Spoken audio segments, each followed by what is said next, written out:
I'm in another world, out of body. No one around, but I'm not lonely. My heart's racing, I don't know how to feel calm. Life's a hard pill to swallow, but there's always tomorrow. It'll all make sense someday. This is what I gotta do, this is what I gotta do to feel alive. Even if I don't understand it all the time, I gotta let myself feel everything, even if it hurts. Sweep it underneath the rug, will only make it worse. This is what I gotta do, this is what I gotta do to feel alive. Ignorance is bliss, I live like this, oh what a mistake. I guess it was better to feel numb than to be wide awake. Wide awake. Life's a hard pill to swallow, but there's always tomorrow. It'll all make sense someday. This is what I gotta do, this is what I gotta do to feel alive. Even if I don't understand it all the time, I gotta let myself feel everything, even if it hurts. Sweep it underneath the rug, will only make it worse. This is what I gotta do, this is what I gotta do to feel alive.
I'm Jackie Jing with the EWC, and right now I am with DarkZero, chatting with Bolo, NJR, and Panbazoo. Really excited to be chatting. Putting you in the hot seat first. Okay. How are you feeling about the EWC? Super excited. Yeah, I don't know. We've been improving a lot as a team, so I'm just excited to show where we're at. I think we have a good shot at this. So. That's a great answer. Okay, feeling confident. Let's go down the line. Same vibes? Yeah. I mean, like, the hype around this event is like crazy, and just hearing stories about this event from like past years and other teams, I'm excited to experience myself. Yeah, kind of going off of that. This is all of the team's first time in Saudi Arabia. This is my third time, second time competing in Saudi Arabia. Yeah, I know. Sorry. But I'm excited to be back. We've improved a lot since SI especially, and we're ready to show it in EWC and hopefully win. Yeah, let's talk about your trajectory a little bit. Top 6 at SI, top 4 at Manchester. I mean, y'all are on an upward trajectory, I would say. What's happening? What are y'all doing right? Basically, I think the biggest thing with our current roster is we know our problems. Like, we instantly know when something needs to get better. And honestly, I think that, I think a lot from Nafe and Troy especially, that just instantly, it just keeps us on a good path. We just know what we're doing wrong, constantly gonna get better. So all we need is time. Okay, well, what about you, NGR? What do you think? Yeah, I mean, I think Rob said it best. Like, we have so much experience on the team and like knowledge of the game that identifying our problems kind of comes fairly easy to us. And yeah, we're just working hard at that. I think it's a roster that, has players that can obviously be at the top, have proven that they're at the top. And we're, I think, kind of going off of Rob's statement about Nafe and Troy, is just like we're constantly in check. We're constantly getting put into our place and knowing what is wrong, what is right, and top 6, top 4. The trajectory is pointing. I don't want to jinx it, but we're confident. We're confident. I like that.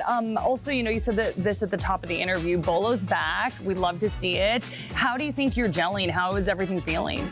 I mean, I was only on TSM for my whole pro league career until I retired, so it's definitely a different scenario. But I'm loving it here. The boys are great, and I think we can definitely get some dubs under our belt. Did you feel any pressure returning and like coming on a new squad, or were you kind of just like excited to get back? Yeah, of course. It was a year off. I definitely had some rust, and it took a little bit of time to kind of chisel away at it bit by bit. But I'm feeling good, and I think I'm ready to get back to the glory with these guys. Oh, I like that. NJR, how do you feel about the status of the team right now? This is the most comfortable I've been with a roster, like, ever.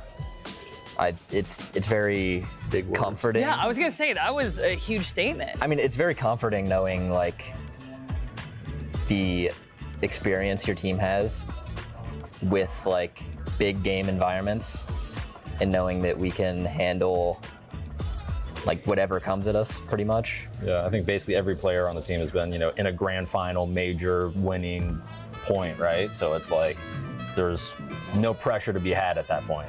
I do want to ask each of you about your individual journey. You both, or all three of you, have very different journeys. So talk to me about, how you started, how you've evolved, and where you're at now. Hot seat. You sat close to me.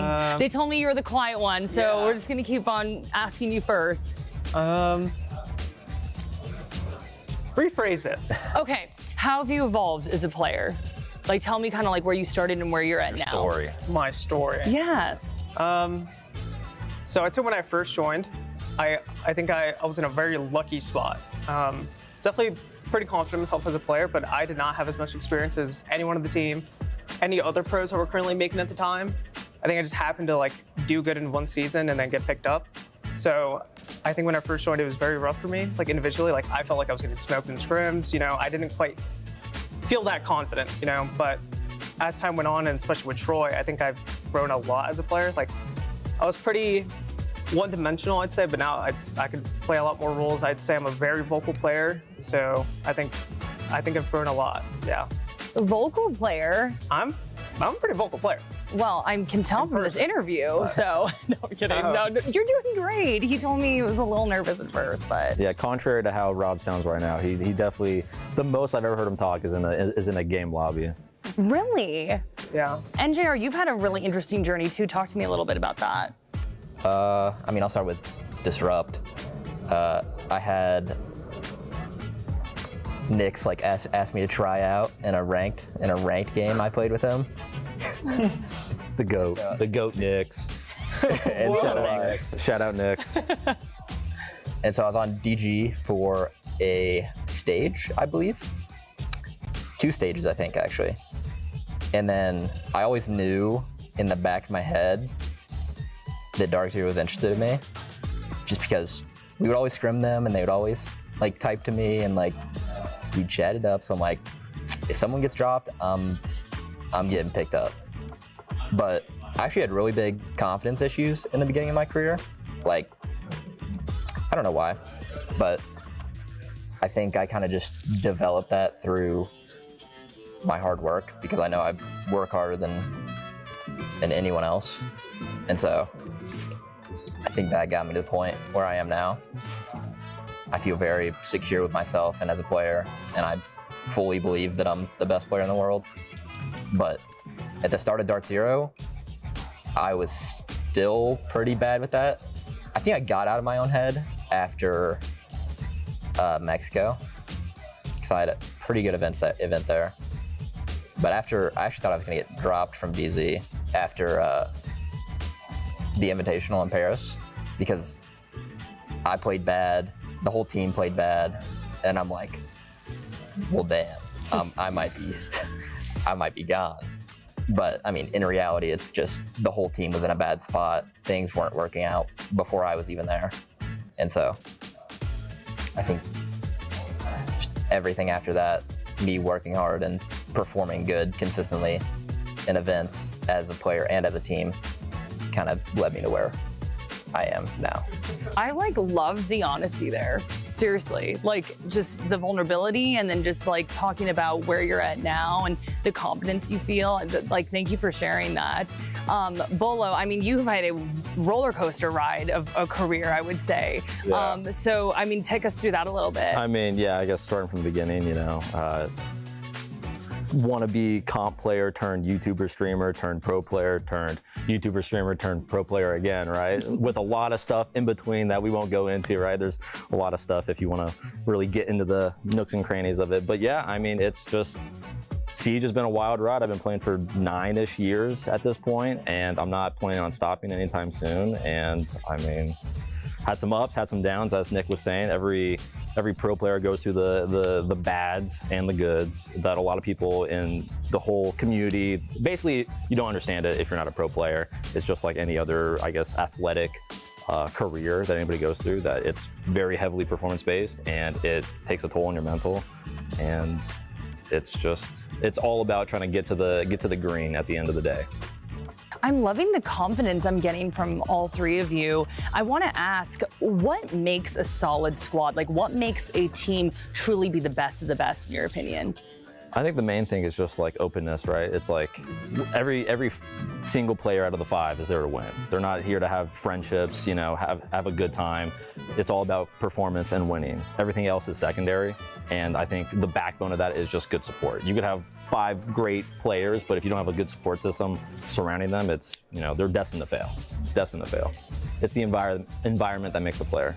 Experience is a big part of the team, and I think that helps a lot. Like, naturally, it helps your communication, it helps everything. I think confidence, which also I think goes hand in hand with both of their points. You look at all the top teams recently in this game, and I think they all radiate confidence. Like, I think immediately of Furia and the old G2 roster. Like I look at those teams and I think like nothing can break them or get in their heads. Okay, I love that answer. I want to ask now, what do you think opponents think of your team? So you kind of talked about like, this is what I think when I think of these other teams. What do teams think when they see DarkZero pop up?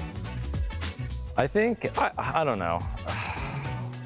I guess we're like a force to not be reckoned with, but at the same time, it's like they kind of doubt us at times, which is probably a strong suit, right? It's like you would rather be hailed as like somebody that can be beat very easily in some situations, rather than like picturing a team as like a god team, an immovable force, right? Like that's the bad stuff, and I think we can be doubted, and we can prove the doubters wrong, and kind of sweep in and take a win. Let's get into some more personal questions. What has been your best moment in Siege? Well, I mean, for me, that's easy, right? I think anybody that has ever been in my position is going to say the same thing, is winning SI, 6 Invitational 2022 with TSM. That was probably, the most glorious day in my Siege career. I've been playing Siege for 9 years. I'm 23. That's a big chunk of my life. It might be one of the best days of my life, right? Like I was working up to that for a long, long time. And like a lot of my real, I guess, mature thoughts has been leading up to SI. And definitely that. Hopefully another one is going to be overtaken at soon enough, and I'll have another good memory to cherish, but definitely SI 2022. Do you remember the emotions you felt that day? Yeah, I knew leading up into it, like it was grand final day, I was like, I'm gonna cry. I was just like, if it happens, I'm gonna cry. And we won, and I stepped aside, and I was just a little baby on the stage. Aww. It's a huge moment. Yeah, I think anybody would be, right? Sure. I'm even getting kind of tingles right now, just kind of reminiscing. That's like the one sacred thing I have in my my brain scrapbook. Mm-hmm. Oh, well, hopefully it'll be replaced. Yeah, new page soon. New page. Yeah, I like that. What about for you two? I think it probably have to be winning. I mean, it's only happened once so far. It's gonna happen more, so yeah, it's probably gonna be replaced. But I don't know, and I honestly don't even remember how I felt, honestly. Really? Yeah, I don't remember. I don't remember being that excited, but I'm sure it was. I'm just like, Yeah, I don't really display emotion. Your answers are Rob is to the naked eye very emotionless. Yeah, I he's don't just really kind show of emotion. Rob Pambazoo. He's just kind of there. He's just there having a good time. I'm just he's having a good time, Yeah. but it might not look like he's having a good time. I felt like maybe in a way, did you black out? It was just crazy, or do you think you were just so in the moment? Honestly, I wouldn't even say if it was so in the moment, because I just naturally, I don't yell. It's just not my thing. I don't really show that much emotion, so I'm sure I was happy, though. I don't know. Okay. I'm sure I was happy. I'm sure I was happy. Okay, we'll lock that in. And JR, how about for you? Best moment? I mean, mine's Charlotte, too. That day was the best day of my life, for sure. Yeah, nothing beats winning. Yeah. Can you tell me a little bit about how you remember feeling, or was there a particular moment or memory that's kind of locked in your brain? I mean, there's a lot. I actually remember a lot about that game, and I typically do kind of black out during games and have a hard time remembering. But yeah, at the end, I could have teared up if I wanted to. Aww. Let's wrap with this one. Is there anything that you want to say to the fans watching at home? I mean, you have diehards who, just venerate and praise y'all so much. So if you could say anything back to them, what would you want to say? I mean, just as always, right? Thank you so much for the undying support through, as we've talked about a lot, is the ups and downs, going through the downs with DZ, going through the ups with DZ. You guys are here to stay no matter what. And bottom of my heart, as I'm sure the other guys, we appreciate you. All right, we'll just no sugarcoating. We really appreciate you guys. You guys are the lifeblood of everything that is DZ, and it is not unnoticed. So thank you. Aww, that was a great answer. Okay, and JR? Yeah, I mean, the fans have always been great with DarkZero, and with bringing Bo on, we got even more. Yeah, extended the family a little bit. Aww. And so it's been amazing, and we always appreciate it very much, and I can't wait to see more of you all. Aww. Yeah, hopefully we make you a little bit more happier. Yeah, I like that. You want to wrap us up? Thank you for the support. I know after Charlotte, especially, for the fans that have been here since then, a little rough. Immediately after, didn't qualify for the next 2 events. Bad 2 events after that, but we're good now. That's the past. Yeah, that's the past. We got a new roster now, and we'll have a few more wins, I think. On paper, y'all are looking fantastic. So hopefully, continue to be up and up, right? Yeah. Great. Well, thank you both, or thank all 3 of you for doing this fantastic interview. You're all awesome. I'm so honored to be chatting with y'all, and good luck with the tournament. Thank you so much. Thank you. Yay.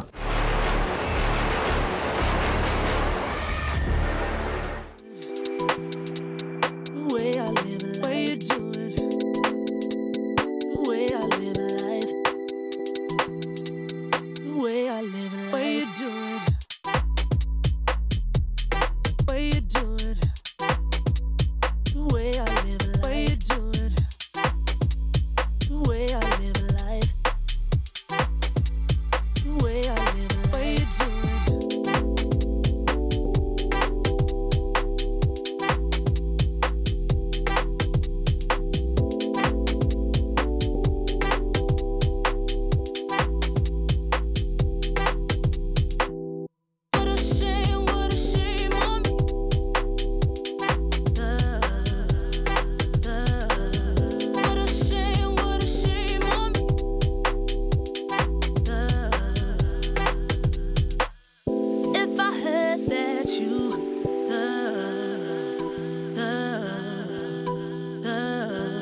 go.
We're back at the sizzling hot strip here at the Boulevard in Riyadh, Saudi Arabia for some more Esports World Cup action. It is siege time. We've got high stakes, high skill, high drama, big money.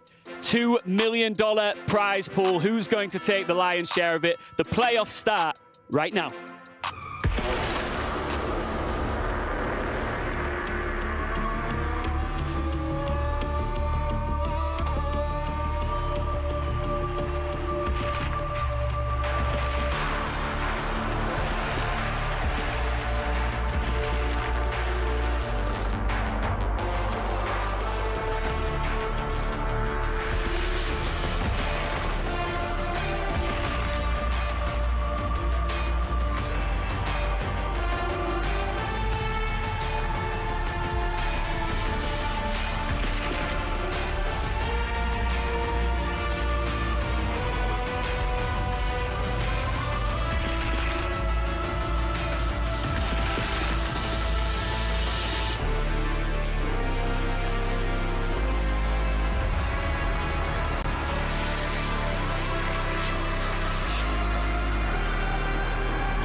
It is day 3 of Rainbow Six Siege at the Esports World Cup. Hello everyone and welcome to the quarterfinals.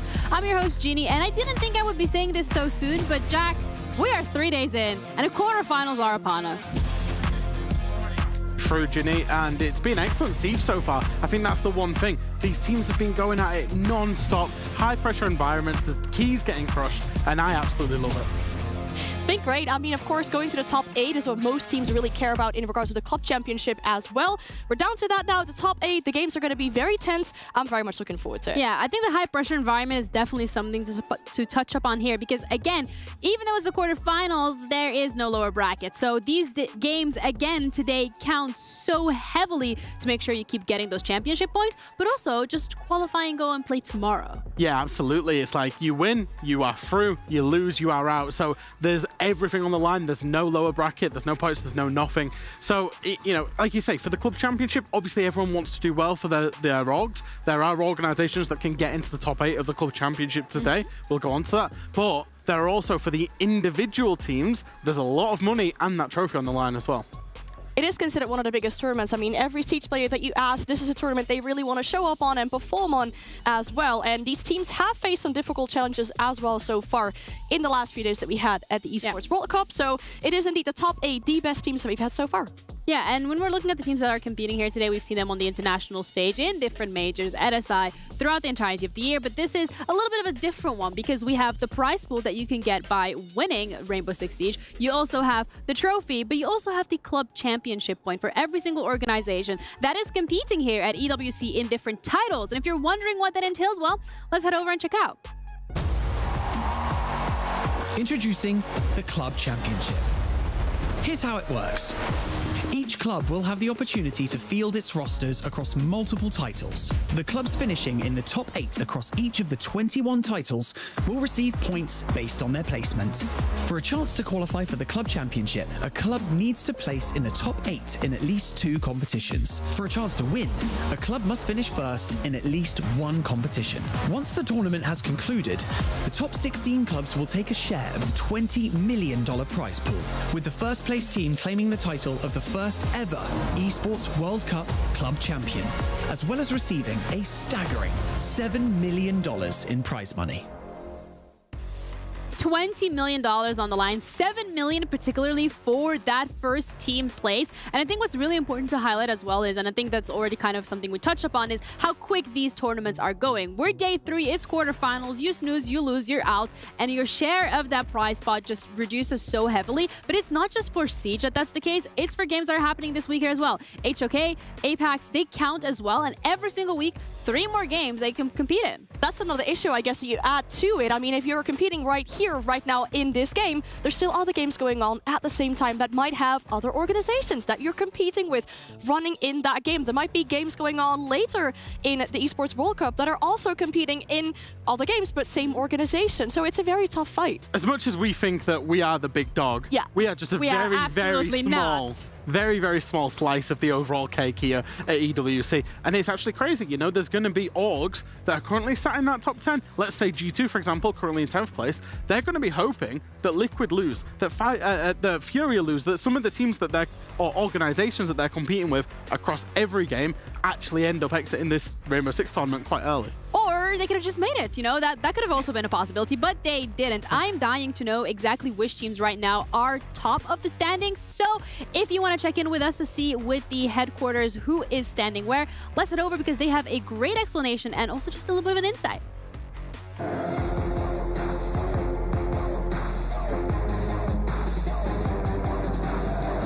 Now, some very big news for all fans of Furia, FaZe Clan and Space Station Gaming.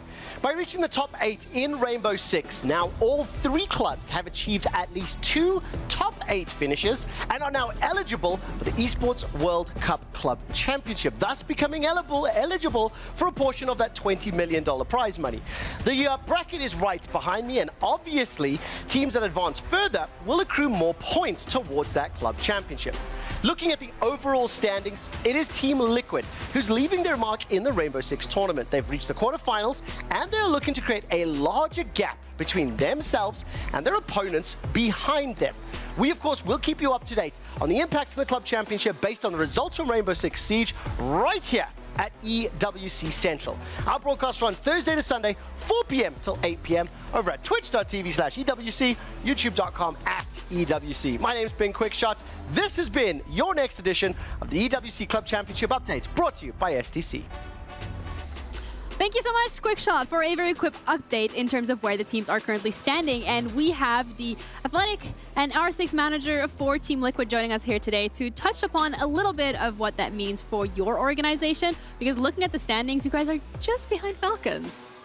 It's a pleasure to be here. Thanks for the invitation. Yeah, they have a lot of games, Team Falcons, Yeah. you know. They also have been on top 1 for a while right now. So the fight now for the 2nd place, but of course there's still a lot of games to compete. We have the Rainbow Six, we have Apex, EAFC, StarCraft, a lot of 2 games ahead. But we're confident, yeah. Because Falcons is not even here for Exactly, team. so we have a chance. Absolutely, you guys are looking great. I want to talk about your title as well, particularly when it comes to Athletic Manager for the Team Liquid. What exactly does that entail? You mean for my role Yes. in Team Liquid? Okay, so basically I am the athletics manager for Team Liquid in Brazil. So all the games in Brazil, I'm kind of responsible for those games. Like we have the Valorant Game Changers team, we have Fortnite players, we have the PUBG mobile team, and of course we have the Rainbow Six team.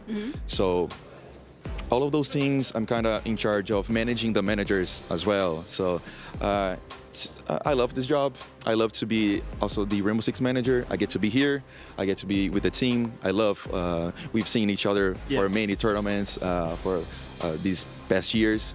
And yeah, it's a pretty nice, tiring job sometimes, stressful, but I love it. What is the push for you behind getting so many different rosters on so many different games and growing the esports scene for Team Liquid, particularly in Brazil? I mean, it's kind of hard for me because I'm the kind of rookie in this position, but I'm glad that I have very skilled, experienced people around me. Tefus, Victor, I have Rafa back in Brazil. So those people, even like the athletics team in Team Liquid, Stuart, Brittany, all of them like help each other to make all of those scouting for new teams, for new rosters to be possible, especially in Brazil, you know? A team effort then. Yes, exactly. You currently have 2 games going on. As you said, you have Siege, you have Apex going on for Liquid as well. Is that stressful? Is it exciting to have so many teams competing for that same club championship? Yes, of course. It's very exciting. Actually, it's one of the, you know, every team, every organization wants to be in EWC. I mean, it's one of the most important tournaments in the year, and it has become one of the majors, so I can say. Yep. So it's, yeah, I mean, it's very exciting to actually cross with other Team Liquid players at the hotel because we are so used to encounter Rainbow Six players, but now here you can encounter with the Mobile Legends people, we can encounter with Honor of Kings, Apex, you know, all of those players, so it's pretty nice to see other folks wearing Team Liquid jersey as well.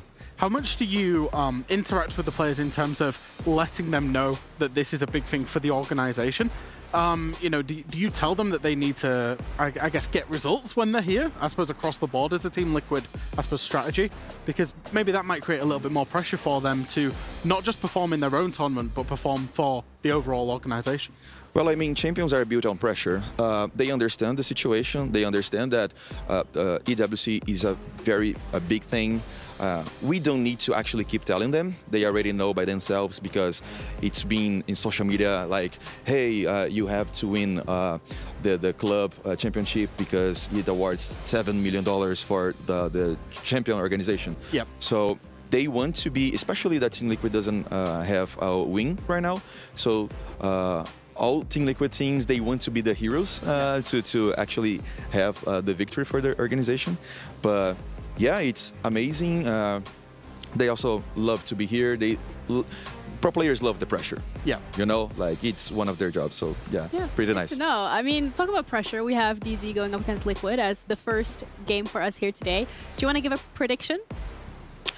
I don't want to jinx it. Okay, fair. Okay, so, but DarkZero is a very strong team. So yeah, hopefully to put on a very good show. All right, I'm excited. Thank you so much for your time. Thank you. Thank you, everyone. I do appreciate it. And good luck to you guys on the game against DarkZero. Because yesterday we did send a couple of teams home as well. And unfortunately for them, they got eliminated, starting off with Luminosity going up against W7M. Indeed, yes, that was a very good game that we saw yesterday. I think some teams or some players or people were expecting W7M to come out victorious out of that game. It was an exciting game, of course, to watch. Luminosity so far in their journey at Esports World Cup and even prior to it are kind of like the wildcard team maybe from NA. Not everyone was expecting them to be here. They made it relatively far, as you could say, but for W7M, it's very exciting. This roster, in my opinion, is looking really good, and I hope they get further.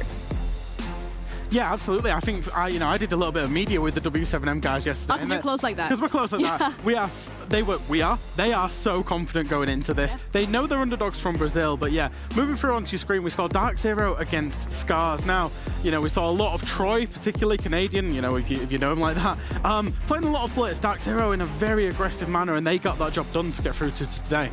Yeah, FaZe Clan against ITB, and I think this was the match that the first map shocked quite a few of us. Yeah, definitely. I mean, most people, if you look at FaZe Clan going against Into the Breach, FaZe, of course, getting second at SI, you'd expect FaZe Clan to just easy peasy.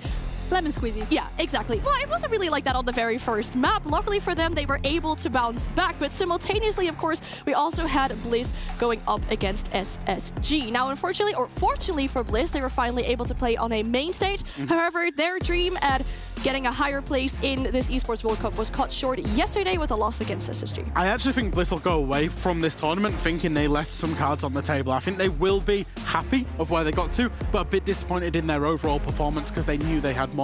Yeah. For SSG, they seem to be going through the gears. It was a pretty mediocre day one. They stepped it up into day two, and they can go even higher. Now they're into day three in the quarterfinals day. And every single one of the teams that got a W under their belt also added a key into their collection, a key of the team that they defeated along the way. And we're going to be seeing some more key crushes here today as well, something to keep in mind, because we do have 2 streams happening simultaneously, so 4 more are going home. And it's like the number of teams is dwindling so incredibly fast, it's a little scary. Yeah, no, quarterfinals today into semifinals tomorrow. We're going to cut it by half again. Absolutely crazy, considering we started with 16 teams just this time 2 days ago. Yeah, and as well the prize pool, which is when these games really start to matter, because the difference when you're looking at 9th to 10th place and you're looking at 5th to 8th, that one game could genuinely mean $40,000. Yeah, but here as well, I mean, if you do end up losing today, in comparison to when you win today, that's about half of what you were getting. So basically, by winning today, you're doubling the prize money that you're getting for your team, essentially. You've had that from yesterday going into today, but also for today going into tomorrow. So a lot is on the line. When I was in teams, I never got anywhere close to that kind of prize pool. That's why you're on the analyst I'm very, desk now. very, very jealous. Yeah, that's why I'm here now. Yeah, I mean, very you gotta washed. do what you gotta do. But also the trophy is an important part of this as well, because of course you do get the cash prize, but when we're looking at the club championship point, it is this trophy that is taller than every single one of us standing on the floor right now. I'm not getting that. No, you're not gonna get it. You can try. Like Anna's like, oh, should I? Maybe if you wear heels and then you go. But that is another beautiful piece of silverware that you are able to take home to add to your cabinet and say, I went to EWC, first time ever of the event, and I took this home. Yeah, because you will be the very first champions, the very first team to get it done. Nobody will ever take that away. Nobody remembers the second champions of a tournament, unless it's the same team and you start forming that word that you're not allowing me to say, Ginny. You start forming that D word. But yeah, the very first champions, that's what you want to be. Yeah, and when it comes to the trophy particularly, there are multiple different elements to it. So let's have a little bit of an explainer to see what exactly are the components that you'll be able to take home if you do win the titles. The Esports World Cup is a unique tournament and will have a very unique trophy system, consisting of keys, game trophies, the Club Championship trophy, and the totem. Introducing the key. This symbolizes a participant's right to compete in Riyadh. Each team or player will receive a personalized key consisting of the inner key and the outer frame. Winning a competition earns you a game trophy. A champion's key will be inserted inside. The frame will be placed into the totem. A physical block on display in Riyadh, serving as a progress bar of the Esports World Cup. The totem will remain in Riyadh as a chronicle of the Esports World Cup history. Those who get eliminated throughout the competition must give up their keys and see them crushed. Their broken keys will be tossed into the totem and encased in resin, symbolizing those that more personal prize. Losers will go home with their keys replaced with a token that marks where they ended their journey. Witness history unfold at the Esports World Cup. History unfolding is a very great way of putting it because we're looking at the totem, and every single team that has won so far has had the ability to insert their key into that totem and write their name down. And this is something that will stay on forever. And with years to come, more will be added. But that is such a beautiful shot and a beautiful way to commemorate your wins. Yeah, but also for those that have lost, I mean, seeing all those keys at the very bottom of that totem, pleasing. I mean, yeah, it's looking really exciting in my opinion as well. I mean, the fact that we're halfway through means that we're going to be, or halfway through in all of the games in EWC means that we're going to be nice in the middle of that totem. I'm looking forward to that as well. It's a very majestic totem as well inside the arena. We walk past it, it's big in stature, it's got all the broken keys down at the bottom, and it's just like, the Rainbow Six line's just there, and it's like, who's going to win that? Who is going to be the team to be that first? It has been absolutely incredible seeing that totem fill up week by week by week. I remember like day one of the competition, I was like, oh, this is where they're going to go. Okay, but now it's like the vision is coming to life, and it looks great. But in terms of, these are our opinions, right? But there are more people part of this broadcast, and that are going to be our incredible casters. Stoke and Pengu are ready for a little quick check-in ahead of today's matches. Hello everybody, we're here at the Hydraulic Press Crusher. We're gonna crush some dreams later on. My name is Pingu, this is Stokes, and we cast the first game today between DarkZero and Team Liquid. We have 2 streams today, so gotta watch both if possible. 8 teams, 4 games, which also means 4 losers. Absolutely, and man, this thing's a little heavy. I can't crush this thing with my hands, Pengu. So that's why we brought in the hydraulic press, because, you know, everybody's hoping, they're dreaming, but somebody's hopes and dreams have to get crushed for the others to prevail. It's true, honestly, there's a world today where we see both, for example, FaZe Clan and Liquid go out, and that would be a big, big shame. Can DarkZero take it? We gotta find out very shortly. We will. Oh, they get to do all the little fun stuff where you get to crush the keys. Oh, I've witnessed it happen a couple of times, but if you have the chance of putting it in there, yeah, it is great. But those are the games that we're going to be looking at today. Like, we have DarkZero going up against Liquid, and again, one of those keys is going to get crushed in like maybe 3 hours max. Yeah, I think it'll be quite a long game. I would say 3 hours. I'm not sure about you. Yeah, I think so too. This definitely has the potential to go for a very long game, and we will talk about these 2 teams later on as well. DarkZero definitely has potential to make it a longer game if they get on the attacking half, but we'll see that later. We will, but we will also see the Doritos reactions from yesterday, because there was a lot of emotion in every single one of these games, not just from the teams that are winning, but also from the teams that unfortunately had to go home and get their crease crushed due to the fact that it is such a quick-paced, high expectations, high-pressure environment. One that I really want to see here, and I hope is in there as well, is that moment that Kangaroo Kenny was like looking almost in disbelief, like, oh my, we are taking down FaZe. I can't believe this is happening. I'm always really excited to see these kind of responses from the players. On one knee. That is a very nice way to hand over the key to the person that has beat you in that game. We've seen various ways of it happening yet. Some teams are like not really there. They don't really want to do it. It feels maybe a little bit awkward to have to give your key to someone that just took you down. But that was a very funny one. Of course, seeing Scars as well. I always love to see their reactions. They always seem to be vibing, having a great time. So I'm not surprised to see them there too. Yeah, absolutely. I think, you know, just to touch on Kangaroo Kenny, he's probably one of the most emotional people inside of Rainbow Six, and he lets it show as well. And of course, here on the screen, we've got the keys being crushed. That was Fultz there with Bliss's key after obviously Oda had gone down on one knee to present it to the team. And how nice is it, by the way, to see Benja Master operating with a smile on his face? Because we've not seen that in a very long time for those of us that have covered EU League. He's back. He definitely is, and he's locked in and on the server. But let's have a look at the playoffs bracket in terms of the games that we will be witnessing today. As we already touched upon, Liquid going up against DarkZero. Loser goes home, winner goes to the semifinal. Identical stuff for Bleed Esports going up against W7M. We have BDS against FaZe Clan. I am so looking forward to that banger, because can you imagine either one of these teams dropping this early? And then Furia against Space Station Gaming. How stacked is that lower half of the bracket, by the way? Pre-tournament, if you'd have said, who are the favourites for this tournament? Who are the likely winners? You would have said BDS, FaZe, and Furia. Now, it's potential that 2 of those 3 teams could be going home, or will be going home, actually. They will. They're they out. will, not Goodbye. could. They will be going home before the final as well. So for the top half of the bracket, I think a lot of opportunity for the Dark Horse teams. You know, looking at Liquid and DarkZero up there looking pretty strong. But then the pre-tournament favourites, 3 of them in that lower half of the bracket. And SSG.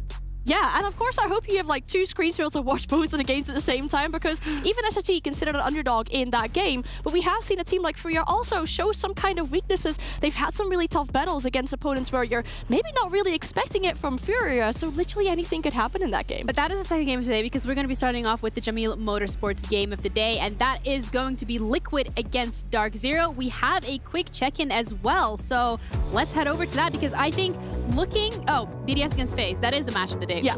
They're so exciting. Every single one of these can be the match of the day, and that's just what makes us so much more difficult. But it highlights whichever one of these teams wins. We're gonna either have to go up against Furia of SSG. Well, let's head over to the check-in to see what Jackie had to say. The Esports World Cup continues, and now we move on to playoffs. Groups are done, and 8 teams are done as well. You can see their crushed keys there. They are eliminated. Only 8 teams remain, 4 thrilling series ahead. But what is our match of the day? BDS versus FaZe. That's right. You are going to see these 2 names that you'd think would be in a grand final in a quarterfinal. Just to break down both of these teams for you, BDS, they're tournament favorites. They have won the 2 previous Saudi events. They came in second at the Manchester Major, and they are dominating the EWC right now with convincing wins. As for FaZe, the Brazilian team also doing quite well. They stumbled against Bleed, but seemed to find their footing against ITB. They made it to the SI finals. Will they make it to the EWC finals? Well, first they got to get past BDS. But what do you think of our match of the day? Let us know. Sending it back to the studio. Let us know indeed what we think about the match of the day. I think we already touched upon it a little bit yesterday, particularly because we were genuinely just reacting live to the playoff bracket, and we just went like, what do you mean BDS against FaZe? And then they're gonna go up against who wins, Furia or SSG? Furia probably, putting it in there. Whoa. You know, you gotta keep it bang a buck, all right? Gotta keep it honest here. And that is insane, because we've already touched upon the fact that these 3 teams we were expecting to see them in the finals, but today's the day. Yeah, I think for that match of the day, BDS going up against FaZe, I think you're looking at 2 teams that over the last 2 major tournaments that Rainbow Six has had, being the Manchester Major and the Six Invitational, both of them in second place, both of them arguably will feel that they could have and should have won and been the relevant champions, and both of them will have been targeting this event as a clear win, so there's so much on the line in that game. 100%. I mean, you say these 2 teams, of course, made it to second. They've both heard that these are the teams that are expecting to win these major tournaments. FaZe came in at SI. Everyone said, oh, FaZe might win this. They look really good. They look like the best team in Brazil at the moment. Same for BDS. I mean, in Europe League as well, they were looking amazing. They were the team that was expected to win the Manchester Major. So for both of them, there is a really good shot at revenge here. Yeah, I mean, for FaZe at SI, it looked like for 6 rounds that they were actually going to win the finals, but then they didn't, and that is unfortunate for them. But the players are here, and the players are ready with the Jamil Motorsports player arrivals. They're rocking up to the studio, they're rocking up to the stage, and that is, again, something that none of these teams that are competing here today are strangers to. Liquid has a stage experience, DZ has it, so has FaZe, so has BDS. So for them, they are at home, comfortable territory. It's always nice to see how players are walking in, if they're kind of stressed, if they're having a good time, if they're having some fun with each other. Liquid seem kind of relaxed. They've been here before, as you said, they've seen the stage so many times. And then we're looking, of course, at DarkZero walking in here as well. Looking at their faces, they seem pretty relaxed too. They know what's ahead of them. It's definitely not going to be an easy game for them, but from an underdog perspective, so much is possible. It might not be the match of the day that we've designated, but this game, again, it's 2 champion teams that have gone together. These 2 teams, cores of teams and organizations, have won S-tier events within Rainbow Six, and the players have so much experience. So, like we saw in them arrival shots, both of them looking really relaxed. Liquid going up against DZ, and to cast your vote in which one of the teams you think is going to be walking away with the win heading into the semifinals, head over to stcplay.gg to cast your vote or your prediction. From our side of things, I think this is a debate that we can probably have for a very, very, very long time, because we're looking at 2 experienced rosters, we're looking at some incredible names, but let's start off with Liquid, because this is a team that has we like to say, always the bridesmaid, never walking down the aisle. I was not allowed to finish it yesterday, so you're not allowed to finish it either now. No, sorry, I want to cut you off there. I mean, Liquid, of course, they were looking really good so far in the first stage of Brazil, going into Manchester as well. I think for them, a major thing was to take down the reigning world champions in Furia. That must have been a great mental boost. Yep. But the one thing I'm really excited about with this roster is that Maya is now joining them. He looks like a super energetic player as well. He brings that kind of positive vibe that we're looking for, because we know Liquid can be a very emotional team. I really like Liquid as a roster, and I really want them to get over the line, because it's clear as day to see every single event they go to, especially when it hits the point of failure, which it did. Basically the last 2 years, 3 years, whatever it's been a long time that we've seen Liquid go really deep at this event and never get over the line. I really do like them. They've got a lot of quality, but they seem to just have this mental block that they hit. We actually thought in Manchester that they got over that line because they beat Fury. Like you said, they were going into the semi-finals, and you know, the world was their oyster at that point, and then they fell short again, which must have been even more crushing. So, you know, they've been here time and time again, but time and time again, they just keep hitting that wall. Maybe this time it's different. You're in a different competition. It is a completely new environment that you're playing in. You have a couple of changes that we've seen being made, and maybe even the philosophy that we were hearing earlier today from the R6 manager, where the players are aware how important this game is, but that's their job. They're used to it. They can handle it. I think in a weird way, it might take a little bit of pressure off them, depending on what they consider their primary goal to be. If they consider their primary goal to be to do a job for the organization, to get as many points as they possibly can, to secure the organization's place in the club championship, it might change that goal away from, can we finally get over the line in an event, and take that pressure away. And we might see Liquid succeed because of that. Yeah, I mean, they're already top 8, right? So they've already qualified for championship club points from the side of Siege alone. So however further you can push it, how better it will get. But I like that point of it potentially taking away some of that pressure from them. Exactly, and we're looking at these players as well. I mentioned Maya, for example, coming in this team. He's a very active player on this roster, really putting up the numbers. But even so far in the Esports World Cup, where we don't see Maya putting up the numbers, it's someone like Palu stepping in and doing the job for the team. They seem super energetic. They seem super active. It's really good to see. There's of course like some older players in this team as well. I think Nesk, the oldest player competing at this tournament, so the experience definitely is there. Hey, age doesn't necessarily equal experience, right? Right, Fresh? No comment. You're the oldest one here, so you no should be able comment to as tell the oldest us. person here. No, Okay. of course it does. You know, those guys will be ready for it. Yeah, and that's something that we're looking forward to, because they're going to be going up against DZ, and that is another roster that we know has that experience. It's another roster that has they've made main stage on Manchester, and it feels like as time goes on, they are making upgrades. I think a really important thing that I heard in the interview that Jackie did with these players earlier today was that we heard NJR say that this is the happiest team composition that he has ever been in. That's a really, really big thing to say. This team composition, of course, looking really good with the additions they did earlier this year. And I made that joke earlier that I said, oh, you know, with DarkZero on attacking half, it could be a very long game. That is my main concern with them. From SI going into now, they seem to be one of the slower teams on attack, having that difficulty getting into the building. They're utilizing the blitz is something that we've seen in these last few games to really create some force to be able to enter. But then at other moments, we also see a player like Panba jump in, create a big opportunity, but there's no one there to follow up. You know me, Anne. You know that I'm a certified DZ hater and have been for a long time. No, I don't hate that. I want them to succeed. I just want to caveat that right there.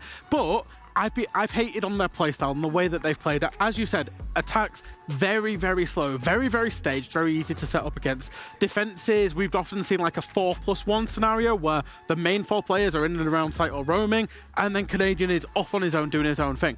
What we're starting to see now is trickles of that changing with the addition of Nath into this team, with a little bit longer as this 5 and a lot more confidence in their front line, in Bolo, in NJR, in Pamba as well. We're now seeing they found a way to make Canadian aggressive by getting him onto those shields, who are overpowered in Rainbow Six right now, getting him onto those shields, getting him in the face. That aggression forces other players around him to get aggressive.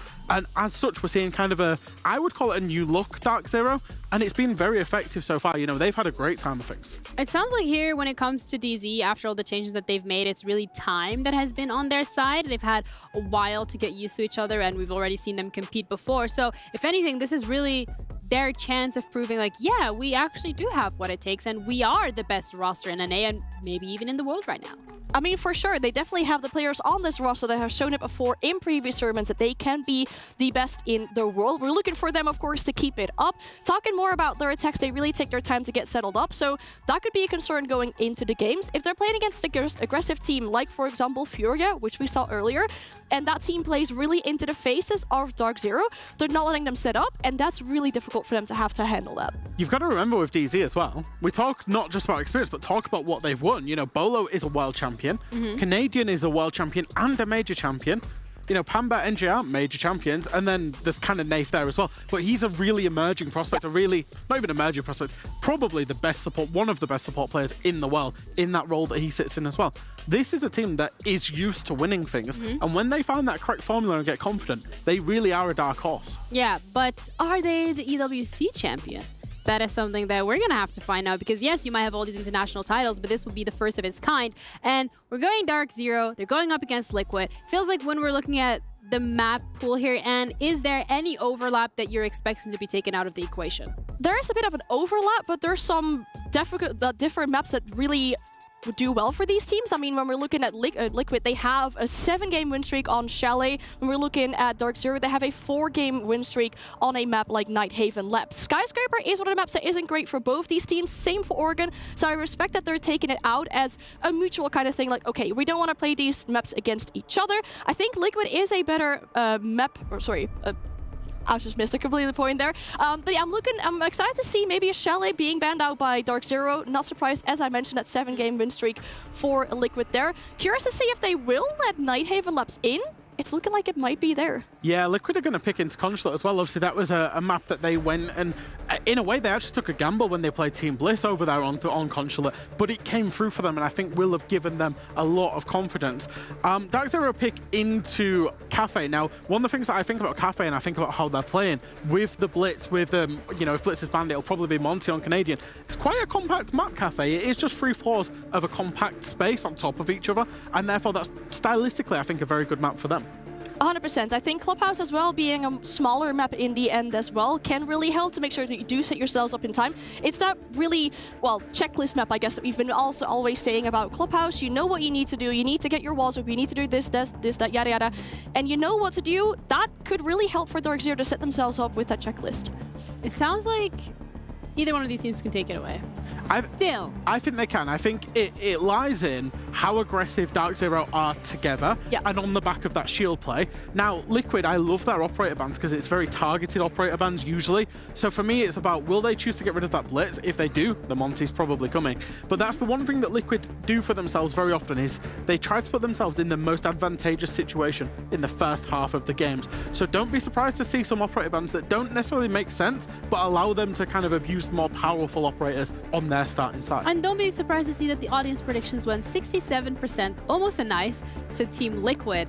I think when we're sitting here and we're debating, we're talking about both of these rosters having different things that are working in their favor and a lot of experience, but Liquid, realistically, and would they have the upper hand here? I mean, I want to see them play aggressive. Like we said, I want to see them interrupt the plans that DarkZero are making to really shut them down early on into the round. That could help them to get some rounds on the board. We've seen, for example, Maya play very well, but even if Maya doesn't play well, the team is there around him to really step up. But I do want to see an energetic Liquid as well, in regards of the vibes being good, the team mental being good, or the morale being good. That could definitely help them. Yeah, the emotions is either like your greatest strength or your biggest weakness, and we've seen Liquid utilize that in kind of both aspects. So I want to see them kind of, you know, use that emotion, but use it positively to reinforce the team. Team Liquid ahead in the Esports Championship Club points, but DZ are looking to give them a run for their money. Who will take the win in the first quarterfinals?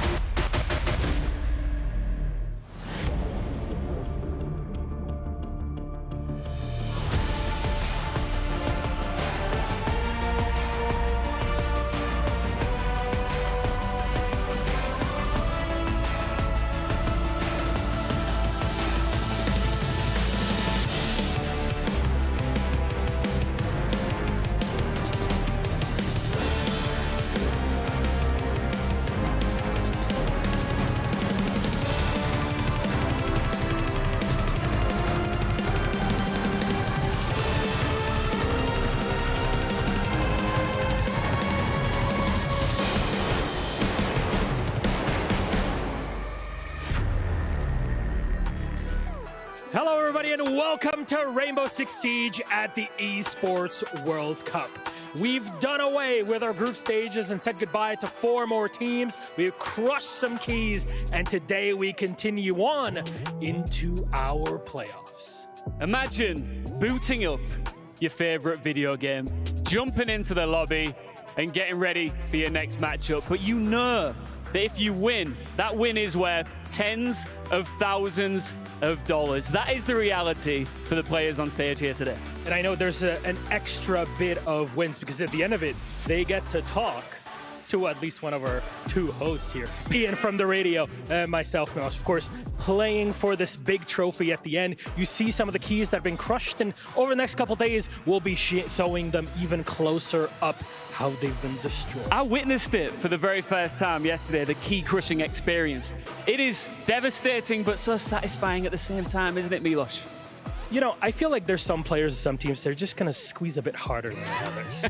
And at the end of it, teams, the victorious team from the entire tournament, can pick 3 keys to be forever immortalized in their trophy, cast in resin that they can keep. So if you're any team that's here, you think, oh, these 3, they're the top in the world, or they're our big rivals, we just want to keep them in our trophy forever. Which of our teams will become legends forever? It is time to get into our first quarterfinal. Let's introduce Team Liquid.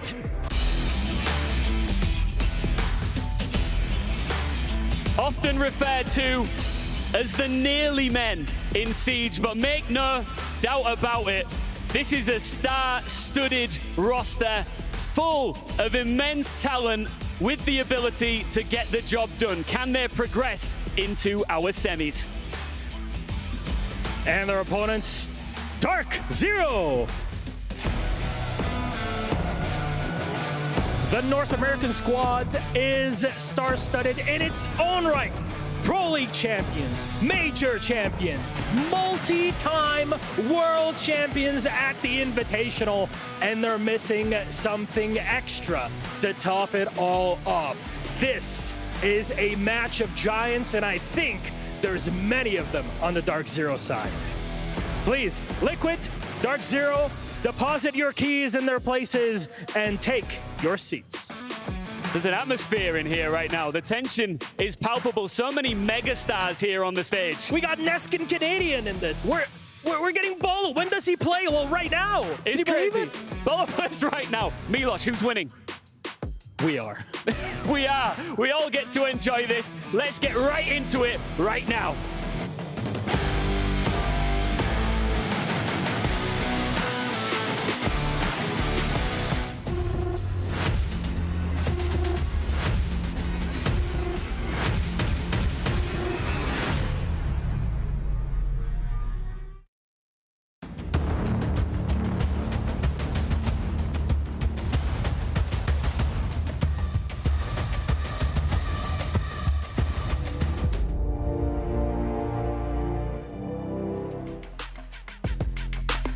Everybody, how's everybody doing today? I hope you're doing well. We're back in the casting booth for Team Liquid and DarkZero here in the beautiful Riyadh of Saudi Arabia. It's EWC, baby, and we got the Liquid horse up against our space rivals. Not the SSG boys, obviously.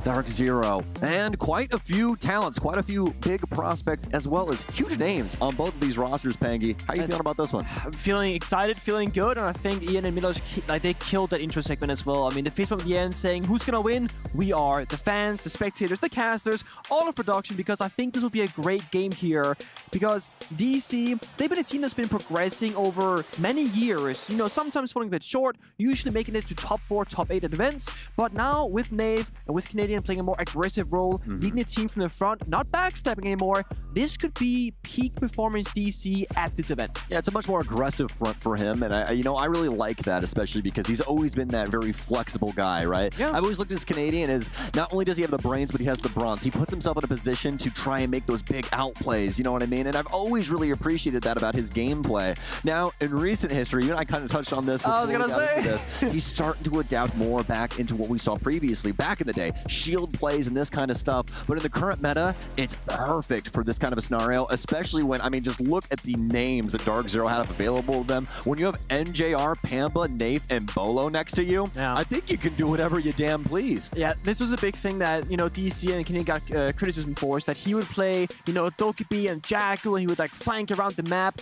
And you have players like Bolo and JR Pambasu playing like semi-hard support. It was like, what are we doing here? So I like this change up. And on the other side of things, Nesk, he's had a bit of a big question mark next to his name the last, I would say, year and a half. Has he gotten too old? Has he fallen off? Does he have the passion still? Nobody knows. But then last stage in Brazil, he became the spearhead, that entry once again for Team Liquid in the same patch that Ash got back the R4C ACOG scope. He was dropping double digits every single game. And since then, Liquid, they've been a much better team.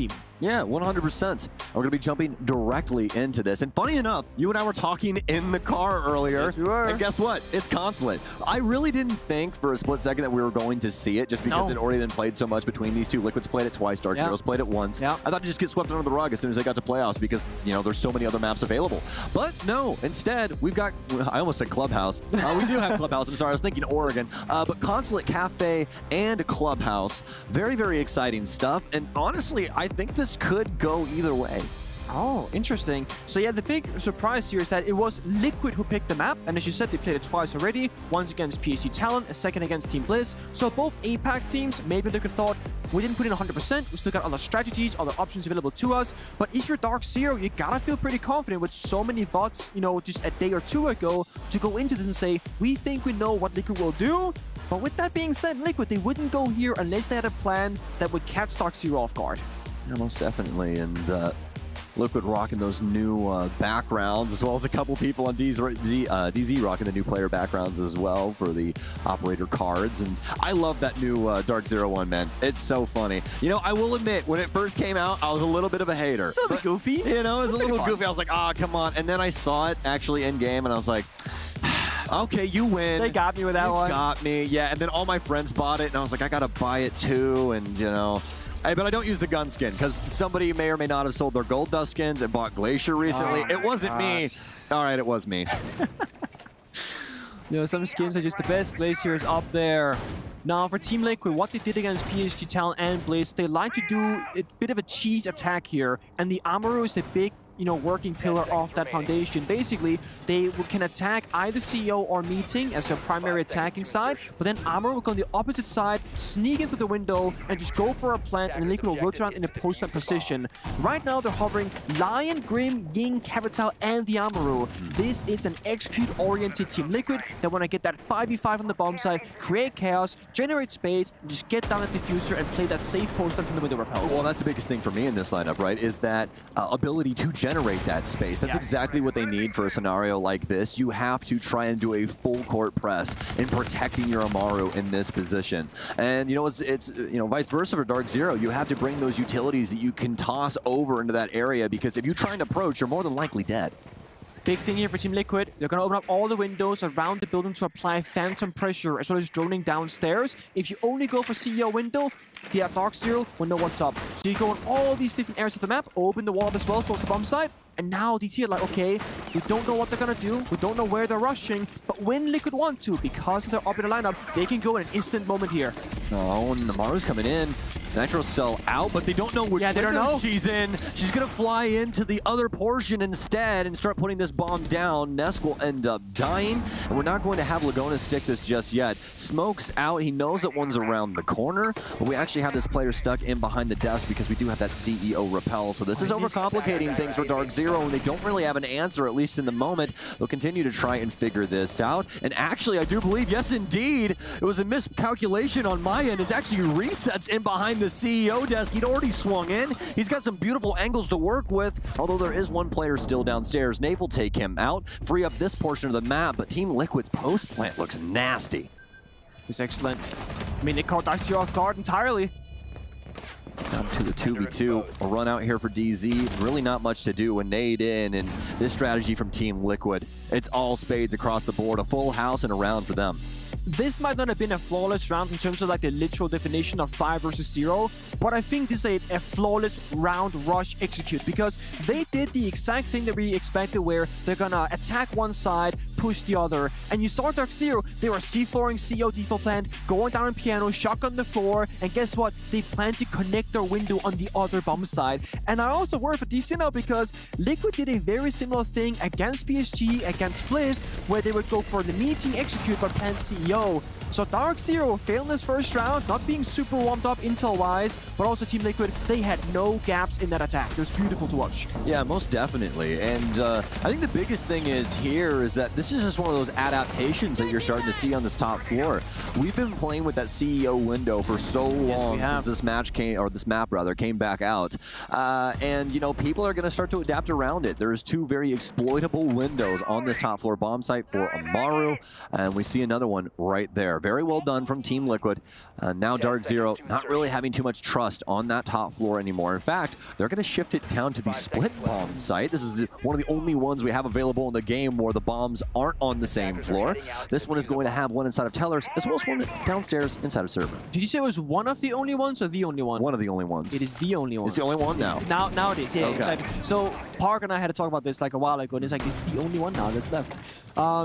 This is funny because normally when you see these bombs, so you see like a pulse, a bunch of C4s, you know, plant deny, echo meister, whatever. They're playing half roam, half plant deny. They only have one C4 in pocket of pulse, of course. Then they have Solus, I can see where the plant goes down, and Toxic Babes. Then you got Castle and Vigil, who are active roaming operators. So if you're like DarkZero, they have not invested into one singular way to play out this round. They can play the plant deny, they can play the semi-roam game. They want to fight Liquid out somewhere on the map. Yeah, and I mean, let's be honest. Are you surprised? It's Canadian on this roster. There's a Pulse and a Solus in the lineup. And at the end of the day, it's also Consulate. Probably Pulse's best map, in my personal opinion. It's really up there, yeah, it's so disgusting. I mean, even if you're on the top floor bomb site, this is something you can use in ranked all the time. Pulse can see every single floor when you look up. So if somebody's on the third floor, you can still see them from the basement, which is just truly impeccable, especially if you have good comps. If you know the map very well and you're able to tell your team where these players are, you're more than likely getting a few kills, and you didn't have to do a lot of heavy lifting.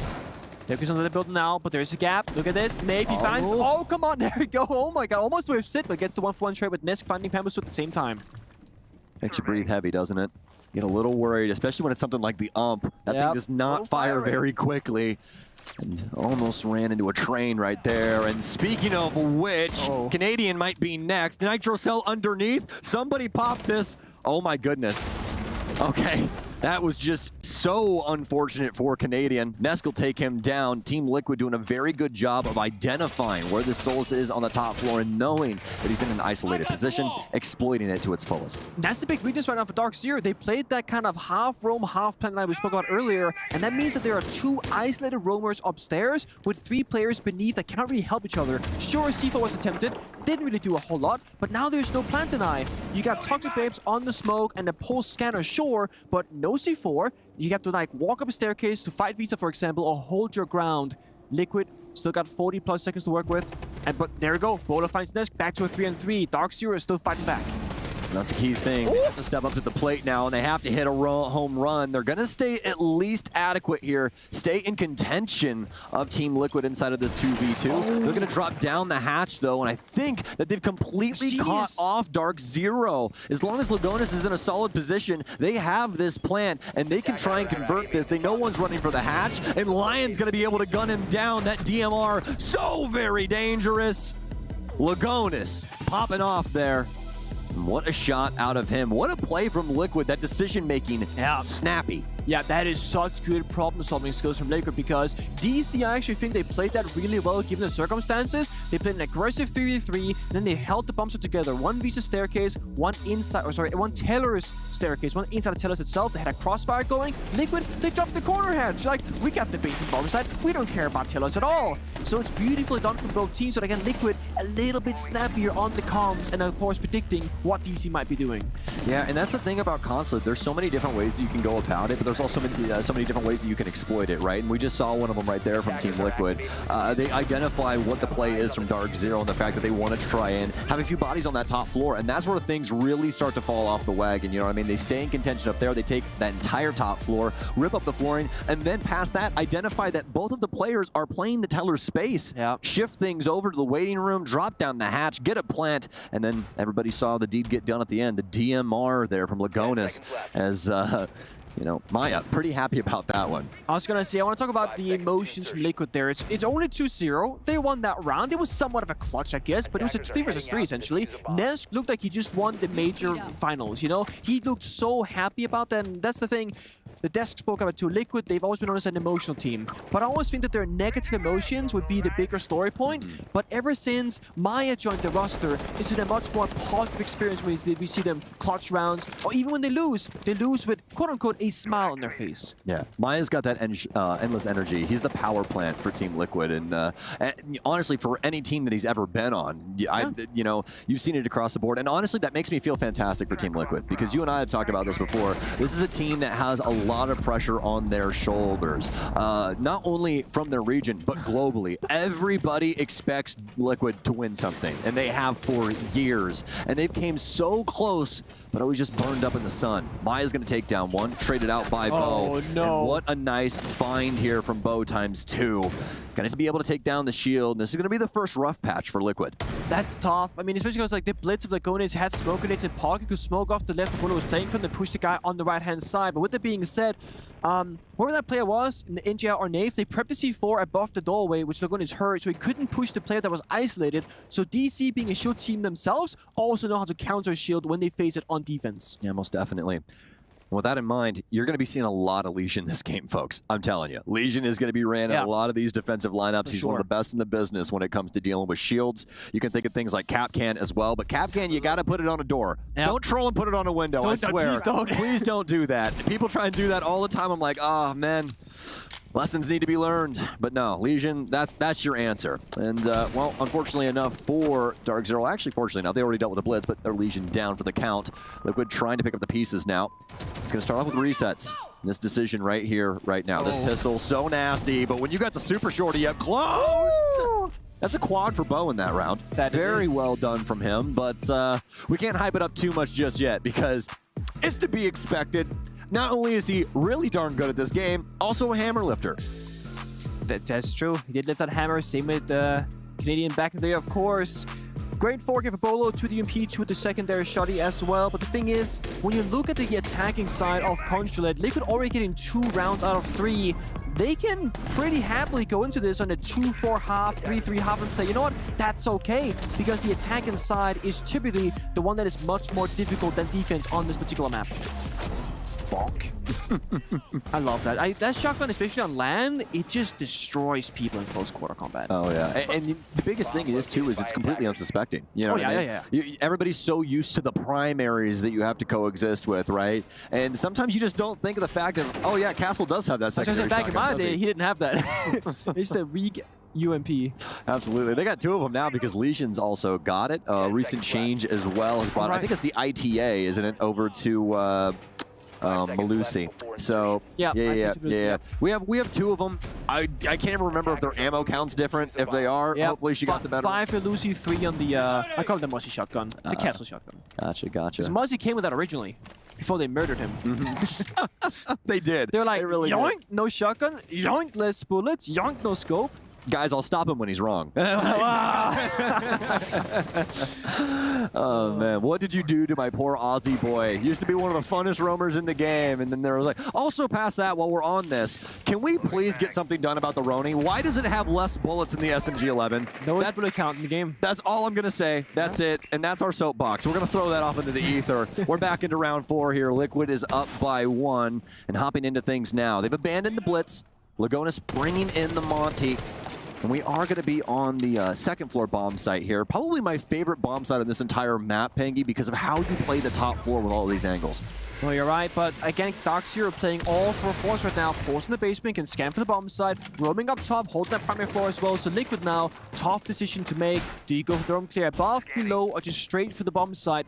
Well, either way, what you're going to do, the good news is, because you have the Munty, you can simplify this approach. Munty picks an area, he walks in extended, shares the intel with his team, and then the injuries will follow up here.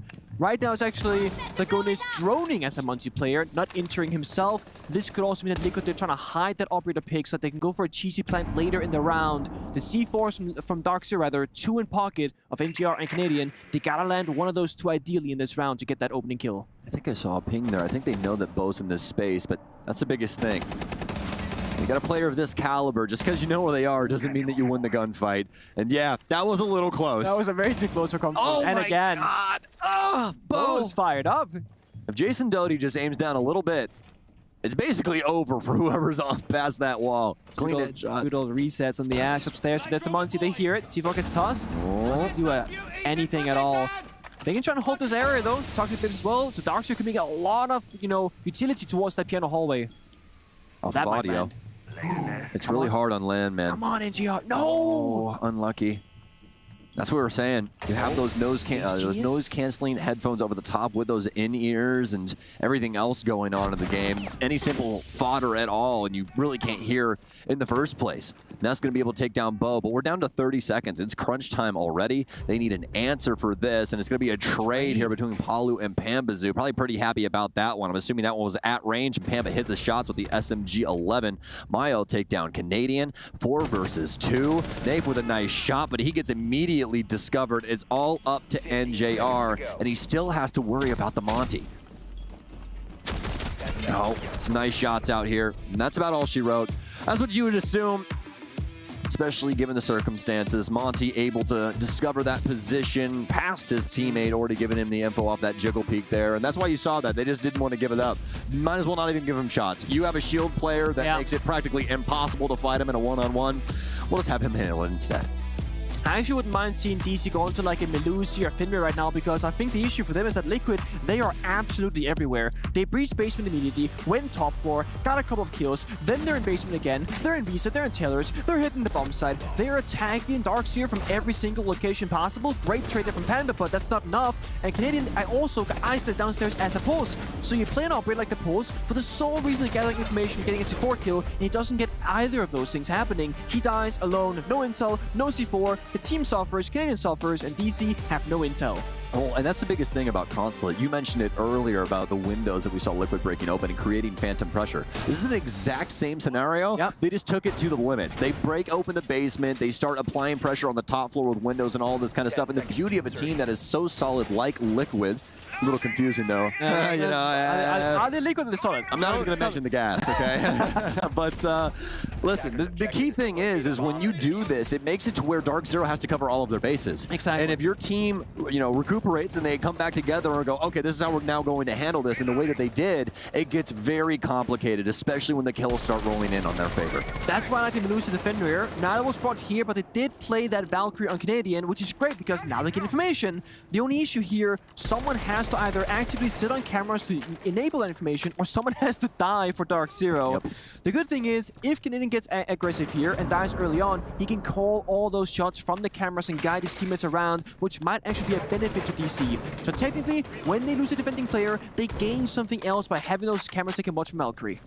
Yep, difference between passive and active utility. Some of these things are just set it down and forget it, and that's the beauty of something like Melusi. What a find here. Canadian didn't see the drone on the ground and resets Canadian's clock. He's going to have to worry about this from the cam perspective here, so at least they got somebody to try and have some oversight on what Liquid wants to do. Canadian literally said, hold up, I want to watch the cams. Let me just find someone. But great intel there from Liquid on the drone downstairs in the Visa hallway. Just gets that intel, Reese walks in with confidence, gets that easy pick, and now Liquid, because they got that 5v4 and they have the Monty, they can just start working towards that execute stage, going yellow stairs, flying in CEO window, and DarkZero don't have much to stop them with besides Toxic Babes, a C4, and those scory canisters. So over time, Liquid can bait out that utility with the Monty, for example, just like being an annoyance factor somewhere and force DC to react to it.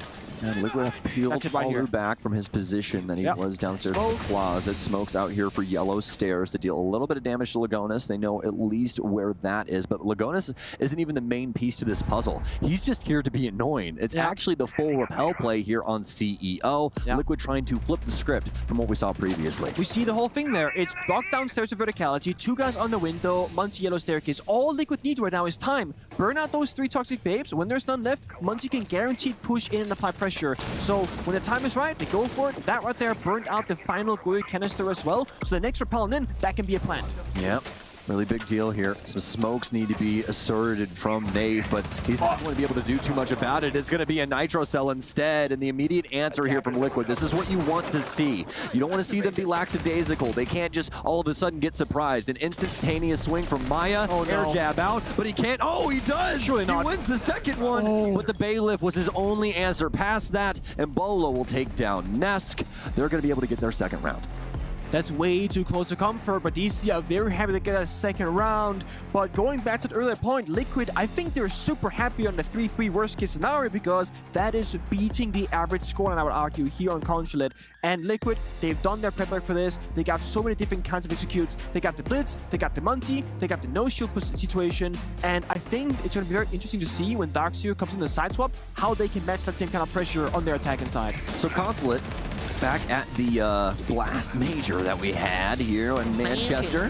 The Major, 37% win rate on attack. What? Okay, yeah, okay. For some reason, I got that wrong. Yeah, that makes sense. That makes sense. So we're talking 2-4. You're acting so shocked. You're like, what? I was like, wait, defense is terrible? It's like, wait, that's not how math is mathing. Yeah, no. The offense, 37.8 to get it down to the decimal. And then for defense, 62.2. Yeah. But here's the thing. This is one of these maps that I know it's been in the game for a little while, guys. I mean, yeah, and that's, you would know, exactly. It feels like it has, but there's a lot of innovation to be had, and the big thing that happens inside of pro play is that the defense is always better to start on every single map. Offense is incredibly difficult to try and get coordinated and sound and all of that in between, right? Team Liquid has obviously put in a lot of effort to make this offense spool up in the way that it has. Yeah. And I love to see how they're doing it because we don't see teams play with this much confidence all that often, I think. Playing on a big map, widespread apart. But Liquid, because of how good their drone work is, they can very comfortably walk on the map on the attacking side so far. I like this change. Canadian solo roaming top floor, more or less, has Capcan traps as the Capcan player. And I think the idea here is he's going to get hunted by demos.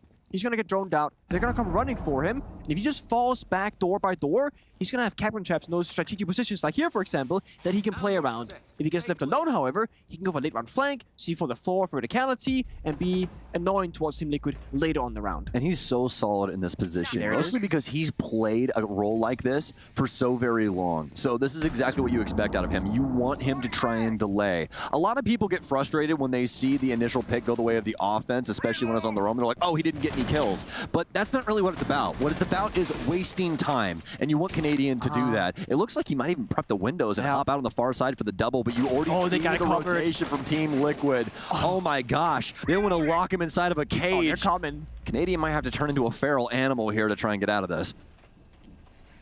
See what he can do. C4 timing could be massive here. And 1-point trade is all he needs. No way, it's Nafe instead, and they do it off the break. Beautiful comms there from Canadian. Lagonis gets him off the window, but Pamba's going to be able to frag back. And DarkZero in the driver's seat here for one of the few times that we've seen so far. That's great from DC. Again, they're playing together around Canadian, making him a bait and switch, basically. I feel like in a perfect world, Canadian should put down the Capcan traps, but he shouldn't be the Capcan roaming, because you track the Capcan, you're going to think to yourself, there's got to be Capcan traps. So I feel like if that small change happened, Liquid would have been less aware of it, maybe taking more damage, but either way, DC, they definitely come out on top in that trade. Absolutely. Now with a sub-minute, Team Liquid have a lot of decision-making ahead of them. It's a downstairs bomb site. They wasted a lot of time on that top floor, and they've only gotten Canadian for it. We're doing a check here. All four of the DarkZero players downstairs, so that doesn't mean that Team Liquid has access to that mid floor. But the key thing is now is that they don't really have the ability to break up too much. The soft breach is already used for Nesk. I don't know if he used those on that floor in there. It looks like he's at least used one.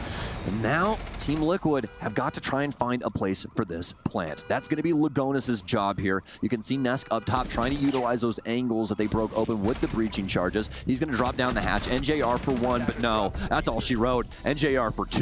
Botax on the last, and DarkZero have tied up this defensive side.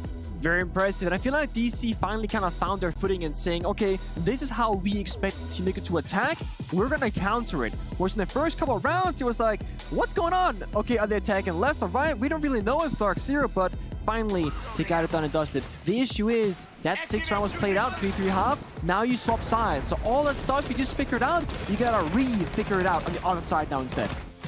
Even found the man sitting outside waiting for the hop/rappel angle that we would Eventually see if he ended up staying up. Didn't need that. DarkZero, very well done, especially in the fact of playing around Canadian on that top floor. Yeah, I do agree with you on the cap cans in that sense, but at a bare minimum, at least he was successful in the roam. He wastes time, he makes it complicated for Liquid, and I especially love the comms there. Nafe getting that Nitro cell up, more than likely saved the beginning of that round. Oh, absolutely, and again, it buys time for Pembasu as well. The big question was earlier, how will DC match up against Liquid on the attack? Because again, you got the Munty, you got the Blitz, you got those kind of rush or cheese operators for executes. And DarkZero, in their kind of new form, playing those shield operators on Canadian, they usually have two styles of play. One is very fast, very aggressive, kind of cheesy, where they try and steal around by rushing. We saw them do that on Border a couple days ago. So they can play like that new style, like always default back to that more like fundamental step-by-step kind of DarkZero. And we see what Liquid have chosen, right? They got the Plugable Shields, they got the Wamai, the Warden, etc. So they want to slow things down from Liquid side of things. DarkZero trying to speed things up, they can try and do it, but they only have the Blitz. There's no Capital, Ying, Glass follow-up. So I feel like DarkZero, they have to respect the utility right now and go step-by-step in this round. DarkZero, usually these first rounds, especially when it comes to the offense, right? You really want to try and feel things out. Yeah. And given the lineup that they have, this is something where they can't miss their mark. If you utilize this utility in a place where it's not really going to be of any use, then you're kind of screwed. Those gridlock tracks and all of these things in between are all dedicated to the space that you apply them. So it could be a problem if DarkZero ends up misfiring, but obviously that's why we see them taking their time. They have the ITA out there for Nafe as he cleans up that camera downstairs inside of the teller space. Saw the default up for checkers as well, as NJR will be spooling things up. Track Stingers down too, just to make it harder to try and rotate into this top floor. So also as Striker comes into play, of course, in the Recruit operator, you can get flashbangs and grenades on a Soul operator, which means you flash out the Wamai disc, then nade the shield afterwards, and just single-handedly clear utility on that side of things. And it is DarkZero doing that 1-2-3 step right now, droning it out, seeing where the play positions are. First step here is going to be dealing with Nesk on the Soda machine. Again, no Capital, so you gotta just burn things out step by step. Later on, Canadian on the base has to enable his team to get in the building somehow, or at least get into the bomb site later on. Yeah, this is one of the harder fights to take on this map. This exact position here is such a nuisance, especially for the offense. They're stalling out. I mean, come on, you gotta go. Flash, flash, flash, nade, boom, there boom, it is. pow. Oh, Nesk is more than likely that's dead. gonna kill him, yeah. Comes right into his lap, and that's exactly what you need to do. You have to try and burn out all of that utility to deal with that Checkers position. DarkZero able to do that. Oh boy. With flying colors. No. And wow, Canadian takes the fight almost instantaneously. What's the do it again? But wow, Lagonis decapitates Canadian. NJR will do so in turn to Maya. It's down to a 2 versus 2 because Pambazu is bleeding out on the floor inside of the bathroom. I guess if there was a place to bleed out, probably the best, it's a tile floor. Lagonis takes down Pambazu with that M590, creating himself some space and making sure that they don't have a constant bead on his location. Bo does have to worry about this angle through that soft wall to his right, unless we have an absolute demon moment from NJR. He's practically smiling already as they're going to adjust him in behind the desk here. Can he get the shots? Wow, what a transfer there. Knew he had to be around that door frame, slash through on the front desk area. NJR applying bullets where they should be, and he finds the kill. NJR is so good. I mean, that entire round also came off the fact that Canadian low-key kind of trolled that round, defeated him like 8. Hey, I know that guy. Hey, I know those people. guys.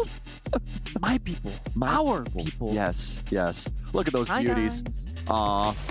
I mean, so if Canadian doesn't troll that a little bit, you know, by just ADSing in the midst of the all, I feel like that round is even more dominant for DarkZero, but either way, really slow start, like you know DarkZero can be, but when they gotta go fast, they speed things up. That's that new version of themselves that we have not seen so much of until this tournament. Yeah, and you know, it's a breath of fresh air. It really is. It is. And it makes me really, really happy to see, especially for people like NJR, Pamba, and Bolo. I mean, you just want to put high-octane gas inside of that car and fly. That's what you want to do. Kind of like our drive here earlier. So. Oh, Johnny. I was afraid we wouldn't make it here in time. Or not, well, make it at all, like. We were definitely making it on time. Oh, we were making it early, man. I probably could have had a nice little stroll, everything. That guy was ready for Formula for sure, let me tell you. But for Team Liquid, little bit of a pause there for a split second. Not an actual tack pause, but just a little bit of a... It was a tack pause. Oh, it was a tack It was. pause. It flew by. It did. It Well, I don't know. really Team did. Liquid off that round lost. Like you said, you know what? We gotta re-talk about how we get this, because if you go to the desk, first said how Liquid had to ban out specific operators to then strengthen themselves on their starting side. That's their attack. They technically only win 3-3, which is good on Consulate, but if you want to build a big lead, that's only neutral, right? So now Liquid are, okay, now it's 3-4, now we're playing from behind. We need to now hit the brakes and figure out how can we get ourselves neutral again to a 4-4 and start building that lead. Because I think once they start stepping away and DarkZero, they got them figured out, I don't know if they can come back from this map of Consulate.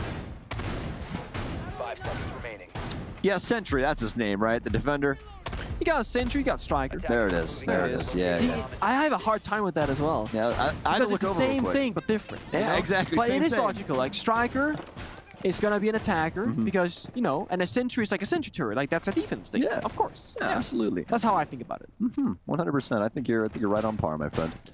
And yeah, Sentry's going to be coming in. This is one that we don't see too often just because usually the primary utilities that are available to the operators on defense are just so stout. They're very, very good, and you miss them when you don't have them, right? Yeah. This time, though, Team Liquid, they went with Sentry. They went with barbed wire and a bulletproof camera. Now, they do have that secondary super shorty as well, so we can do some reconstructive surgery around the map. Got the Commando as the primary, and overall, a solid piece, but just keep that in the back of your head. They are missing out on another primary operator. They are. And with DarkZero, I mean, you got Glash, you got the Yin, you got the Blitz. This could be very brutal all of a sudden. The big thing is for DarkZero, they want to try and get to a bomb site executed 5 players alive. Get that 5v5. If you lose bodies early, you lose a ton of either important utility or some of those few guns that can actually do stuff outside of the execute itself. So right now, for example, the Twitch and the IQ, they can do stuff to open things up, but you gotta keep the Glass, the Blitz, and the Yin alive for as long as possible until you reach that bomb site itself. Some good patience here from Team Liquid. You could see the worrisome sprint there from Resets. He was like, there's a good chance that if I sprint around this, I just get shot. But nobody home just yet. Obviously, that one DZ player up top, but just on cameras as of right now. I do believe Pambazoo. We'll just have to see. Canadian operating around the stairwell and probably one of the most dangerous spaces to be for a defender when trying to deal with a shield. Only one way it can go really well is if you're able to get that smack off in time. And then the stairs are actually pretty helpful for you because the angle gets real wonky for the shield player, but otherwise it's close quarters, and you never want that when it comes down to it. Oh, smoke's in. It's going to be the Glaz up here, actually, and they're both going to back off. NJR, more than likely primed and ready to try and hop in. Bolo's going to be on the CEO windows. Pambazoo with the very first kill as we have the charge ahead from Canadian. He'll run immediately inside of Piano, and that shield not helping him out to the degree that he wanted. Maya will take him down instead. 2 big kills for the defenders. Make it 3 as Maya will find a double kill. And it's down to Nafe and Pambazoo to try and deal with this. Maya's still alive, and obviously those Warden glasses helping out a lot in round 8. Gotta go for kills now. Plant is not an option. 25 seconds left. Gotta find 1 or 2, but he missed that. And Crusoe's shot gets the second. Pambazoo. Can he make this happen? They know where the plant is going down, but no. I don't think he saw it. What? And he's actually able to get him with the SMG-11, but now you've given Pambazoo a chance. He's based himself at the bottom of yellow. I don't know if they're aware that he's in this area. Gonna be holding this angle inside. One will drop down the hatch. Shotgun in hand. Checks around, quick peek, some tags, and a nice peek here from both of the Liquid players. That's exactly how you want to do it. Doesn't even wait for the secondary peek. Nesk just takes the swing, takes the fight as well, and wins out the round. I think that's as pixel perfect peek you can get, because you saw Pambazoo, he was like flicking left, right, almost getting stuck between the 2 targets because which one do I shoot first? Often when some pro teams, they will peek together, they line up and both will die simultaneously. Other times, one white swing shoot and it's a 1v1 2 times. Liquid had a literal perfect 2v1 swing, but here we see it. A really big blunder from DarkZero, not either droning out the Warden or maybe not even knowing the fact he was there, because if there's no Warden above, you get the bomb down for sure. But also, Troy started planting before the smoke popped. If that wasn't the Warden, he probably still would have died. Yeah. So very small error there from DarkZero with a massive punishment from Liquid. It's always the little things, man. You're wondering why your friend's complaining at you for the littlest thing you did in Siege? That's the exact reason right there, because it will lose you a round. Even the best in the world sometimes will fall down because of the simple things in Rainbow Six. It's a tie game here between Team Liquid and DarkZero, and it's been a heck of a ball game so far, man. We've been seeing a lot of different looks thrown each and every which way. I think the only persistent, consistent thing that we've seen is going to be Canadian on these shields. Yeah. That's it. That's what he does right now, though. I think last round, I just thought about it. I feel like there might have been a better approach there for Troy. If you give the fuser to somebody else and he goes to the plant, the Blitz then pushes upstairs to like create that chaos, create that space. I think that's how you distract your opponent, because just yinkendeling or smoking, it only applies pressure if the opponent thinks there's a push behind it. But they were on window repels. They knew there was nobody behind the smoke at the flashbang, so they stuck around. If you hear a Blitz sprinting towards you, you have to respect that. Either give up the ground or fight for it. So because the Blitz was the planter, Liquid, they just sat around waiting. So again, yeah, small things with DarkZero, but I like the fact that Troy's going to keep trying it. That's been their go-to operator, Blitz or Monty every single round, and all they need is 2 more, and they're guaranteed at least overtime. But Liquid, they tied things up 4-4, they got what they wanted. Well, it's anybody's game here. You guys heard the stats earlier about how defensive-oriented this map can be, but as of right now, I think it's a split show. Both of these teams can really take this. It just really depends on who gets on a heater first. NJR is going to toss drones in for this eastern side. This will try and do an east to west clear for this top area. They spent a lot of time on drones in that last round, Pangu, and it really seemed like they didn't really understand the operators that were available to them. Hard to say with a scenario like that, because obviously we don't get to see everything they see on those cameras, who they scan, yada, yada, yada. And that's really the biggest crux of this. Are they going to be capable of trying to deal with some of these awkward positionings? I truly love this positioning from Nesk here with this Vigil. The big thing about that ERC-7 backpack that hides you from drones is that it goes through multiple levels. So when you're playing a map like Consulate and it's 3 floors, you have to really be capable of identifying where you think the potential Vigil could be. Also deals with the bees, so different ways to utilize it right now. The thing is, for Liquid though, there is none of those like time-wasting operators. No Goyo, no Tuberao, so it's gotta fight this 1 minute time. What's happening in the server? Huge shots here and some nice finds, but it's gonna be Nate for 2.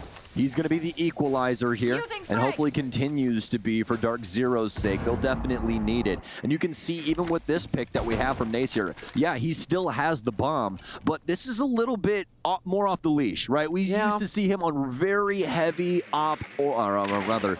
utility-based operators, things like Flores, stuff like that, where he had to sit farther back in the line and couldn't be as aggressive, where he could go for those immediate situations. Now down to the 30-second mark here. They have to try and find a place to plant. IQ and Grim still available. I don't know when they're going to try and activate this Amaru, but we'll just have to see. She's actually barreling her way up yellow stairs right now. A nade in, and a big moment as Resets will take down Nave, and NJR with a nice shot. It's down to the 2 versus 2. Pama's going to have to be a little bit closer to try and utilize this shotgun. A flash out. He's going to blind himself, and that's the worst case scenario possible. He doesn't know where he is, and that could have been it. A simple decision on where to check the angle goes awry, and Liquid picks up the round. Did they just lose the round because of a team flash? Yes, they did. A self-flash at that. Because you run in there blinded, right next to Valkyrie who's reloading. But if you could see, easy kill. You can't see, no kill at all. I want to say, I think Liquid misplayed that round after getting the first 2 kills. And I think it was a bit of a miscommunication because they got 2 kills, then Nesk left that soda machine position that you liked so much and just swung the IQ inside a break room 1 versus 1. If he just stuck on that soda machine position, I feel like DarkZero were completely locked out. So Liquid overheated a little bit. DarkZero won their gunfights. But with that, it comes down to Pamasu with a very tiny detail, small error, self-flashing and maybe cost the team the round. Yeah, and that's a big thing about flashes in Rainbow Six. If they're within proximity of you, I believe it's 5 meters, you're full white even if you're looking away from it. So it's a good distance, especially if you have a well-placed flash grenade. And look at that, literally moments away. If there was an extra 3 seconds, we have a gunfight there and it could go the way of DZ, but just an unfortunate circumstance there. And Maya's face tells you it all. He's like, I don't even know how the hell that happened, but hey man, that's a round. Oh man. I mean, the fact that DC are making these rounds so close and fighting so well, it's a really good sign because this is Team Liquid's map pick. It can really only get better from here, logically speaking, because you tend to do better on your own pick, of course. It's where you want to play at. And I don't want to count DarkZero out whatsoever. I generally think that the last 2 rounds could have been theirs, but it was going to Team Liquid. So if that those small issues don't go the wrong way for DarkZero, we're going to see him start picking up some rounds here because it has been down to the wire on both that CEO and lobby attack previously. Give it some space here initially as DarkZero is going to start to take their time a little bit more. Love that they have these info ops in here as well, especially with the Jackal and Pambazoo. I think this is a fantastic adjustment. All of y'all saw Mint there just nodding his head at everything that Canadian was saying. It's like, this guy's spitting right now. So what else would you expect? That's the beauty of probably being the coach of DarkZero, is just knowing that you really don't have to worry too much about your timeout timing just because Canadian is so knowledgeable. And he's been around the block for the entirety of Pro League's existence. So it's just their beginning. Yeah, how much more background do you want? You know, it's pretty incredible. Also, speaking of him, off the shield operator, of course. He tried a couple times, didn't really change the outcome of the round, so get a gun instead, get that roam clear. DarkZero, they've been a little bit slower on their attacks recently. They stopped rushing, like again, at a halfway round, or halfway mark rather, where they get the more or less full roam clear, can start doing verticality towards the bomb site if they want to. But the issue is, it's a 5v5 against 2-barrel, Smoke, Kaid, and Clash. If you only have less than a minute to work with on the bomb side, things might get really dire for you in terms of the timer on the clock. Okay, maybe I was counting them. Nick saw me just like counting over here as he was just smacking the thing. I was like, 1, 2, 3. Takes 9 hits, by the way, in case somebody was wondering. Yeah, does take 9 hits. 9 hits. They changed that on us too. It did. It was 12, and it's 9. Man, that screwed with me for a good year. It did. I kept breaking them as well. It happens, man.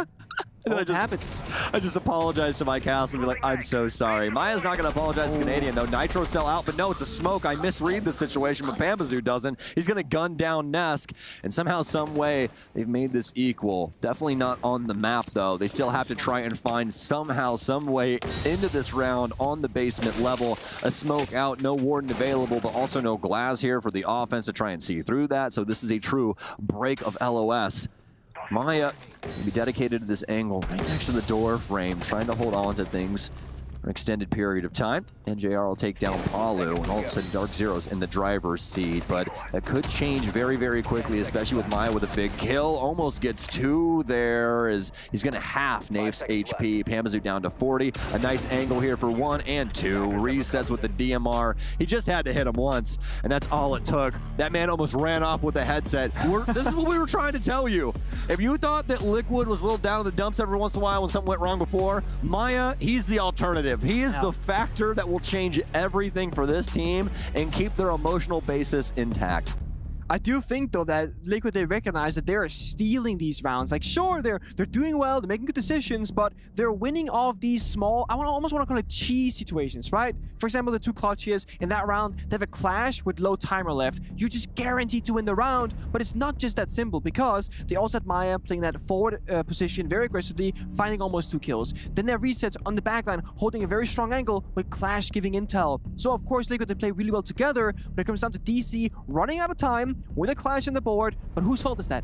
It's not Liquid's fault. They're playing the game smart. DC, they don't have the answers right now, which is why they've called their tactical timeout. Yeah, I think this is where the caveat is for me. I think everything you said is absolutely true, up into the point of Team Liquid are setting up the board like crazy right now. They are. That top floor clear that DarkZero had to deal with, they went for the full clear of the entire map. And on Consulate, that's quite a bit to process, but when Team Liquid is also applying all of these different utility pieces all the way up to practically almost the 3rd level, you have all these castle barricades and everything to work with. DarkZero is having to jump through all of these hoops. And the other thing that you have to remember, guys, is that they have to secure info on these scenarios. You can't just walk around willy-nilly and be like, I'm just going to blow open this castle barricade. Like, that's not how this works. That is how Liquid would just punish you to the nth degree. So DarkZero has to respect that, right, Nick? So that's the biggest thing, is like, when they set up the board like that, it's really hard for DZ right now. You do have to respect it, but with that being said, you can't respect your opponent too much, right? True. You gotta be like, you know what? I understand you have C4 below. I'm not gonna plant here. That's respect. But don't go, you know what? I'm afraid that maybe you have this, that, and I don't really know, so I'm just gonna wait around. It's like the timer's ticking down. They have a Clash, 2-barrel. You need the timer on your side on the attack. So either you go fast early to buy yourself time for later in the round, or you go fast later on to make a very secure roam clear. You can't go slow into slow into slow. Then you have last round scenario. You attack with 2 seconds left on the clock. That's when you enter the bomb site door and you're dead. Yeah. So for this potential final round of the first map, I want to see DarkZero regardless of outcome, just go a bit faster, either earlier on or later. They gotta change their pace. They can't go in the same pace the entirety of the round. Yeah, use this early minute to gain the confidence in the portion of the map that you want. Yeah, That's and then what, go from there. Exactly, that's what you need, and you gotta double down on these scenarios. I'm totally with you on that. And hopefully that's something that DarkZero coincides with. Gonna have the Ash charge out here, take down at least a castle barricade. This could be the first domino for DarkZero's demise at the hands of Team Liquid. Pambazoo, very important fight up against this castle that's walking back and forth across this far wall. This little split section is just such a nice space to play. We see a lot of players centralize around this because that is a permanent wall. This is not something that you can break, so it makes life a lot easier. Really far angle out there to the left too, but I mean, I'm starting to see an inkling of what we saw previously. DarkZero might not want to give up the goods, but also we do want to see them get on this gas pedal eventually. I mean, they're playing loose right now, and I like this because they're just trying to find a gap somewhere in the map, and I think Pambazoo has the right idea here. You can walk up. We know from top-down view, no one's really by this position. But the issue is no one's droning for Pamba. There is no Dokkaebi. Oh, no. So if he gets bad timing here, he wins that gunfight, thankfully, for DarkZero. Absolutely. Lagonis goes fishing, but it's Pambazoo that gets a bite instead, and he'll take a chunk out of Team Liquid. Lagonis goes down, 1:17 left, and this is where you want to see the Piranhas. You want to see that flurry get dusted up here from DZ, and Pambazoo, he wants to keep going. He's going to work his way over towards the Teller stairs. This is exactly what we need to see. Somebody has to get downstairs and try and deal with Palu. There's going to be a couple of other players around as well. They'll drop in. NJR takes out resets. They've completely circumnavigated these top areas.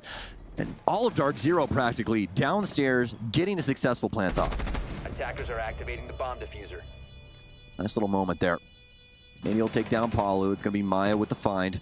Now it's going to be a retake here for Team Liquid with only Maya and Nesk at the helm. Very low HP as well, and does look like, for all intents and purposes, we will be going to a round 12, so we'll at least have max capacity inside of regulation. Maya, a little bit of a turncoat with that T5 skin, literally using the DarkZero skin on his gun. Come on, man. Some flashes out. And, that's going to be it. Pambazoo for 2, and I do believe 3 or 4 inside of that round alone, so very well done for him. Himself as well as NJR playing so very well throughout this map. And that right there was a very simple, but you saw the vision from DarkZero. Just get somebody in the map. Everyone's fishing for their own area. Pambazoo had mainly a Visa staircase. You had Troy going through the basement with the Jackal, just scanning for footsteps, etc. And then the rest of DarkZero mostly droning and holding passive angles, waiting for a rotation from Liquid to act upon what's happening on the map. And you saw the second Pambazoo got that first kill, Liquid they start moving a ton around the map. Then Jackal comes in from basement. They find the bomb site player of Palu, and then it's all over. DC, they hit that basement bomb site, get down that diffuser, and it's just GG from there. 6-5, still favoring Team Liquid. I don't like asking questions on the desk, Panky, but I have to ask this. You can ask. Okay. Thank you. I appreciate that. Are we getting overtime here? What do you think? Which way is this going? Honestly, okay, so I'm gonna just look at the other lineup here, okay? If I see Armor Blitz from DarkZero, I'm thinking no. Okay. Because I think it'll be a quick round, but in the wrong way. Okay. I think DarkZero need to... Oh, see, there's the glass again. Now I'm going to be worried. This is top 4 attack against a Warden, against Omai, against the Smoke. I think this can go really wrong really quickly, especially because when we see this kind of lineup, almost every single team will go for a CEO, Yellow Stairs, kind of default execute, and I think Liquid are too good to lose to that. Of course, DC, they can clutch up, they can hit some good shots, whatever.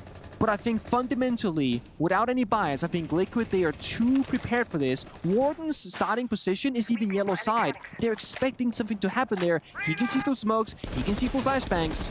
So DarkZero, if they gotta win out with this other lineup, they gotta play perfectly and counter Liquid in those small moments in the round. As DarkZero overcooked it. They overcomplicated the scenario for themselves, bringing it down to this last round where maybe their strategy's already been nipped in the bud before they even know it. Lots of patience here. Nave holding this angle for the checkers area upstairs. It's a pretty tight one, but you need that singular round to enter the skull of your opponent. And all of a sudden, you got a frag on your hands. Camera, that is a lot more permanent than the old one. They took away all the windows on the outside, a bunch of metal sheets there now. Womp womp. Found that one out last week again. I literally ran outside all the way to that. Yeah. And I was like, oh, Ubisoft, come on. But no, it really needed to happen because that was like the default for everybody, all the way down to like silver. You just run right over there and shoot the cam. See, this is what I don't like about the lineup. There's 4 players now, 3 on the roof just waiting and joining and looking around. DarkZero have no map control whatsoever. They only have Admin just in this very moment. Liquid, they know this. They know there's no pressure. They expect the rush. They expect to execute. And they got Nest behind the bubble shield on that Soda Machine position to the right of Nave here. So they got everything locked down. They know Yellow is somewhat clear. They know Soda Machine is clear for now. But there it is. Panda down Yellow, finds a shotgun kill onto resets. That's going to create chaos for Liquid. Oh, this is going to be a little crazy. The pulses here, or rather the blitz to try and push forward and handle this scenario. But DarkZero, they all of a sudden blitz and get all the kills. 3 frags down. They've only lost Bo to a Nitro cell, so no true gunfight win for Liquid just yet as they'll move forward. The blitz will find him, and he's going to get out the pistol, but Canadian too late to the party. And Palu rips him to shreds with the MPX. That's, again, very risky play there. You could just back out, take the safe route, play that 4v2 rather, because now it's a 3 versus 2. And now it's a stalemate. 40 seconds left, and the attack is split. Pambasu, Yellow Staircase.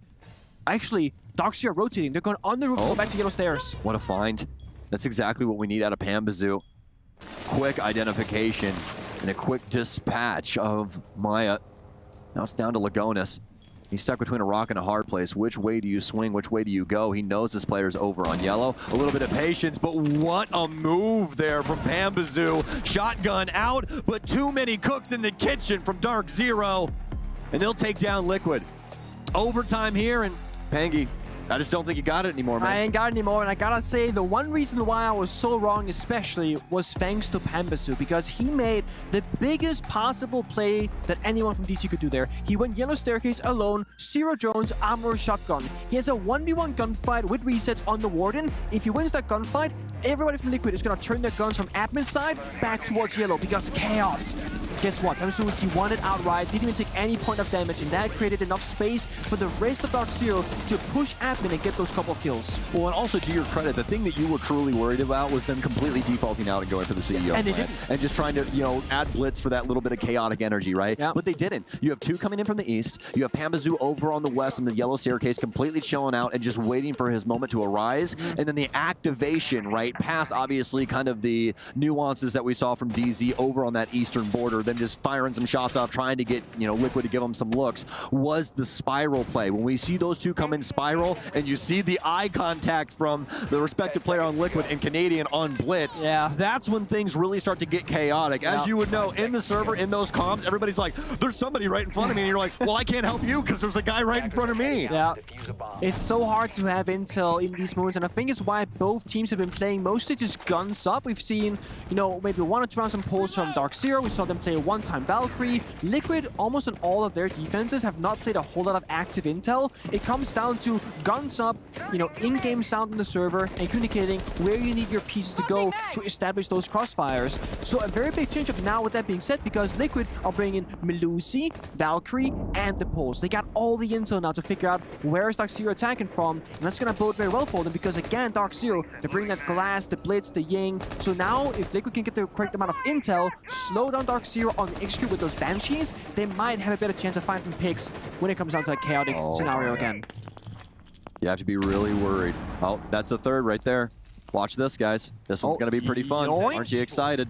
Oh, the move! No! Pambazu! He gets nuked by that Nitro cell falling out of the sky. That was the last thing I thought was going to happen there. Genuinely, I thought it was a good move from Pamba as well. He's like, I'm going to try and challenge this down, and the Nitro cell descends from the sky, descends from the heavens, and sends him straight to hell. And yeah, I was smiling and the player came not happy because he was the glass on the roof on the drone. I think you saw that from the drone perspective, be like, that's so goofy. Like, what is going on, guys? And there it is, the drone on Yellow Staircase, that's a GRs. Now Troy has to generate space instead, but that's a Blitz 1v1. That's not going to go anywhere against the UMP. Oh, man. That was so strong from Maya there. And once again, we have a very similar situation to the Blitz plant earlier. We're peeking before the smoke pops, and it gives info to the defense. There's no Warden even available for Team Liquid, but you don't need it when the smoke isn't there. Down to 2 players for DarkZero now. There's a minute remaining, and Nate, he's found some space, but now he's got a world of hurt ahead of him, especially with Nesk at the helm. He'll take him down to Bo in an awkward situation. But who else would you want here in a 1 versus 5 with a crazy, crazy gun? He won't have to reload for any of these gunfights at all unless he overcooks it a bit. He's taken the info away from them, minus the black eye cams that are more than likely around, but he doesn't know the positioning of the player inside of CEO. And Liquid will take the defense. That round played out how I feared it would for DarkZero the previous time. And it wasn't a top floor attack, but that was a default yellow execute that just fell apart entirely. And I mean, it starts off with Pambasu seeing an opportunity. And I think it's very important to note here, I think Panda made the right play, as you said as well. You hear the pulse, rip the C4. If you drop down and shoot him, you know you're safe. But the issue is the C4 trajectory, it got stuck in the beam. That's what happened. I was gonna say, I think it actually went up and then down again, but it got stuck to the beam, which takes out Panda and keeps Pulse alive. Unlucky. That's no other way to put it. And you see the smile there from MDR. So unlucky, yeah, and little smirk there, but not going to be all smiles if they end up losing this. It's going to be a pretty frustrated DarkZero as they come so close to being successful here. And all giggles for Maya. I love that guy, man. I really do. As a player, as a person, he is a truly great dude and a hell of a Siege player. I mean, my God, man. 2 of the DarkZero guys having a little bit of a complication, guys. We're going to get this sorted out before we head into what could be the most important round of this entire Consulate. The thing about Maya, because you're right, like right now, great dude, great player, but when he first joined Liquid, he was not it. He was not the solution. He almost looked at the problem, and Liquid's had this issue for a relatively long time, similar to G2 as well, where they have their 4-player core, and they just get a new 5th player, and it doesn't work out. New 5th player doesn't work out. And Maya has been a star player on all of his previous rosters, who just excels individually and to enable his team and be enabled himself. He joins Liquid the first month, 3 weeks, I don't know. He drops 1 kill a game. He looks like he is completely lost, doesn't fit into the Liquid system. There it is. And then all of a sudden, there he is. Yeah. He's showing up. He's being enabled, enabling the others, and Ness got into that entry position again, and things got much better from there. Well, it's that man right there. It's Lagonis that changed all of that for them. Yeah. Because what you said, that very last thing that you said about Liquid, that's why, for me personally, that's why Maya was having such a struggle. Liquid played such a different version of Siege than he did. You look back to what he was doing on Los, you look back to, you know, like the Atlanta Major, completely different guy. When he came over to Liquid, he was still trying to have a few of those tropes, and I mean, you know, all respect, Maya is fantastic when he gets to play like that, right? It's just that that was not Liquid's game. That's not how they looked at the game of Siege. But hey, things change, people have to evolve, and 2 of the players that exist on this Liquid roster know all about that. It's going to be Palu and it's going to be Nesk. We've seen them do everything except true hard support at the end of the day, right? We've seen them do everything under the sun. And I think it just came to a time when they're like, we need to make a change. We're going to go get Lagonis, and Lagonis has really changed things up for this roster. I think Liquid look really good in this current iteration, and I hope that they continue to prosper because, fingers crossed here, knock on wood, anything you guys do for luck, I genuinely hope that these guys win a major soon. I remember casting the Yongchiping final, and, you know, unbiased bias caster as always, right? Because you're always going to have your own biases. I was super happy for BDS as they won their first major. I was gutted to watch one of my personal favorite players of all time, Nesk, have to go through what he's gone through so many times before and just see his hopes and dreams crushed right there live on stage. Yeah, and I love the story between Liquid and DarkZero because they have some similarities in that 5v5 roster, you know? Lagonis, the brains of the operation for Liquid, who doesn't get that many kills typically, and Canadian, same story. In this match, they're both playing shields half the rounds, right? You see a lot of the same kind of traits where you build around a specific player who's going to IGL, who's going to lead the team, they got their knowledge of the game, and Liquid and DarkZero, despite having that same similarity style, they play the game so differently. And it just goes to show again with Siege, So many different teams will have their unique identities on attack and on defense, the operators they play, how they utilize them, of course, which players they have on the roster, and which kind of operators that they main. Back in the day, teams only played multi or Ying if you had like a Ying or multiplayer, and those were rare to come by. Nowadays, it's, you know, evolution. Players have gotten so much better. Every single team can play Ying, every team can play multi. There's not many operators these days where you go, you know what, I only see this team play this. Usually, it's most teams can play this, but some teams just do it a little bit better. Yep. If it's good, it's getting played. Yep, and that's the thing. That's why you don't see sense, because that operator's trash. So. What about... What's happening here? What? Sense is catching shots, stray shots. Yeah, not stray, direct. I was being very direct with what I said. And I'll say it again, that character is terrible. It's the worst operator in all of Rainbow Six Siege. So we have Mozzie on defense and Sense on attack. Is that how it goes? Yeah. Is Mozzie my most hated defender? I don't even think I've asked myself that question. I have to think about that for a bit, especially with... You think we come back about it on next map? How about that? All right. Sounds good to me. Yeah, but definitely for offense, if you play Sense around me, I might just team kill you, honestly. I mean, you're more worthless dead on cameras than you are throwing up light screens where I can't see and they can. So, hey. Skill issue, play glass.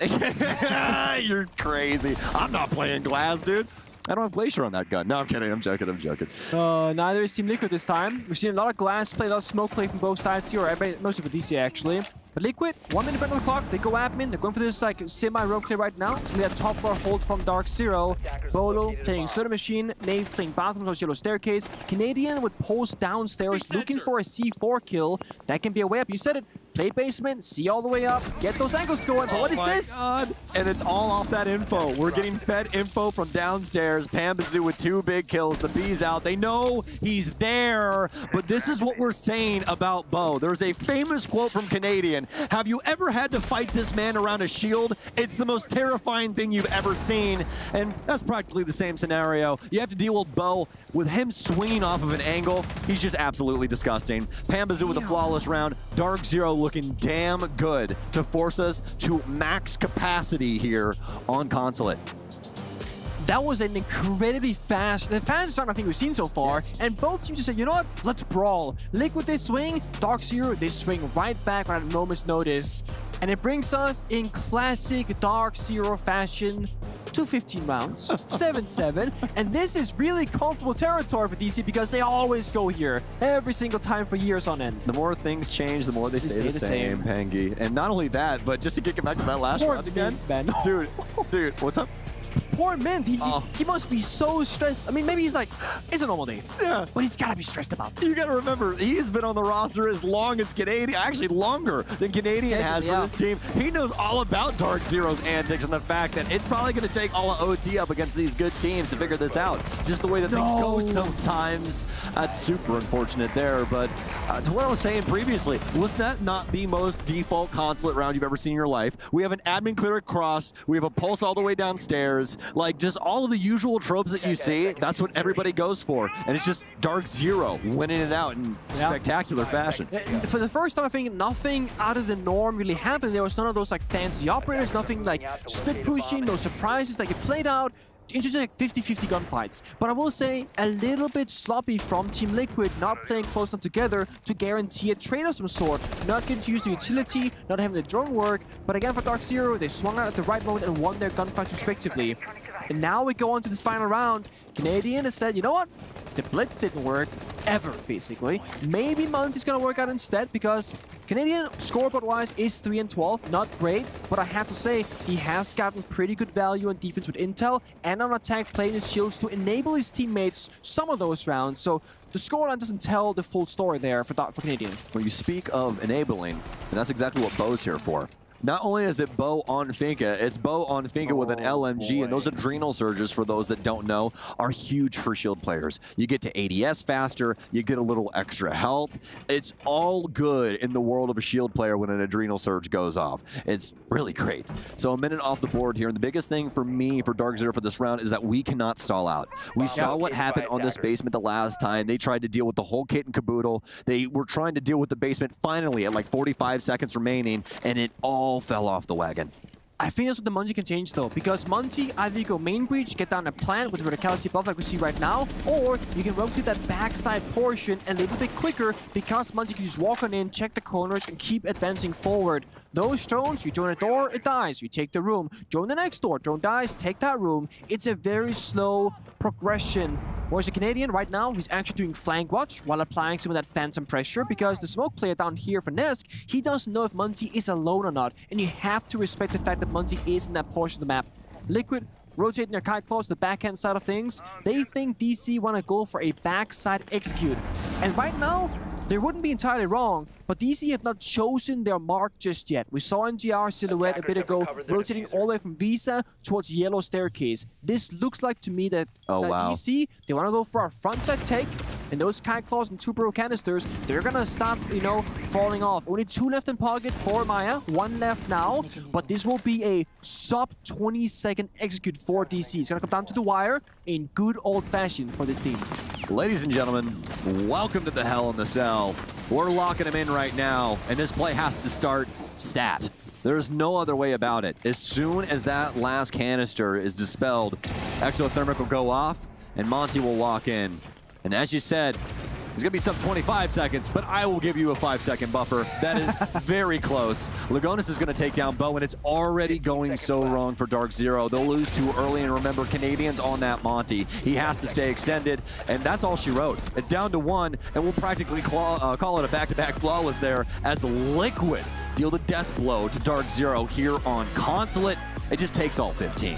Such a disappointing final round to a very exciting series. There's so many back and forth in both teams, and it comes down to when DC play their older school style of game where they are slower and when they're not as aggressive and unpredictable, that doesn't work anymore because that round looked like Liquid had no pressure, they were not worried. They were like, okay, they're gonna take Yellow Stairs, they're gonna take the breach and the hatch, hold those 3 angles, win the round. Yeah, and they made it even worse by bringing in the freeze canisters, right? But it's so smart. I was like, oh, hey, what if we just made it where you couldn't open the breach for 45 seconds? That'd suck, wouldn't it? Oh, yeah, okay. So, and the other portion is we run into the same exact issue we saw in that previous round with that basement. They had no idea what the positionings of Liquid were. Yeah. And that's what you and I were hoping that they would fix. But obviously, once again, we come to this moment where too close to the sun, they burn up. Yeah. All right. Well, ladies and gentlemen, we're going to throw you down to Ginny and Fresh to break down this game.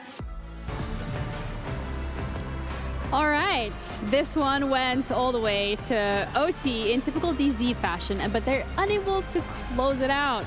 Yeah, I think that was a really high-quality game, though, Ginny. Right from start to finish, obviously, we had 15 rounds. And I just want to caveat that as well. Like, high-quality game, it came down to really marginal decisions that was made into rounds. Big clutches, you know, especially that one where DZ didn't quite get over the line because it was just down to time. That was ultimately their undoing, but it started off with Team Liquid, and they were really variable in their attack. They were going for fast attacks, they were going for slow attacks, changing it up, making it really hard for DZ to guess and predict what was going to happen.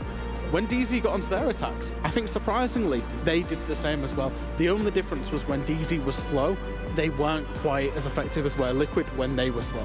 It sounds like you're telling me a story about how there is a very big importance on changing things up but staying consistent with the pace.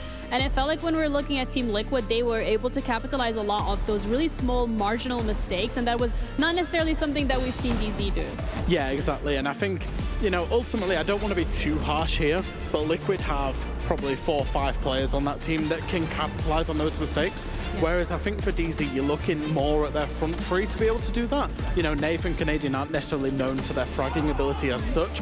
Canadian was trying to get involved with the shields. I think, you know, that's been the big thing for DarkZero's success, but it didn't really play out today. Liquid looks like they were very prepared for it. Yeah, Liquid was very much locked in, and it was like looking at their table where they had like multiple stacks of strats and just paper coming into this. I'm not saying that that's not the case for DZ, but I think as well, one thing to really commemorate here is the fact that this was Liquid's map pick. This is where they wanted to go, and DZ have had that ability to push them literally down to the very last second. Yeah, I said on the desk in the pregame that I thought that I was a certified DZ hater previously. I didn't really like their playstyle. And I said to you that DZ of 6 months ago would have lost that game absolutely astronomically. Like they wouldn't have been able to go toe-to-toe with the way Liquid were playing. Today they did. Another couple of decisions go another way. They're looking at map 1 and having taken Liquid's map on the main stage. So their progression is coming along. It maybe isn't quite there yet, but you know, it's coming far. Another difference I feel like that we were seeing between both teams is like Liquid is genuinely so energetic. They were screaming, they were shouting, they were getting out of their chairs, they were fist bumping. And one of the players from DZ that we're always seeing around that similar theme is Canadian. And it didn't feel like that was the case this time, right? It felt like very quiet, even though it was a close game. Yeah, I think that's sometimes the case with Troy. Sometimes he gets really, really up for it and wants to be the main guy. And then sometimes he tries to stay more level-headed for the team. I think he does a lot of taking that attention onto himself away from the rest of the team. And I think that's deliberate as to the games that he does need to... If he feels that he needs to bring his team upwards, he will. And he'll get hype and he'll get active. But when I think he feels like his team needs to calm down, that's when he'll be quite calm himself. When you're looking at the way everything played out in this first map, are you expecting DZ to maybe bring that energy upward? Do you think it's maybe better to stay level-headed and play to whatever you have prepped beforehand? I think stay level-headed. If you look at some of the rounds that they lost, it was minute, and I'm talking minute details that lost them the rounds, going in together, you know, allowing aggression to be re-swung into them. Those aren't things that you want your team... You don't want your team to be more energetic because then you give more opportunities for that. I think on the whole, DZ actually had a really good game, and they need to just kind of put that last map away from them now. They could have won it, sure, they didn't, but they are actually playing really well. In a different universe they could have, but Yeah, it wasn't absolutely. this one. And I think something to really look forward to is how they're going to change coming into that next map, what the adaptability is going to be coming through, because it was so incredibly close. But we're ready to head over to a Telestrator segment with Anne, who's going to be breaking down some of the success that Liquid has found on their own map pick. Thank you so much, Ginny. Yes, I'm here. I have a clip from Liquid, and we're going back all the way to the very first round, which feels like it was ages ago, but it's showing some good surprise factor from Liquid. Now, in the very first round, we are seeing Liquid get set up. They're rappelling outside these windows, making sure they have that pressure on towards meeting. There's a drone downstairs as well, checking to make sure that everything is clear over there. And we have some players setting themselves up around the meeting balcony. Now, whilst this is going on, they're using this kind of as a distraction, because at the same time, or simultaneously, we're also seeing players around the CEO window. Gonna scroll forward just a little bit so we get there faster, because this is the situation that's going on there. We're seeing smoke grenades from the attackers over at the CEO window. We're seeing 2 players on the side of DC also being affected by the Lion Skin, by the Grim Bees as well. They think because of this pressure, the plant has to go down at the CEO window. That's what they're expecting. They're using the smoke canisters for it. They're using a C4 as well. The plan isn't gonna go down there. There's only just a player rappelling. Now we're seeing NGR swing around the door, and surprise, there is an Amaru shotgun facing him directly there. He is gonna get surprised by that. We're seeing now, of course, the plant go down here on the side as well. We're seeing Resets jump in. He gets rid of the bulletproof cam. And unfortunately, over on the side of meeting, there's a bit of a misplaced smoke canister. That allows Lagonis to go for the plant. He spots the opportunity there, gets the plant down as well. And we're seeing at the same time the good post-plant position here. We're seeing resets around the CEO desk. He is waiting. He is just waiting for the players to swing around the corner. They don't have any information on this whatsoever, so we're looking to see a good post-plant here. They're trying to do something about it on the side of DarkZero, but it isn't successful. A great surprise factor that we're seeing from the side of Liquid. Now, we do have a second map coming up after this. The second map will be Kafe. That is a chance for DarkZero to bring it back. We'll have to see if they can do it. Before we head to Kafe, we're heading to a quick break.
Ready, set, go.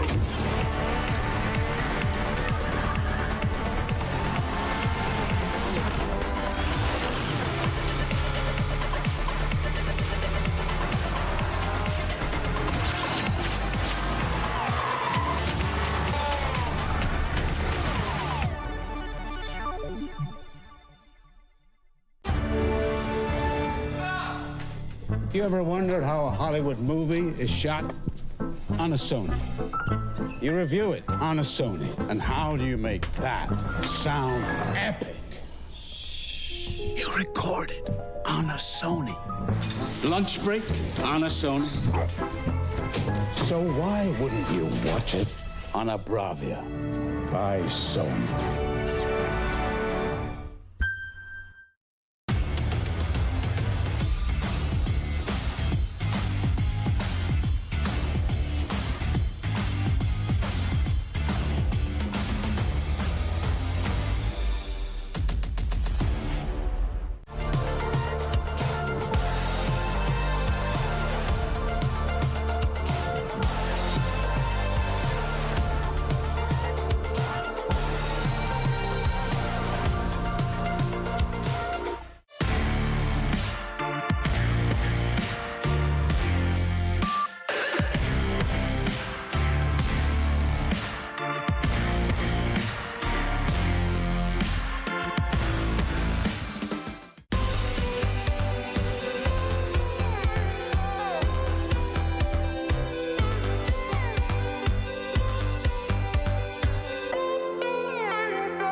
I'd say as the veteran and kind of most experienced player in the scene, I have a lot of memories from competing.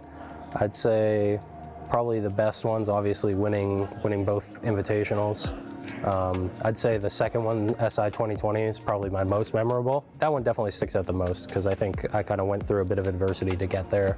Had won before and then went through a big drought and then winning again. I think that was a very special feeling. To get comfortable is probably one of the most important things when attending international events. You're always in a different environment, so things are different. You can't control it all at the end of the day. You know, the desk might be different, it might be cold, it might be hot, time zone's different, all sorts of different things. So I think just taking your time to get comfortable and get used to things. We're a team that doesn't usually rush things. We like to take, you know, if we're tired from traveling first 2 days, you know, we don't practice. We make sure we stay up, get our sleep schedule in order, all that. So yeah, just getting things in order, getting comfortable. No, I wouldn't say there's any role changes coming in after the Manchester Major. I mean, that was our second event as a team together since we picked up Bolo and Naif. Every good team, you know, it takes some time to figure things out and continue to improve. I think kind of right away, maybe just after SI, we figured out the roles that we like on the team and the positions we like people in. After Manchester, though, we just kind of continued to expand and build on kind of the foundation that we have. So I think overall, our playbook and just how we play, it's a lot deeper than it was at Manchester or previous events. The big bad Nadian, loud and ridiculous, and the calm side, I think they both have their times. And I think it's kind of what the team needs. Firing on all cylinders and, you know, playing really well. I definitely get hyped and excited and when we're in a tight match like that. But there's definitely times to stay calm and stay focused. You know, sometimes in those tight matches, you know, you have to bring it back and focus on the next round. So sometimes you can't really get too crazy or anything like that. Honestly, personally, I've never been someone that gets too hung up on the meta. I find ways to enjoy each one, I'd say. I'd say my least favorite was probably when I was on SSG just after we won with Wamai and Jaeger at their strongest and shields everywhere. I think it was just kind of going into that when we won SI there, and then it got really bad just after. I think that was probably my least favorite. But I've always been able to kind of find enjoyment in what's going on at the moment. I definitely really enjoy the meta at the moment. For me, I'd say the role of IGL hasn't changed too much. I think one of the big things is the level of competition just constantly raising. I think because more teams have, you know, good IGLs and good coaching staff and all that, it makes it a more demanding job and harder to do. I think early on, my teams probably set themselves ahead because I had a high standard for myself and the team, and there probably wasn't as many teams with that, but I think, you know, there's more and more competitive teams with that kind of high standard.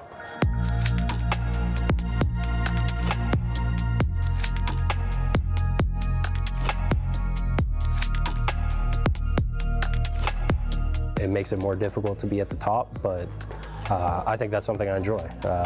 I'm a competitive guy, so, you know, I think fighting for it and earning it is still just as fun.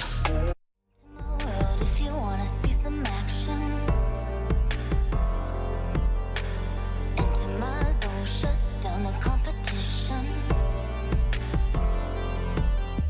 Stand up from the crowd, yeah, I'm the main attraction.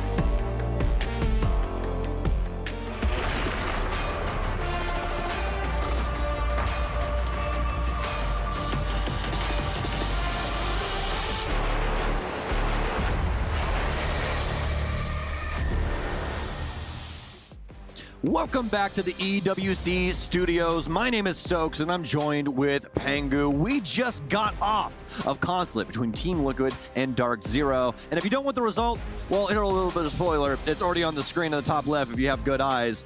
I was going to say I was going to be quiet for a second, but yeah, Liquid took the first map. DarkZero is going to have to try and dig deep here to not only take Kafe, but also take Clubhouse. Pangu, not only welcome back to the casting desk, but also, how you feeling about this? We're going to Kafe. This is a map that in recent history, when we were talking about adjusting the map pool, a lot of people pointed out and said, why isn't Kafe gone? Yeah, you know, Oregon disappeared in, you know, the stage to come, and Lair came in. What about Kafe? I think Kafe, it's time to let go of this map, okay? It's very much rappel-oriented. I think shields will be difficult for DarkZero, so I want to see what they can do without the Blitz, without the Munty, because when it came down to the actual 5v5 without that kind of shield play, Liquid were the better team on Consulate, but it wasn't just Liquid winning, it was all the way to 15. Yeah, 100%.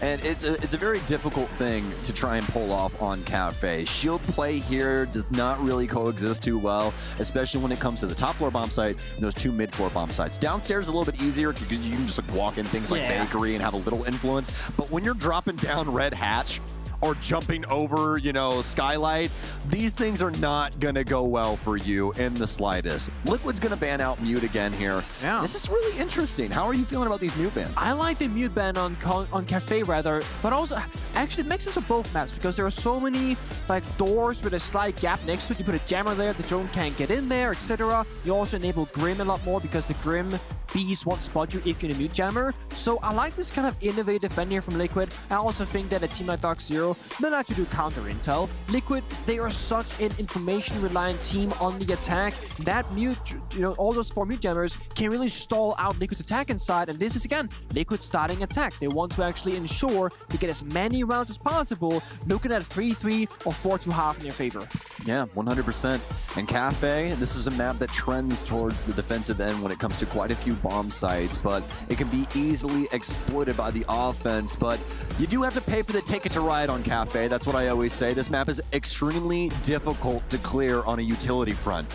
This is one of those maps that back in the day, Nick, you guys probably had this as well. Kafe is one of those maps where it's like when you're trying to get the whole team on the same page to clear, you're probably going to play that map like 5 times in one day just to get things down, to get these things properly ordered, because as soon as you don't, especially back in the day with ADSs, if you burn things out improperly, you're screwed. You can't get rid of things like Pixel or Bathroom or Cocktail upstairs. So many important things that really rest on the shoulders of DarkZero to try and exploit right now. We'll see how that goes as we jump into our first round here.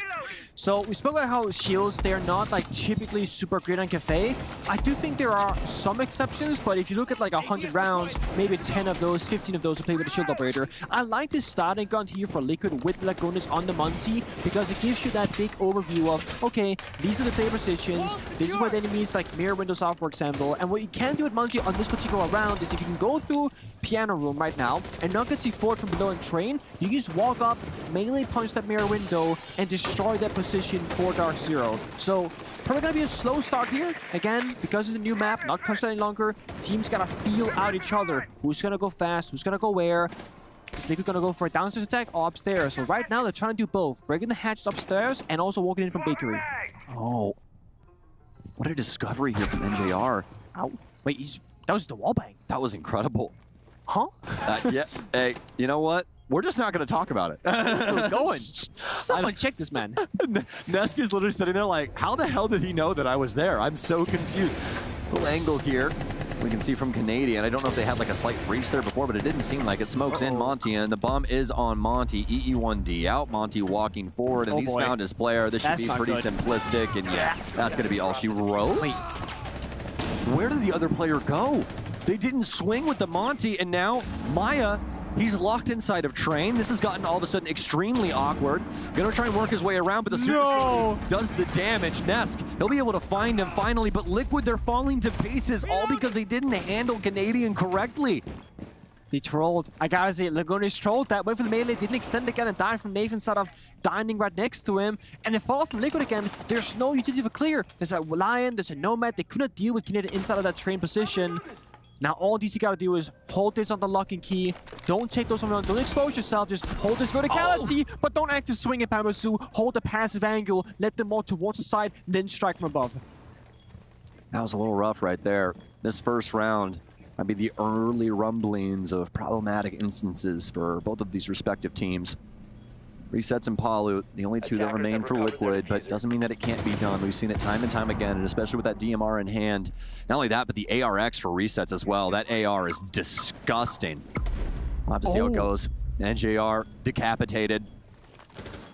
The French's very favorite form of getting things done. And Palu take things down here. Another peg as he'll fall. Could be all up to resets and able to at least find one. Nafe with a shotgun should be able to handle it, and he will indeed. Crosshair dedicated to his chest, but it all goes wrong. Kind of crazy that Liquid was able to kind of bring it back to bear there for a split second. Just a little over-encumbered as DarkZero, and just a little too much influence from there being thrown the way towards Liquid. They nipped that in the bud, at least in a couple of different stances. And now, for Liquid, first one not going too well, and it's really based off of this play that we saw inside of Train. This right here is the biggest issue. I'm in total agreement with you. The fact that Lagonis didn't honestly just tell Maya, listen, just swing this guy, is the biggest thing inside of that round for Liquid. If they quickly dispatch that entire Train area, this is more than likely looking like a Liquid round. Disgusting ones in there from Paolo as well. Just Jiggle peeks at one taps the guy inside of library, but even though to hit those nice shots that wasn't enough. Cafe is an interesting map because it has so much verticality with self-destruction, but you can also do those kind of limited attacks like we saw last round from Liquid, where they didn't care about top floor at all. They go first floor primary, up the bakery stairs from red, then just walk in the Train window and just take Train, and they're hoping to kill Canadian for free, use the multi, plant behind him most likely. But again, if your entire strat revolves around one operator, and that operator dies like pretty early on the round, that's it. So I like this more, you know, utility-oriented attack from Liquid now. You got Capital, and you got the Grim, you got... See, now I gotta do this again. Striker. There you go. You got Striker with W2, which is such a good operator for Cafe because again, you can burn and you can destroy. And we also have... Oh, we have... So that's why I was messed up. They got both. They got Striker and Sentry are both in the server. Oh, no way. Well... So you know how we said that like this op is so good at getting intel? It's really good when you get to capitalize on it, but when you have to fight Palu and he's kind of expecting things on that end of things, doesn't exactly work out. Now I will say this is what I love about DarkZero, something that we probably wouldn't see too often before. Yeah. Pambazu immediately doubled down and he hopped out the same damn window. I love that. I mean, if you lose a player early on defense, it can snowball very quickly, so either you full commit to the craziness or you don't do it at all. So I love this double down in this specific instance. Also, Melusi dying, not a huge loss. Those Banshees already pre-placed. That's going to give you intel if an enemy steps into it. And now it's still a 4v4 with both Pembatsu and Resets taking a bunch of damage. And I love that you point that out because that's one thing that I've told so many people throughout the years, Pengy, is the fact that, you know, if you want to do something crazy, just make sure that everybody wants to do the crazy thing. Let's all be on the same page here. If I jump out this window and die, send it again. You know, screw it. This is the strategy. This is what we're going to adhere to. We're going to have Nave taking a fight outside of White here. Does have to worry about those soft panels over on the garage end of things, but fortunately enough for him, not another Liquid body occupying those angles. That could have became extremely problematic. It feels like Liquid don't have the right idea compared to Consulate. Like, I'm not sure what their plan is right now. Okay, just kill Nate downstairs. It's a simple plan. But in the bigger picture right now, from the very beginning, I don't know what Liquid is trying to achieve. Maybe go Cocktail Repel, use Capital Grim. Then when Grim died, they went to plan B, which is try and isolate those players off DC just like before on Consulate. Because the thing is, DarkZero often have 1 or 2 players that don't have any real support. Those guys can do free kills like Nate downstairs. Never Maya taking over this top floor and ripping away the flooring as well to create all of these different angles that DarkZero will not have to worry about.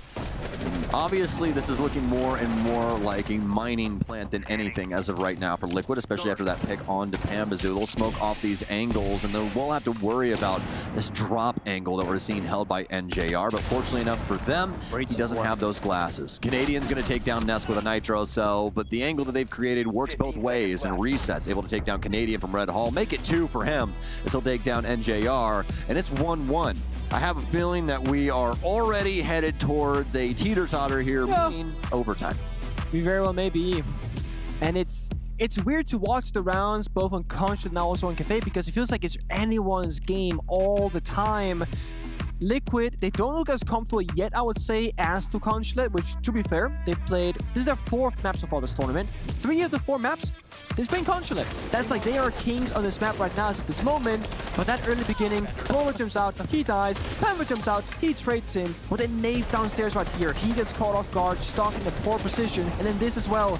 Pamper flanks at the most bizarre moment, just when they breached open the hatch with no follow-up. Surely if you wait 20 seconds or so, maybe 15 seconds, Canadian can see 4, as Pamper flanks, and you create more chaos together, and you set Pamper up for a better success rate on that flank. And Liquid, they want to make sure that are at least capable of 2 rounds on this offense. Honestly, really thinking 3 here for them. I'm really feeling the split half already. We'll see if our early prediction here, maybe a little bit too early, ends up going at least my way. But you guys heard Pango himself. He reinforced it. That's on him. So actually, I could see a 3-3 just like before. I think it makes sense, and I think both teams are comfortable on this map of Kafe. Sure, DarkZero picked it, but Liquid is not a bad team at Kafe. Brazil as a region typically likes to play this map. So wouldn't be surprised to see both the defense and attack have success on both teams.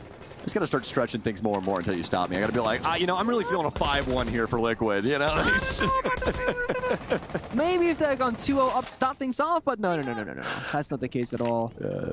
I don't feel that way either, but I will if it bugs you. So, gonna have that Solus on the top floor, though. This will be helpful for the drone game of Liquid, but they've already created so much space. DarkZero's not playing inside of Coach Check. They're going the angle, and this has allowed Liquid to work in from lobby. Resets Dust Snake. Pambazoo takes down Deimos. And now, well, it's a ball game. Let's see how it goes. DarkZero, can you knock it out of the park? It's kind of a fastball, but you've got some straight shooters of your own. That Nitro Cell will deal half of Lagonis' health as he stands inside of Rice, ready to plant at a moment's notice. We do have Canadian that's still occupying the red area and can potentially get some angles upstairs to try and stop this onslaught if he can try and utilize the Specchio scanner. But Lagonis is going to start planning. That means Liquid's got all the angles necessary to try and hold down these rotations. It's a successful plant, and now that Solus, not really worth the weight that she was before. Pambazoo will take down Palu, though Maya desperately trying to win this out against Big Bad Canadian, but Canadian's smart enough to realize he's got 2 young gunners right around the area. He'll let them handle it instead. It's down to the Monty, and, well, it's going to be Pambazoo for the ace. Yep, sometimes all you need is one wonder kid. And that kid is Pambazoo so often for this team. And I'm looking at this from a top-down perspective. I'm on the monitor. And I was thinking, this round is so easy for Team Liquid. All they had to do was break the castle barricade where they planned it. And you can actually see the fuse from outside the building from a safe location. Instead, they're fighting from inside, next to castle barricades, next to rotations. And the issue is, there's a very big domino piece there for Team Liquid. That a player inside our wedding, so bottom of red staircase, the second he dies, everything else falls apart. He's the middle link that supports all the other pieces. So you saw every single attack of Liquid fall apart without any support, whereas Pambazoo and STC, they're all running at him, all 5 together. Yeah, and just insane that Pambazoo, across this entire board, look at the way that he processes all of this. I love that we got the replay from his perspective because you can see just the ways that he had to work this entire thing. And NJR is trying to deal with Monty in front of him as well, and not only is he able to assist with that, but obviously he turns and and burns that player inside a freezer too. And I think you put it best, Wonder Kid when it comes to Pambazu. That was the way, like, when Nomad died, Paolo, the second kill in that round, they all fall apart. But it's like, Liquid, they found the gap, but what was the post-plant decision there? How did they think in their mind that they were gonna hold on to that diffuser post-plant? Munty's gonna 1v4 on bomb side? I don't think so.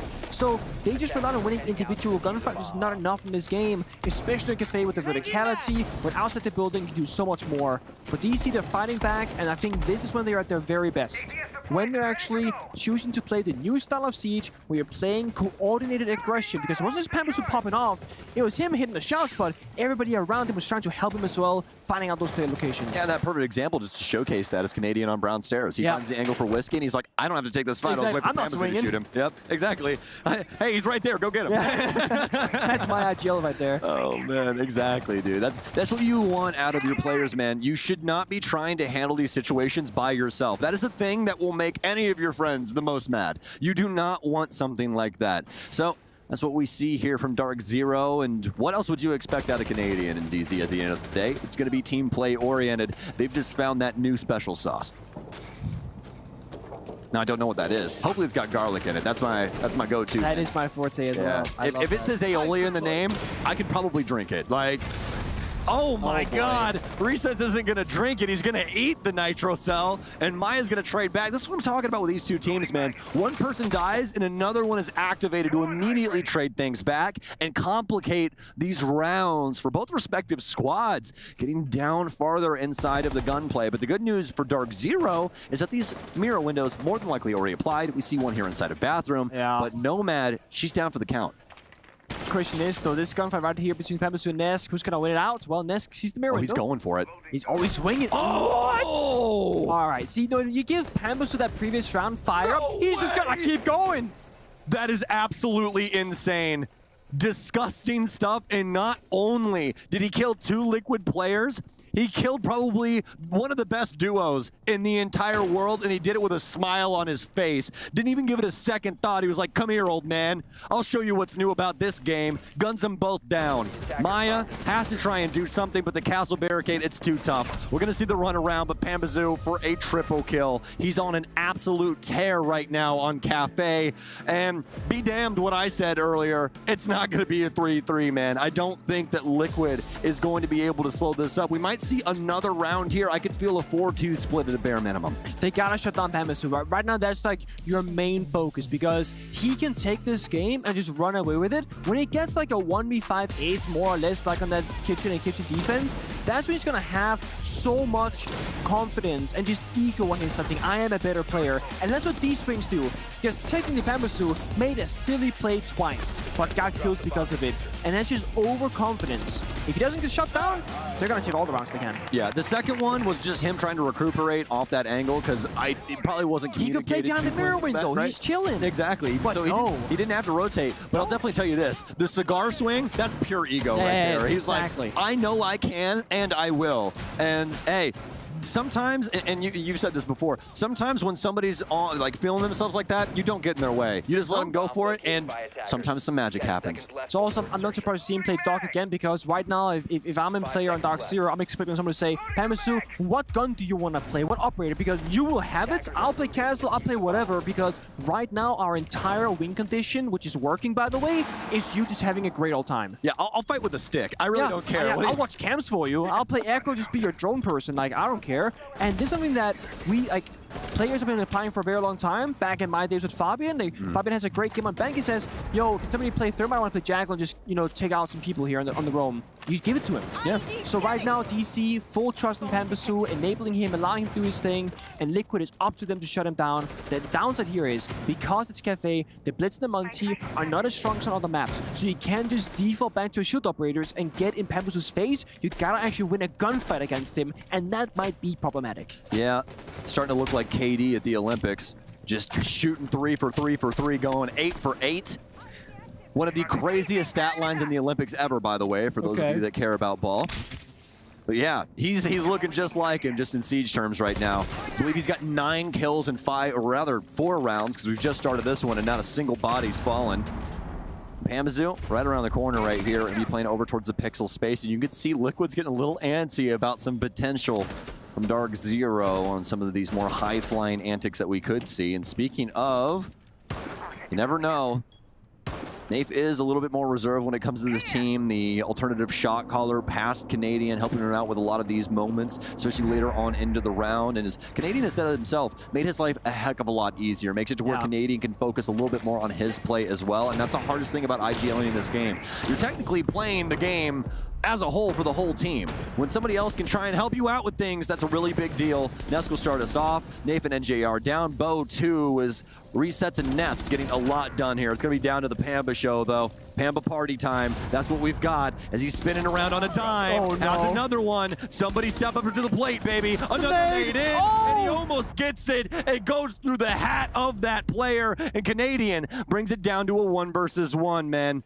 It's up to Nesk. 28 HP remaining, and Canadian gets it up against Nesk on low HP. Nesk doesn't have the greatest opportunity, but it's still Nadian being able to close the door on him. It's Nadian to finish it off, but who starts that? Pambasu in one corner inside a freezer, gets multiple kills and stalls out for as long as possible, either down to the grenade or the gunfight, but he went down swinging.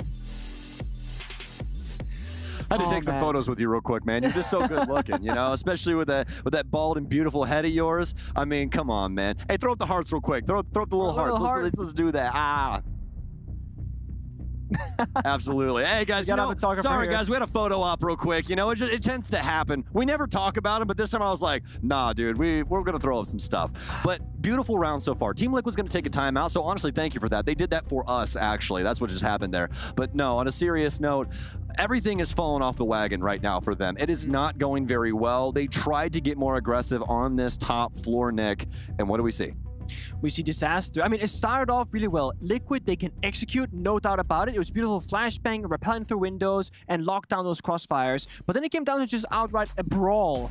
And that's where right now DC, they are winning. Canadian beating Nest 1v1. Sure, Nest was in a great spot, but still, you expect Nest to be the winner of that gunfight, not Canadian. But right now, he's the big bad. Yeah, exactly. And that's the one thing, right? You get Strat Nadian or you get Big Bad Nadian. And the alternative is a little scary. That's the thing. This guy has never been the dude where you're like, oh, Canadian's mechanics is what wins him games. But when he starts feeling himself, I mean, sometimes he looks indomitable. It's truly something to witness. So maybe, fingers crossed, we get that here at EWC. Oh, he's here. You look at that. That's a hockey player right Those there. fist bumps as well, they hurt, by the way, but it's Canadian. I can only imagine. I saw that power behind that fist going, yes, Nave, yes, Panda, I win that round for myself. Actually, Panda, thank you for the help, but like, that's all me, you know? 11-3 in Panda, by the way. 5-2 in Canadian. Canadian on Consulate was like, what, 3-11, 3-9, something like that. It's like, he played shields, he tried to plant, he died a lot. Right now, he's taking gunfights, and I think it's great because on Kafe, especially on defense, you don't have a lot of choices right now. And I think sometimes Canadian, he loves to roam and get around the map, but it's so often we see him just kind of die. And sure, he stalls some time, he kills a couple of drones, maybe his teammates trades him, but right now in Kafe, you play in your corner, you make things work. And right now, that is just going really well for somebody like Canadian, where he's not going to get stuck somewhere in the map without any help. He always has somebody next to him, just like we always have a dog on team of defense right now, because once again, the third time in a row, it's Panda on dog duty. Yeah, no promotion. He just is Doc. He just is. He is indeed Doc, and he's still going to be in the exact same space. Honestly, you probably didn't even need the cam, Lagonis. We probably could have all assumed he's going to be over towards Christmas trying to handle business. That's exactly where he's going to line up. Ash round out, and that's going to be able to at least handle one of these black mirrors that we have been set up by Mira. Pambazoo's just going to switch to the alternative. I really like this setup from DarkZero because Christmas is one of the biggest issues in all of Kafe. This is the starting point for a lot of offenses, and that's why you see Liquid trying to deal with this so much, and also why you and I talked about utility clear earlier, because you're trying to deal with everything on these windows, try and get your team in successfully around the red hatch. It's just all really problematic at the end of the day. They finally brought the Monty. I feel like I would have liked to see this like 1 or 2 rounds ago just to try it out again, because again, you can shut down Pembasu maybe with that operator. But now it comes. Paolo finds Panda. So a great start for Liquid right now. That's almost like 80% of DC's firepower gone from the lobby. Yeah.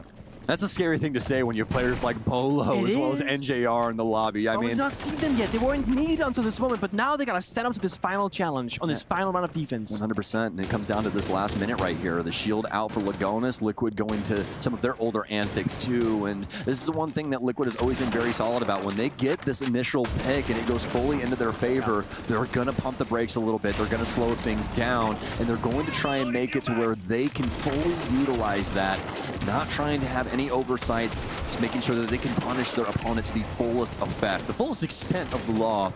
With 38 seconds remaining, this is where things are going to start flying. The Firestorm will catch some wind here, a little fuel for the flames.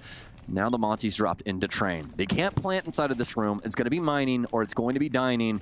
More than likely going to be the former here as they start to move across, but it's going to be Bo to take down resets. And Canadian playing inside of Dark. He might have this player here up on New Balk. Going to be able to turn on the glasses for a moment here just in case something crazy happens. Some flashes could pour in or something like that, and that's what he's worried about. These players now have to worry about this plant, but it's already been handled.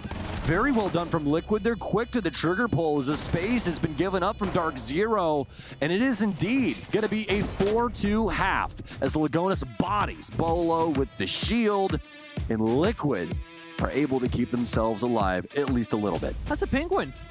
That's a Pengu. That's a Pengu. Oh. I like it. Honestly, I think for DC there, they might have over-communicated the issue because Canadian was playing inside of, we call it Ninja. It's like that small pillar position. I've always called it Dark. That's what I've always called it. Yeah, it's like a hiding position, right? That's why we call it Ninja, you call it Dark. But basically, when he started getting shot at, you can see the comments being like, I need help, they're going to execute on mining, etc. But that's not what Liquid did. They walked halfway across the map, went to dining instead, just started planting. That's what the Monty could do. Just walk on in, get down that presence on the bomb site. And while Canadian had a great position, for a moment there, it didn't have any effect on the execute because Liquid simply walked the other way. Bomb located by attackers. That's the biggest thing. DarkZero, a lot of those times that we saw earlier when people were going down, even if it was Pambazu, somebody was there immediately to be able to solve the puzzle. That's the key difference inside of round 6. DarkZero did not have an answer to the onslaught that was going on from Liquid on that top floor. They got so much control in that scenario. They rip up all of the flooring. They don't get punished by any of the nitro cells. And then not only that, they handle all of the cross sections that DarkZero set up. That position over in Ninja, some of the other angles that we saw over inside of Dining, all done, all dusted by Team Liquid. One dangerous thing about having somebody stand out on the scope like Pambasu right now and 11 kills is that when he dies, you lose so much value. Look at Liquid. 5 kills, 4 kills, 5 kills, 5 kills. Then Lagonis who's on support duty and attack on 1 kill. Every single player has more or less equal value. Surely you shoot the default cam in a quarterfinal game. Surely somebody turns around.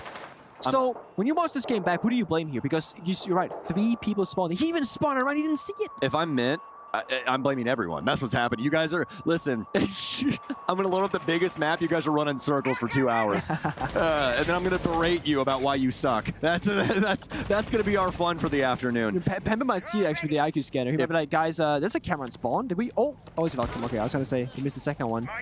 Oh boy, I mean, to be fair, the back alley default camera, not a huge issue, but right now Capital Bolo is repelling there, so if he didn't shoot it yet, that's going to give them, and they have it, I can see it. Right now, Maya's watching the cam. So if Bolo dies, we know why. Because they have live intel on Bolo repelling on the south side. Usually, not a huge issue. Also, worth noting, DC, they're in Garrett, so Bolo is covered.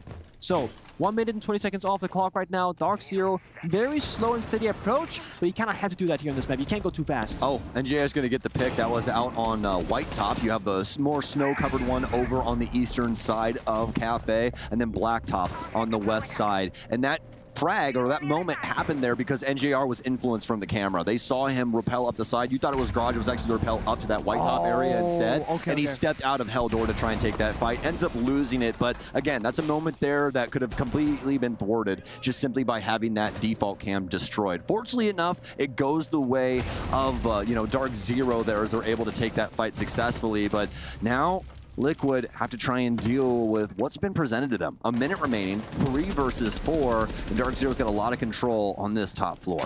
Like the Monty though, wide hallway, no C4 below, very safe area for Canadian. In a Guman right now, though, taking a fair bit of damage. A fire goes out from Capital, but there's just a fight going on everywhere on the map. Power runs out the door, takes down Bolo, now a 3v2 favoring Liquid. And now a huge issue as well, because we're down to just Canadian here with the shield, and he's got to do something big. He'll get him, and he's got to pop one. Turns, burns. No, he won't be able to get the melee down. You really thought that could have been the moment there for Canadian to have a huge play, a huge moment in that pseudo 1 versus 2. But Palu now has to try and deal with Pambazoo. It's the P's here for the party. So we'll have to see which one's pushing Pete. We're pushing the plant as of right now. He tries to get him off, but Pambazoo's going to stick it. And is he ready for this fight? Oh my God. That was absolutely disgusting. You can see from Troy's reaction how gross that was. If you didn't trust me, trust that man. That was ridiculous. And the fact of the matter is, you wanna know why he knew that? I know you know. It's because of that little sprint right there. He heard those 1 or 2 or 3 steps and heard him back off. And he's like, as soon as I stand up, I'm pre-firing for the Stacks hallway. And he catches him. I hate to be critical because everything's a 50-50, right? If you don't sprint, or if you sprint and he gets off the diffuser, it's great. But if you don't sprint and he sticks it, it's also, you know, whatever. But I feel like, of course, Pambazoo's gonna stick the plant. There's not a lot of time left. There's Valcams available as well that have some sort of intel for the defenders. I think you just sprint across or you take the gunfight. Trying to fake them out, stop them from planting down the diffuser when he's already deep into the animation, rarely worth it. So he sticks it, he knows that Valkyrie's stuck now. 50-50 for Paolo, but not a fan of how he played that, to be honest. Yeah, no, I'm in total agreement with you, because it goes back to the other thing, right? Especially in these scenarios, you're kind of forced to stick it. And not only that, but it's kind of like a test of grit, right? A lot of people get antsy in that scenario, and that will definitely throw them off. And you could do that to a lot of people. It's not going to happen to Pambazoo, man. Especially with DarkZero, because Canadian just be like, yeah, you played it out right. He just happened to step up and kill you. It happens, whatever, you know. We still got a good little buffer here on rounds. But instead, they pick up the very first round of offense, and that's with some, you know, shield play that kind of went awry initially until Canadian started making some magic happen over inside a cocktail. But yeah, you know, I think that they might end up going back to that well eventually here, but as of now, Canadian is on Sledge, an operator that we seldom see anymore. I like this though, because Liquid are opting for Echo, which sure gives you information in general, but also it's a great counter for Monty, because when you use the yokai stunts on the drones, you're gonna knock back that shield a bit to expose the Monty player. But the issue is, DarkZero been playing IQ first round and here in second round as well. So the more intel that Liquid will bring out, Echo plus the Valkyrie, all of a sudden Pambazoo's World of the IQ gets stronger and stronger. So bit of an awkward spot now for Liquid, and of course attackers can repick their operators in the drone phase, defenders cannot change it. So Liquid have to assume what's gonna happen and try and counter it ahead of time. And then DarkZero, they will drone the drone phase and then, you know, figure out what is our approach gonna be. But to no surprise, a slow start again for DarkZero on the attack. Cafe is all about getting set up outside the building, getting those repels, setting up the flank drones, and when you're ready, drop down the hatch, for example, like Pambazoo has right now, and figure out where you can create a gap, create space, or maybe where a weak spot could be on this defensive side. Echo with an ACOG, being a 3 armor. Oh yeah. Some things are just right in the world again, you know? Oh, that's a great nade. Oh, that was an insane nade, honestly. Able to take down Maya over on the Black Mirror position that we see in Cocktail. And this is a really, really big deal when it comes to this bomb site. You really want to be able to take control of this entire top floor and start dealing with the verticality. Usually what we see for plant potential when it comes to this site, Nick, is it's going to be on that raiding door. They want to try and work in, have handled that verticality, and make it to where they can just successfully plant right on that door. There's a lot of different angles that you can try and utilize. It just makes life a lot easier. Nave trying to help with this top floor clear now. Nesk is fired back. He's taking down Pambazoo. NJR is also taking damage too, but Nave, he also has the case. This is probably the most important man in the field right now, and he's got Bo to try and work around with him. Oh, what a find from Nesk. The double kill for him. What's the answer here for Bo as he's on the skylight? The issue is you got Valcams and Yoga drones giving so much intel. Pamba's dead on IQ, so they have too much info to work with. Nesk finds the kills, 3 in the round, and Paolo finds the final. NGR goes down. DC, all of a sudden, things kind of fell apart. Yeah, they did not even get close to an answer on how to handle this bomb site at all. It was all Liquid all day. Now, what the strategy was, right, is they really wanted to handle that top floor. As you and I know, most important portion of that bomb site, you have got to get it. The amount of times that we've seen people just allow one person to exist upstairs and they kill practically everybody important to your take. It's too damn high, man. It's too high. So that is going to be another round there for Liquid, but DarkZero have done their due diligence already. They have a good little safety net built up in their round count, so this isn't going to be something that is a breach in the hole just yet. One thing that I love about good teams on Cafe is that they tend to avoid playing the kitchen and kitchen bomb side, where a lot of teams fall into the trap that they play like, they play reading, they play top floor, then they go downstairs to kitchen. It's like, kitchen just strategically and fundamentally you have one way to play it. You can't really roam, so attackers, they roam clear, verticality, they drop down the dining hatch, they plant, boom. Very few things can change there. But the good Kafe teams, the best ones in my opinion, they play a majority of library and mining, like we see from both Liquid and DarkZero so far. And the reason why this bomb site is so good is so you can play around the entire map. Top floor verticality, downstairs verticality, the primary floor itself. You have so much space to work with, and you can use the clock as a piece of utility. Because for attackers, they gotta clear the top floor first, then walk downstairs. You see falling from kitchen, they gotta go downstairs to the, quote-unquote basement floor, if you will. All of a sudden, there's no time left. Whereas when you play that kitchen bomb side, well, it's just top down. It's very, very simple, like a ladder. There's one direction, that's it. So I love this from Liquid. I love the prep work here. Of course, the mirror being brought up makes a lot of sense. You can extend, hold top floor as well, make it a little bit easier, because when you are holding top floor and it's not the bomb side, you can't commit 100% to that piano and that portion of the map, but you gotta commit something. The mirror windows, the Val cams are great additions to this setup.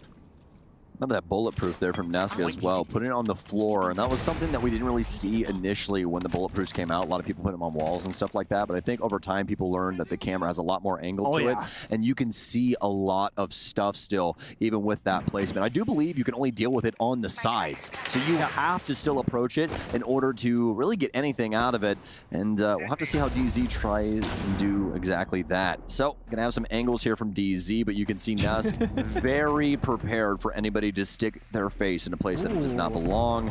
IQ gonna take a lot of damage as Pambazu is hurting.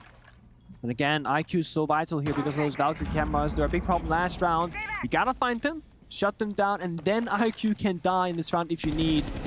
The issue is some of those Val cams, you know where they are, but you can't quite get the mark on them. Nesk advanced inside a piano, playing outside a pixel spot. He's advancing aggressively, now just falling back with those flashbangs. All the stuns out, all the damage too, and explosions to boot.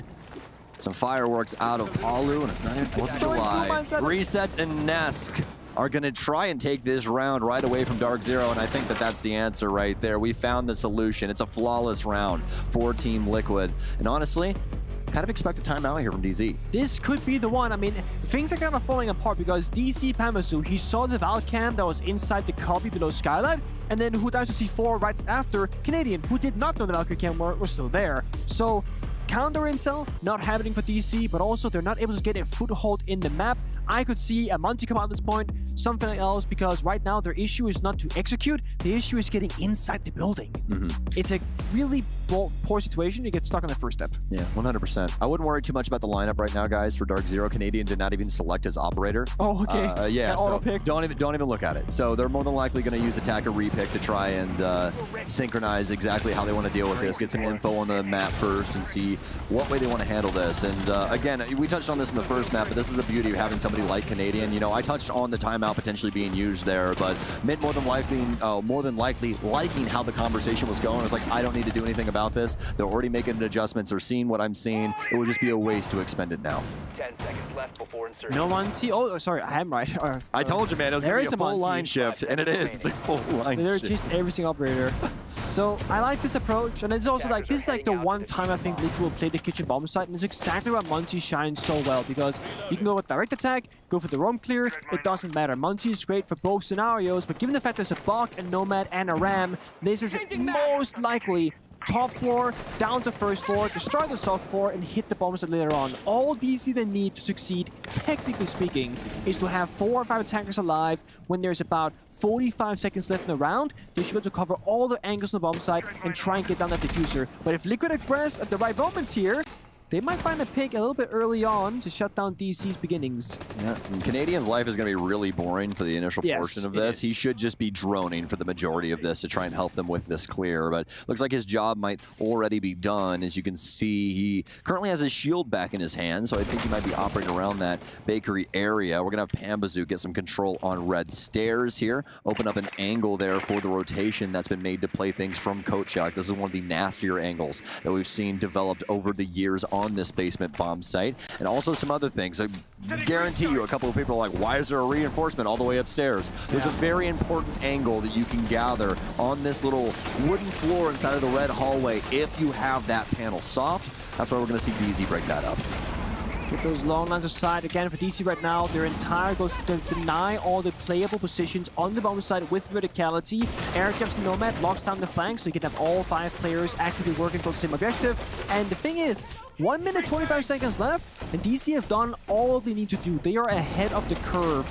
Typically, I would say that you're ready to go at maybe 30, 45 seconds. They are ready basically right now, 1 minute 15. Yeah, so they have so much time to work with. And just a shout out to whoever decided on the design of RAM, because you have saved so many people's lives on soft destruction. W Justin. Hey, there you go. W Justin, my friend. Good job on that one, because this is something that was so very necessary for this game. Soft destruction, especially on this. I mean, this is a perfect example of sometimes how much you have to go through. That's why this bomb site in particular, back in the day, if you didn't have Buck and you didn't have Sledge, you're like, oh man, this is terrible. And a lot of secondary shotguns didn't exist at the time, so those longer angles where you had to break the walls down low to like look over at Kafe and stuff like that, you couldn't even get them if you just had Sledge. It was a very rough time. So now, with that being said, Canadian is going to beat the crap out of Nesk inside a freezer, and he's coughing on the smoke. No. This gas is getting to him. He'll hop inside of sink. Bo takes out one. Is this where the plant's going to go down? It will be, right here inside of the sink, and this might hear it. Does he know that he needs to try and make this move? He does. Hops up on the sink, but that's going to be all she wrote for round 10, as he is the lone soldier for Liquid, and DarkZero will finally find their penultimate point. And that entire round is why I said earlier that Kitchen does not have a good strategical way to play it on defense, because it all comes out the same. Top floor, down, break floor, drop the hatch, plant diffuser. It happened again for the 20th millionth time, and it's why I want to see the teams utilize top floor, mining, and library instead. Now I get Liquid, they did a full site rotation. Cocktail, library, mining, then they went kitchen. You gotta try it once. Sure, in that top floor cocktail bomb side, it's quite difficult to defend as well, because attackers can play it mostly from the outside repels. With Capital, with Rim, that's hard to work with. But I mean, look at this. You just keep being bullied. Then you swing VIP with a weak gun, you lose that gunfight as well. No real winning chance here for Team Liquid on defense. And the Echo doesn't do a damn thing, because DC, they're smart at this. They bring IQ every single round. Yep. And with all of that soft destruction upstairs too, just like we were talking about, it's practically impossible to keep your yokais up in any convincing way downstairs, unless you keep them up towards like the bakery breach, right? Because you have that like concrete area with all like the AC stuff going on. So you can kind of hide it in there. You also have that space over in Rice that you can do stuff with. But if you try and, utilize it at all, you get it floating around the floor or whatever, there's so many angles where it'll just pop that thing and it's over. Now you're just a guy with a gun. So I will say this as well. I really like the Canadian did not expose himself when he was meleeing that guy. Didn't just quickly whip out the pistol. Yeah. Because he's been punished like 3 or 4 times inside of this game for trying to take those quick gunfights and just pop the down player in the head. Just melee him. Fight back. Yeah, exactly. It's much better. It just is. It really is. It makes your life a lot less complicated. So good stuff for Canadian there, making that adjustment too. This yokai keeps being brought out, and you see kind of like a different way to utilize the operator. You can have 10 seconds outside, you can see if they're on the rappel, go for a run out, see the air jab, etc. So it's a nice way to use it right there. 2 players on the balcony, nice, red ping them. But guys, they will not shoot the default. Wait, let's check. Default? Oh, wait, that doesn't make any sense. Oh, they have an echo. That's how it is. Oh, yeah. But you see the confusion, right? Because you're not supposed to be spotted out there. But if you're quick with the space bar, you can go out of a drone hole or a door like we just saw and just spam space. The yokai drone jumps up in the air. You cannot do much with it, but you can see stuff, drive back inside, yokai drone stays alive. But this is the way that they could consider a run-out if they wanted to. But then there's an air jet now, so probably no run-out will be happening. Yeah, most definitely. And just another good way of showing how Kafe can be played with such an important operator like that, right? Oh, yeah. I mean, there's just so many different creative ways that you can try and use something like this. We'll see another one on full display here. Round 11 so far, so good for both respective squads. Honestly, it's been a utility battle, and finally we get the duel. And wouldn't you know, it's actually going to be Canadian with the 5-5-2 this time around. It won't be Pambazoo. He's going to take down Palu. That was so free. Great drone work. Canadian just dropping down saying, I got this one, boys. No support, no trade, anything like that. Palu just not really understanding what's happening in front of him. And that's a shame, because when you play Echo, you expect Intel to be king, but they have no Intel right now for Liquid side. You're finding mostly blind right now. Oh boy, Canadian takes out Nesk. He does have resets over inside of Christmas, but no, he did it prone completely. That means that they had to take an angle there on glass, and resets is going to get gunned through the wall. That was the easiest gunfight for Pambazoo this entire day. A highlighted player through a wall, tracks and everything else in between as Maya will get taken down by the bees, and that's going to be it. DarkZero with a dastardly Kafe will force us to Clubhouse. Yep, and I mean, the big change there was just that they were actually fighting back and saying, guys, the game plan right now, shoot straight, play aggressive, and go together. Because even Canadian was the second top fragger after Pambazoo, getting 2 kills in that round, being the injury half the time. I love this version of the team, but they gotta find a consistent way to do it time and time again, because on Consulate, when it started getting too close, they would go back to their old ways of playing the game, more fundamental, more slow paced, and that's when DC started losing rounds against Liquid. Well, this is where it gets exciting, because we got Clubhouse next. We're gonna send you down to the studio to break down the map that we just saw. Hello, the studio here, and we will indeed break a DZ win against Team Liquid down, because something that you said, Jack, between map 1 and map 2 was if this was DZ 6 months ago, they would have lost it. They did lose the first map, but they won this time around. Yeah, I think so. I think we wanted to see DZ just keep going with what was working for them. There wasn't really, it didn't seem like there was a big change in the approach to the game plan. They kept with the same mindset, the same philosophy they had, enable their better players, and we saw it. Pambazoo getting, what, 14, 15 kills, whatever it was in the end. Absolutely unreal. And I think there's quite an art to this as well, where teams will play inside of a structure, and one thing that gets leveled at DZ all of the time, they're a super structured team. When Pambazoo was feeling it, look at what he was playing. Loads of Doc, loads of good guns. Just get him in as many gunfights as humanly possible, and he can win you a game. And that's exactly what he did. He's having the skills to prove it as well. I mean, you can claim those operators and then not do anything with it, but he was getting great plays off for himself. That ace as well to bring them back from, what was it, 2v5, I think? That was a great play from him as well, really making sure that these individual players are stepping up. We're seeing it from Canadian as well. I was slightly worried after the first map because I think everybody was. His performance wasn't where we were maybe expecting it to be. Like, we've seen him do very well on that blitz, getting those kills, like we said in the pre-show. This was looking a lot better for him as well. On the side of Liquid, I think they got a few very unfortunate moments in regards to the timing. Going back to that ace that Pambazoo got, I don't think there was anything really wrong with the post plan that Liquid were having, but the timing was just really unfortunate. They were missing the gunfights, they were whiffing the gunfights. It wasn't really working out. Which to me is a little concerning, because you're looking at a team like Liquid, and it's a team that we touched upon a couple of times, maybe being a little bit emotional, a little bit momentum heavy, and it felt like they had everything swinging in their favor after the first map. Yeah, I think absolutely. I think, you know, if you look at the difference between post-map 1 to post-map 2, post-map 1 for DZ was like, hey, yeah, sure, we've lost a map, but we've actually played really well. Post-map 2 for Liquid is exactly the same thing. They've played well. There was a couple of, you know, a mismanaged to 5v2, a post-plant that they lost, which could change the dynamic of the game had they have won those rounds. This is the 2v5 here, as you see.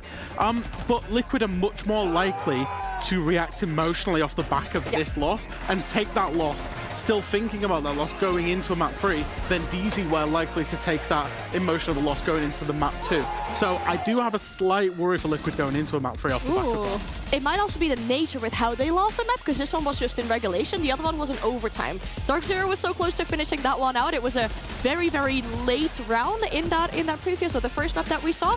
Right here, though, on the attack of DarkZero, I don't really think they had poor time management. It was looking a little bit better. On the side of Liquid, I think they had a lot of information. We saw the Echo being used quite a lot to scout for information outside, see where DarkZero is setting themselves up, because we know that that's something they like to do. They like to go for this checklist, really make sure they have all the building bricks to go for their execute. And despite having that early information, Liquid wasn't really able to do anything with it. And oftentimes, I felt like these players were a bit blindsided. They were getting shot from sides where they were really expecting it from. Yeah, you're looking at DZ against on their own map pick, and it's a 7-4. You're looking at Liquid, and it's an 8-7. I think it is a big contrast in terms of how both teams were comfortable on the maps that they each picked themselves. And I think that pushing us to the decider also kind of brings questions to my mind of, okay, realistically, who is the most comfortable team on this map and who is going to bring that momentum into it? Because DZ, they were just able to brush map 1 off, but is Liquid going to be able to do the same? Yeah, that's the concern. If they, and you know how it is with players and with teams, if you're not putting everything into the current situation, that's where you're going to struggle. If Liquid are still thinking about map 2 going into map 3, it's not a good sign. No, absolutely not. That's something that they should be worried about, because we have the third map of the best of 3 coming up, and we have Jackie ready as well to give us a little bit of an update in terms of what she thinks is going to be happening. W7M dominated, stomping Bleed, and right now I am with Dash. How are you feeling? That series just wrapped up. I'm sure you're feeling fantastic. I'm very proud of my team. What we could do, we did. And today was a special match against Julio. He won us last time, and today was our time. We did a great match. I'm very proud, and let's go. It's semi-final now. A little revenge. I'm hearing that. We love to see it. And your team celebrating. Obviously, vibes are high. Going into this matchup, you guys were smiling and laughing. Can you talk to me a little bit about the mentality you had going into this match and during the match? I think losing to BDS kind of turned us into a better team inside the tournament. Like how the way we talk with each other, it was better. Everything was better, and we were happy today, and that's kind of important for the game. Definitely. What are you thinking for the rest of the tournament? Is confidence high? I'd like to face all the Brazilian teams. I think Brazilian teams today are the better teams of the world, the best teams of the world, and I think it will be difficult. We are ready. We train with them in Brazil, so I think we are ready and we can get this tournament. We are ready. I love that. Is there anything you want to say to the fans really quickly? I'm sorry? Anything you want to say to the fans really quickly? I didn't understand. The fans at home, do you want to say anything? Okay, I'm sorry. No, you're okay. My English is not so good. No, you're doing great. Thank you, the Brazilian fans. I love you guys. Thank you for cheering for us every time. And Brazil is Brazil. We're gonna represent you, and that's it. Thank you. Your English is fantastic. And congratulations again. Dash, thank you so much. Enjoy that victory. And we're going to go to break. We'll be back in a little bit.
I think like our region has been really good for a while, but there are many other teams in other regions that starting like trying to replicate it, and they develop it like a different play style.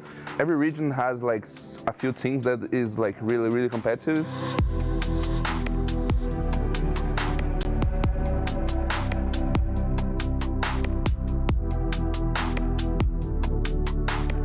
And Maya joining us was a really big addition because we as a team grow a lot, you know. He is really a team player, you know. He's always like playing with us, like he's a good teammate, you know. Like we are like making fun every time, we are like joking. Yeah, like we are having a good time every time, you know. Yes, Nesk, especially in big matches, he likes to scream a lot. It's like when you see someone going crazy like that, everyone's gonna like scream, and yeah, that's make everyone go the same way, you know.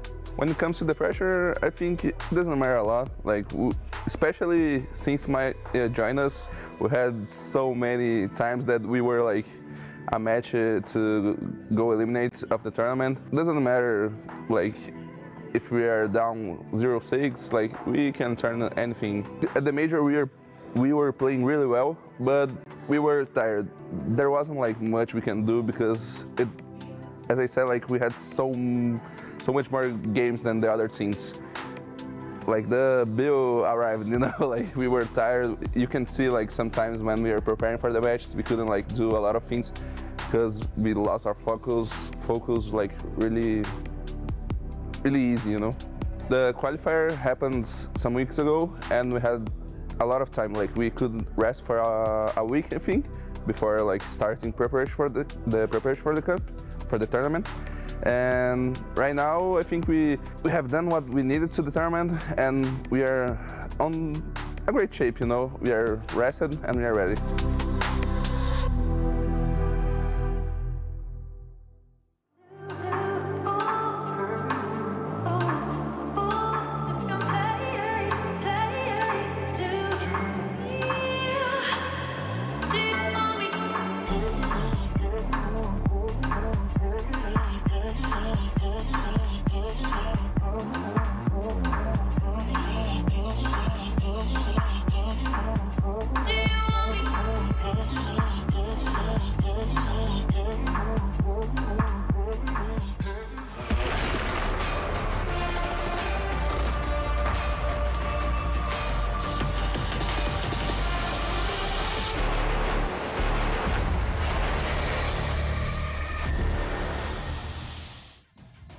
Ladies and gentlemen, welcome back to the EWC studios here in the beautiful city of Riyadh in Saudi Arabia. My name is Stokes, and I'm joined, as always, for this event with Pengu. Had to steal him away from Intero for a little bit just to be out in the desert. Team Liquid versus DarkZero are on our hands, folks, and we have had a barn burner in between these two, especially considering the first map that Liquid took in not such a convincing way. All 15 rounds required on Consulate. Quickly moving on over to Kafe, though. That was a very quick game there from DarkZero. We're down to Clubhouse, kind of a melding of the two worlds that we just saw. So honestly, I think we're going to see some fireworks. No, I was thinking the same thing. Like, Clubhouse is basically a mold of Kafe and Consulate in so many ways, and it's going to come down to everything now, because you can play for 5v5 executes, you can play those post plants, you can play for those entries, those early manpower advantages, you can play those cheeky operators like a Clash in defense, Monty in attack, the Cabins of the Grim, you can penetrate the walls. There is so much depth to Clubhouse, and how both these two teams have played so far in this best of 3 series. I am so happy we got to see that third map, because Clubhouse is my personal favorite map to watch and cast. So really super stoked about this. Really. Yeah. I'm Stokes. I am stoked. You are Stokes. It's hard. It's close enough. It's close enough. With my accent, you probably couldn't tell the difference, to be honest. So, but I will have to agree with you. Clubhouse, one of my favorite maps throughout history to not only watch, but also play on. I mean, it's just a hallmark of Rainbow Six Siege. No, it's that in Oregon for me, man. And that's why I was a little sad about Oregon leaving. I know. Everybody gets frustrated. Oregon's boring to watch. Boring, right? Yeah. Well, you know what? screw you. I love that map, and I'm here to sin for it. I'm just telling you. Aura gone. Yeah. Not here anymore. Yeah. But Clubhouse, like, let's say you want to trial a player for your team, right? Your fantasy team. Clubhouse and Oregon, it's like the fundamental checkers right there, where you come down to fundamentals, execution, communication, droning, trading, correct operators, counter ability, etc. This is where you will expose players' weaknesses on a fundamental core level like no other map. Yeah, I 100% agree with you. This is something that has stood the test of time, and there's a reason why. Past them finally connecting the upstairs to, respective areas. If you guys have been around long enough, for those that have existed like post year 4, I don't think you ever had to experience Clubhouse in its worst form.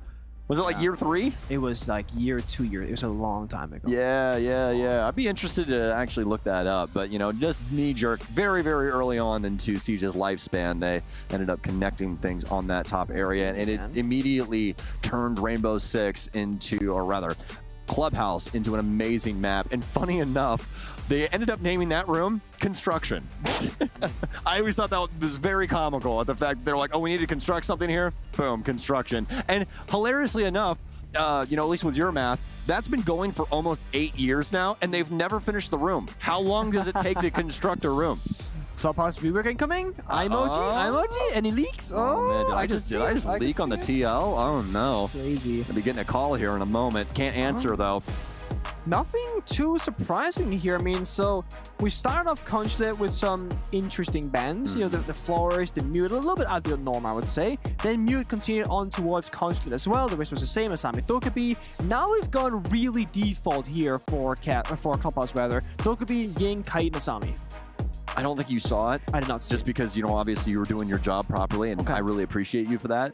But that camera angle that we just got, they had the reflection of Nesk in the trophy, and they backed it out. I didn't see that. It was spicy. It was a good one. Run it back for me, please. Oh, dude, yeah. We'll have to see it later, because enough. The broadcast is safe for us. We can go see it on YouTube and stuff like that. So look at that right there. Oh my gosh. I like that. That's an angle and a half. And production even did it for you. So you better give them a thank you. Thank you kindly. Yeah, absolutely. We ain't missing out. We're eating good. Yeah, absolutely. Yeah.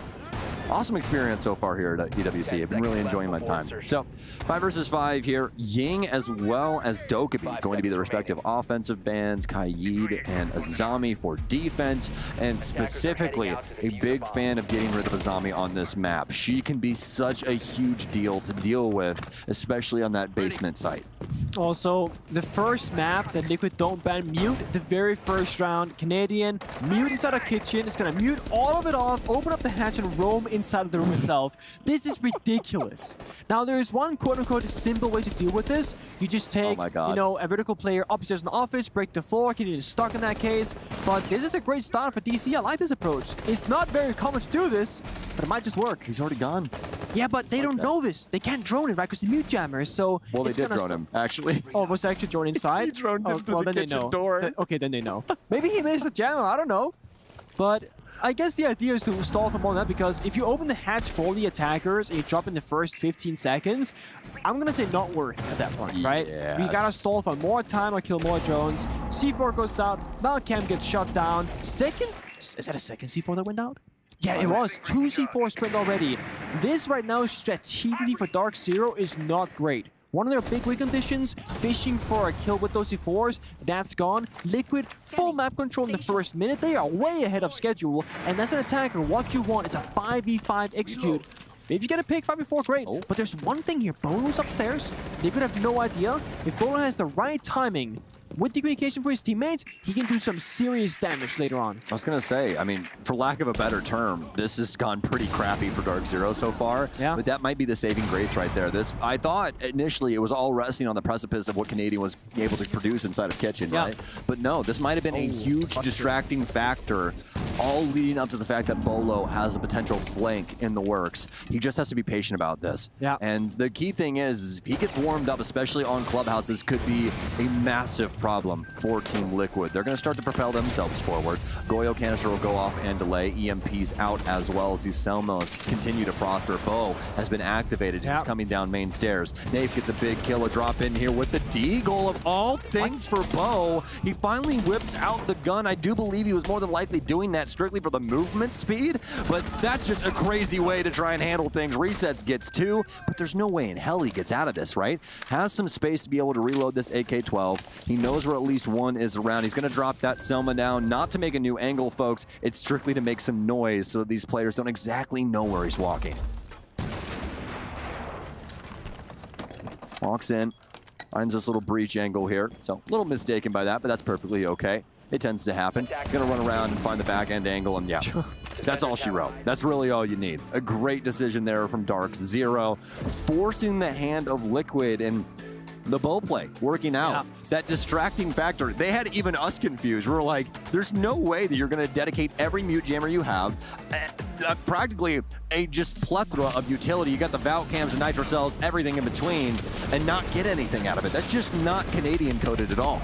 No, I mean, if Bo doesn't get that flank, I think that round might have been done for Liquid. Or at the very least, a bomb god does get planted a lot earlier with Manamatches for the attack inside, and I don't know if Liquid just poorly droned it. I said, you know what, Canadian's the roamer. When he falls back, it's clear, because sometimes players and teams will make assumptions. You might be thinking, why would they think top 4 if they didn't drone? It's like, you don't have enough times and drones and, you know, brain power sometimes to do every single thing at 100%. You're gonna go, this guy usually the roamer, that's their pattern. If he's not roaming, they're on site. Yep. Easy peasy.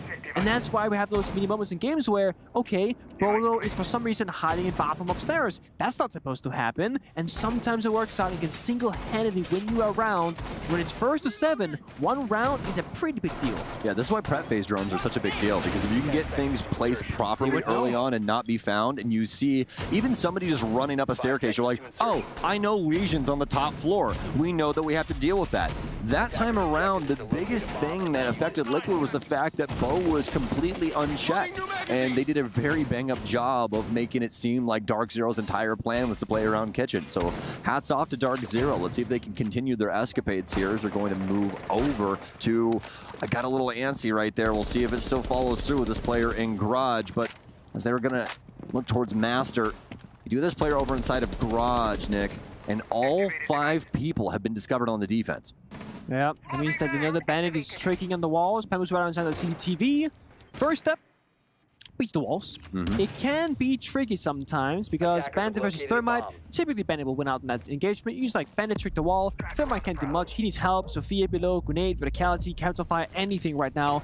But this is just like before on Consulate, they're hunting the good old Canadian. There's nothing he can do about this. Oh, they can't get in. Yes, they have grenades on IQ, no breach charge. Oh man. Oh no, they punched it.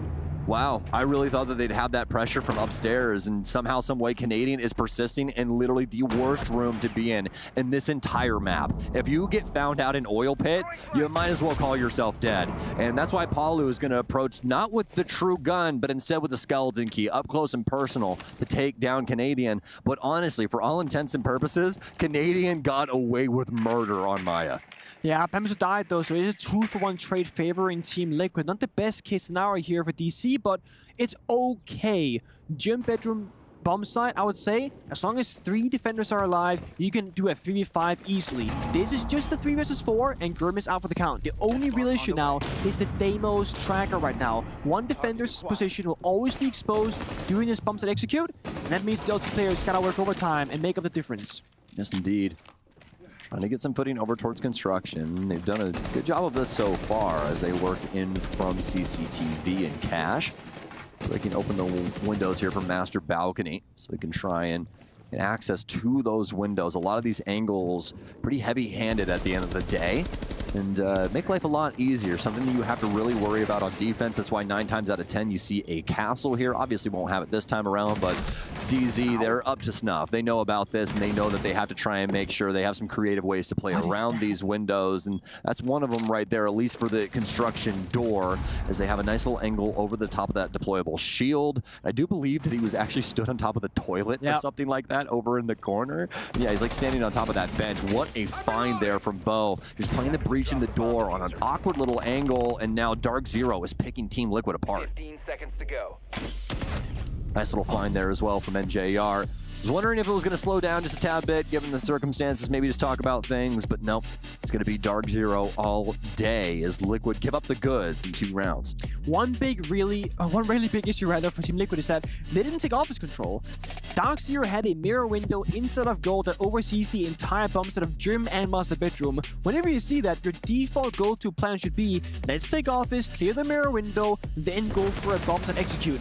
The other option is, if you have a way to deal with the mirror window, smoke grenades, an ash breaching round, anything like that, of course, you can go for the direct approach from the window side of things, but Liquid didn't have those pieces of utility, so it becomes a bit of a brawl here, and because both out their kill towards the gym window, all of a sudden, they can swing from gym, they can swing from bathroom, and they also have office, so 3 separate crossfires on towards 1 entry point of a single doorway. Liquid are simplifying their process too much in these rounds. Yeah, and honestly, it almost feels like to me that Canadian might just be the leading factor in what Liquid has going on these offensive sides. Yes. He's distracting them. He's being focused so much. He's pulling them away from the primary story of these rounds. Like you said, if they were really, just really focused on that round and that, bomb site, they would have been like, okay, these are the default things that we need to do, especially with this mirror window implemented. Let's try and work things around logistics and see what happens. But no, instead, they're chasing ghosts downstairs inside an oil pit. They don't even have soft destruction to get the damn wall open to even try and get those top-down angles.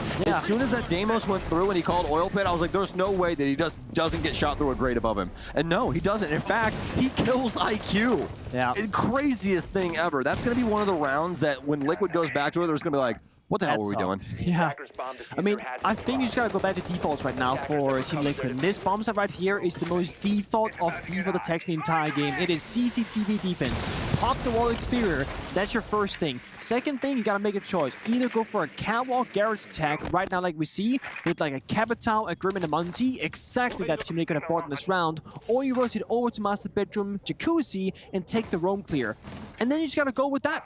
So right now Liquid, they have one choice to make. Once they make it, it all comes down to good execution. You gotta pop Jacuzzi wall, but no one's actually playing there. That's fake pressure.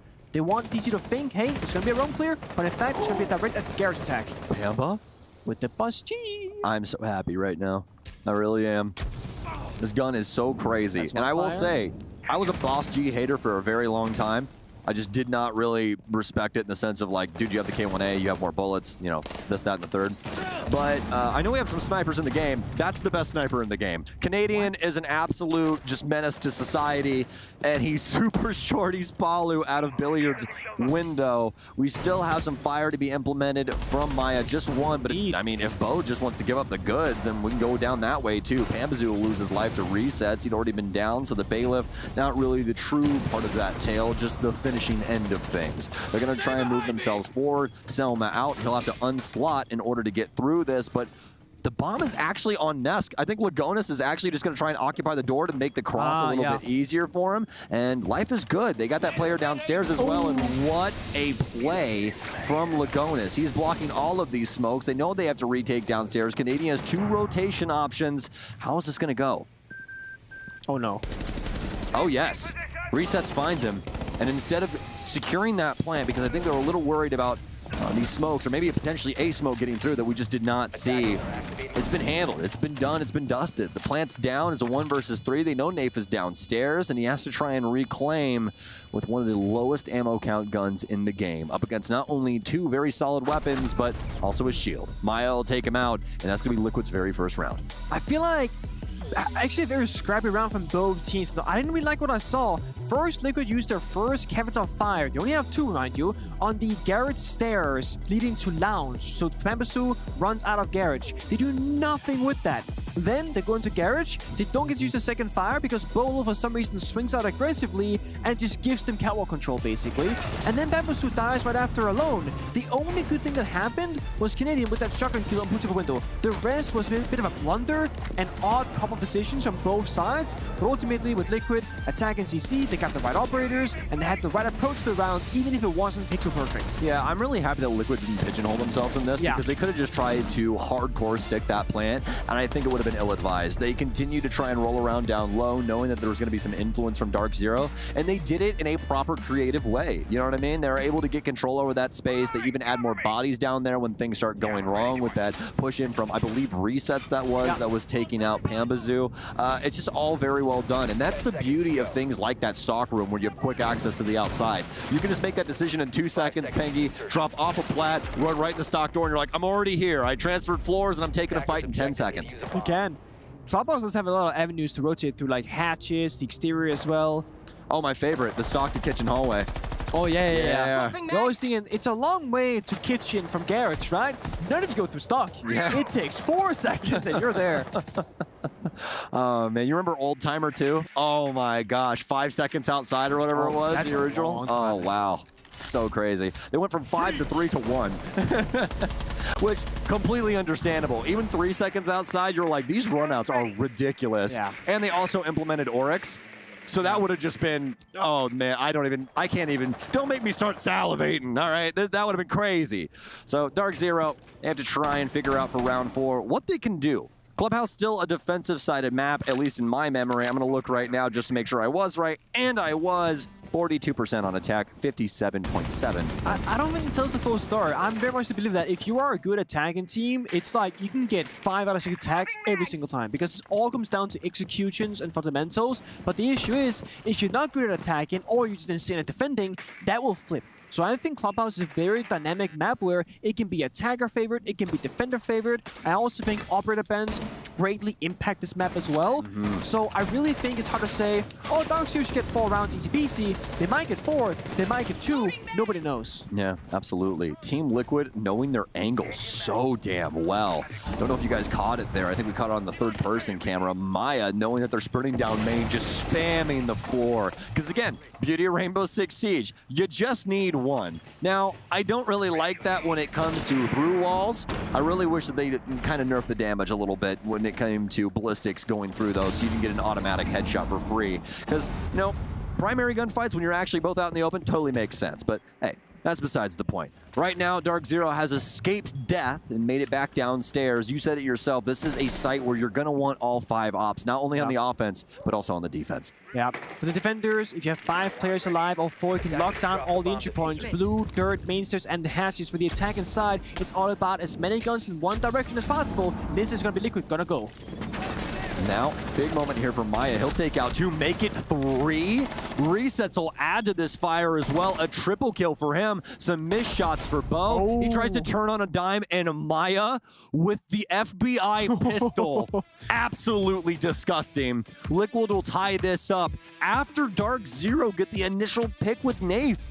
That's pretty crazy, actually, especially because you'd think they'd slow down just a tad bit. It was the exact opposite. Yeah, that's what I was going to say. Liquid, they are known to, you know, really pay respect to the setup. Say, okay, we're going to drone it, we're going to do the 3, 2, 1 countdown, and then we're going to go. They lose their initial opener of the GERM, and they say, we're going to speed up right now. They are not going to expect this one coming, and they were right, because DC were barely holding any angles. Yeah, 100%. They were actually all occupying the pseudo dirt to blue angle. Everybody just stepping right in that line of sight, and that's why Maya was capable of popping off. That's what I love about having so many spectators in the lobby as well, is that we get to see everybody's perspective. And for instance, we got to see that from Nate's perspective there, and he didn't actually get to see Maya, right? This is what Siege is all about. It's all about what gets to see what. And he got to see the elbow, just the elbow of that warden. And Maya's like, I'll kill him too. Don't even worry about it. So last time Liquid attacked this bomb site, one big issue. They did not take office control, but of course you gotta get to the site itself before that even matters. Most teams will, of course, on defense, do that the setup across the bomb site rather, here on CCTV. And then you're gonna put a mirror window sometimes, I guess. You can bandit trick it, etc. You can impact trick, whatever you want to do, really. Just change things up.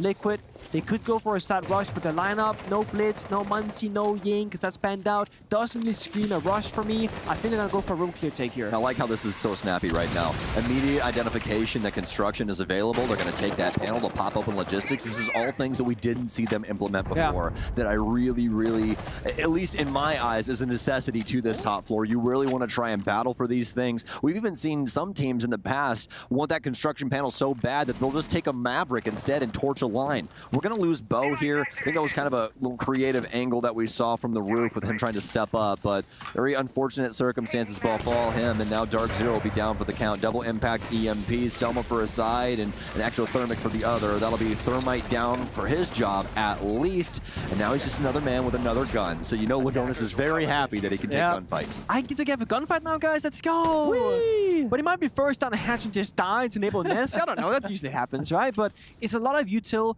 but you need to get that jacuzzi wall opened up. They've gotten that. They've gotten connector. They shattered the mirror window as well. Liquid right now, they have the first 2-step of their 3-step plan done. All in now, drone out the bomber side and choose who's going to entry in more positions. Office hatch, gym window, into jacuzzi breach. They could do a 3-2-1 countdown and just hit the site if they want to. Metro Cell prepped. Maya, can you escape fate here? Oh, wow. He puts it away. He takes a gunfight instead, and Nesk will find him, and he barrels up main stairs. It's going to be down to Nafe once again.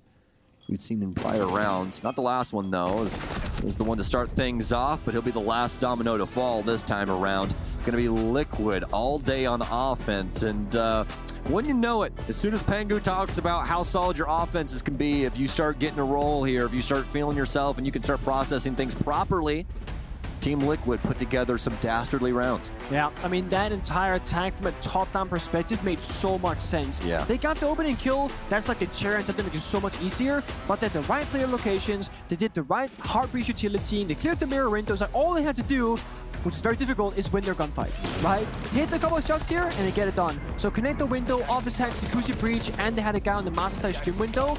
That's that who died right there. So they had everything covered that they needed to, plus meta advantage. The big thing now for DC, the final defensive round for them in this half, I think you have two options. Either disruption, try and do that early game roaming style, try and get a pick, or make something go wrong for Team Liquid. Because if it gets that 5v5, I fear for DC. Yeah. The other aspect, you really bunker up with a ton of different utility, like for example here, the Warden, the Mute, the Mirror, and the Goyo. That all screams bombs at util with Bow on the roam. This is much more like the very first round. I believe Canadian actually, instead of Kitchen as well. So it's gonna be a literal repeat of how this game started. And last time, Canadian fell back really early, he was cleared out, but Liquid forgot about droning out Bolo upstairs. They're not gonna make that same mistake again, I hope at least. And if they actually drone him out and take him out as well, this round outcome could be very different for DC. Well, that's what I'm really scared about here, is because this all rests on the precipice of either Canadian getting to exist for an extended period of time, or Bolo being successful on the flank. But look, we're already jumping out the top floor. They see all of these breaches. They know. I mean, there's dedicated utility up here and all that kind of stuff. In fact, I respect this fully. This is exactly what Bolo needs to do. You shoot that drone, you dip. Because here's the thing. They still have to double check that you're not there later on, or at least have a flank cam. So, you know, if somebody does go down on Liquid, they're watching the camera. That doesn't even matter at the end of the day. So, DarkZero going to try and persist here. I do believe that we've had our big bad. No, he's still there. He's in the corner sitting on top of he's the... still kitchen. Yeah, sitting right here on top of the cabinets. It's smart strat. Basically, there's two roamers, and whenever you feel too much pressure, that person will fall back. You see, it's been a minute. They're still waiting for Bolo. The jammers are stopping them. They're holding angles. They gotta say, guys, can we confirm the top four, please? Anybody, any drones? Well, the issue is they've lost 5 drones already. Just now they drone Jim. They gotta figure out Bolo's probably gone. Then they go downstairs. But guess what? Canadian now inside the kitchen with more mute jammers. They have a yellow ping. They got self-destruction. Canadian is a smart guy. He falls back immediately. Doesn't risk the overstay. This is best case scenario for DC. It could only get better if they get a C4 kill here in a moment.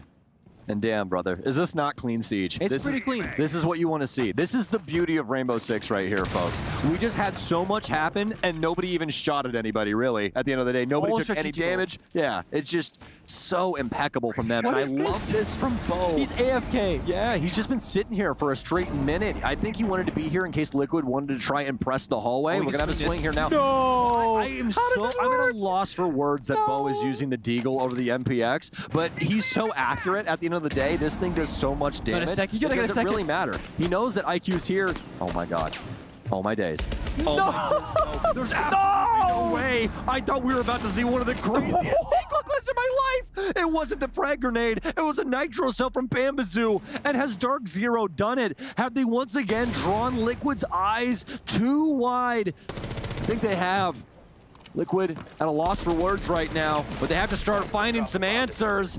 They'll at least get one for their troubles, but Maya's down to 13 HP. And DarkZero, are you capable of tying this up? One sitting over in the dark corner, the default corner of Armory, but it'll be Pambazoo once again in this series to dust Liquid. And now it's a 3-3 half here. Is DarkZero going to be the more dominant team on offense? What antics are we going to see out of Liquid? But before we get to that, Nick, break down this half for us, man. What the hell just happened here? So there's been a couple of small adaptations throughout so far. That first round, as we just witnessed, in a similar style, Bolo did not get turned out top floor, so he goes for flank. Then 5 rounds later, the round that we just saw, they do the same thing. Bolo falls back super early, gives him top floor. Canadian falls back when he has to. Bolo sticks around main stairs, gets 2 deagle kills, dies, C4 trades him. That's the entire round. I've never seen something like this from any team really on Clubhouse, and I truly didn't think that anybody would fall for it either, because it seems so simple. Why don't you drone main staircase? Well, the thing is, Liquid was so busy and so occupied with all the mute jammers, with all that timing, that they didn't have enough drones or time left to drone every single inch of the map.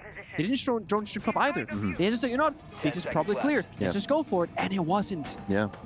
And the key thing about that last one as well is that they know, because of the strategy they've already seen, that Bo's going to be upstairs. But he makes the smartest decision that you can in this position, Pangy. And we talked about it very early on about roamers when Canadian was on Consulate. Guys, it's not about killing people. I promise you. I promise you. It's about wasting time and making it to where the offense thinks that you're somewhere that you're not. Because do you see what Liquid had to do? They had to go back upstairs and recheck everything. We had somebody sitting in construction on an angle for 20 seconds because they needed a drone to identify where Bo is. That's not a player that you can just willy-nilly walk at. Nesk is going to take down Bo. Pambazoo will respond in kind on Nesk, and we've already got a 4 versus 4 in the first 40 seconds. So explosive.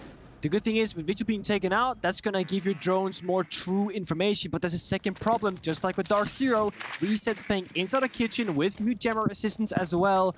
So this all comes down to intel and counter intel. If one of those defenders go undroned for a long enough time, that flank late round will be a problem. DC though, they're pretty quick so far, and they got the monster. So 2 minutes, they can do a lot of stuff here. The big question for me is, will they actually commit to Dirt Tunnel and clear it out, or just give up the space for now? They're trying to breach the soft wall. It's a bit of a struggle there. Damon's trying to do his best at Pambazoo. They're going kitchen now. They're going to fight resets. Pambazoo is going to take down resets as he was playing right in front of that shield. Great read there from Canadian, as well as just some, I mean, impeccable aim to not, you know, splash down Canadian in that situation. When you're dealing with one door frame and dealing with somebody jiggling off of your Monty, it'd be hard. There's so many ways that can go wrong. The mixture of Monty and clashes that I've killed over the years by accident, it's just too darn high. Pambazoo is literally recreating the wheel right now with this revolver. It doesn't work. He needs to go back. Get it right, Pamba. Come on, one more time. How many bullets does this damn thing have, man? Oh, tons. It keeps going.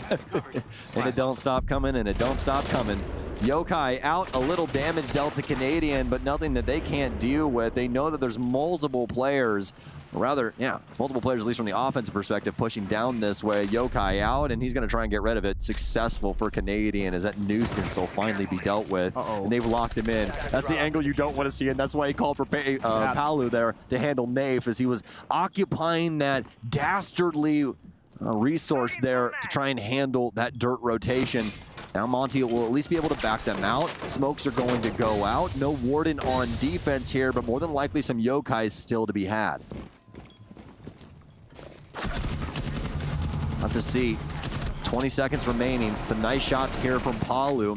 A double kill for him. Still have a couple of different things to be activated. One of them's going to be NJR, and the case is actually upstairs out of all places. Canadian, oh no, that might have been the worst decision here for Lagonas. He allowed Canadian to have a 1v1 with Maya. He's going to try and run through him. They've literally switched positions. They'll take down one.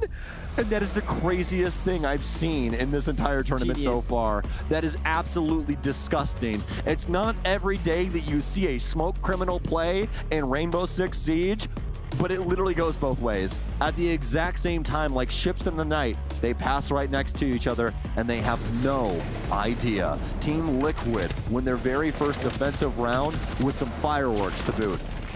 That smoke was for all intended purposes meant to escort the attacker down the hatch to secure the round, but instead became the sole reason why they actually lost in a 2v1 because Mundy was closing in.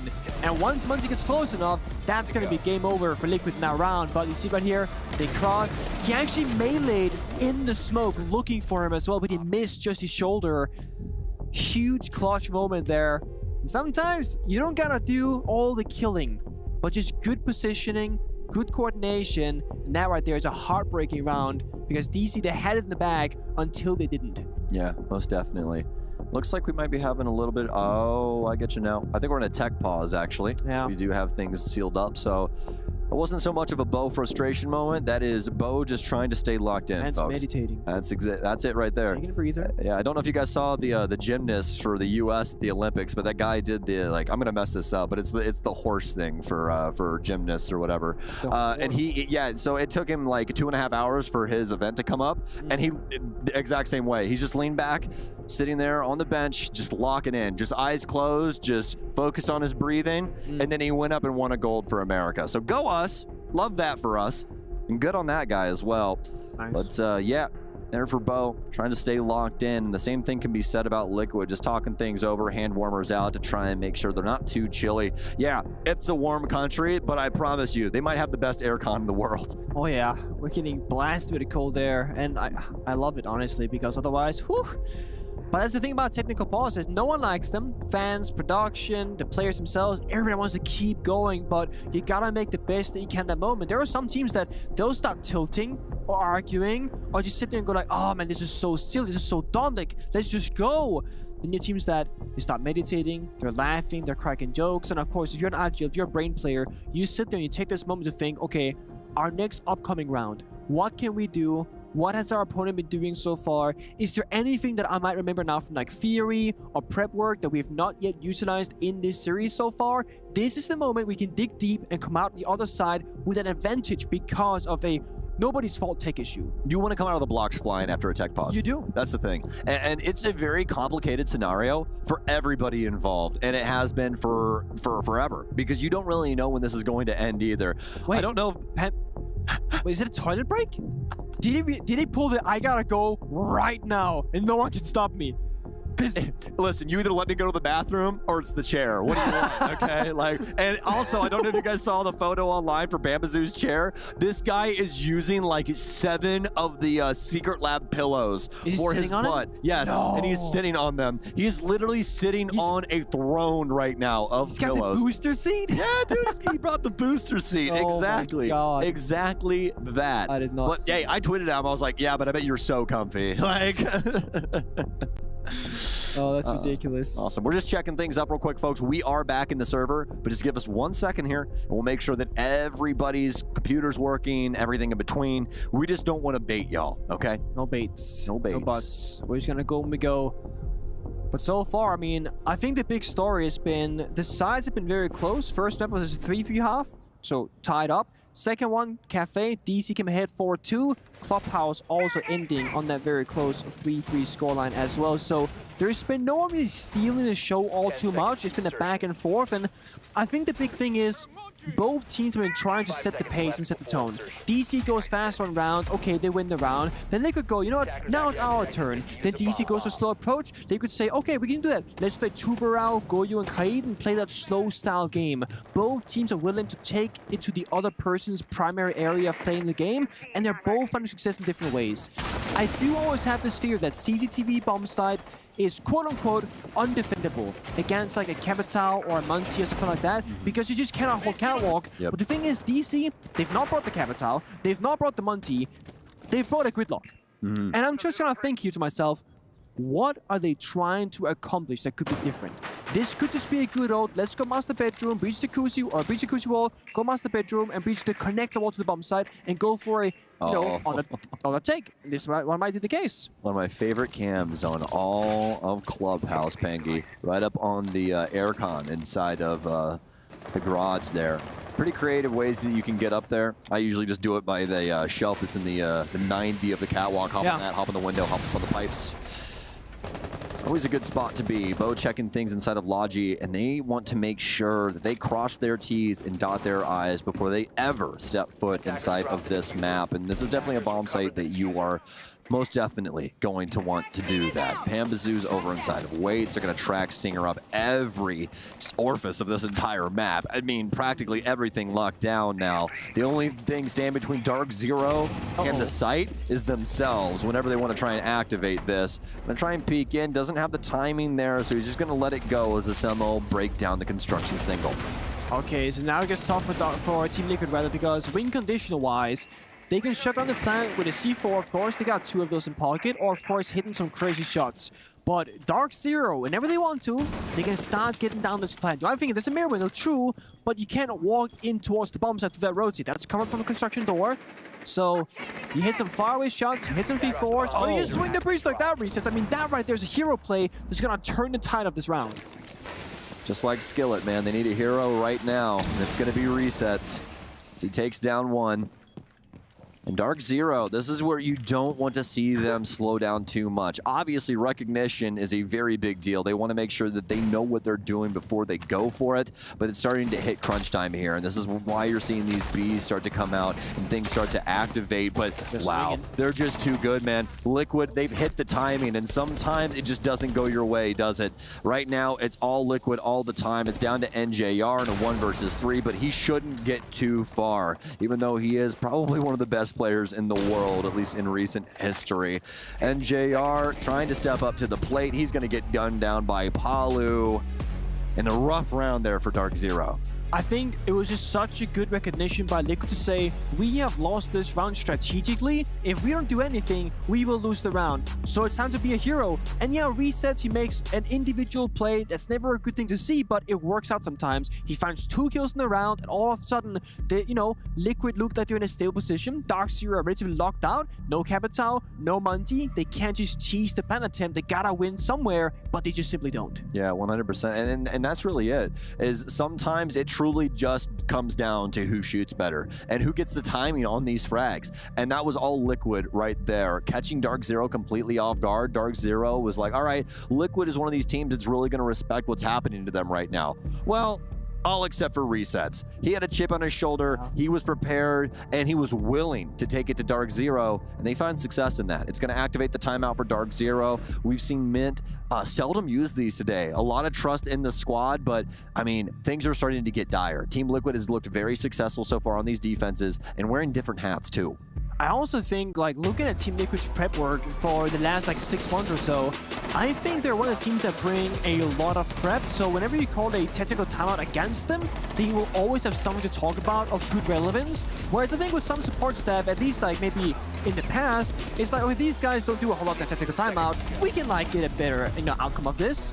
Because whenever we see it, they always have a talking point, they're going at it, and whenever a tactical timeout ends, Liquid got a different idea or approach to these rounds, as well as DarkZero. Playing from behind though, 3 to 5, the big question for me now is risk assessment.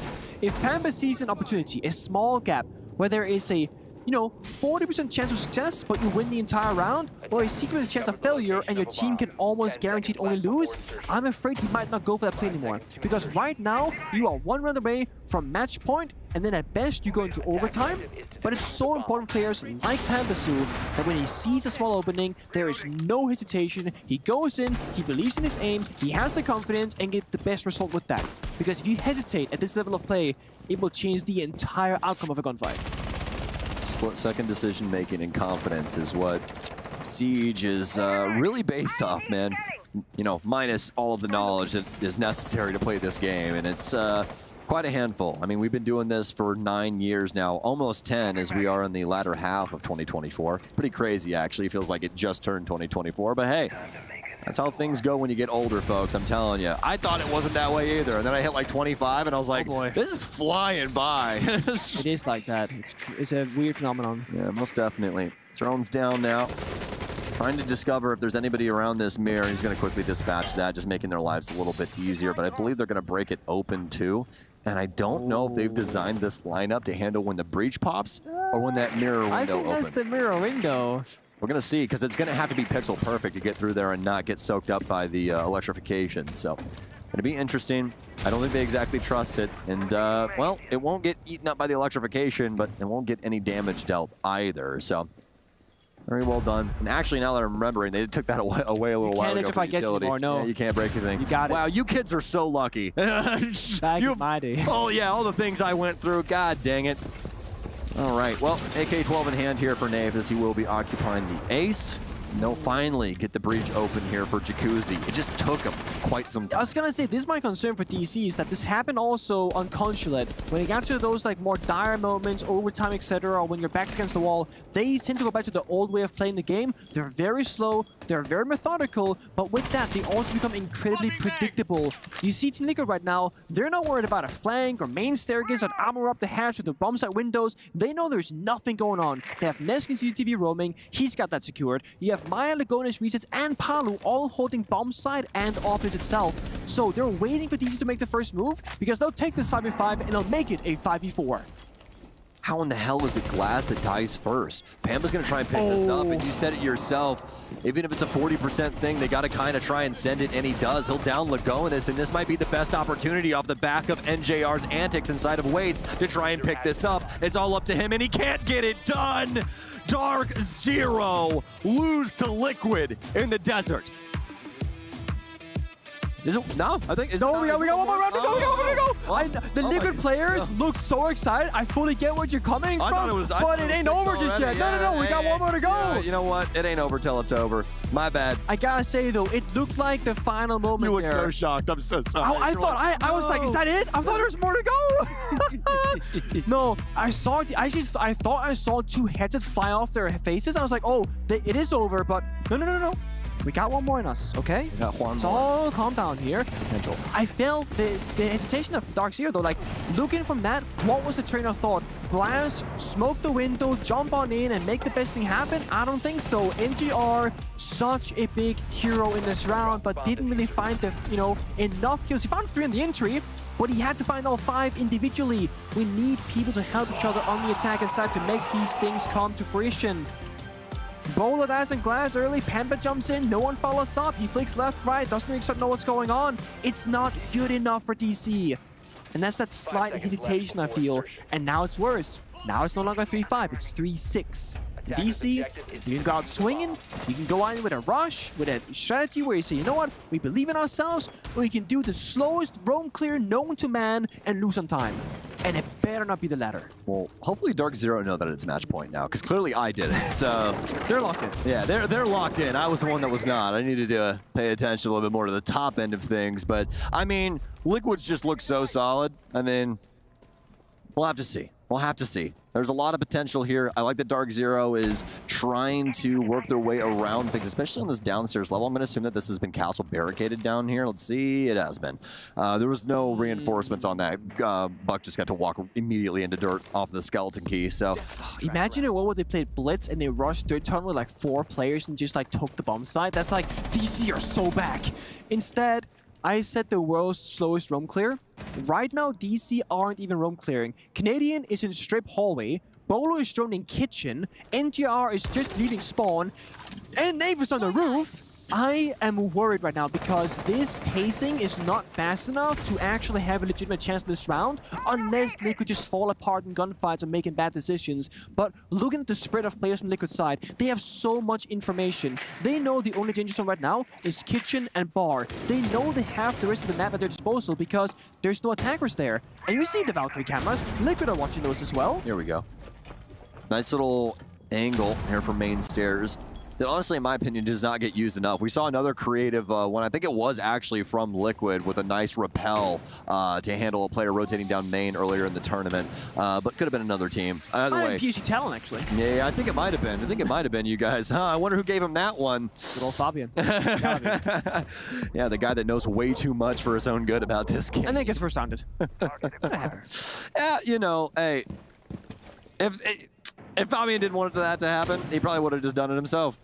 Look at the time though, 55 seconds. The Monty is a very big win condition right now, but the flank is open, upstairs open as well. Team Liquid, with the right timing, can actually attack from both sides, and they get him peek again. Oh wow, what a find from Maya Pambazoo. Oh! Can't even try and assist. That could have been it right there. They could have taken down Maya, and this round would have looked completely differently. But fortunately enough, they gave NJR an actual gun. He's got the 5.52 this time around instead of being on the therm, but somebody had to do it, and he still made it look good at the end of the day. Have to try and find some space to get this plant down, though. And NJR is going to want that one back. What a shot, though. He'll make up for it. Lagonas takes out Canadian. NJR, minimal time, a lot to do. 2 players and an angle that he was going to have to worry about. It's right behind him. My entire back is literally sweating for him.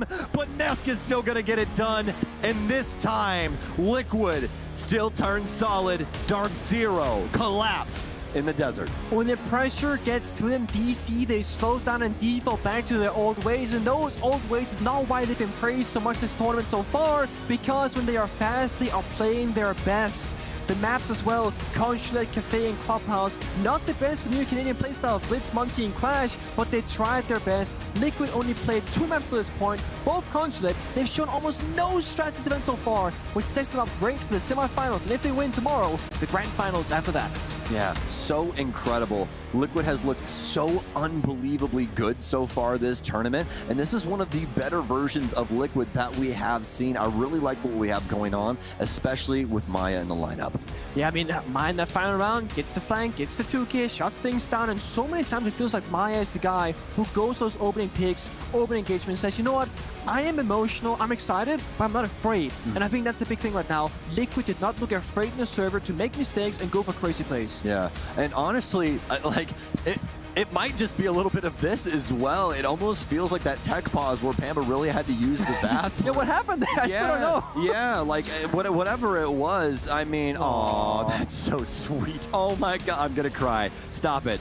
Oh, that's so beautiful. Anyways, moral of the story of what I was talking about might have been potentially the worst moment for that to happen. Yeah. They had just lost that round, and then if you didn't know, tech pauses, nobody gets to talk, folks. Yeah, nobody at all. So might have complicated things there for him, might have had to sit on those emotions for a little too long, but pretty crazy stuff. I'm here with Baldu, and that was a hell of a best of 3, my friend. It was. Honestly, the first map, you guys didn't see it, go back and watch, because that was, I think, the peak of this entire best of 3 series. Second map, Kafe, little bit quick, but then, of course, pretty good stuff in the end.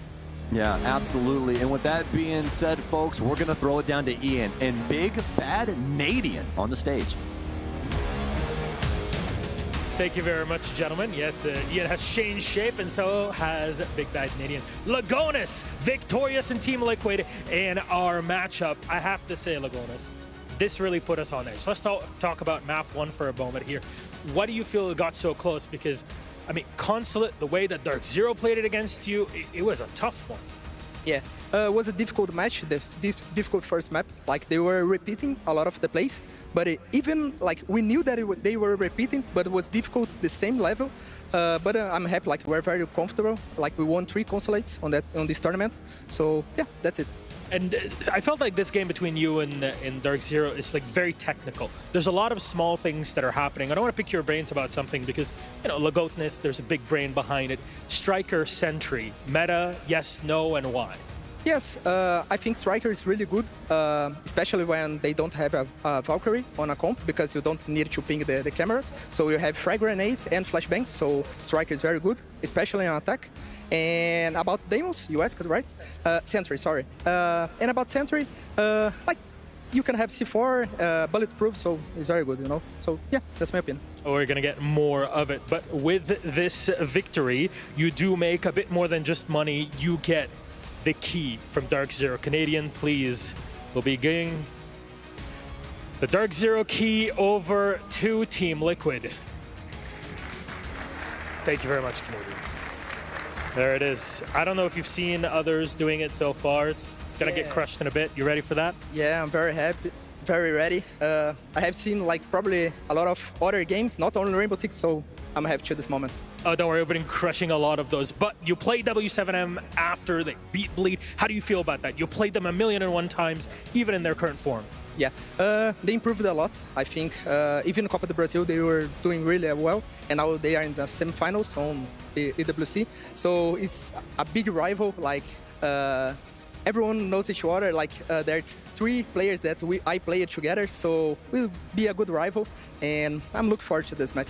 We all are looking forward to it. Thank you very much, Lagonis. Congratulations again to Team Liquid. They're playing W7M in semis tomorrow, but we got more to talk about here in the playoffs. So let's give it back to the studio.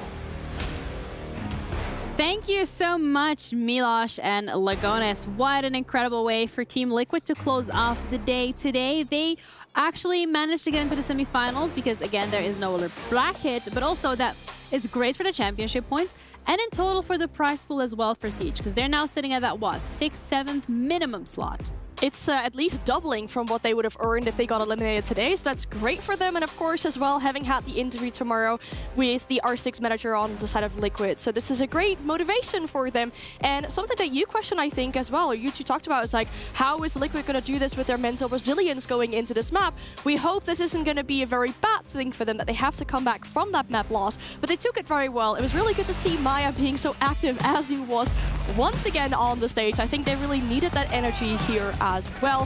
One thing that I think was huge as well, a personal moment, we're getting on the defense of Liquid, was that clutch from Lagonis. The 1v2 that he got out of the time, it shows once again that DarkZero were struggling a bit with those attacks and getting everything round in the time that they have. And even Lagonis said it as well, you know, they were doing the same things, or DarkZero was doing the same things as what they've seen from them before. Yeah, I think so. I think that's the big thing for me that you touched on there, Ram, was we were questioning whether Liquid's emotion would actually fall into this game, whether they could actually reset themselves, because we have seen it time and time again where they haven't been able to. And I think this bit, it was a big map free, like you say, a lot riding on it, a lot of money. The chance to win, you know, to go through to play W7M, who they're used to playing, but also for their organizational point of view in the club championship. A lot riding on just one map. And when that happens, you need big players to turn up. Like you said, I thought Maya had, you know, incredible individual moments. Lagonis gets a 1 versus 2, which is kind of what we've known to see him for as well. You know, he doesn't get a lot of kills. You know, realistically, he's there to direct his team around the map. But when he does, he pulls off these huge clutches as well. And yeah, I'm absolutely over the moon for Liquid, you know, just to get through another semi-final and actually, realistically, a great shot at a grand final as well. Absolutely, and I think something definitely to keep in mind as well is the dominance that we've seen from Liquid on this Clubhouse particularly. First map as well was a very close one, second one more so in DZ's favor, and I think Team Liquid in general keeping it cool, calm, and collected and being able to close it out as convincingly as they have is something to take away into tomorrow's matchup, because it is going to be W7M. That's definitely going to be something more familiar for them, I guess. As you know, Lagonis also said, they play each other back in their own region quite often. Now here, if we're looking at the scoreboard as well, I think something that we definitely noticed on the second map for DarkZero was these individual moments from players. Pambazu was having a great time. We were saying how he was really allowed that kind of freedom to just do what he wants and just get kill after kill after kill. That wasn't really the case here, but we've been talking about Maya a lot on the side of Liquid, but it's not just Maya. I mean, we're seeing players around him step up a lot. I touched upon Lagonis having that huge clutch. He only got 3 kills in total on that entire map. One of those was in that clutch. Impact moments really matter for Liquid as well. It's kind of crazy that we've basically gone through a whole Liquid best of 3 where they've actually played really, really good, and we've kind of not made Nesk and Palu the stars of the show, because that's kind of the old narrative of those two, that duo, you know, going through time. But now we're talking about this kind of new breed, you know, particularly Maya coming in, but also Lagonis having clutch moments as well. It just shows how many strengths these guys have got as individuals within that team environment. Yeah, and we're talking about Liquid, a team that is hot on Falcon's heels when it comes to these club championship points. Slowly but surely, they are climbing even further due to the fact that they have now placed 6th minimum in R6 here. This is not the updated, but just a throw back as to what we were looking at earlier today. Again, I'm not going to do the math because I'm not good at it, but there is quite a big gap that they need to close in, but it feels doable from what we've seen right now, Fresh. It feels doable. I think, you know, realistically, any orgs looking at this are kind of probably already thinking, hey, Falcons has got this. I know there's lots of competition to come, and I'm not going to get away from that jeopardy. But in securing that second place, there's still a lot of money on the line to at least secure that second place and then challenge on to Falcon. So it's big for Liquid. Like I said, now they've got a familiar opponent. There's a great shot at a grand final as well, and actually getting even more points, which will be, you know, only successful for the organization. Yeah, and we're looking at Liquid, particularly in how the performance has been this time around, and we've all kind of like put our thinking hats together to decide which one of the players we would give the MVP to. Maya particularly being one of the players that has genuinely stood out this time around, and we decided to just go with it. I think the reason why is because he's been so consistent on all these maps. We've spoken about plenty of different players on either sides of these two teams, but they've been a little bit more inconsistent when it comes to their performance. Maya showing up consistently on these 3 maps, but also not just the kills, also like the whole atmosphere and the vibe that he's bringing to the stage, I think is super important too. Yeah, I think so. I think, you know, look at the passion there in the communication, getting in his chair, bringing the emotion out of his teammates as well. And, you know, it feels like there was a piece missing for Team Liquid before he joined. He could be that piece, you know, absolutely as well. I said it just earlier. We've gone through a whole best of 3, really not talking about Palu, not talking about Nesk, which whenever Liquid play is, you know, pretty much a staple as well. This play here, I thought, really set the scene in this very final map. Not just to get 1, but to get 2 and to get 3. That was a real tilting round for DarkZero because they did the right thing. After the first player died, the second player swung to refrag, the third player swung to refrag, and he killed every single one of them. And I think that's the type of plays that can just turn. When it's a big map like that, they can just turn it. I love how we're singing the praises of Maya, and he has been so kind to join us in the studio. Thank you for joining, and thank you as well for joining for the translations. We do appreciate it. Congratulations, you are now in the semifinals. I want to talk about your reactions. I want to talk about your energy on stage. I want to talk about how every single time you get one of these clutch plays, you're just in it. You get out of your chair. What's it behind it? Every teammate I ever had told me my greatest how can I say? Qualidade. My greatest quality is my energy. So I'm a very skilled player. I can do a lot of kills and kill a lot, but I think my energy that I can bring to the team is my greatest quality. So I love to screen and to give the team a good vibe, so we can play better every single hand. Well, we've seen that you've been with this team for a little bit now. How do you feel like things are improving? What has been going very well so far? I think if we have more time, we can always improve our map pool, our tactics, or our strategies. So I think with the time, we get only better. What things did you focus on today when you was playing against DarkZero? Did you see any weaknesses from them, or was it just about playing your game? They are a very solid team. They have good strategies, very skilled players as well, Bolo, NJR, Pambazu. So we think that the map pool was great for us. So we had 3 maps that we like a lot. So I think that's the thing that got us the win today. How much are you looking forward to tomorrow now, going against some of your old teammates? Big game in that semi-final. Yeah, I had Lobin, Dash, and Dots as my teammates in the last year, so I like them a lot. And there's a kind of pressure in this match because of Vopes and Liquid, all the stars. So I think it's going to be a great match for both teams, and that's it. I hope to smash them. I want to talk about the dominance of the Brazilian region when we look at Siege particularly. You guys have made it through. We have FaZe going up against BDS. W7M has already qualified. Fira right now, respectfully, they're kind of like stomping SSG a little bit. So what do you think sets Brazil apart? Not just from Siege as a whole, but players individually as well. I always say that Brazil is a very strong region on every FPS game. So I think that, I don't know why, but generic it's a really good country on FPS games. So I think that's the point for us on the FPS games. We're very skilled players. Tomorrow, do you have a prediction for your game against W7M? Because it's going to be skilled Brazilian against skilled Brazilian. Yeah, I think it's going to be 2-0 for us. All right, thank you so much. I appreciate the confidence. Thank you for joining as well. We're going to be talking about the prize pool, the money that Team Liquid is currently looking at when it comes to Siege, particularly because with this win, 6 to 7 slot is already locked in. I mean, they are looking so great right now. $80,000 on the line, but there's only 4 teams left by tomorrow. $160,000. Quick maths, that's double. Crazy. It's absolutely crazy. Like, hey, we've just won a best of 3. We get another 80K. We win a best of 3 again tomorrow. We get another 190K. Is that right? I think so, yeah. Can I do the maths properly? Doing maths on the that is Do you know what? It's so pressured. But yeah, like this is absolutely how much this kind of stacks up into the late end of the tournament. Like I said, you're playing for so many things. the prize pool to win the competition, being the inaugural competition as well, and for your organization's points in that club championship. Yeah, and we have unfortunately going to have to say goodbye to DarkZero. They will be sitting at the spot where they're at, and they're going to be heading out of the competition. Their keys crushed as well. But before that takes place, we are ready to head over to Ian, who is standing by with Canadian to have their thoughts and opinions after this match. All right, I'm here with Big Bad Canadian, the one and only Canadian. Listen, man, I know that you are one of the most competitive men in this game.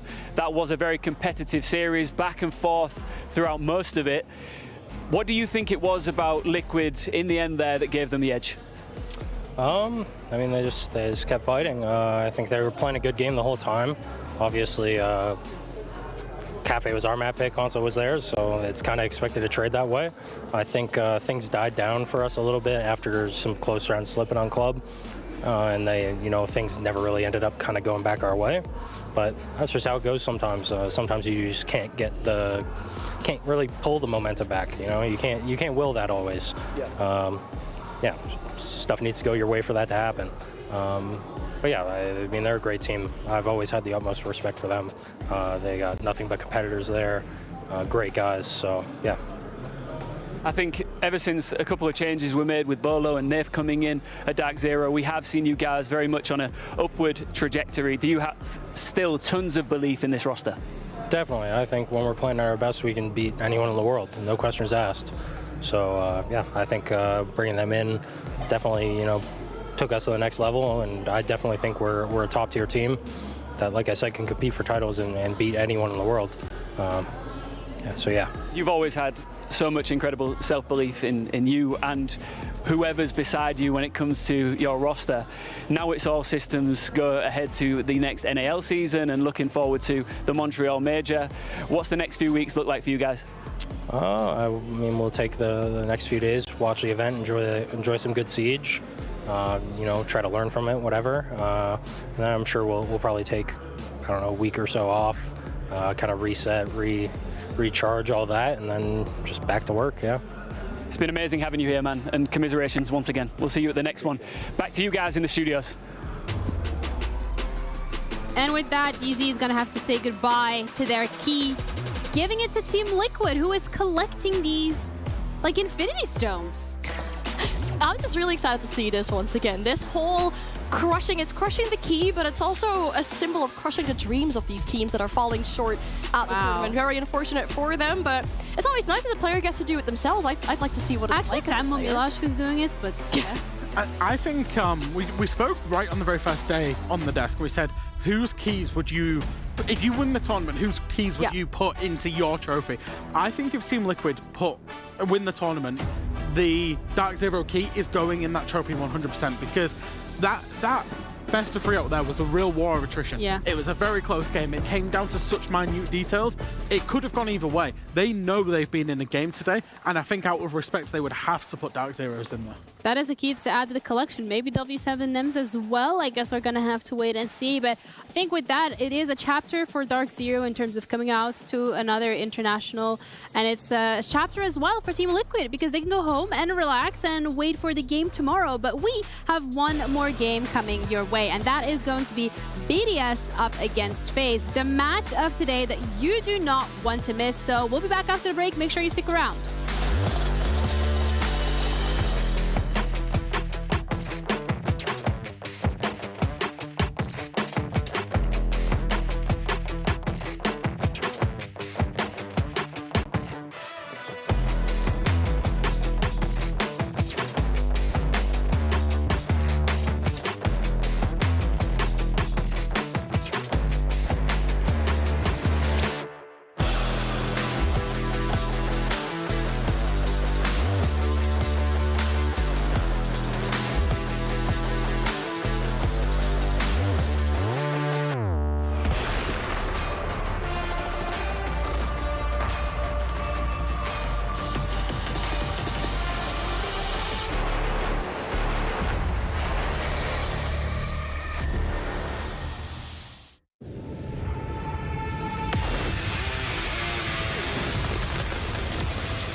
thousand steps ahead of you.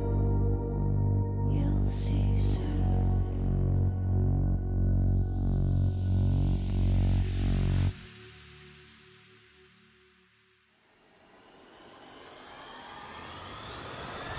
If you shoot, I'll take it. If you run, I'll chase it. If you scream, I'll whisper. La-di-da-di-da-da-da. This is all you ever wanted. Take it all, you deserve it. This is how we're gonna end it. La-di-da-di-da-da-da. If you shoot, I'll take it. Chase it. If you scream, I'll whisper.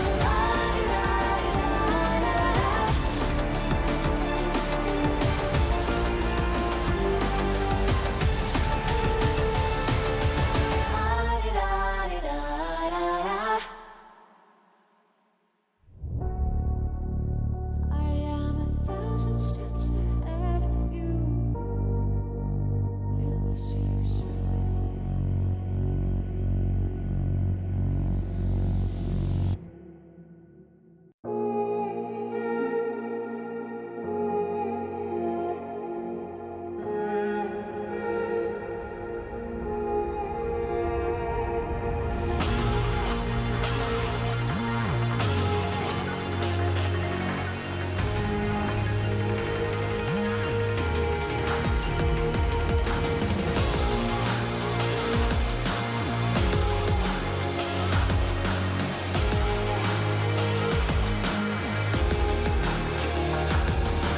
We can do anything we decide.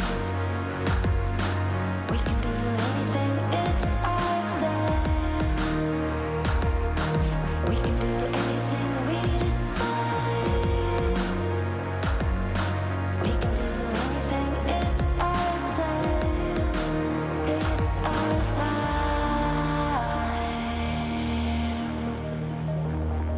We're taking over. Time is ours.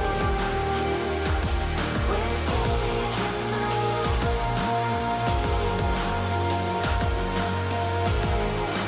We are stars. We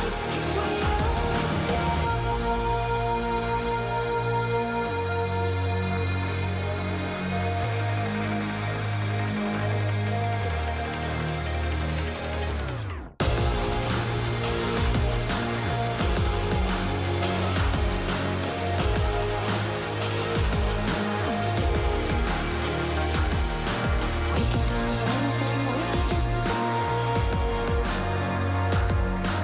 We can do anything, it's our time.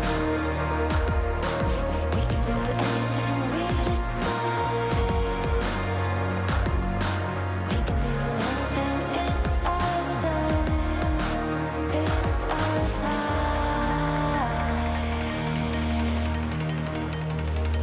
We're taking over. Time is ours. We're taking over. We are stars.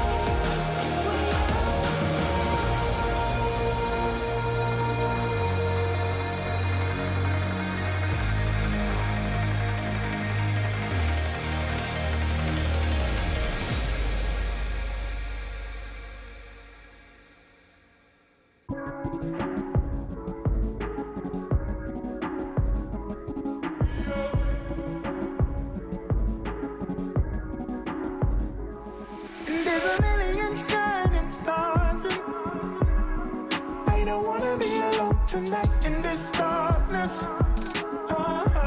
Yeah. They keep on selling us dreams to get this higher. It's in the energy all around us, but it's divine. The sun went down, I made my home. I rested my head on a stone. I see the stairway in front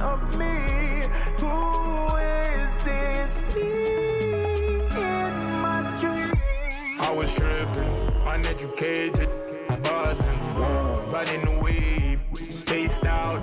I left the room, came back again. It's almost noon. A sea of people, their hearts beat. They saw the sounds, witnessed the crease. They're impatient, couldn't take the weight. And after 40 days, and they met their graves. From when a new generation rises, the truth in their hearts reside. From the east to the western lights, they'll rise up and claim their right. It's in the stars, my friend. Look up again. No time to pretend. Until we're dead, we fly when we can. Get down with the plan. Adrenaline. There's a million shining stars. I don't wanna be alone tonight in this darkness.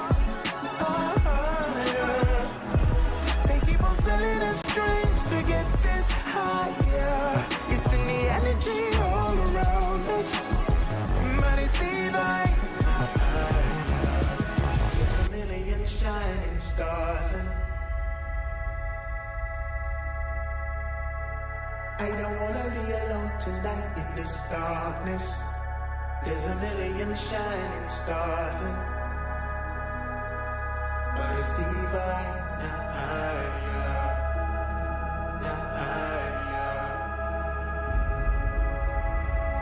They keep on sending us dreams.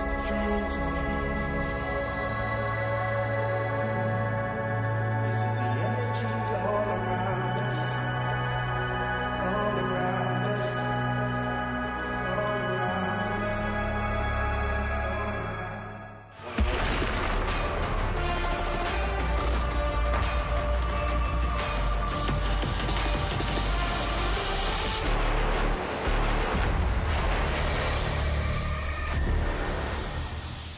I'm Jackie Jing with the EWC, and right now I am with the Team Liquid. Very honored to be speaking with Nesk and Lagonis. So, how y'all feeling? Are you excited for the EWC? Yeah, we are super excited. Like, we are so happy that we qualified. So, yeah, I'm looking forward to this jump. So, what does this mean to your team, this tournament, Nesk? Maybe it's a great tournament for us because in the last season we don't qualify for that.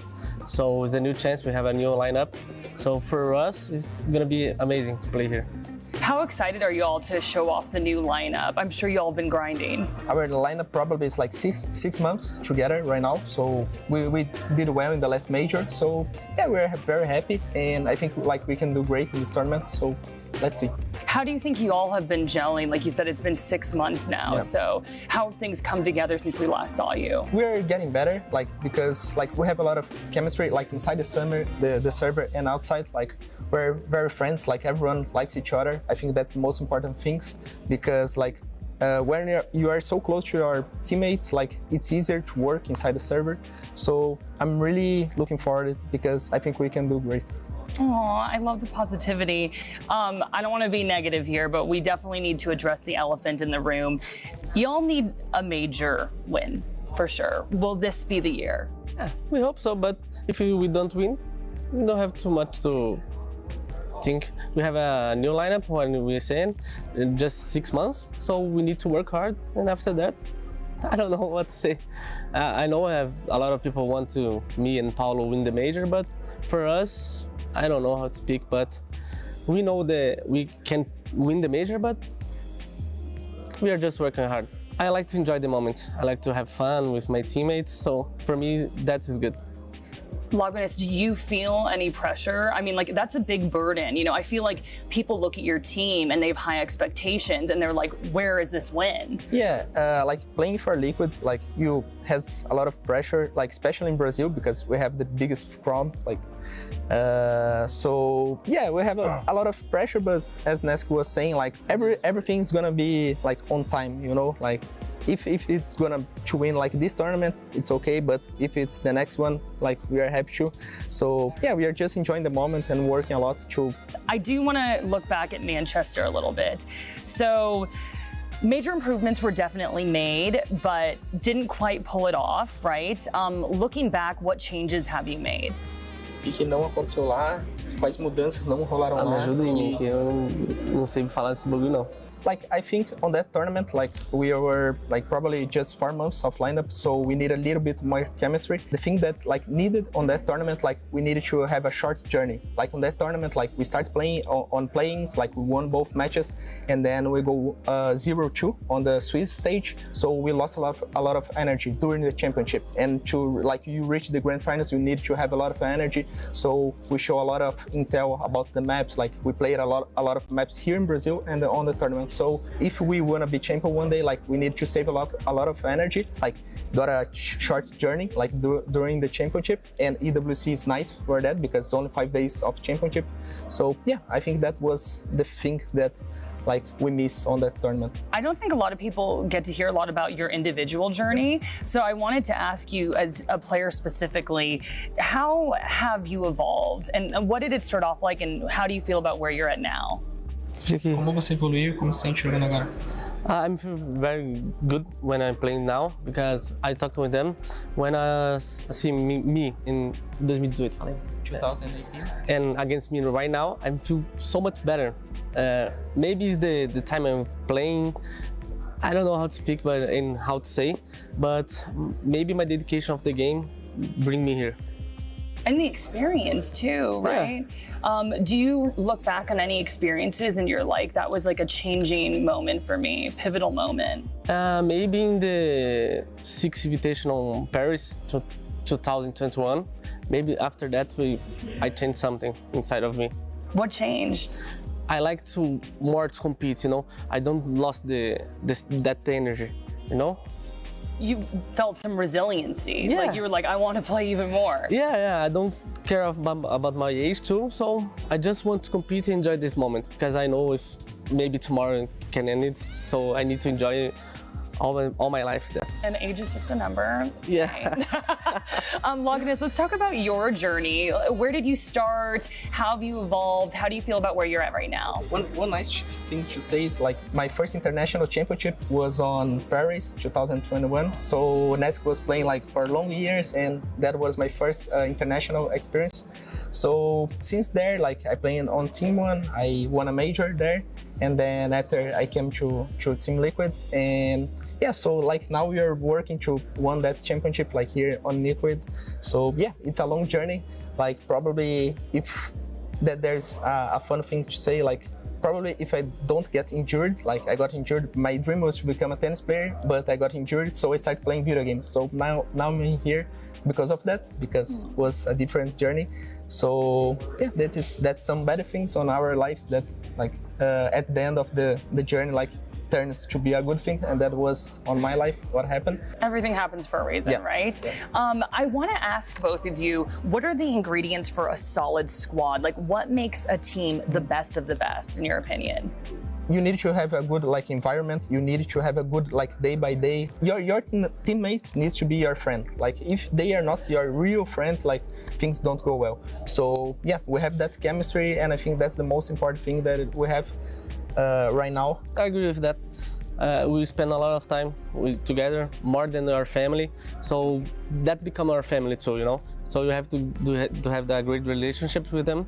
So that's, and I really like to say I enjoy the moment. I have fun a lot of this guy. And in Brazil, like we live almost together. Like we live in the same building. So like as Nesk was saying, like sometimes we spend a lot of time, more time with our teammates than with our families, because like we live in different cities. So everyone lives in the same city, like playing together.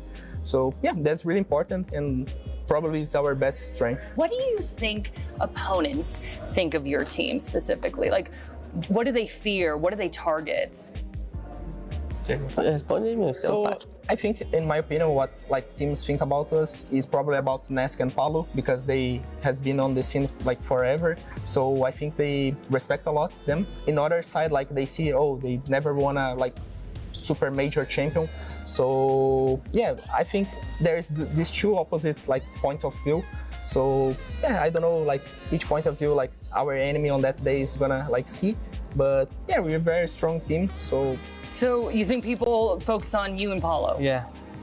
Sure. I mean, what do you think they think of you? I don't know. Just like you specifically, like. Yeah. I know them capable of to play in the game, so I think that is that kind of thing they think about me and Paulo. Do you think that you're a formidable force? Do you think people fear you? Yeah, I think that. I think the numbers don't like right. That. He's just like, yeah, they fear me. Sorry. Like, Nesk and Paulo has like one of the best numbers like on Siege scene, so that shows a lot. You know, like probably like 6 or 7 years playing, you were being so regular. That's very important. What do you think they think of you? Of me, I don't know. Like to be honest, I'm not like the best player, but I know I'm a good agile and a good communicator, like inside the server. So that's my strength. So probably like people outside our team don't see that I'm that good, but like inside the team, I know my importance. So humble, I love that. What's the best moment in Siege for you personally? For me, is the winning the Pro Leagues on Atlantic City. So for me, that's what my best moments with the team. Do you remember how that felt? Like what emotions you felt? Yeah, I can feel the same emotion because winning for me is everything. So when we win that title, it's gonna be amazing. It's gonna be recorded of my memories. So it's gonna be good. So what is your ultimate goal? Like what do you want to achieve in the Siege scene? Of course, we want to win everything, but if we didn't win, I just want to have a good career, a good friends, and I don't know, but just that, you know. Obviously, the winning is everything, but if you have a great friends, a good career, you are a good person, for me it's good. Obviously, playing every tournament, for me is a good career too, and winning something too. Already doing pretty well, I'd say. What about you? For me, like a good career, like we're asking. What's my opinion? Ultimate goal, like to achieve in the Siege scene, yeah. Probably like in this year is winning the Esports World Cup for sure, but like the ultimate goal is probably win a 6 Invitational one day. And yeah, another thing like adding what Nesk was saying, like for me, I think the happiness can't be measured only because like you win a tournament, you know, like as he was saying, like if you qualify for a tournament, like you need to be happy because like you are living that moment, like you are going to a new country, so that's very important.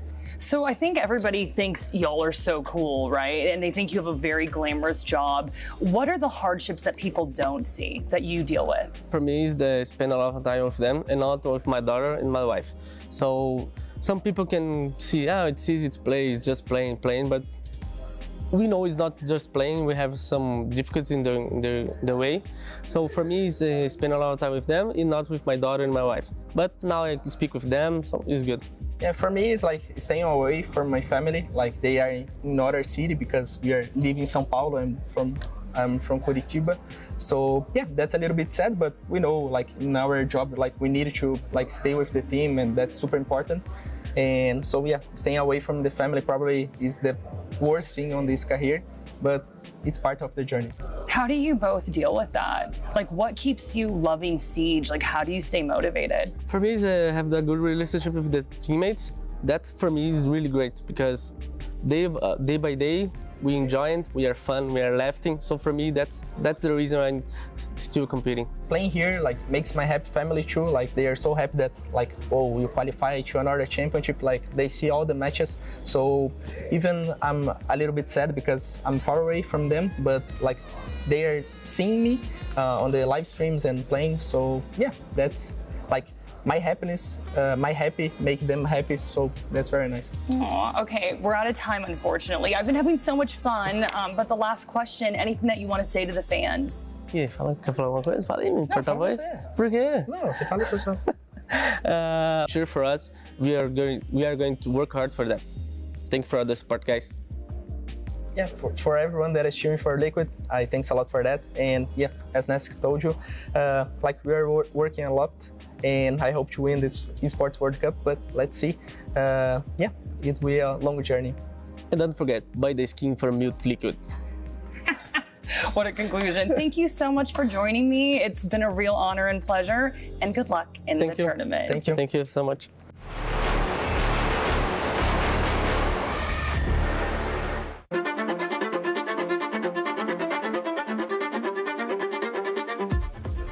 Flash hider is just more consistent, and muzzle brake, it's a weird thing with muzzle brake where, well, muzzle brake only affects the recoil of the first bullet fired in your gun, so a lot of guns with high rate of fire you'll feel the jarring difference between the first bullet and the next like burst of bullets that you fire. So for me, I'm an anchor player, defensive player. I use a lot of SMG-11 and other fast fire guns like the Vector. So if I use muzzle brake on those guns, it just feels really, really weird. So yes, flash hider for me.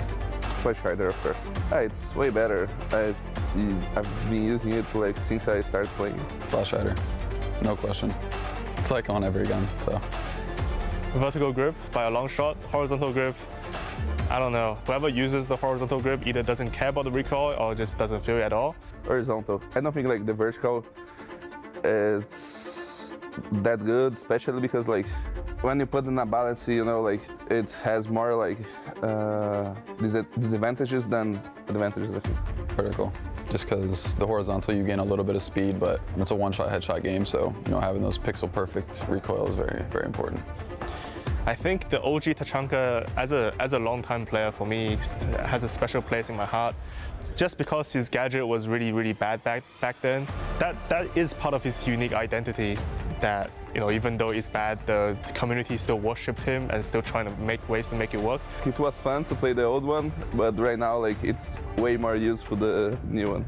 Rework, even though the rework's not that great either, I'll say that, but the original one was somehow worse. Defense, because it's easier. I enjoy a lot the attack because I think like sometimes you can play similar to a chess game, you know, like if you move the right pieces on the right times, yeah, you can make a lot of things with attack. Yeah, you can dictate the pace on attack, which I like, which defense is more, you know, reactionary. I really enjoy the new Consulate. I think it's, well, recent times one of the better designed maps along with Nighthaven Labs. But the old Consulate was a really unique map in the map pool in the past because it is one of those maps that the attackers can play all of the bomb sites from pretty much the outside of the map. And as defenders, you have to adapt to that. I'm gonna say the new one because I used to enjoy the old one, but like I have a couple of bad memories in the old one. Like I lost a final at SI to NIP. New Consulate, yeah. Old Consulate, I just always think of now DZ, well actually they were DZ back then. Just playing those DZ type of strategical teams on that map was just a nightmare. Like you could just attack every bomb site from outside and it was miserable.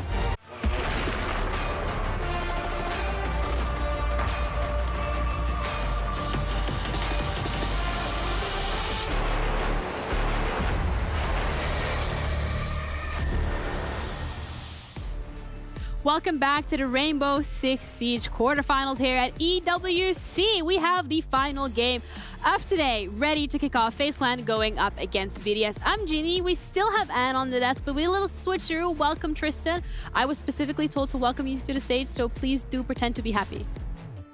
Thank you. I'm just happy you guys don't have to deal with Fresh anymore. That's all. Like, that's the main happiness, no, you're right? speaking everybody's mind. No, I'm joking. Fresh, right? We're joking. Yeah, no, yeah. We're all really right. joking. You know what's not joking though? This game particularly. FaZe Clan, BDS. Because at the end of the day, both of these teams are on the chopping block. Not necessarily because they were not great, but there is just no lower bracket. So you snooze, you lose, you go home, and you get your key crushed. Yeah, and we've seen a few of those key crushes now. It's a little bit dramatic. We've seen a few waves goodbye to some keys as well, so it's not a nice place to be in.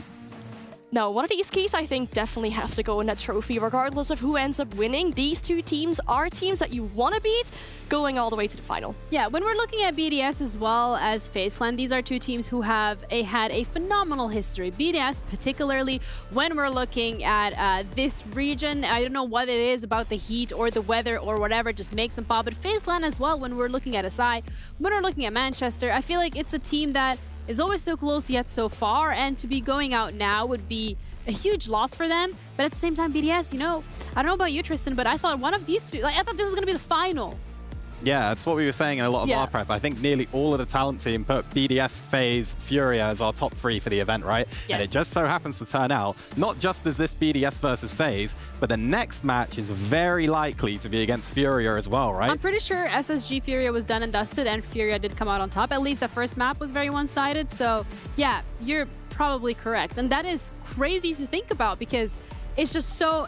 it's just so quickly, so fast. These teams are going home. But when we're looking at BDS FaZe, if you guys want to cast your votes in terms of the team that you think is going to be coming out victorious, head over to secplays.gg and you can cast your vote and your prediction. But I would like to pick both of your brains about it as well. I'll start off with you, Anne, because we are looking at FaZe and BDS, but BDS particularly, what is that's going to be setting them up for success? There's a whole lot of background, I guess, that goes prior to putting up a really good prediction for this here, but BDS so far, they haven't really shown a lot yet in regards of what they had to do. They just played 2 best of 1s and made it to the point where they currently are, and we have these high expectations for them, and we know that these players have these high expectations from themselves as well. As we said, you know, previous iterations of an event like this in the summer, they came out victorious. A lot has changed for them, but I am going to put a lot of faith in them. I would too. I see you nodding and shaking your head. You're like, in agreement, in disagreement, what is it here? It goes both ways, right? Right. BDS have only had to show 2 maps so far. For some teams, that's a dream. You've got to show very few strats. We were speaking about it, weren't we? And Fabian would probably love that, only showing 2, the hiding strats, that whole meme, right? But equally, you kind of want to warm your way into a tournament before you get to a big game as well, right? FaZe were able to do that yesterday. They played ITB. They had that little bit of, honestly, a reality shock going into that first map, the 7-1 against ITB. I'm sure they weren't expecting that. We definitely weren't expecting that, were we? So is it going to be a little bit of a shock for BDS? Is FaZe too soon? Are FaZe warmed up? Or are BDS just really happy to have that great energy? A day off yesterday? It can go either way. Teams say that they want to have that kind of reality check before going into the really important games, because you know that you're not invincible. You have to keep working on these things. For the side of BDS, I mean, of course, we've only seen them play these 2 maps. The first game they did was against Cruelty. There was a little bit of sloppiness sometimes, maybe on these attacks. Misdroning, miscommunication, maybe thinking a little bit too easy about that game. And then the game they played against W7M on Nighthaven as well. I saw players that are typically on the back line, like Brude, go for a swing as mute with an SMG-11 to a player that's outside the window. Those are kind of crazy plays. You're not really expecting them, but I'm not sure if you can pull them off against a team like FaZe as well. But we said when it comes to FaZe particularly, when you throw crazy plays their way, they get a little lost and maybe a little lost in the sauce as well.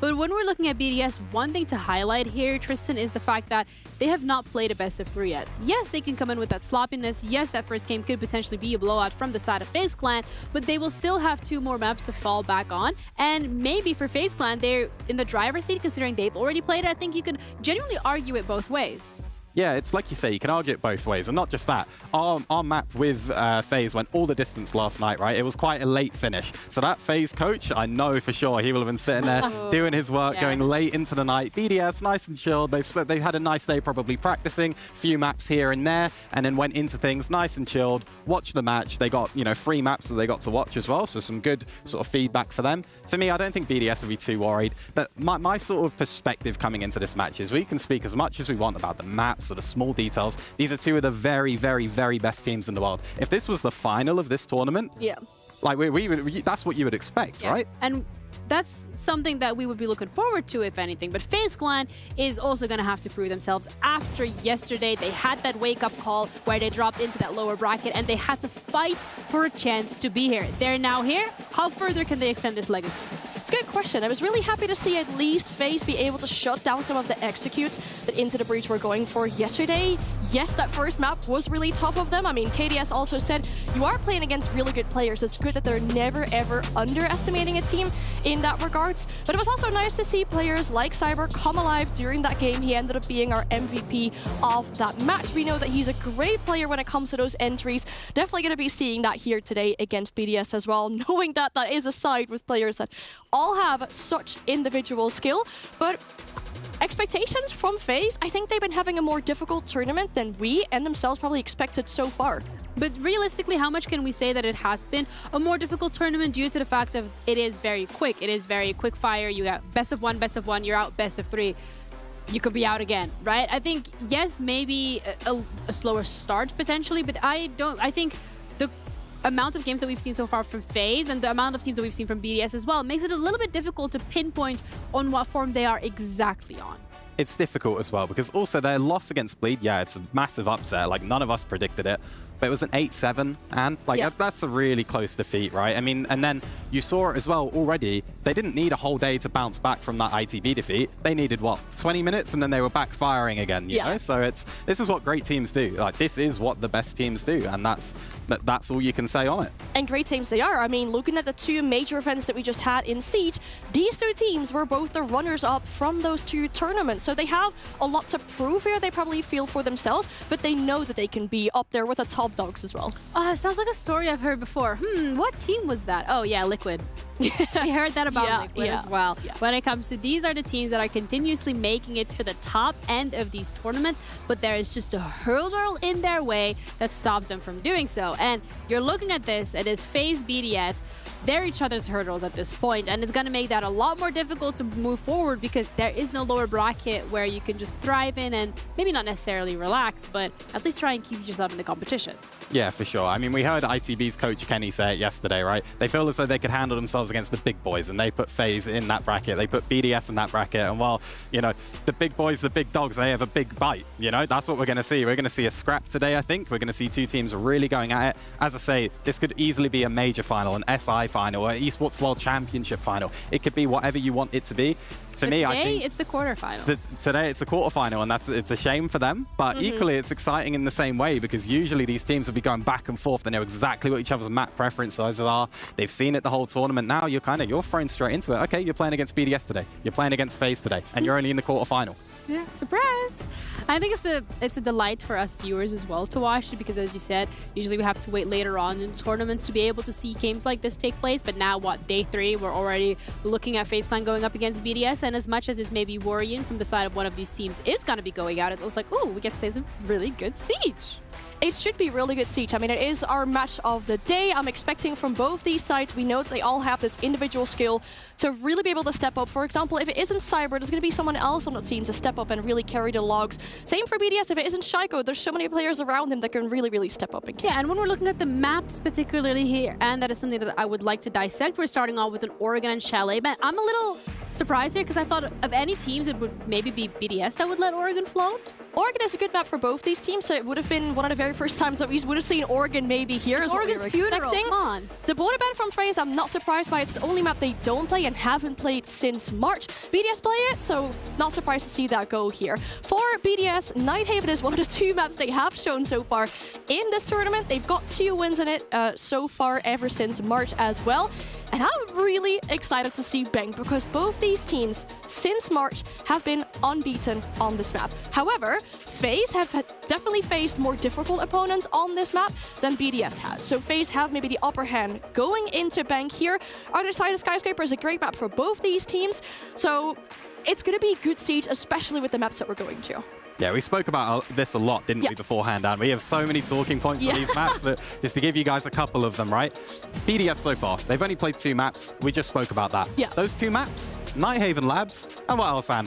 Bank, of course. So again, they're going 100%, they're playing those 2 maps again. If BDS were to 2-0 here, or even get 2-0'd, they would only have played 2 maps this entire tournament, which is crazy from like a strats perspective or a preparation perspective. So that's an advantage for them. However, for FaZe Clan, I know personally from competing against these guys and also from what I've watched this tournament, their coach, their team, their IGL, whatever it is, they love playing teams on maps that they've already played. They did it yesterday against ITB. ITB the previous day had played Chalet and then played Skyscraper. Yeah. What did we see yesterday? Chalet and Skyscraper. What do we see today? The 2 maps again that BDS have played. It's a kind of confidence for FaZe that they know what they're going to be going up against when you go on a map like Bank, if BDS has just played it. For BDS, I guess the kind of confidence for them to pick into a map like Nighthaven as well. That is the map that FaZe lost against Bleed, which was a big surprise, a big upset to all of us.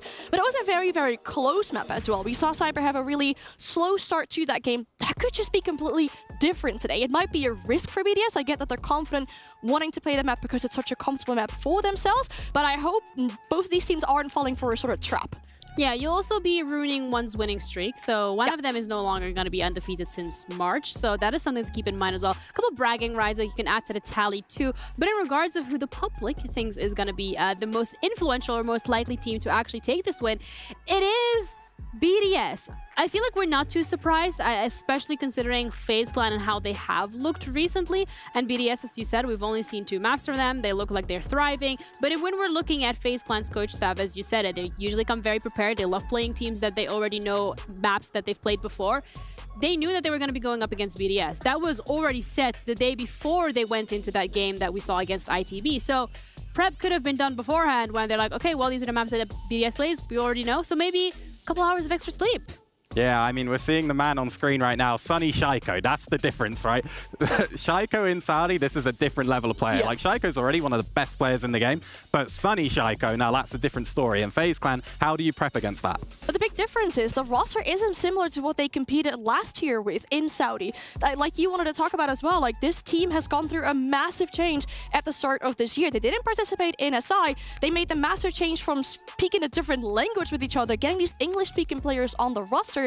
And ever since then, they've been really impressing us in Europe League, even in Manchester. I think everyone said BDS were the team to win Manchester, but they fell short. They have a lot to prove here.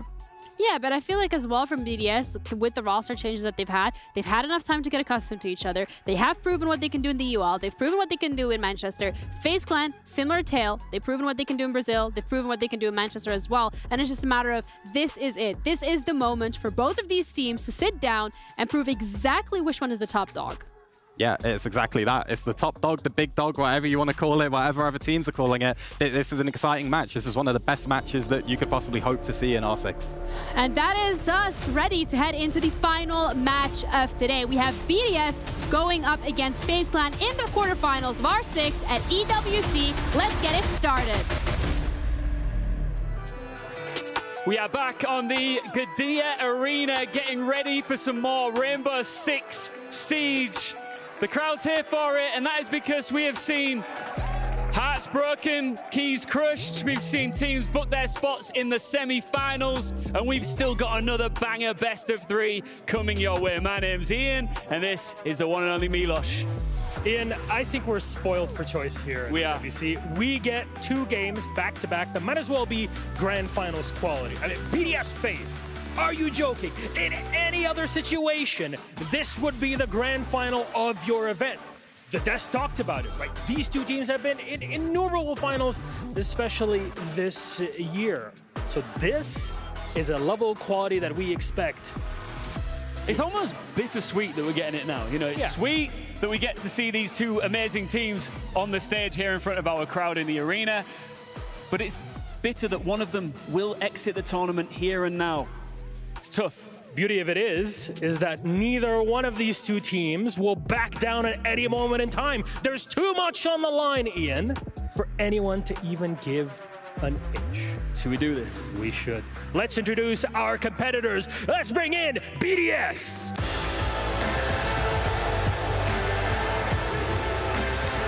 Our formerly French squad, now international. They've been to Riyadh 3 years in a row, and every year a completely different roster, either in play or the way that they are as a team. And this time, somehow, they make it look better than ever before, ready to lock in their semis. BDS could be in trouble here, though, because here comes FaZe Clan! Arguably the most consistent team in all of Rainbow Six. Also arguably the best team in all of Rainbow Six right now. However, they were taken to the brink yesterday by Into the Breach. They've definitely got stiffer and tougher competition here in BDS. Gentlemen, please take your seats. Before you do so, place your keys into their holsters. This is cool. It absolutely is. Again, grand finals quality level of play between 2 of the best teams in the world. Sure, they haven't won the trophies recently, but they both were in the grand finals. Invitational Manchester, you know these 2. They've been there before. 2 Siege Giants about to go at it. Let's get into it, Milos.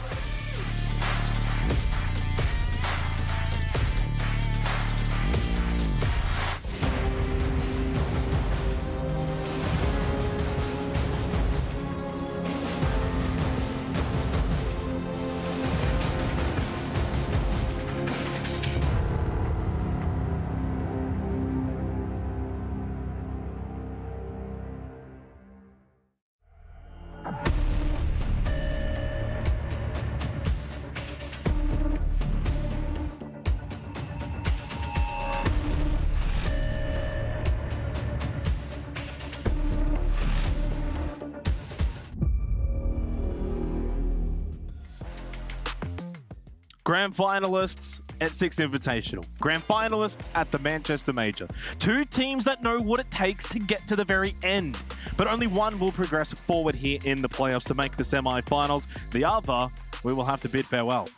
A tantalizing quarterfinal. Expected these two to face off at some point here at EWC 2024, but this early on, certainly not on my bingo card, but keen for this best of three, as we've seen the veto as well play out. Nighthaven Labs, Bank, Skyscraper, if required. I think both teams comfortable heading into this evening, and this should be one hell of a match. Speaking of bingo cards, we got asked to do tier lists, by the way, coming into this event, and I put BDS and FaZe in my S tier by themselves, 1 and 2 respectively. The fact that they're meeting here in the quarterfinals feels like a bit of a tragedy. In saying that, for FaZe, I feel like they haven't lived up to maybe said power ranking coming into this event. Many regarded them as maybe the best coming out of Brazil, but Brazil has really stepped it up here at EWC. We've already seen Liquid, W7M make it through, both now playing off in the semi-finals. Furia currently playing against SSG on the other stream at the moment. If Furia beat SSG, BDS will be the last hope for a non-Brazilian team. Could be everyone, in which we have 4 teams from Brazil in the semi-finals, and that will guarantee them success at the tournament and perhaps a bit of a rebound storyline for a region that didn't perform probably up to par at the Manchester Major, but still a lot of work to be done here over the course of the next few hours. FaZe, as you've sort of alluded to, have shown weakness throughout this particular tournament, but I think they, showed some good resilience against ITB yesterday, who pushed them. They played fantastically in that first map, did ITB, but unfortunately outclassed by a very experienced FaZe clan roster. Yeah, I mean, the weakness is not really too ingrained in a team that's incredibly experienced. I think they've certainly got the capabilities of getting back to their best. They've been able to just kind of scrape their way through. But, 7-4 versus Scars to kickstart, nothing too crazy out of the gate. Then they lost to Bleed, got sent down to the lower bracket where we saw them yesterday against ITB. Think back to Chalet, 7-1. I mean, that was a travesty. No Chalet today, though, so maybe no worries for FaZe. In fact, the maps that we do have, Nighthaven, Labs, Bank, Skyscraper. We go to Labs first up. What's your thoughts on that one?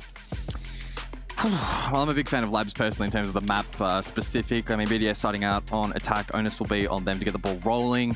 Probably some big discussion points in terms of the bans in the operator department that we're expecting so far this evening. Shields have been a hot topic at this tournament so far.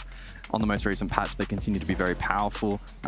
We've even seen matches where both the Blitz and the Monty have been banned on a single map. We may well see that on Labs, although unlikely, but anticipate probably at least the Monty or the Blitz to be taken out. FaZe on defense, onus on them to stack rounds. But again, back to the operator ban discussion, how defender-sided will the map end up being? The tournament overall has been very, very, very defender-sided, even more so than Manchester, so... Still expected, though, to a degree. It's not like we're sitting here maybe a little bit bamboozled as to the fact that it has been so defender-sided. We got an Oregon, by the way, as well in the other series. That was the first Oregon all-tournament. Not going to happen here, though, of course, for this particular series. Just taking a little bit to get into this opening game. Nighthaven Labs will be the first one up. BDS attacking first in that, and the play style factor of these two teams is going to be quite fascinating. When we speak of FaZe, a lot of the times that more slow, methodical gameplay, Labs defense can certainly get off to a really good start. I would almost go as far to say it's like I'm almost expecting like 5 defensive rounds of Labs from FaZe. It's the kind of map, as we've already seen evidently and historically in Siege, that can have these big momentum swings based on defense on Labs. Yeah, certainly so. FaZe will want to look to play their particular pacing, especially that we saw last night, and there were times where ITB were able to break that and they looked weakened. BDS might be able to throw that into the mix this evening, especially with some of the hard hitters that we know on their particular roster. Shaiko obviously goes without saying, player to watch, but users. I'll also be keeping my eye on him. As we finally jump into the match, we'll kick things off with the operator ban phase. Alrighty, big game. Two teams that coming into this tournament, I felt like this could very well be the grand final. FaZe haven't quite been at their best, but if they do get back to their best, certainly a competitor, they could take down BDS, who have been flying as of recent. Of course, making the grand final at the Manchester Major, but falling short to Beast Coast. They get a chance at redemption. And of course, this is a tournament where they have already been successful in historically. Montaigne once again has been banned and is up there with one of the most banned operators at this tournament. In fact, coupled with Ying, those are the 2 most banned operators. Yeah, BDS took the Kaid off the board as their second ban back against W7M in that 7-2 victory. In the upper bracket, they qualified them here for the quarterfinal, so we'll see if that gets replicated. And no, it will in fact be the Azami. Oh, sorry, for FaZe, it was the Mirror actually exchanged out for BDS on this particular occasion. So the Kaid sneaks through, Azami off the board. Again, very, very prominent on this map, especially top floor. And with that unavailable, it's going to make things a little bit more challenging, I think, on the defensive side. All right, let's head into this one. Keen to see how it's all going to play out. Best of 3 here in the quarterfinals of the playoffs. It is technically the last best of 3 to get forward in the playoff semifinals tomorrow. We do still, of course, on the B stream have Furia and SSG playing it out in, I think, their 3rd map now, as they've gone the distance, and keen to see how this one does play out. Very quickly, Azami banned out again, most banned operator. Do we need more changes to Azami? Do we need more nerfs to Azami? Another 20% more damage. Whatever seemingly is done to her is not enough. Yeah, I don't know. Just delete her from the game maybe at this point. We'll see if that trend continues as we enter the latter stages of this particular tournament. The stage is set and we'll jump into it. Round number 1, top floor we go. To reiterate, FaZe kicking it off on defense. And in terms of those operators and the most recent patch that we're on, Malusi already entering the fray. We've seen quite a bit of Malusi at this tournament so far, for those unaware, getting that secondary shotgun heading into the last week or so, and an additional Banshee as well. Top floor command server to begin. FaZe on defense, and as I was speaking before, I think, you know, speaking candidly on it, for FaZe, 5 rounds might be the required mark on defense. Labs 4 rounds certainly minimum. You can't not be walking away, giving up 3 attacking rounds to BDS. We'll see what they bring to begin early. They do go double hard breach. I imagine they're going to look to try and open up IT, go for a bit of a direct here, although we have seen teams go for more backwards push when it does come to command server. Handy just loitering towards blue at the moment, looking to deny any kind of maybe swift entry, as Fak is going to make sure he gets droned out on the mute. Yeah, Flores has a pretty key role in helping clear some of this utility scattered around, such as those Banshees. If you don't know, elect to shoot at them. And especially at this sort of level of play, teams will ensure that they place those Banshees in positions where it's very difficult for them to clear without entering the crossfire. Double hard breach means that opening up said walls isn't going to be too much of a challenge here for BDS. A lot of the groundwork here should be relatively stable for them. It is going to be the last phase of the round that really dictates how things play out, barring some kind of spanner being thrown into the works. From FaZe, they'll be the initiators if they are to aggress through the mid-round here. Although for now, they're rather content with allowing these lines of sights and entry points to be opened up. And they'll instead fortify on that. Yeah, certainly command server, one of those sort of sites that can have a little bit more of a slow going pace to begin with, get through the checklist, open up the main breaches. There he is, Handy. Just loitering towards blue. Not a lot of presence has been shown from BDS in towards that direction. Solotov trying to just see if he can find some angles. Selma out, but that's going to get jammed off anyway. And KDS will deal with that one with the impact. 60 seconds, still no contact. Haven't really heard any shots, although it is going to be the opening kill to go the way for BDS. Cyber will fall, and that does open up this defense. Good start for BDS. 5 versus 4. It's the position you want to find yourself in. Vidaking with the lineup outside onto Shaiko. But Shaiko already ready and waiting. Should shoot that out. It does. Souls responds though, so Liquefact falls. 4 versus 4. 8 members up. 40 seconds then on the clock as BDS look to formulate this final push. Quan Hive Launcher just being utilized as well, trying to get some information. Not a lot of time left in this round. 1-for-1 trades again continue out. No one able to get an advantage in this opening round of this series. Kit in hand. 20 seconds. A chance for BDS if they can get the next kill, open up the site, and they do that through users. KDS will fall. Low health for Vidaking. The response needs to be swift, and it is, but he loses his life. Handy now in a 1 versus 1 after dealing with both users and Solotov. Kit going down. Nitrocell thrown out. Does it land? Indeed, it does, and Handy opens it up with a bang. Nice from Handy. Very, very clean. Finds the multi. Had that Nitro in pocket and timed it to perfection, held down the line, so made it difficult to run away from it in the end anyway, showing the volatility of that pillar position. Clean work overall there from FaZe, keeping the round even throughout the mid-round, and then tidy in the end. Good opening pick from Liquefact, able to disrupt that threat of the Nitro down below from the Valk. but FaZe able to still make it work. And they're a team with really strong problem-solving skills. There is that replay of Handy, able to march forward. Perfectly lands the Nitro as well. Good start for FaZe. They did lose at the opening player as well. Thought defensively could look a bit suspect towards the end of that round. BDS, I thought, were able to get through the checklist pretty nicely, open up a lot of the breaches. Got some decent kills, made entry into site, eventually almost got the plant down. A little bit unsuccessful. Decent chance for BDS, does go begging. Good job for FaZe. I think that's the kind of round as well, where as a collective team, as 5, they probably felt like they could have played that one maybe a little bit better. Ultimately, Handy with a 3K.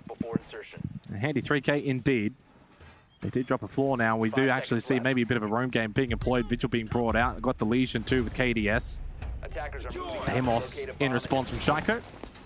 Along with the Blitz and the Lion. So maybe fast pace for BDS could be the case in this second round. Yeah, I'm pretty intrigued to see how Brede is going to employ the Mav on this particular setup. Perhaps to help open up walls above or line of sight. Not often we see storage for the second round. No, storage, bit of an unorthodox selection, but it is a site that has become increasingly more favorable.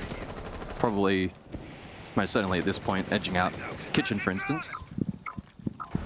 But here is that Mav being employed, exterior wall up above on that terrace position. Elsewhere, Solotov probing top blue, and this is just a good amount of perceived pressure, at least, for now. Souls, though, still able to collect the first, and it is the danger man of Shaiko. Limited impact in the match so far for him, and Solotov now looking to activate and find something back. But it is Brede to even out the man count. Yeah, big kill from Brede. A couple more shots just flowing outside of storage. So quite a different start for this second round compared to the opening one. More shots ringing around the map. 3 HP for Liquefact, not ideal on the line. That's going to be the final E1D that has been deployed. Vidiking will finish him off. Advantage for FaZe, approaching the 90-second mark. And the creep push now from BDS not quite playing out the way that would have liked. Losing all of these battles. And users had no idea that KDS was that close. And right now, for the Blitz, for the Maverick, it's a very tall order in this second round. Too far away. Yeah.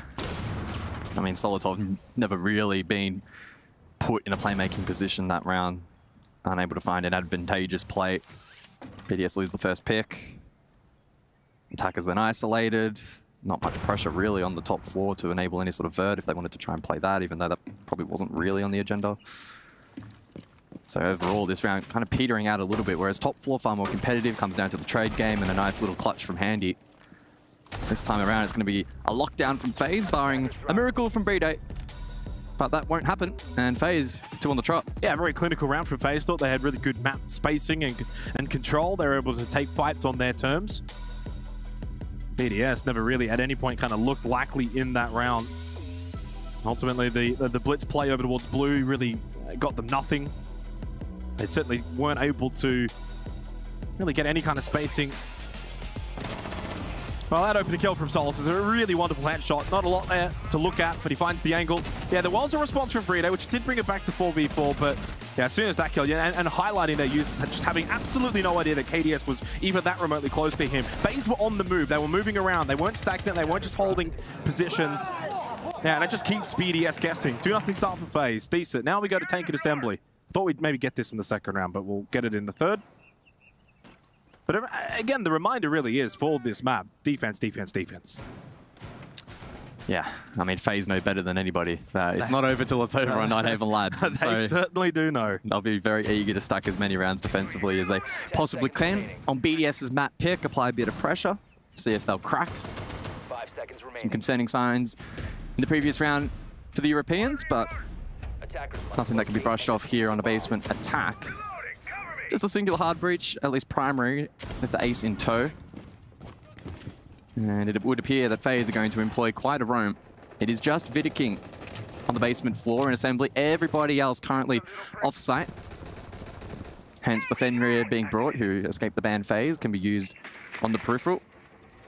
And Leisure Mines as well to feed information to the rest of the team. The Goyo for site control. Oh, Cyber. You need to win this fight. Oh no, that's a bit of a calamity. Cyber probably has to get that kill first time. He just wasn't quick enough on the trigger. Loses out, and an opportunity for BDS now presents itself, one that they haven't really had in this match. Deathmark activated. Logic Bomb as well on top of it. Puts the pressure well and truly onto Handy on the Fenrir. One down for FaZe, and BDS with a really good opportunity. And they are hunting. Yeah, interesting there from Shako, right? So he jumps on the Deathmark, then doubles down on the drone, trying to feed information to the likes of Liquefac on the entry. Now on an island behind Pillar. Gotta get this kill. Oh, what a shot back from Handy! And he got them both! No way! Despite the Deathmark, despite the pings, despite the Logic Bomb, and despite all of it, but no, eventually loses his life. But job done from Handy. 3 versus 2.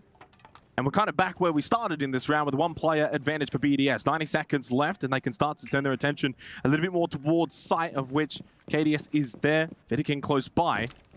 And so for BDS now, it's all about the late round site execution that's going to be forthcoming. Yeah, Vidiking Cafeteria, perhaps contemplating some kind of roam here. And we can see right-hand side of screen, that's exactly what's taking place, but has been droned out.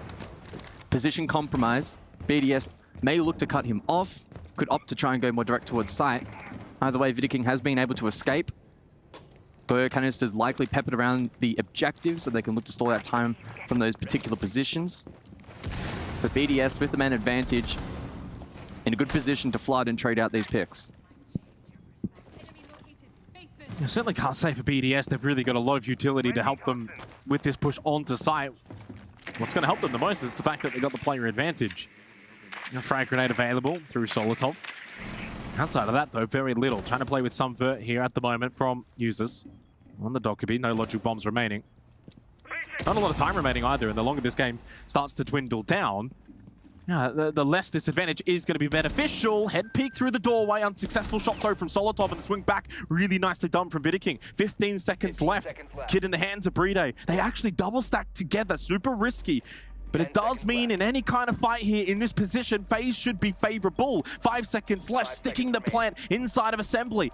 They've just allowed them to get into sight and get the plant down. Now it's suddenly a 2v2. Post-plant retake. Huge shot from users. He's got 3 in the round, and Vidiking needs to find the final 2. Doesn't get it. Clean from Bride. The double stack there from FaZe. An intriguing decision. Trying to bait the push through from BDS. But they themselves play tight. Allowed to get that plant down and then play it well in the post. Took a gamble.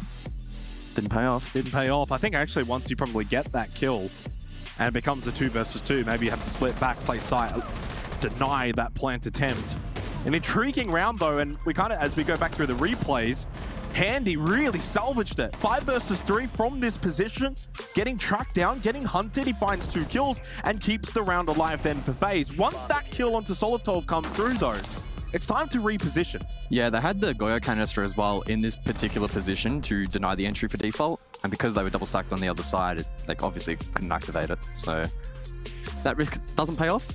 It was calculated in some respects, but BDS able to play around that nicely. Able to get their first round on the board as we head into the second rotation. Back up above. Yeah, back over to command and server. So 2-1 in favor of FaZe, but a very important attacking round for BDS that has been acquired. They won't really need that many of them in this opening half. Tuberau has been selected by KDS along with the Kaid, so stall out attempt in towards IT, I would imagine. Reload. Double hard bridge in response, of course, for BDS. Amos once again. Yeah, I'm liking this map from BDS. We'll see it here once more, and that will negate the debuff of the Tuberau. Also opens up an opportunity to create line of sight at the bottom of the wall, and someone can sit back on the stairs and get line of sight. Also opens up a route for users to get the wall with an exothermic uncontested. And that will be the option taken here by BDS. So within the first minute of the round, that's at least one key objective dealt with. Con will likely be up next. And I'm anticipating that they're going to stick to their guns, right? We think back to the last time they attacked this particular site. Outside of allowing Handy to sneak forward and find a multi, it was actually rather well played. Yeah, just maybe like to see a little bit more pressure on the blue side. Didn't really offer a whole lot last time out. Also, I think they had the blitz too. Didn't really do too much. Good drone information in towards Garage. Rafters has been scouted out. Frost mats have also been spotted. So good information has been acquired now for BDS. And again, it's also the kind of site that you do not need to be too rapid. Oh, good shot, the push in from Shaiko. That's a little rapid. bit ballsy, and that certainly is, yeah. And Cyber will lose his life, 1 and 3. Not quite a start he'd like, but here comes Handy again, 6 and 1. The standout so far for FaZe, who's been so prominent in these opening 4 rounds, continues to just keep them in these rounds. No more Dokkaebi, no more logic bombs. That play from Shaiko, they're feeling somewhat esque to what we saw from ITB at times last night, where they find that pocket of space, quick call with initiative, find that pick, and then it can roll into more. Shaiko for another. Straight in towards IT, but he does lose his life to Souls. So the trade is swift. It's certainly going to be an IT push. Users there with the kit. Now watching Liquefac in towards Con. 40 seconds remaining in this round. Okay, you got Rafters, you got Garage, but can't you clear out Electrical? Handy's close by. And he's trying to find this kill. Shotgun, good up close. Okay, there's a good push in. The knife kill onto KDS is a successful one. But only 2 players to deal with now. Liquefac, he hasn't got kit. He hasn't got a lot of time. He knows where Handy is. That's a tough position to push in towards Electrical, though. The shield, so strong. 4 souls. He can play behind that inside of command. They don't really need to move. They can hold their locations. Don't need to peek. Don't need to play.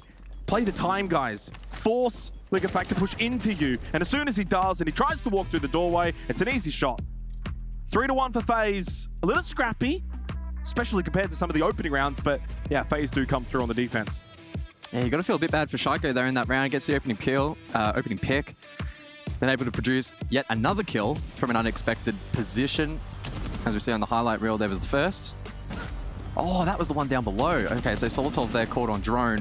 Shaiko able to sneak forward for the second, but then FaZe able to bunker down on site. And then a really good textbook display in the 2 versus 1. Nobody over peeking, both players in sync. We saw the deployable shield utility here from Souls. Played around perfectly as well.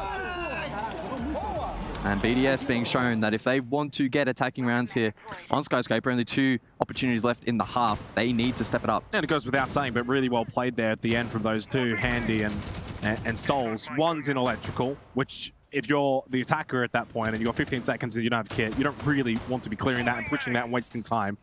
And he's got SMG, he's got shotgun, close angle, he's favored. And then if you push Souls, he's playing behind the shield. So what do you realistically You're do? screwed. So the worst thing that you could do there if you're FaZe is just get over Zealous, peek out, and try and take fights. And they don't do that. They're smart. They calculated. They're up 3 to 1. 2 rounds to go in this half. BDS, though, they don't need that many attacking rounds. So it's just all about perseverance.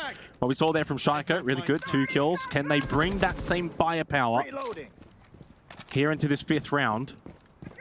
The Deimos effectiveness, a little questionable maybe. It has been utilized quite heavily from BDS at times. We're seeing the death marks go out. You think back to when they tried to hunt down Handy with the death mark and the pings, and it didn't quite work out. I wonder if they try to avoid Handy here, knowing and sensing that he's threatening at the moment 6 kills, or do they actually double down, target clear him off, and then know that the rest of the round will be, alleviated in terms of pressure. Handy is up close, first fight. Yeah, I like that. Handy's taking fights in different ways too. Close contact on the entry. We're seeing him roam where he got that kill onto Solotov in the previous round. He's holding anchor site positions as well. So he's doing it all right now. Being rewarded for it. Just trying to keep the pressure directly onto BDS and say, no, we're not going to allow the swift entry in through IT. Shaiko maybe, though, trying to see if he can just find an angle in towards Rafters. Oh, a random frag grenade, and Handy stays in a pretty dangerous position to then get that kill. Cross back, doesn't get traded. Huge kill onto Shaiko, taking out a big threat from that previous round, and a double down then from KDS. FaZe looking strong. Early days, but Labs right now is theirs. Yeah, wow. Handy's looking so sharp at the moment. Oh, Handy's on something. 9 and 1. Double digits if he wins this, and he does. Burrito falls off the back of the headshot. It's a quad for Handy. Wow. Wow. And I was actually watching on our overhead on the side there, right? We saw him prior to that on stream. Flashed, he falls back, immediately then responds, and doubly aggressors at the breach. BDS aren't holding down the line. They let him have that space. He's clearly sharp and not missing shots, and so you have to be spot on in terms of positioning in order to try and outmaneuver Handy at the moment. And BDS lacking that sharpness. It has forced an interesting tactical timeout from BDS, and I think it's actually well timed. Even though I'm always one that it's around that 3-round mark that I like it if things aren't working well. But in a map like this, where pre-match I said 5 defensive rounds on labs, let's be realistic here. It means that for BDS you got one more opportunity to get an attacking round. Take the timeout now, talk things over, right? And give everything you got into this round. You find this second attacking round and suddenly game is back on. If you can't find it, FaZe get to 5 defense and they take a bit of control going into the second half. So this ends up being now a very pivotal and critical round to close the half out. We go to basement, tank and assembly. FaZe are looking good, but how much of that is down to Handy? Here is his POV in these replays. Good shots, but he is getting a lot of these shots outside of that one there onto users where it's unsuspecting players, right? But a lot of that then comes down to positioning. The way he's moving and getting around the map, great spacing, good control. He's not just holding a position, holding an angle. He's moving around, he's feeling confident. And that's where it's like that, the question you pose, do you deathmark him, do you double down, or do you avoid him? I don't know what you do, but they keep bringing the Deimos, and we're not seeing, I think, the fruits of it. Well, off the back of the tack, basement, we go round 6. Final opportunity for BDS to put up a respectable scoreline here in the first half. Otherwise, it is going to have to be one hell of a comeback for them. Again, I don't want to bring it up too many times, but FaZe have been up by significant margins here on Labs, and it has fallen apart before. I've picked at the other stream as well. I was like, I'm going to see how Nade's performing as well. Maybe it's like Twin Moon at the moment. Nade's like 4 and 5. It's not quite the brotherly instinct going on. In fact, spoiler warning in terms of B stream, SSG right now 5-3 up. Really? Furia. Yeah, and of course that is that's map 3. So kind of keep an eye on that one as we get through this one. Final round of the half. FaZe up 4-1. Big round coming up. Cypher's on the move in towards IT. Couple of sprays. There is that early logic bomb, and they've brought the Jackal too. So it's all about hunting down in this round now. If you're BDS, the Deimos, the Dockerby, the Jackal, and then you've got hard breach, soft breach potential to go alongside that. So understanding, if you're BDS, you've spoken about this, you've just had your tactical timeout, FaZe are playing a roam game, let's double down into that. We need to try and take them out so that we've got significant player advantage then heading into basement. Yeah, no final stand up above here from FaZe on the second floor. Instead, scattered first floor. Good work from BDS in terms of baiting out that Nitro. Won't have an impact, although there's still 3 in the pockets of the FaZe clan members. Yeah. So certainly something to keep in mind is... I think they might fall back to side here, and an understanding for FaZe right now, if you're BDS and you've brought so much firepower in trying to clear out the room, well then you can probably then fall back, play side a little early. You've got the Nitro cells for that as well. Yeah, execute utility will be really intriguing for BDS, what they'll have remaining at that point in time. Second Nitro utilized by FaZe, and again, not having impact. As we're into a critical phase of the round, BDS want to hold on for as long as possible, waste some time. Play this perfectly. Or not waste time, rather, and FaZe looking to waste it themselves. But they fall back. Now just 2 players above. Shokos look dangerous. Scorecard might not reflect it at the moment with just the 3 picks. But if there's anyone to open up the round for BDS, it may well be him. Yeah, I think FaZe have very much understood the mission in this final round of the half. Heavy room clear from BDS to try and play down below as much as possible. Only 2 players first floor at the moment, Handy and Souls. This is so far away from the objective, 50 seconds, and they're struggling to clear Handy again. Yeah, just wasting so much time. He's targeting the mute with the death mark as well. All it takes is 1 mute jammer, and it does essentially nothing. Look at Fact running around through the hallways of first floor. Shaiko still just wary of the fact that there are rumors that he can't win the 1v1 against Souls. Nothing working right now on the attack for BDS. In fact, they are just being lit up. FaZe too strong defensively. All this time wasted. The roam clear unsuccessful. And when it comes time to hit the site itself, FaZe are just too good and sharp. Liquefact with a good headshot onto Cyber makes it a 1v3, but no kit, no time, no chance. Surely that's the motto. Yeah, round over. Officially, there it is. A 5-1 half to FaZe Clan. And that last round highlighting some of the weaknesses that BDS are displaying at the moment. Handy over towards Cafeteria, wasting a lot of time with little risk. The castle setup making it very difficult for BDS to find those rotations, to cut them off back towards site. And even those able to get in good positions, like your Shaikos, to find that opening engagement, to apply some counter pressure, not winning ones. We flip into the second half, though, and again, the expectation now is for BDS to emulate what we just saw from FaZe Clan. A really, really solid effort, though, from FaZe Clan. The ability to switch up their playstyle as well, very evident on display, especially what we saw in contrast to a couple of those first 4 or 5 rounds, then that final round of the half. They understood the mission. BDS are coming, they're bringing everything they've got to clear out this roam game. Let's just be a little bit more apprehensive, but then we're still not just going to fall back to side. It's not 5 in basement. You've still got 2 players first floor looking to just go for a bit of a counter-strike, and in the end, it catches BDS off guard. Really well played. And coupling this, it is BDS's map pick. Keeping that in mind, though, defense we go, BDS should be able to get a bit of a roll on here. And if they don't, well, man, trouble brewing. There's no unlimited overtime this time, though. We don't have to get too worried. Well, it's not like FaZe played unlimited OT anyway. No, there's more so SI flashbacks. Yeah, that's what I'm saying. It may have been unlimited OT, but they still lost it in 2. True. Either way. This is the intriguing thing as well, right? As defender-sided as it is in this moment, if you're BDS and you lose like command server in the 7th round, then you're staring down 6-1. But if there is a team that has ever been up 6-1 on Nighthaven Labs, it is FaZe and lost it. We need a swear jar. Next person to bring it up, $100 in the swear jar. So round 7 we go, and it is top 4 as anticipated. With the Kaid in play, that will be a valuable tool in trying to keep these walls up. That said, in response, we see the Mav, and we've seen a decent amount of Mav so far this evening here on Labs. Handy this time to give it a go.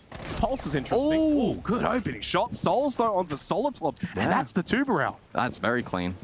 I thought it was maybe just chilling with the secondary hard breach to maybe open it up or be some kind of second line of defense, but not to be. Flashes in hand on the rappel, line of sight, wins the fight, comes across and now opens it up with the Skeleton Key. And that's pretty much a perfect start for FaZe. Yeah, I don't want to say pure win condition here for Liquefac on the Pulse, but he's going to be a big factor in this round. If he can find anything with Cardiac Sensor, Nitrocell kill, get this round back without having to take a contact fight directly. If he can just get something from down below, he does need to also be careful. We know, I think FaZe, the way that they've been playing, they'll probably look to just slip in, try and clear out any potential roamers first floor. So he does need to be careful. He's over towards Garage. In fact, just making his way in towards Rafters now is Liquefac. So he's joined back up. 4 on site now for BDS, sensing the pressure. Big util dump coming in through electrical. If you're KDS, that is your job. On the striker. He's got flashes, he's got nades, Nitrocell, and the peak. That was so well played. 3 versus 4. 12 HP for Liquefac. Still lots of time though for FaZe. BDS are just holding on. Feels like they're on the ropes. A head was there momentarily, but Vidikin couldn't find the chance to get the shot. Walks in anyway, gets the kill onto users. Trade does come through from the Pulse. But they're just once again playing from behind. They don't have the numbers. Huge kill though from Brede. Now a 2v2. Numbers evened up. Plant to go down from KDS, and the Pulse is strong again through Liquefac. And that's much better from BDS. Where's that been? That was explosive. I mean, FaZe were doing a great job of just chipping away, and as you would typically expect, top floor, playing into the man advantage, winning trade fights. Then we saw things awkwardly unlock over towards that Rafters position. And with that plant going down, covered over towards electrical, and in that moment, it's in some respects a 1 versus 2. BDS capitalized in that particular moment.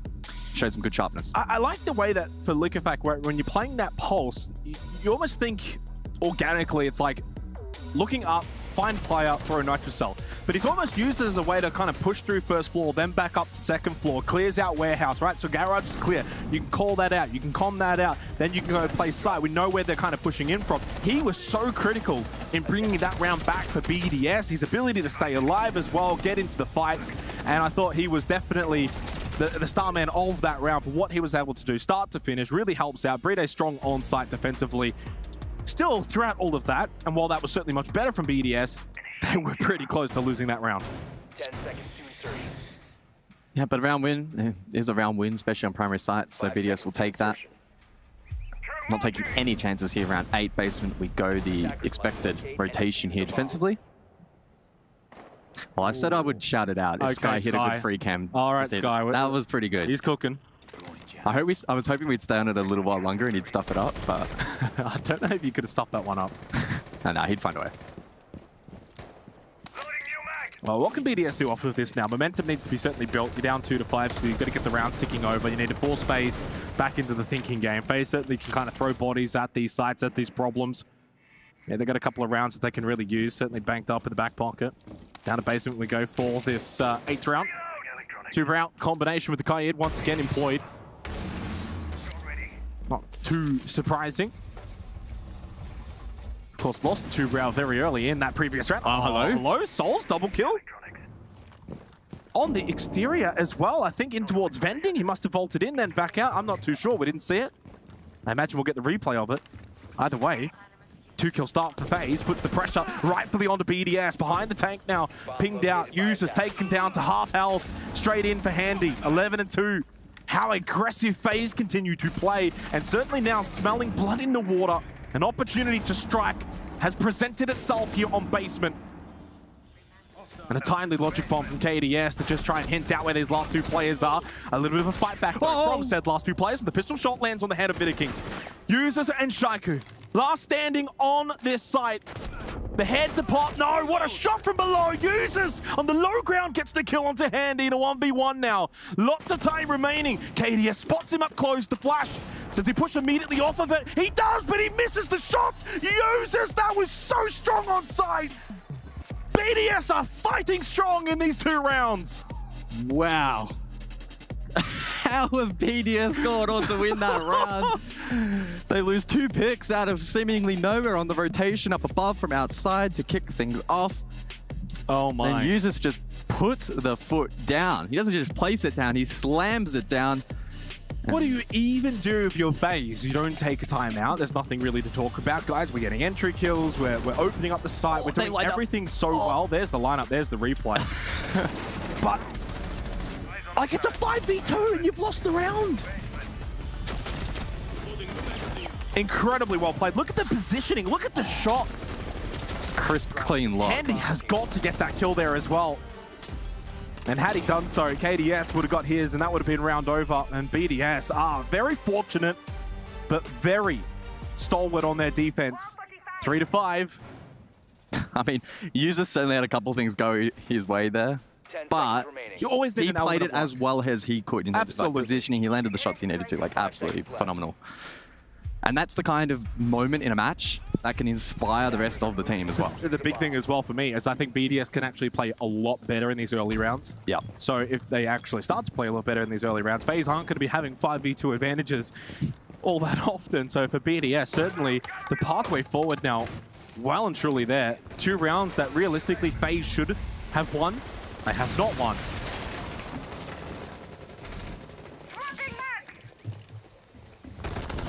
Double hard breach, Thatcher combo here, round 9 for FaZe.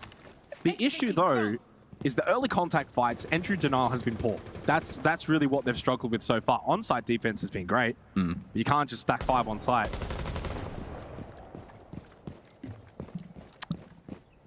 Yeah, I mean, the lineup here from FaZe would indicate that it'll be a case of opening up above, exterior garage, and then they'll be the sort of team that are going to then analyze what's in front of them, what the setup is. If there's any pockets of space, they can take horizontally over towards cafeteria, for instance. I think that may have now been spotted out. And then look to circle around this defensive setup from BDS. They have brought the castle in play, and that can make cutting off rotations more challenging. And just limit some of the line of sight options available. Handy might be cooking here with information onto Shaiko. Although I don't know if anyone's really in position yet to capitalize upon that. Still waiting for vert control from up above. Nomad as well in play, and so rotating back up above to contest that could be a challenge for BDS. I also feel like FaZe, so far in these attacks, have actually been playing faster paced than what we typically see from them. This might be the round in which they are now actually playing a little bit more akin to what we usually see from FaZe Clan. A bit more slow, methodical, you know, get through these checklists, open things up slowly, not looking to rush and run around. You know, there's just over 60 seconds remaining, and I don't think we've heard a real shot at anybody throughout the map. Oh, that was an interesting angle that was found momentarily. And yeah, getting shot at Bride. He doesn't even know really where from. KDS does get the opening kill anyway into Solitov. So for the 2nd round in a row, it will be a 2-player advantage gained and acquired for FaZe Clan. Make that now a 5v2 for the 2nd round in a row. Down to Shaiko and Lickfact. This time, though, no dramatic, strong defense from BDS. Like, in fact, we'll need all 5 kills, and he cannot get a single one. Souls will make it a flawless round. Much better from FaZe Clan, and they get themselves map point. That's how the last round should have played out, really, when you think about it, and the early advantage that was ascertained. BDS unable to put foot down that time around, losing a couple of picks unanswered, not in tradable positions. Once that castle setup was initially broken down, it really did highlight some of the lines of sights that were weakened, the positions that were difficult to hold. FaZe played off good information that they're able to gather. That wasn't denied correctly by BDS. So the tertiary site reaping its rewards. In fact, in some respects, we actually kind of saw the castle on a couple of occasions there, actually, to the demise of the defense with line of sight below them. Either way, though, FaZe now on map point and fired up once more. I feel like it's very easy after those last 2 rounds to probably be a little bit tilted, especially the most recent one in round 8. But ultimately, FaZe were able to get the job done there in round 9, flawlessly, in fact, and now they've got themselves map point. Looking to steal the map away from BDS, who did pick this map. BDS now require 3 rounds in a row. We go to command and server here, top floor, for this 10th round. 5 seconds left. And it's been tricky. They keep bringing Tuber out, Kaid. I don't know if it's really stalling out long enough or good enough. It reminds me a little bit of Deimos in the first half, right? We're not really seeing the benefit of it all that much. So a lot of the operator selections, I think, for BDS have actually not really dealt much of a blow to FaZe Clan in this series.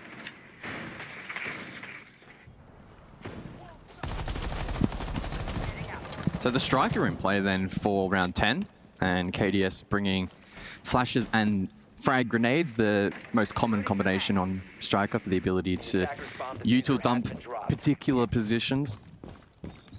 And on top floor, for instance, electrical is probably the most likely place. We'll see that utility utilized to flush out anybody close by. Users may respond though he's on that warden, and so the best operator in dealing with that. And just a word of warning here. If you don't want a spoiler of the B stream, the other quarterfinal that's happening right now, of course, I'll give you a 3-second countdown. 3, 2, and 1. 6-6. Overtime. When you started with S, I thought you were going to say SSG1. I was like, what? Well, they have a chance. It is overtime. Map 3 over on the B stream. If you want to go check that one out between SSG and Furia.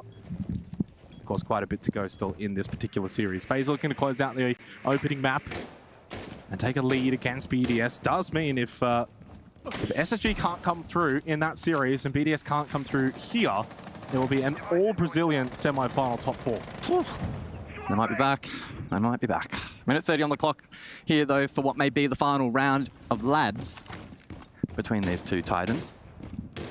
So far, it's been pretty straightforward groundwork from the attack, with exterior hard breach opened up. Just preparing themselves now in key positions.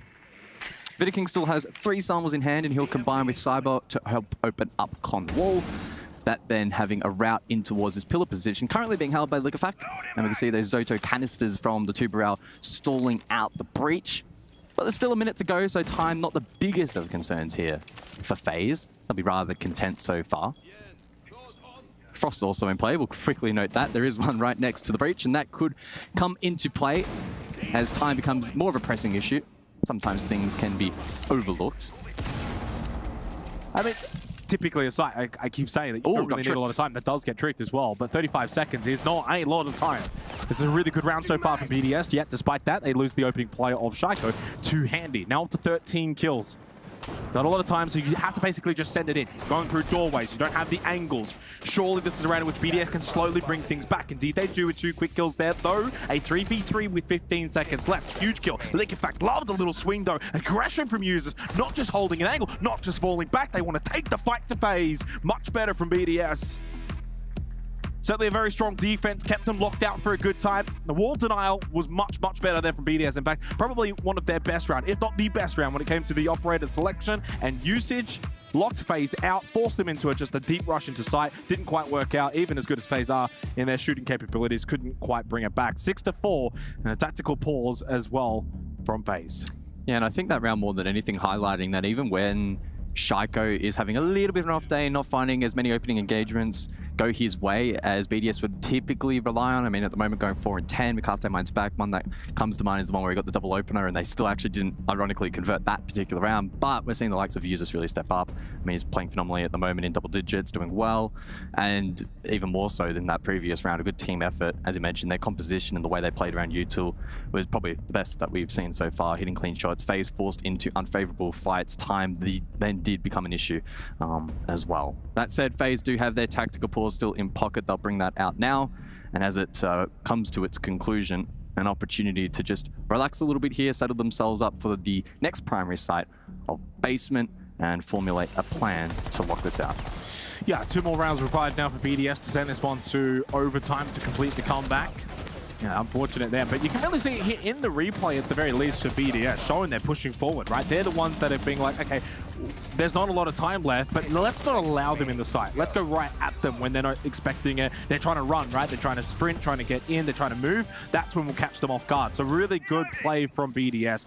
To basement we go. Of course, last time out, we saw a very, very good standing defense from Users. Played it well. FaZe got themselves I think it was a 5-on-2 advantage here on Tank Assembly. Couldn't close out that round. 11th round we go. 10 seconds left before insertion.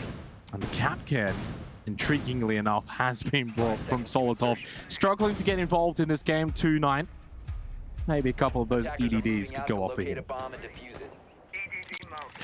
Yeah, we did see BDS unfortunately fall to a lineup on the rotation up above.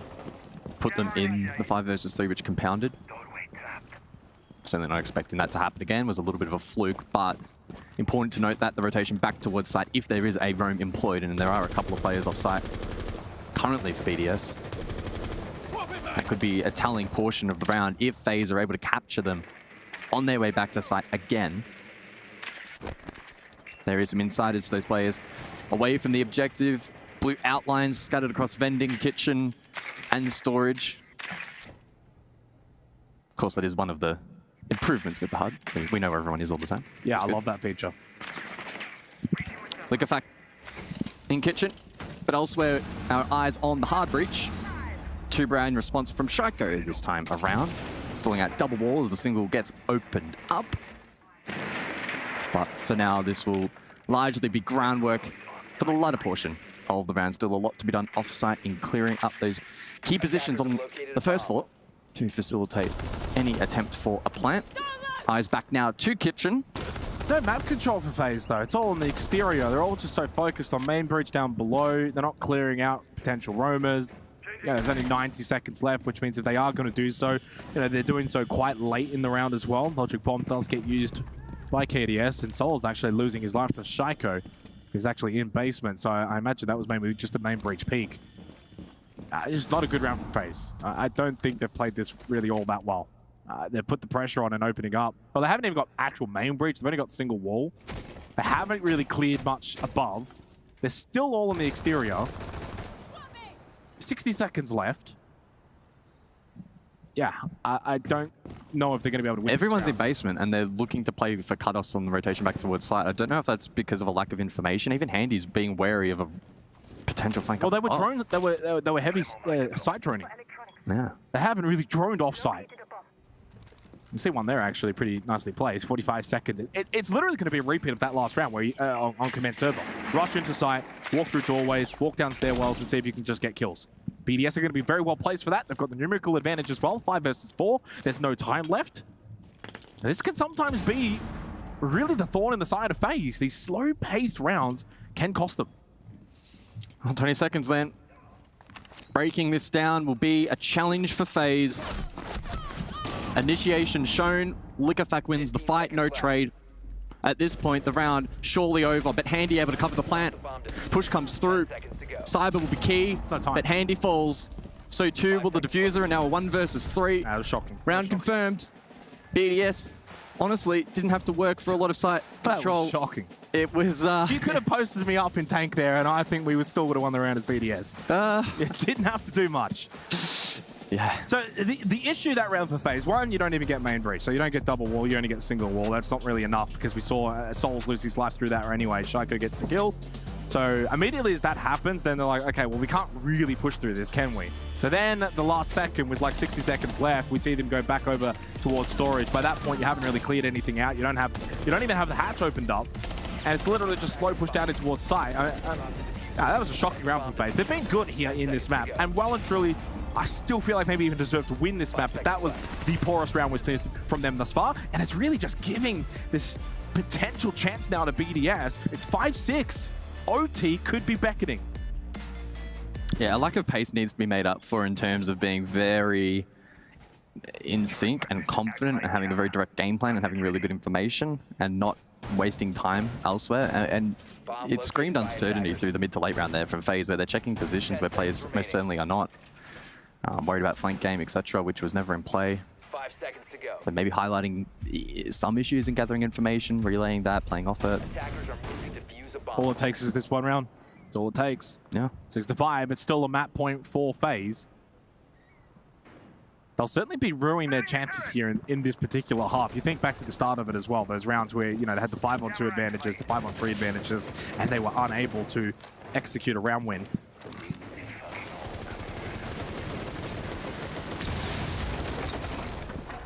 Well, certainly no trouble with that particular breach this time around.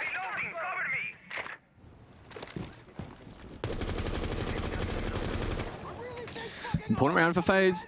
Looking to steal the pick of BDS. But that lead has shrunk.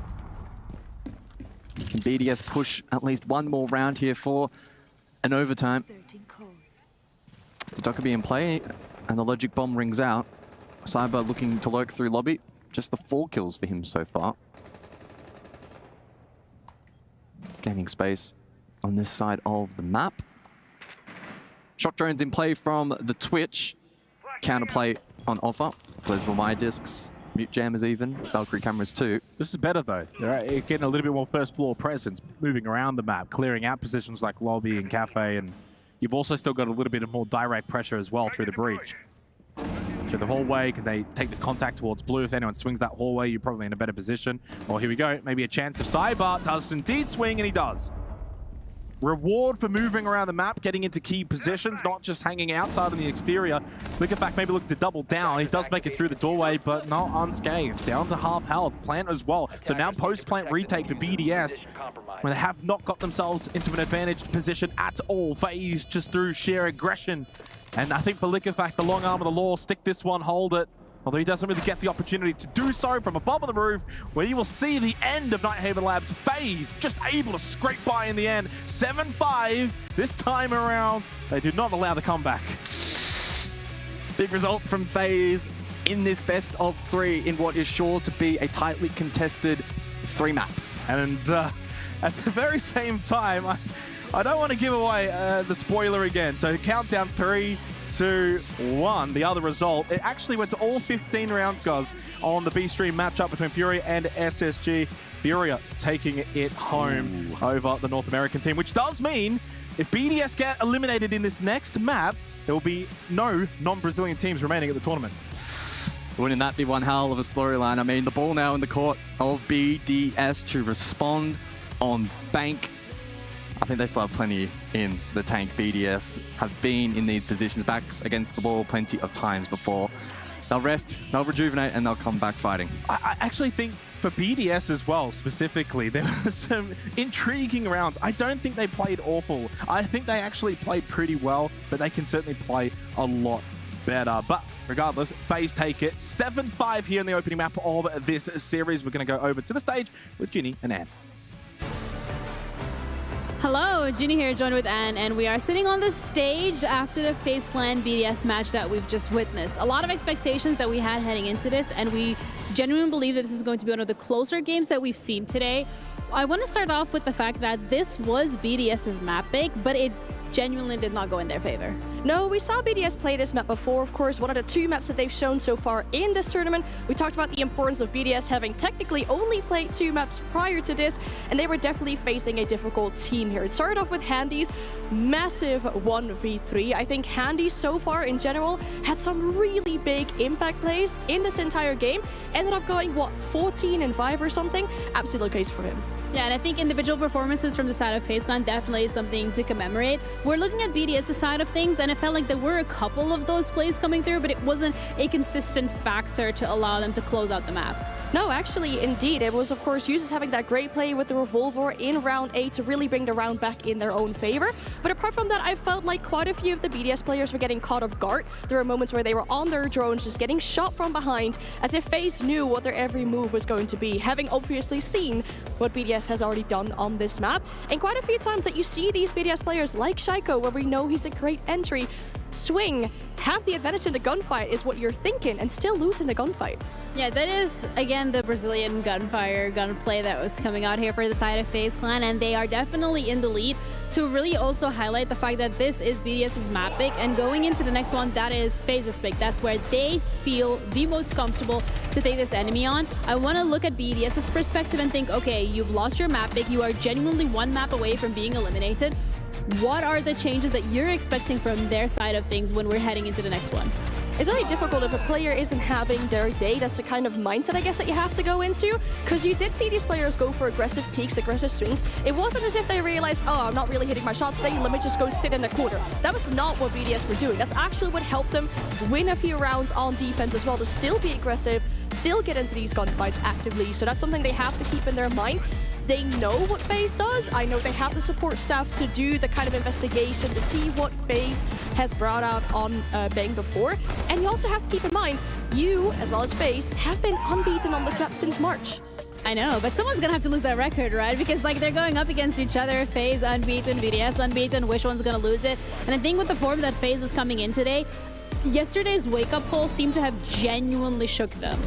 Yeah, I think the general consensus we had on the disc was that FaZe maybe is having a more difficult tournament than we thought they were going to have. Maybe they're even expecting that or thinking that from themselves rather. But this is looking a lot better. Yes, it was very close, but it was still regulation. And to beat your opponent on a map pick that they picked as the very first map they could select from any of the maps that was left, that's giving a very clear statement. Yeah, but also BDS has never lost a tournament in Saudi Arabia, so that is something that we're gonna have to keep looking forward to. But we're ready to heading over to Tristan, who has a Telestrator segment to highlight some of the incredible plays that we've seen from FaZe Clan.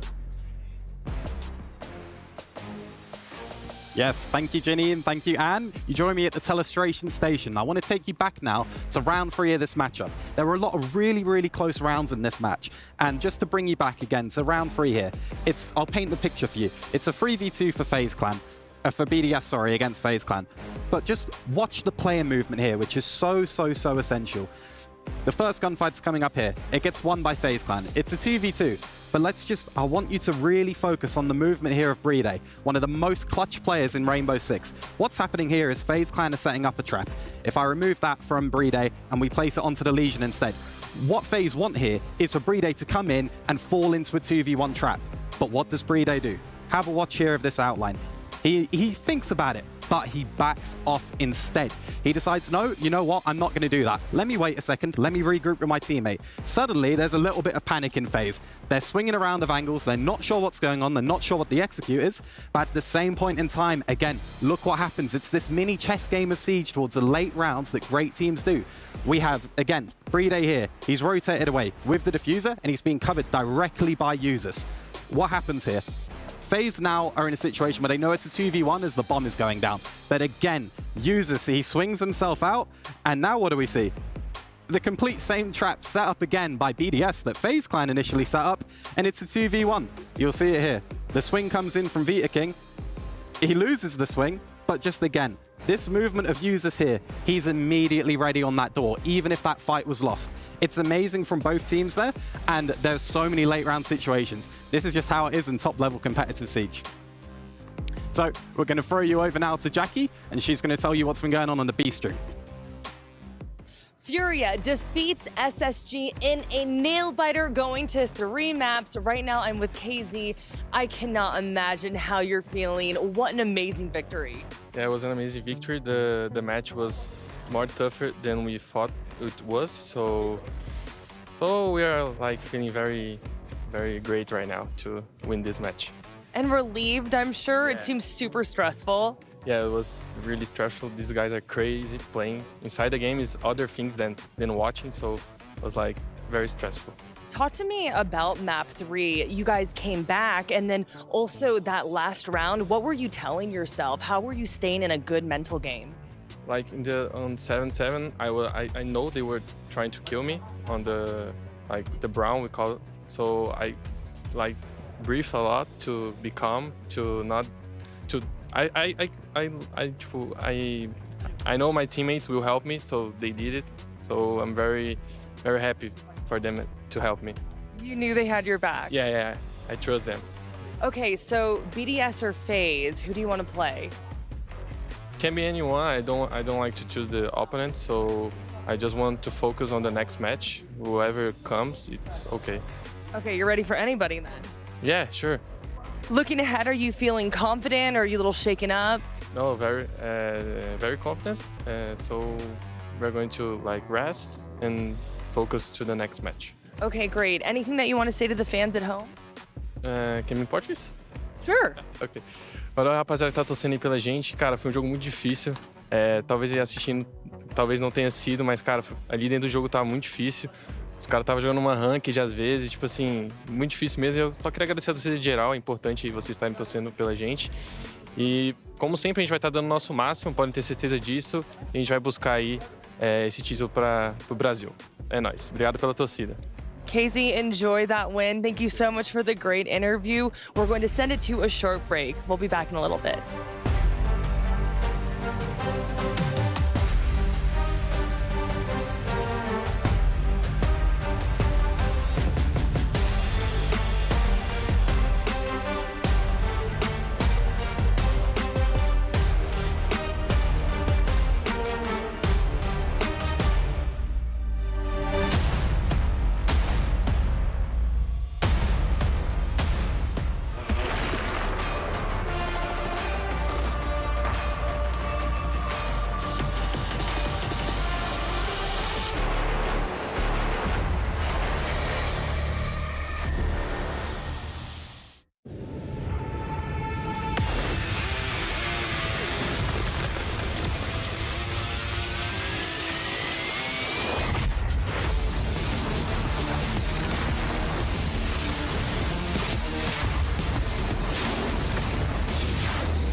New adventures bring new challenges. Even as the heat rises, dandruff and grease won't stand a chance. With new Clear Men, powered by triple formula technology.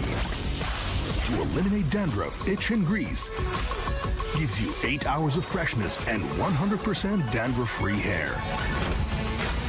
New Clear Men, 0% dandruff, 100% confidence. لحظات البداية عاشت معنا. كنا نحسبها وقت للتسلية بس. نحسبها بس ذكريات. عبود أعطي أختك اليد يا ولد. ابتكرنا فيها ابتكارات، وإذا بغينا قلبناها خرافات. كنا نحسبها بس لمة وصحبة وسهرات. انتبه نوب ترى نوب. لكن كنا نشوف عالم ما حد يشوفه. لا تشغل وقته بشيء يفيده. الله عليك على اليد. عالم كبر وعاش فينا. عالم الحماس فيه يوصلك كل مرة لحلم أصعب، بس ما يصعب عليك. بارد معك وين ما تروح.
Since me and users joined BDS, it's been really good because we didn't have a really good time by the organization, M&M. There was like some big issues happening. Obviously, we were like teammates, it was still good, everything, but the organization was, everything was going bad. So since we joined BDS, everything is going great, no problem. Teammates are really good, the organization is really good, everything is covered up, so it's been going really well. The pressure, it's not really like a big pressure on us because obviously like before us as well, they've been always making to the big tournaments, winning and stuff like this. So it's every tournament, like when you play more and more, you just forget about the pressure and just play your own game. Like, if you get the pressure, you're not going to win anyway. So obviously, we became second on the Manchester. We did some like big mistakes on the final, which people didn't expect, but same as us, we didn't expect either. But obviously, it's been like 2 months. We've been working on to fix our mistakes and win the tournament. So hopefully, we fix our mistakes and we're going to win it. People actually think they didn't speak English really well because obviously they were like a French team for a long time, not like an English-speaking team. But they're all speaking English really well. Like people think they don't speak much because not so many interviews they do and stuff, but their English is actually pretty good. So when it comes to like clutch situations, not even on the BDS, like the whole game and the players, it has to be Brady. I don't think anyone comes close.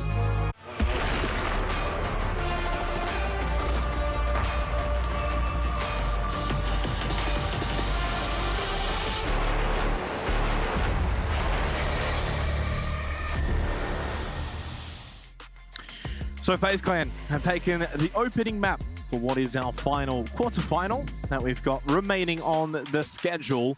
And again, confirmation from the B stream, Furia has taken down SSG, which does now mean if BDS cannot win in this series, if they can't win the next 2 maps, it will be 4 Brazilian teams out of 4, and the dominance for that region continuing on for Siege. Whew. Means every other region's got to step it up. Yep. Potentially. But still some legs, potentially, in this best of 3. BDS now need to fight their way back. Bank, map number 2. It is, though, the pick of FaZe. We're speaking to Fresh in the green room, and he doesn't seem all that confident that BDS will be able to get this result across the line and push the 3rd map, but let's wait and see. Yeah, it's an interesting one as well, right? So firstly, the map pick here of Bank is FaZe. So Labs was picked by BDS, they've lost it out. I still feel like, even though the confidence isn't there for BDS and the results on Bank maybe as of recent haven't been amazing, it's going to be the attacking half that I'm very curious on for them, because I feel like it's the kind of map where, you know, what we were seeing a little bit on Labs, right, with users and Shaiko, the way they were kind of moving around the map and getting some kills, maybe Bank could help facilitate that a little bit better for BDS. They are starting defense first, though, which does open the pathway for FaZe to, like Labs, maybe get off to a really good start.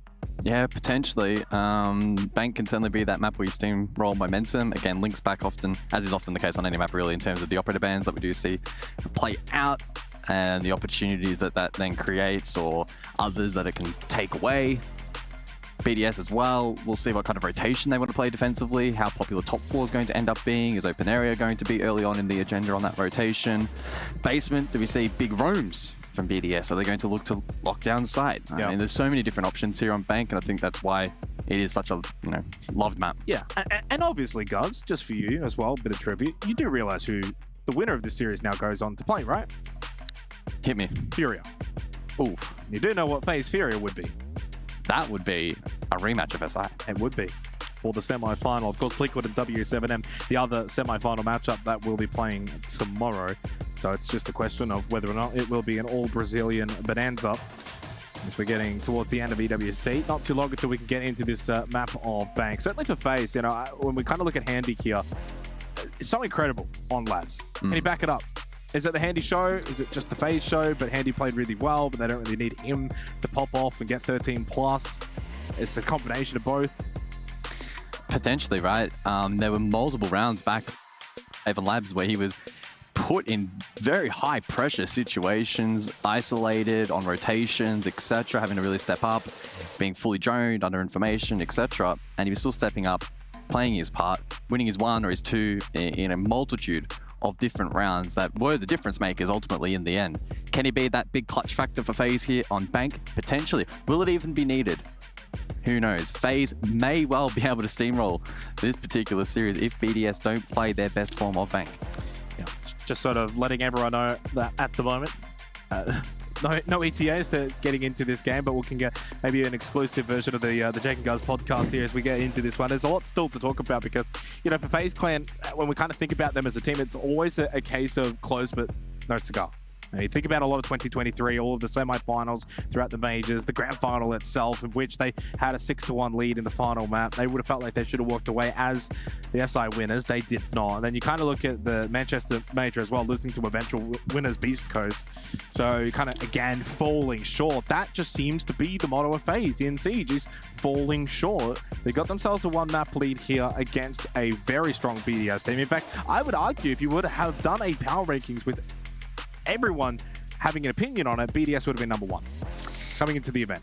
They were the only team I had in S tier, and I'm likely going to have egg on my face depending on how the rest of the bracket progresses, assuming BDS do fall here. That would certainly be an incorrect assertion. They could go on to win, take down Furia, which would be a massive result heading into the grand final. I think with that kind of momentum, they likely go in as favorites maybe, but yeah, there's still a long way to go before we even really begin that discussion, obviously. BDS as well falling to Beast Coast in the grand final at Manchester, and so they'll want revenge for that as well. Yeah, intriguingly enough, as you mentioned, the fact that both of these two teams having their Manchester run ended by Beast Coast. And they're not even at this event. Yeah, that's even more funnily enough. So as we did kind of look towards the bracket, and we kind of just want to speculate a little bit now, because I'm very more so curious, as I don't believe we're going to be covering Liquid W7M. How do you see that game going tomorrow? As a confirmed matchup? Well, I mean, look, so far, W7M best of 3 format, looking really, really good. Absolutely demolishing Bleed 7-3, 7-1. Is that necessarily going to be the same caliber as Liquid? Well, probably not in terms of like for like. So I'm expecting that to be a very, very closely contested series. Liquid looked good against DarkZero, who I probably pitched as being the team to beat in that particular series, but unfortunately they lost. No more North America now in the bracket. And so I think either way, that is going to be an absolute barnstormer to kick off proceedings tomorrow. If I had to pick a team, probably just Liquid. Really? I think. I'm going to agree with you with that. I think when you kind of look at the opponent in DarkZero as well, a very formidable opponent, being able to get over the line in that series, in that matchup. You know, no disrespect to Bleed, but I think the W7M, that's probably one of the maybe, actually would be the easiest matchup when you kind of look at the quarterfinals holistically, right? So BDS FaZe, very strong. Furia, SSG got pushed all the way to quite literally the limit itself, and DZ Liquid certainly was a banging matchup. So it's been a really good quarterfinals today, of course, semifinals tomorrow, and the only result still left waiting is indeed this one between BDS and FaZe. You kind of already touched on it there, but W7M Bleed was the only one that was actually a 2-0. Fury, SSG 2-1, Liquid, DZ 2-1. Does this match go 2-0 or 2-1? I think so. Think so what? Which one? 2-0 or 2-1? I think it will be a 2-0, yeah. I mean, look, FaZe have already done quote-unquote the hard work so far, taking out BDS on their map pick, and did so in a relatively confident fashion and constricted them nicely back on labs. Bank, I just don't think there's enough positive indicators towards the column of BDS, unless there's a world in which they've baited FaZe in with some really good counter prep heading into the map. There is that possibility, but there's also execution that's critical, and FaZe will adapt to whatever BDS bring anyway. I think it's probably going to come down to whoever starts better here on Bank. Because if BDS can start well defensively, get a bit of that snowball momentum, I think Bank's certainly a map that can facilitate a lot of those attacking rounds. That might just then also circumnavigate a potential loss of morale after losing the opening map for what was their map pick, right? So you start well, you go, okay, we're back into this one, right? If FaZe start well, and they get like 3-4 attacking rounds, and you know what it feels like when you're losing on the defense and you just can't string together any kind of defensive stops.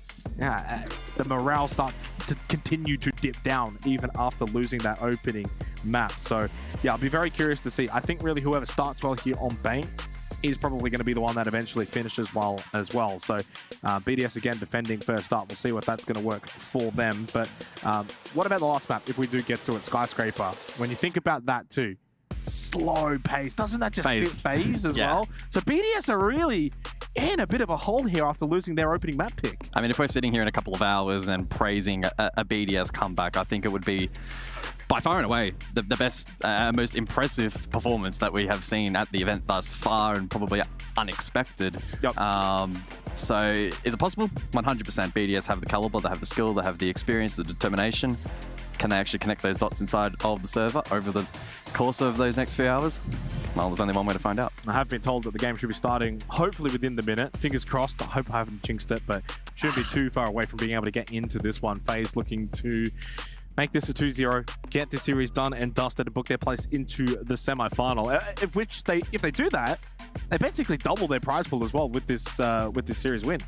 Yeah, for sure. A lot of prize money on the line, and also club championship on the line as well. FaZe certainly in contention for finishing up in the higher portions of the standings. But the band phase is now upon us, and we can jump into the action. Yep.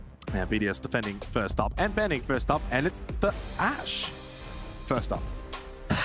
Look at Handy's reaction. Second on the right, he was like, huh? Okay. What are they cooking? I'm very intrigued to see what BDS's second ban is. The Monty to follow, far more traditional. That is the first Ash ban at the tournament so far. Rip Ash bans. So what FaZe are going to bring? It's the Kaid, heavily used by BDS over on Night Haven Labs. And I honestly like the Montaigne Bang. I know that we're seeing it quite extensively throughout the tournament as BDS do get rid of Valkyrie. That one's certainly not going to raise any eyebrows for Handy. But it's probably the kind of operator, if BDS is struggling, you might look to and be like, can we just go shield off? Help us out a little bit. Either way, we head to Bang. Second map of this quarterfinal. A bit of a stall, so a bit of a longer break. Don't know who that would potentially benefit. Maybe neither team. Still, as we head into this one, FaZe 1-0 up, looking to carry the momentum. There would evidently be a little bit soft reset, right, from that opening map now into Bank, but yeah, we shall see. Again, I'm standing strong on this. I think whoever starts well here probably takes the map. Oh, it's a banger of a song. Well, let's hope it's a banger of a map. Onus on BDS, though, to put their best foot forward and get themselves back into this particular series. Round one, we go BDS defending basement to kick things off with hatches open and rotates. Also abundant. It will be a fall off roam to kick things off here. Yeah, and I'm genuinely curious to see though how extensive the fall off's going to be. If it's really quick, how easy can FaZe just kind of push them back down?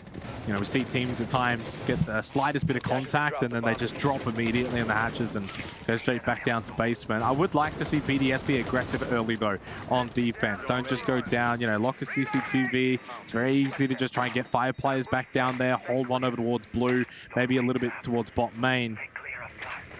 Saw yesterday in the series that we actually had FaZe play on this map, don't forget, against ITB. A lot of those lurk pushes in towards things like Archives, for example. Top square, we saw a bit of a lurk hold up there, if you remember, then the peek down double kill. So you can do some intriguing things on Bank. Certainly plays out in a really fun manner. Cyber, speaking of top square, has made his way in towards that position. Users in towards blue. Nothing in towards garage. Attackers recovered the bomb diffuser. Quad roam at the moment then from BDS. KDS to kick things off, dropping down the main skylight. But again, goes back to the question, how long do BDS hold on? Long line of sight from Handy. And that's probably an answer to our question. BDS not falling off too quickly here. Yeah, I like that. Users has got to have the discipline to not swing though from blue. You just got to hold that angle. Even if you hear shots elsewhere, you feel like maybe you could catch someone off guard. Just hold. 90 seconds left. This is decent from BDS. You know, forcing FaZe to clear, forcing them to push them out. As you kind of alluded to, also not dropping too soon, but they have certainly done so now. All 5 players for BDS inside a basement, but not quite all the way in. Bot main for Liquefac, and he's holding the close angle. There was a potential chance to swing into that, but the shots just kept coming, and he didn't want to push into those shots. Deepest pressure from KDS, and then Liquefac did go for the peak. And KDS just a bit better. 30 HP though, not a lot, but the opening kill for FaZe has come through. Gives them that man advantage now to trade out for the late round. Goyo canisters being dealt with in towards side, and 4 Candela still up for Handy for this execute. Shots rain out. Cyber eager for a second, but the swing from Red and Uses just gives his team a lifeline. Not a lot of time remaining for FaZe. 30 seconds left in the round. Over towards server with the kit for Souls. So default will be the plan. Only 1 gas babe remaining from Bride, but that might be all that is required. Candela's to go out from Handy. There is that final gas babe now that has been expended. 15 seconds, then the drop from Handy. Successful in towards CCTV. The EDD, though, not ideal for Vidiking as he loses his life seemingly out of nowhere. No real time. Soul sticking the plank. KDS still up above inside admin. C4, successful. And a successful defense from BDS to kickstart Bank. Good work in the mid-round for BDS. Didn't fall off all too quickly, but equally didn't give away much for free. Defense weakened over towards main stairs, but FaZe still struggling to capitalize upon that, putting the groundwork for a default plant. Still, though, the utility from the defense enough to just make that a challenge. And then the follow-up from FaZe, just not particularly great. Handy didn't find much with the LMG. The hold through Red from the likes of Users. Lurking near gold was great. No one allowed to go deep from FaZe to unlock that defensive stronghold. And the Nitro really just the cherry on top for what was a good opening round from BDS. Yeah, very basic from FaZe, though. Get a bit of admin control through server. Not much else. They didn't really have much else happening. Yeah, the drop down into CCTV almost offered maybe an avenue, but by that point, too late. Needed dekill, really just compounding a bit of an average round from FaZe, but a really strong start for BDS. Bank's certainly one of those maps in which you can find success on both sides, defense and offense. And yeah, the good start for BDS, as I said, it's a really good way of just kind of resetting that morale after losing your opening map pick. You start well, you can kind of just maybe calm any kind of nerves. You're facing elimination, essentially, right? So it's very easy to get nervous if you do lose a couple of these rounds early on to FaZe.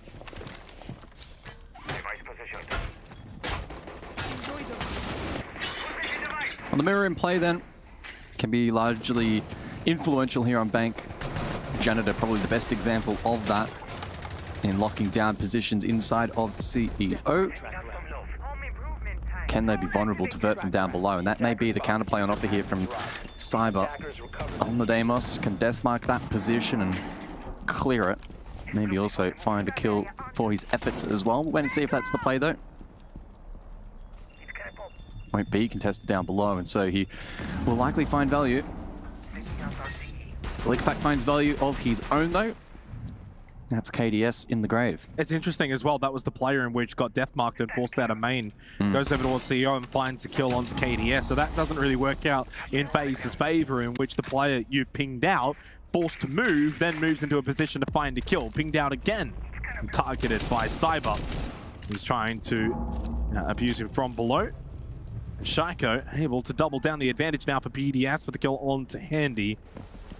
That one coming in from second floor hallway and on the rappel now for Vidiking. All over the place now for FaZe. This has honestly been a quite lackluster start on Bank. These attacks have not been really all that clean in sync. It feels like I'm watching a bunch of individuals moving around the map. Where's the coordination that we saw on Nighthaven Labs? Got one square, one stock, one outside on the rappel. No one can really play off each other. There's no team element. Nitrocell does successfully connect onto Souls, further compounding the pain of FaZe in this second round. BDS, yeah, they're going to make this 2-0. Well, if you're a BDS fan, I mean, you really could not have asked for a better start here. FaZe disconnected. All those shots land on Labs. All those shots land on Labs. And maybe then it turns into a second kill to the player in the hallway. They don't, though, here on Bank. Dream start for BDS. 2-0 start on the defense. And it forces out an immediate tactical timeout from FaZe Clan. They do not like what they see. Neither do I, Guz. Yeah, I respect it. Tactical pause very early on here in the piece. FaZe refocusing after what has been a less than ideal start here on their selection of Bank. Basement was tough, didn't get value on the push deep in towards through the objective.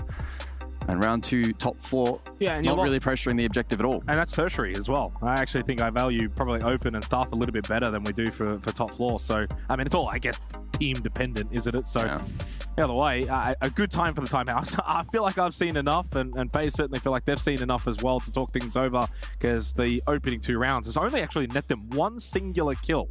That's it. These have been very dominant rounds from BDS on the defense, and we will indeed head to first floor staff and open for this forthcoming 3rd round. But yeah, look at these kills. I mean, these are the kind of kills we didn't really see from BDS on Labs, where they're just able to find these sort of tight pixel angles, get the headshots, and a lot of it also just kind of comes down to, when you think about Labs and where FaZe were successful, moving around, getting good map control. They're not doing that here on Bank so far. It's a lot of exterior gameplay. They had a decent push opening round, forced them back down to basement, but they just couldn't push into site well enough. Staff an open area to come now for the 3rd round, and FaZe yet to get on the board. First 2 rounds then. A farm for BDS. Will that continue though here into the 3rd off the back of tactical timeout? Let's see what the conversion is like for FaZe attacking into this tertiary selection, at least for BDS. Castle in play will facilitate the hold up above. No mirror to complement that. Instead though, we'll see the likes of the Mozzie in play, so set and forget utility. Solotov with the license to run around and farm. Also a Nitro cell in hand, and that could be impactful if he's able to lurk on that first floor. And as FaZe look to enter in through the 2nd and establish Vert with the buck in hand, those Nitro cells can prove deadly. I'm just not a fan of the repel game for FaZe. I think I want to see them get into the map, try and take these fights a little bit more directly with BDS.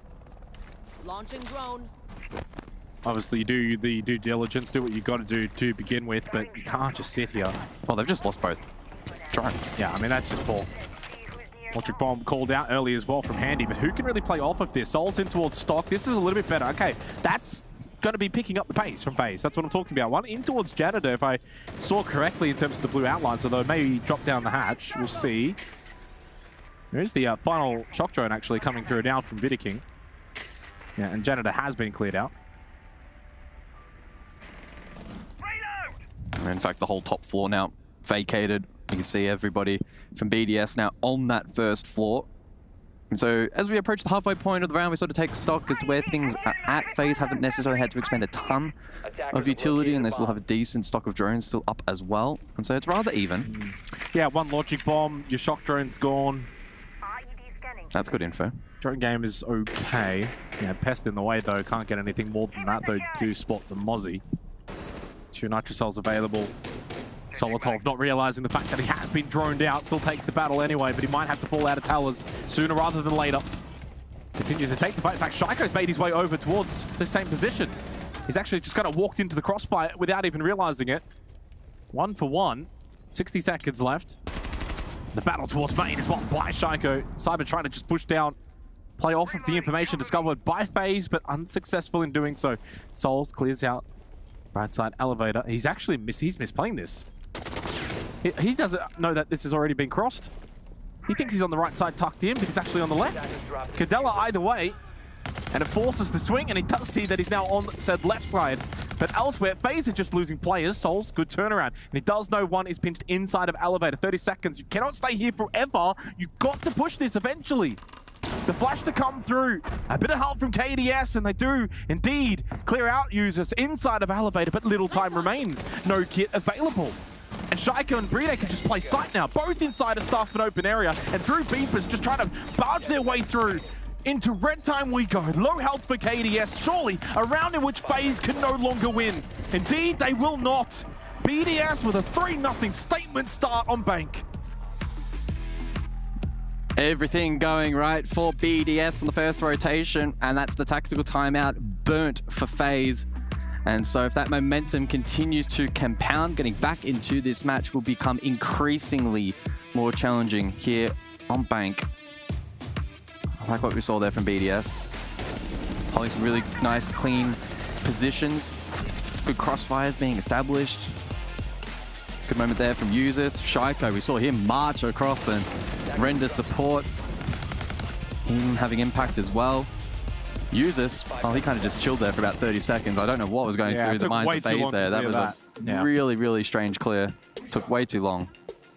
They look locked in, though, defensively to begin. I said as well, pre-match, that the team that starts well is going to finish well. Have to wait and see the second part of that, but the first part of it has now actually been locked in. BDS starting well, and 3 defensive rounds. So they've gone around the World Tour. Now they get to go all the way back down to basement. They get to do it all again. FaZe need to wake up, but they've already taken the tactical timeout, so they're aware of the fact they're not playing well here on Bank at all, and they've given BDS an absolute dream start. Back to basement we go. Last time out, first wall hold, drop down, play basement. FaZe, especially towards site, struggling. Couldn't get anything to work. No kills could be found. Just spent far too long in the exterior, far too long to then clear, far too long to then push into site.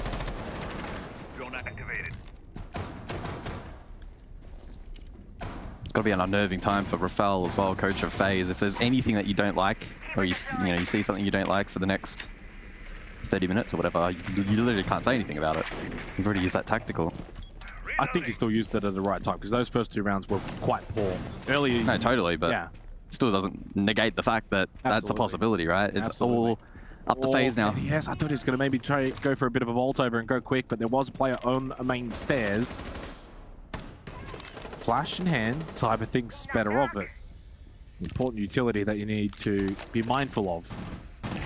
Not a lot of drones are actually remaining now for FaZe. In fact, 3 drones remain. That's it. That's not a lot. With 2 minutes on the clock.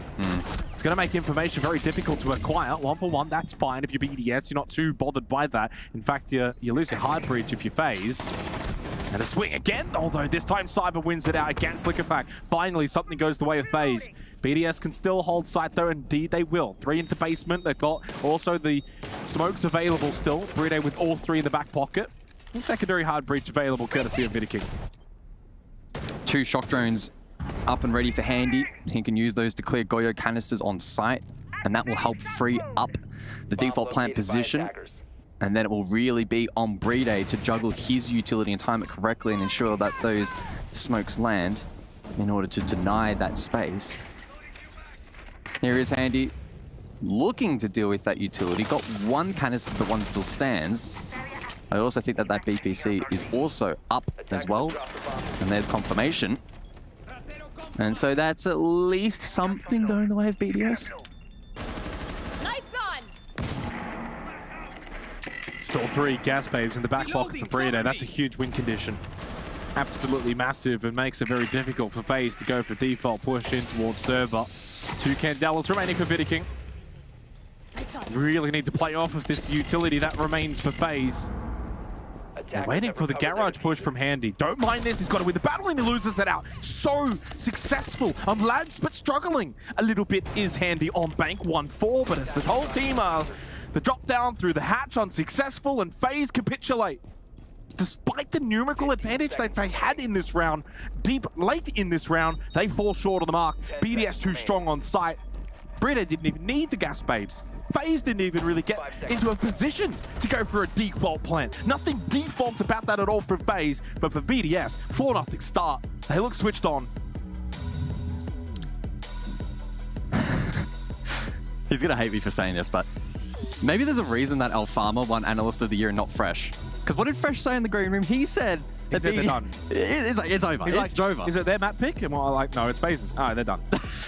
I don't know, man. 4-0 up, and they're looking good. Looking very, very good at the moment, and FaZe, unfortunately, how much stalled of out. it is BDS versus FaZe's ability to attack here on Bank? Certainly does not look as strong as Labs. No. It's been quite lackluster. Not winning their ones, not able to really get good entry positions. They're not able to push BDS back. The tempo is really set by the defense as well. Everything is going BDS's way, but FaZe are also just struggling. It's a bit of both. It's a bit of both. Yeah. Can FaZe fight back? It's tall order at this point of the match. Top floor, they can look to find something here though. We'll wait and see. Mirror in play for Janitor. Castle looking down line of sight, and so Repel game is unlikely to yield a lot in this match. Well, this particular round, rather. We did see the Deimos from FaZe previously, and I thought that that was in an attempt to try and clear that mirror position down below, maybe try and establish more vert pressure. Again, though, limited impact. I mean, impact is unfortunately being lackluster from FaZe at the moment. They're not finding themselves in very many favorable winnable conditions at the moment. Finding those win conditions has been a real challenge for them.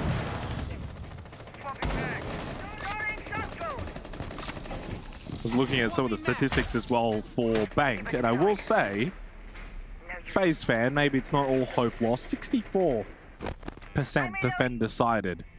These next 2 rounds crucial. Must win those still for FaZe. You cannot be giving up 5 defensive rounds. If they can win the next 2, then it's game back on. But otherwise, BDS certainly have responded in the best fashion after losing their own map pick of Nighthaven Labs.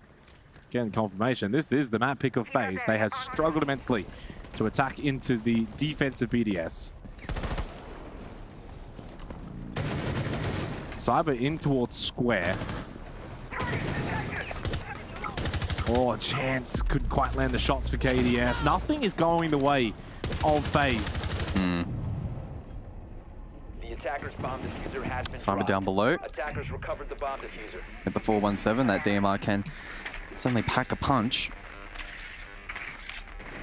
Information now being gathered by Vidiking in towards site, calling out that configuration with rotations, the castle barricade, the mirror window as well, facing in towards site. All key factors that need to be considered here by FaZe. Stock not being directly pressured outside of Cyber top square. He's eager to try and find that pick, but Sharko's not going to give that away easily. Just all around the map, right? Handy playing by himself. So if Handy gets into a fight, no trade potential. Same as well towards Square with Cyber, then 2 on the Repel. We do have Souls, though, looking to just push in, maybe go for a bit of a slip push, and does have the kit. Doesn't go for the plant. He's got a very deep here. They did lose KDS. Now he's going to go for it behind the bomb chassis. Will there be a response, though, from BDS? Are they even aware this plant has gone down? No Nitrosol to come through. Now the Repel can also get aggressive with these angles they've opened up towards Square for Cyber. 2 left, though, only up for FaZe, so it's not exactly unwinnable for BDS, even though typically on this site it can be very difficult to retake. They do get a very intriguing angle. The jump out is successful. Solotov with a quick double. 5-0 BDS. And even with the plant down in towards CEO, FaZe still can't get the round win. Nothing working out for them on Bank.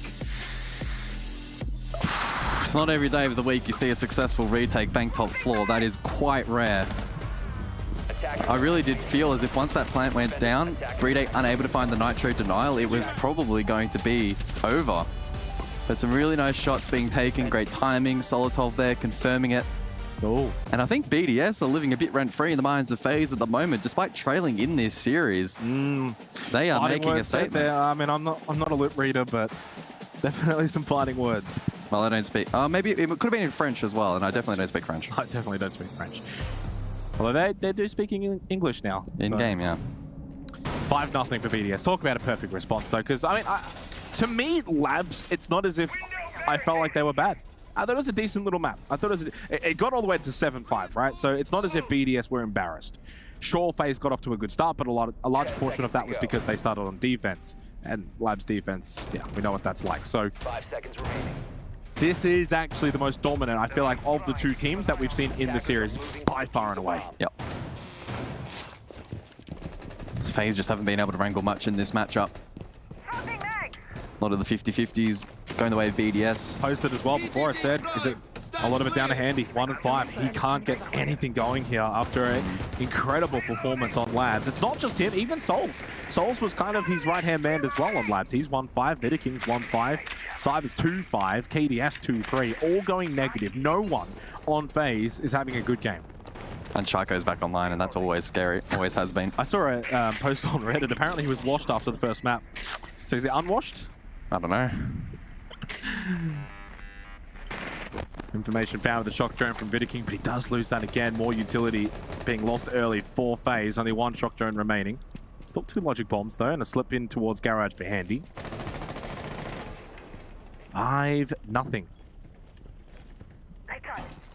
Sol's cooking with Candelas. He'll enter stock, take that ground. 2 keeper barriers in his way. Sharko eager to peek. Nitro from down below, but the desk position to play coverage. Sharko still good for 1 though. Nitro lands. And BDS surely for a flawless Didn't need to half. do that. Did not need to do that. That was a heat check from Solotov. The Nitro Soul from deep, from downtown.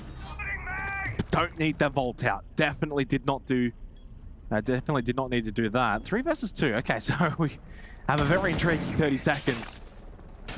BDS, though, feels like they are certainly hot right now. But it does slow down. KDS and Vidiking, final 2 remaining full phase. Not really playing off each other at the moment. Certainly don't have the kit.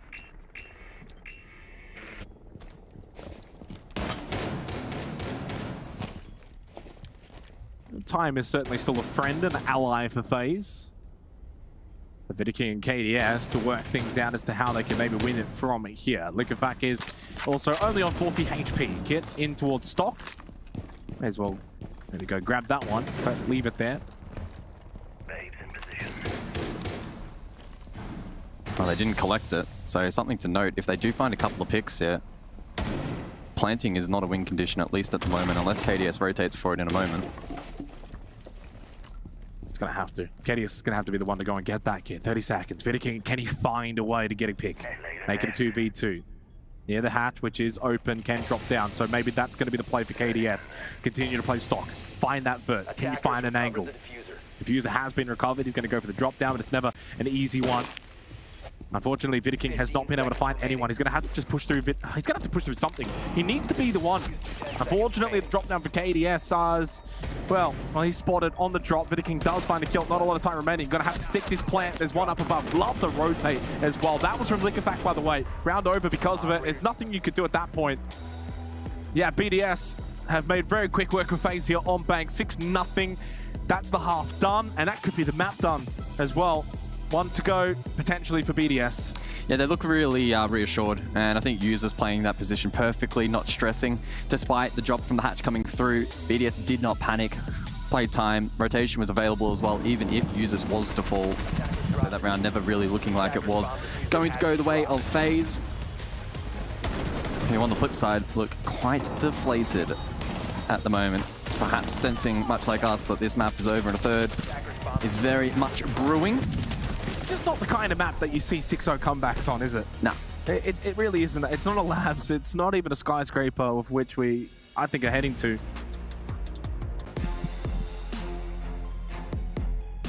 Tremendous performance from BDS thus far, though, on bank. It's been, well, flawless. Literally flawless. They just need the one attacking round. That's all that is required for them to send us to a third and decisive map. Boy, that's going to be an intriguing one. Skyscraper to follow. BDS haven't played it so far at the tournament. Obviously saw FaZe beat ITB on it yesterday. Attacker's objective is to locate a bomb and defuse it. But the bad news for FaZe, though, is this has been such a beatdown, whereas Labs was certainly competitive from both teams. BDS are going to take all the momentum into that third map. This one not done yet, but yeah, FaZe are going to have to be quite literally perfect for 6 rounds straight. And that's just going to be a very tall order, you would imagine. Pretty standard hold for FaZe down into the basement. I'll play off of the smoke to deny the plant. Mirror also in play. Triple stack first floor up above. Death Mark, it's KDS though, that does get the opening kill onto Liquefac. Good start for FaZe. They can drop off that, and this is where you can play his basement. If you do get that opening kill, don't have to get too aggressive up above. And immediately, as soon as they got that kill, it was a triple drop for FaZe back to basement. No Goyo in play from FaZe. They'll be heavily relying on Souls on the smoke to stall out space at the default plant. FaZe are mirror tricking the wall. That's to make opening up said route to the default plant more challenging, and Solitov has now spotted that and will relay it to the rest of the team. Eager to open up the window inside of red and nails it perfectly. Cyber unable to block that shot, and that just weakens that red hold a little more. Even with that mirror trick in play, with Habana available, Users should be able to come across and open up that default plant position. And again, it goes back to the discussion before. Souls on the smoke needs to try and balance this utility cleanly. Opening up the wall proving to be a little bit of a challenge. Brede actually comes alongside to help. Wall opened up, and now they can look to draw out utility. Oh, what a shot from Solitov. KDS went for the peak, didn't really need to. Certainly not at that point in the round. Gas waves will start to flow from Souls. He's thrown one out already, 2 remaining in towards Admin through the hat. Oh, he missed it. One more gas babe in the back pocket. Death mark out as well now onto the Warden of Cyber to find out his location. Does have a Nitrocell, 1 as well. 2 still with Vidiking. Tricking angle here for users. BDS are just making this work.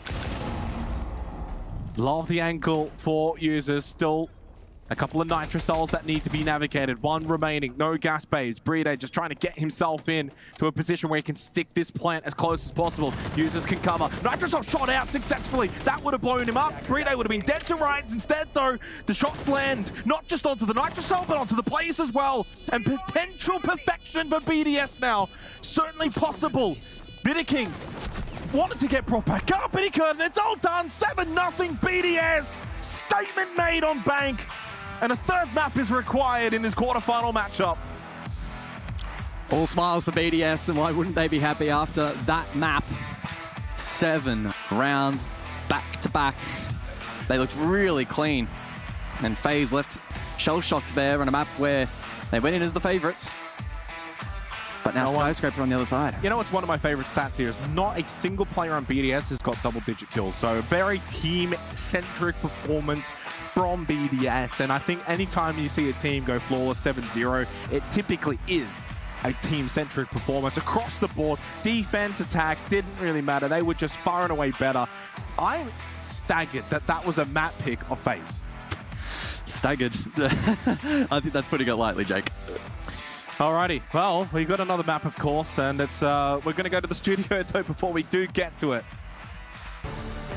You're right. That is the map pick of FaZe, even though it didn't actually look like it at all whatsoever, in no way, shape, or form, because we got a 7-0 on our hands from the side of BDS.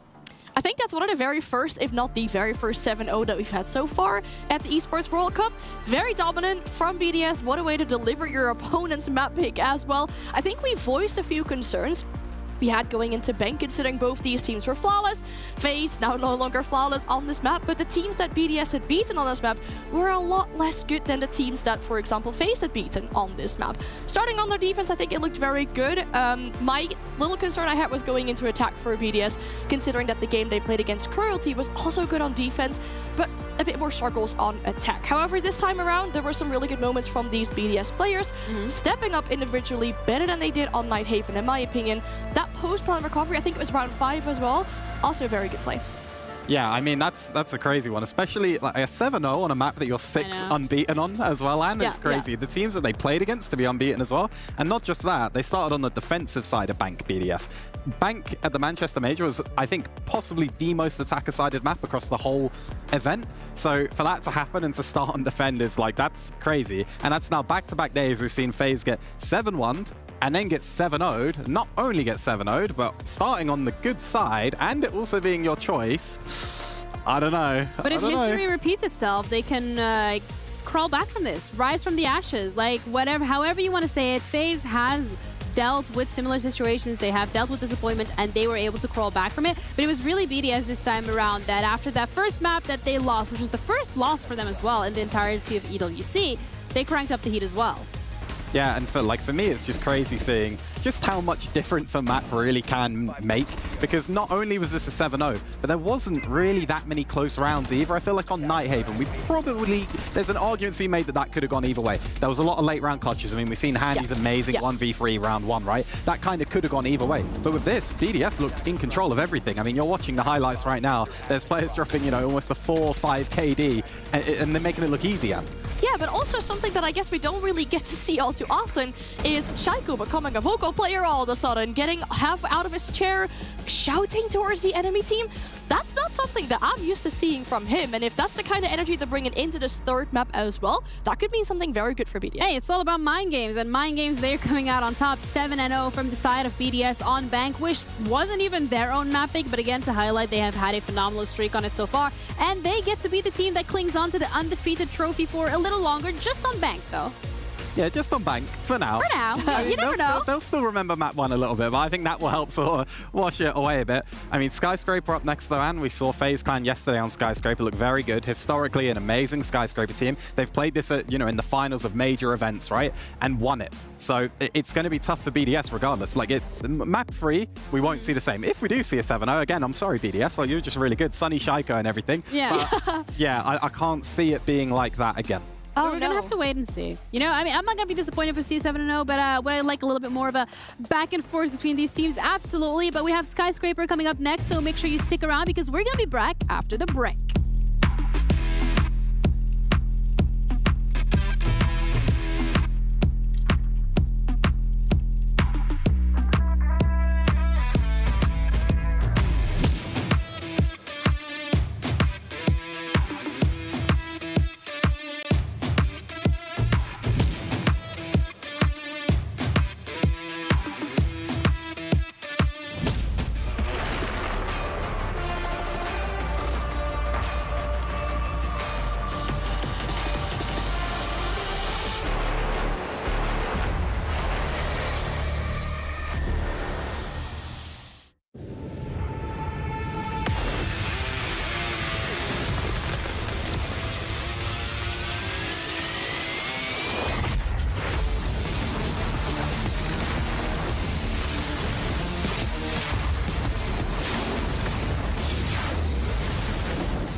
Ready, set, go.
Well, Skyscraper is required to separate these two behemoths as the quarterfinal matchup, final one of the day, will go the distance after a 7-0 stomping from BDS against FaZe. FaZe are going to need a response, a swift one at that.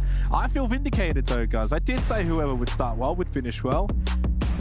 Technically right. Well, better than well. Flawlessly, really. FaZe not really getting any in at all throughout the match. I mean, even the rounds in isolation were rather dominant. To the side of BDS, how much of that form and momentum, though, can they carry in towards Skyscraper? A formidable map for FaZe. Yep. I mean, look, honestly, right now, to be genuine 50-50, really difficult to actually grasp who's going to take this map. Because you can make arguments for both of them, certainly so. I think you can make very valid arguments for both of them. I think that when you kind of look at what we just saw from FaZe, can they replicate the dominance that we saw from Bank, bring that over to Skyscraper? Hard to say. We don't know for certain. Maybe, yes, maybe no. For FaZe, though, it's all about the response. And it has to be a swift response as well. They will be attacking first on Skyscraper, and that might make that difficult. When I say you want a swift response, and you want to respond to a 7-0 beatdown, and you've got to attack into Skyscraper, hard to do that. That means BDS can get some rounds on the board early. I mean, yeah, trial by fire for sure. FaZe are really going to have to step up their game. Hopefully they've been able to take a good rest and mentally reset heading into this third and final map of the best of 3. If they win this, as we've mentioned a couple of times now, it will just be the 4 Brazilian teams remaining in the semis. And if they lose this, it would be their second tournament in a row where they can't make top 4. And they may well be losing to the eventual champions, provided BDS continue their run as well. Yeah, interesting. Yeah, and it would set up a fascinating matchup as well tomorrow. BDS versus Furia. Be kind of just doubling down for BDS. They'll be the, of course, only team that's non-Brazilian progressing forward if they can win it. So fascinating way to close it out. It's been a great day for the quarterfinals. All of the matches, probably bar the Bleed one, have actually been quite close, quite intense. Even DarkZero able to get a map earlier today for North America, but ultimately falling short. Same as well said for SSG, falling very, very short, agonizingly close. But yeah, for FaZe Clan, for BDS, both teams will have had the aspirations to make top 4, and falling short of that is a failure in my eyes. BDS should be, you know, the favorites for this tournament. They should be looking to make grand final. FaZe, again, grand finals are what they're made for. Semi-finals have been on the reg outside of Manchester. So really, there is no honorary loss here for either of these two teams, of which you could maybe make for an SSG, potentially even a DarkZero, and certainly for a Bleed. For either of these two, absolutely not. This is not a pass mark by just making the quarterfinals. No, that's why it's really a case of which team can rise to the mark, with the pressure beginning to build.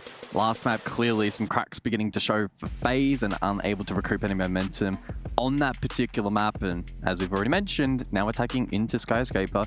Sure, we could preface that it's a great map for FaZe, and that certainly stands the test, especially defensively, but they need to lay down the groundwork to give themselves that buffer heading into the second half. Somewhat similar as well prior to Bank, where we're just taking a little while to get into the map itself. I said actually at the time, I remember back saying, I don't know who that would actually benefit. If anyone, maybe it ended up benefiting BDS, maybe. Hard to say. I certainly wouldn't put too much stock. I think that the kind of team that wouldn't really be too phased by just having to sit around. Also more time to kind of just talk about things. And for FaZe, well, that actually is the case for them, where they do get the time to kind of just talk things out. And you kind of said it before as well. For them, having taken their tactical timeout, second round in on Bank, they had to sit through for a long time before they could really, eventually with their coach, talk things over. They've been able to do that now. They go to Skyscraper. It's all about the response for them. FaZe's key on full display. Of course, if you may be just tuning into EWC for the first time, you get to crush your opponent's key, quite literally, with a press, if you are able to win the match. I wonder if this is a match where, if they do eventually go on to win, are they going to put the key in the trophy? Is this a matchup where you would give it that much credence, given that they are potentially vying for the trophy at the end of the day? Yeah. I mean, certainly when you kind of talk about the team's caliber, that would be up there for either or. That's a good point. We'll see. Obviously, right now, something to get through is this map, which we are now getting into Skyscraper. Very quickly, final prediction before we see anything of Skyscraper. Who you got? Well, I said BDS heading into this tournament should be considered a favorite, the favorite. So I'll stand by them and should be winning this one out. But expecting FaZe, especially defensively, to put up a one hell of a fight. So BDS just maybe give an OT. I'm going to just go to BDS as well. I felt like that was an incredibly dominant bank. And while FaZe were good on Labs, they weren't as dominant. We'll see what can happen here on Skyscraper, though. BDS beginning on defense. FaZe will attack. And as has been, well, variably in most of the matches of this tournament, Montang taken off the board. So the follow-up is then from FaZe. And they will double down with the Blitz. Now, I can't say how many matches throughout the tournament so far have seen both taken off the board. We had one yesterday, ITB FaZe, where both were taken out. And so that will reoccur here in EWC. Tuberel to follow up, just to alleviate some of the pressure felt in terms of opening up Heartbreach. And now BDS with the final defensive ban before we can jump into the action, and it will be the Valkyrie. Almost an exact replica of what we saw from FaZe and ITB yesterday. Blitz, Tuber Montaigne banned. The only difference, the Valkyrie versus the Kaid.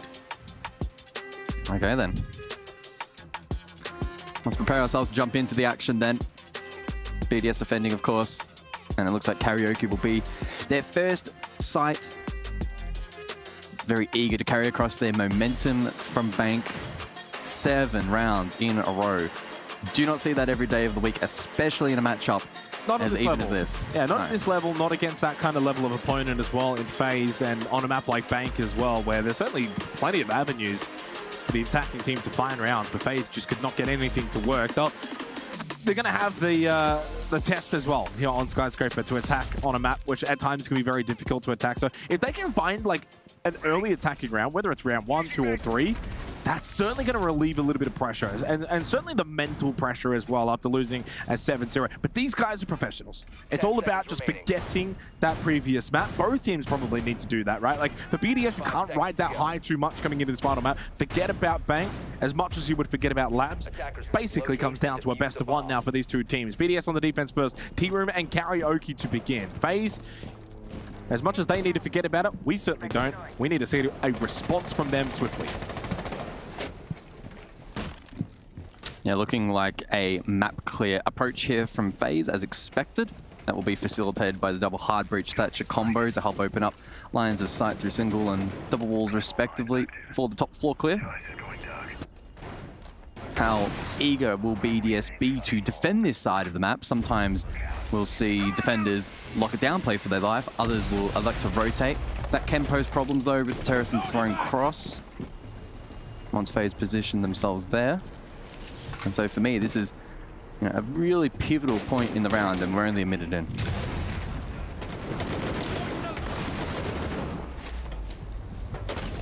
Oh, a little bit aggressive. Yeah, Souls might have to just fall back momentarily, maybe expecting a bit of a push here from BDS. Look at Fact just holding towards Exhibition, and Solodkov kept peeking in through Terrace, taking this fight with Souls. He comes off worse though, despite being the aggressor in the fight. But eventually the swing from Souls, which was not required, doesn't go his way, courtesy of Shaiko. But Handy, Cyber, they give the advantage to the FaZe. Certainly a better start than what we saw from anything on Bank for FaZe, although they retake the advantage. 3 versus 2 with that kill onto Solotov, putting him out of his misery and down to Breda and Users. Yeah, Sol's really the linchpin in that position. It was reliant on his team helping support that position and trade it out, and that's exactly what they were able to do. So a hard-fought man advantage now with the map clear now executed upon. It's now Breda and Users both towards the objective respectively. Breda looking down the drum doorway. Users focused for the throne entry in towards T. And FaZe, the game plan from here is just a clear, concise trade out. But easier said than done. Breda, one of the best anchor players in the game, and Users can certainly have his moments as well.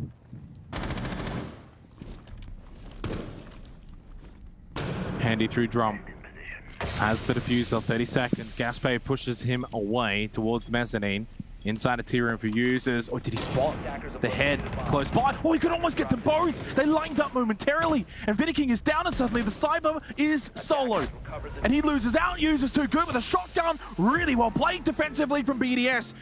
Somewhat shades of what we saw from them actually all the way back in Nighthaven Labs. When you think about those like 5v2 rounds in which FaZe capitulated, while not quite the same level here, certainly a winnable round. Well done from BDS. And it was actually a team knock there over towards Terrace. FaZe had a lot of advantages in this round, but they couldn't get the round win. Yeah, they flooded really nicely on the clear. Users hitting a nice shot there and then double down on side. And that's the key thing. He was able to get back, repositions nicely on that T breach, or that T line of sight. Lines them up. Brede applying nice pressure and had control on the other side, and he didn't have to concern himself with that. And BDS keep the good times rolling. Yeah, they certainly do. That's a little bit of a demoralizing round for FaZe after losing Bank the way that they did. A winnable round presents early in the opening round on Skyscraper for the attack. They squander it.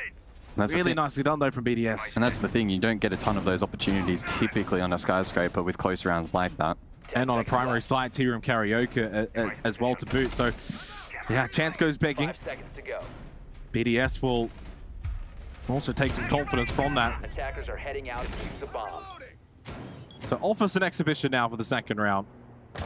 Bandit being employed here by Brede. Thermite, Thatcher combination, and with the ace as well. So you would imagine they should be able to deal with any wall denial set up by BDS. Izami has made it through as well here for Skyscraper. Something to note, of course, the most banned defensive operator at the tournament. Should also know, I guess, potentially the Ying as well. Tied with the Montang, although I guess with Montang banned out here and Ying not. Second most banned attacking operator at the tournament.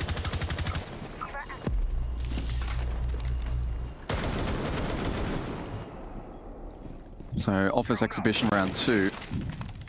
Again, double hard breach Thatcher combo here for FaZe. With the two brow banned out, they shouldn't have too many concerns opening up walls outside of a potential Brede juggle on the Bandit. Didn't find success though over towards single wall. And in fact, he's stationed on the other side of the map near Geisha at the moment. So good pressure established here early on from FaZe.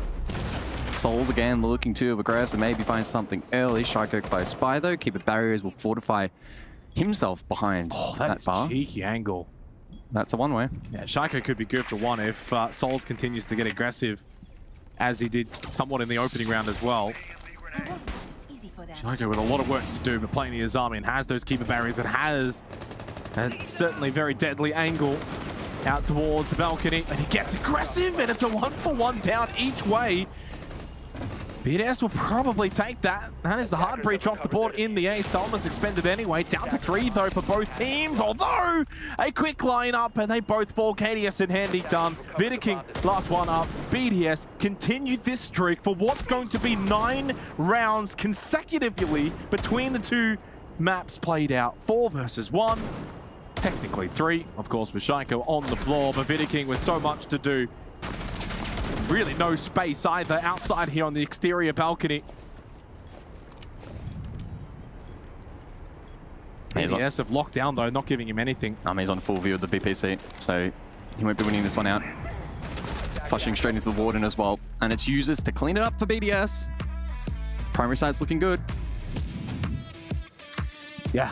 Yeah, FaZe just can't really get anything to work in the opening 2 rounds in terms of the late round execution, but the earlier portions have actually not been all that bad. You think back opening round, they got the kills. Second round, they actually got some decent wall entries as well, opened up, single wall, the left side over towards Office. Like, they're not playing awful. It's not awful siege here from FaZe. Certainly a lot better than I think what we saw from them on Bank, but evidently when it comes down to these late round executions, BDS are just better. They're getting on the front foot, they're swinging these angles, they're taking these fights. They look like the aggressor in this matchup. They certainly were on Bank, and to begin in the opening 2 rounds defensively on Skyscraper, that is the case. Huge round coming up though. Tertiary sites is where you've got to go to after you win those 2 primaries, and that's what BDS are going to have to do here. I mean, take your pick at what to point out. Of course, tertiary site. I thought maybe we'd see the Glaz, but that then gets attacker repicked onto the Dockerby striker in play for KDS. You also have the Solace as well, which still has seen some game time at this event despite the nerf. Ella also in play. Attackers are moving to defuse a bomb. Not running impacts. This is a very pivotal round though for FaZe. I don't want to overstate it, but I also don't want to understate it right now. If you lose this round, then you've got to go back to 2 primary sites. BDS will actually then be in the driver's seat to go and find 5 defensive rounds. That might be enough. While I don't want to put the label of like must win, it's certainly a very, very crucial round now for FaZe Clan. Well, let's see if they can cook it up.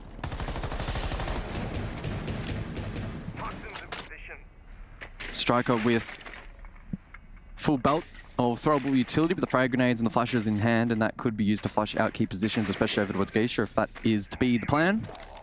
Shock drones as well, to do with some utility, and Cyber very aware of a potential jump out, could find the head, but again, it's those small moments that continue to go the way of BDS, an opportunity going begging for FaZe. Logic bomb used by Vidiking, and you're right, those small moments of which the small moments on Nighthaven Labs all went the way of FaZe. Certainly none on Bank, and so far here on Skyscraper, not really working out for them.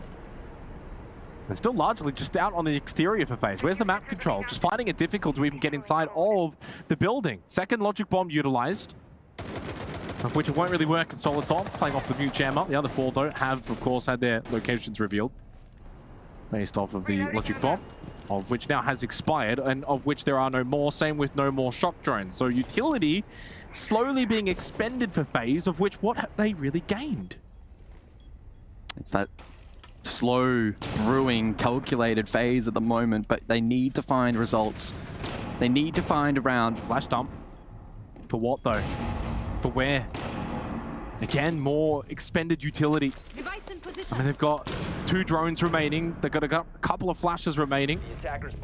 And it's Striker that gets the opening kill. Can't really say that I'm seeing a lot from FaZe right now that I like. BDS is strong defensively because they're just holding strong. They're holding their key positions. KDS into Geisha, finally something for FaZe that actually is quite successful. That's a big position to get in a round like this. But Liquefact doubles down for BDS. 2 kills for them in this round means for FaZe down to just 3. I don't really know what they have to show for it. They're likely need to go for a hatch drop and a mainstairs push, potentially. You still have Shaiko up above, a flank threat. This is going to be tough, and not made easy with Liquefact finding that kill. Not even expecting the close angle. I mean, it's a 3-0 start for BDS. It's 10 rounds in a row. FaZe can't get anything to work right now. I wonder, do we see a tactical timeout? Is it time? 3 rounds in. A chance for BDS to go around the world. I don't see it. Maybe Rafael hesitating after the I mean, maybe feeling like last time on Bank, right? Oh, I've gone maybe a little bit early. This might be a case of then going a little bit too late. You're going to primary sites though, I guess, right? So it could be a case of almost somewhat forfeiting the idea of talking about things like TRM Karaoke or Office 6th Edition, and then maybe calling things then going into that final round. Regardless though, BDS have just been far and away better. Ever since we exited Labs, they've been the best team inside of the server. 10 rounds in a row as well for BDS put on the board. You do have to add the caveat, the little asterisk. Of course, it is Skyscraper defense. We are aware of that. But that tertiary site being won is a little bit different to winning just the primaries. Yeah, and again, it's the context of just the round streak that's been built over so long. It eventually gets to a point where even some of the strongest players mentally are going to begin to shut down. And doubt yourself. And you need to find that round, that moment to inspire the team to find that confidence to get themselves back into the game. Because at the moment on attack, they do look a little bit lost. Their decision-making isn't quite there. BDS are being allowed to play the play style that they want, the positions that they want with a lot of freedom. Their game plan isn't really being put into question. Well, the default onus, camera, guys. Yeah, like default camera up. The onus is right now on FaZe to turn things around. It's the little things as well, right? Default camera. Struggling to clear out positions, utility usage, just completely awry. Whereas for BDS, they haven't really made any mistakes, right? Like, they don't have to play perfectly, but as long as they're not making mistakes, FaZe then don't have anything to capitalize upon. You're not giving then FaZe a bit of a look back into these rounds.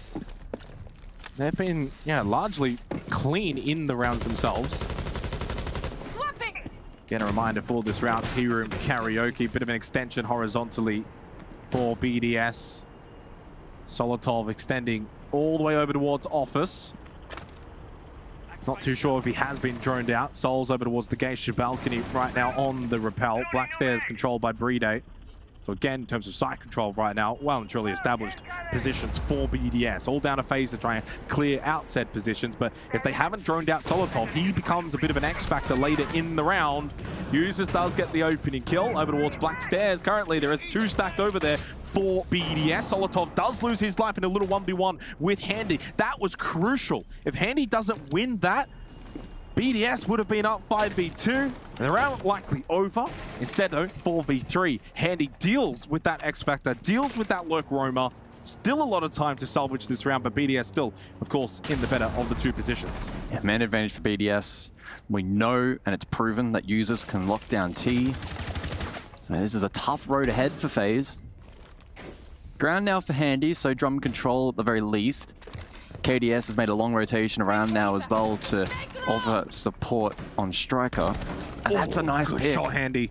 And this is a good position to now station themselves inside of Geisha. Handy has a critical role now in holding the cross. Yeah, 2 massive kills in this round from Handy. A 1v1 on the Lurk Chrome, and then a little bit of a push in on the entry as well, close to sight. Into Geisha, they've got control of drums and Geisha.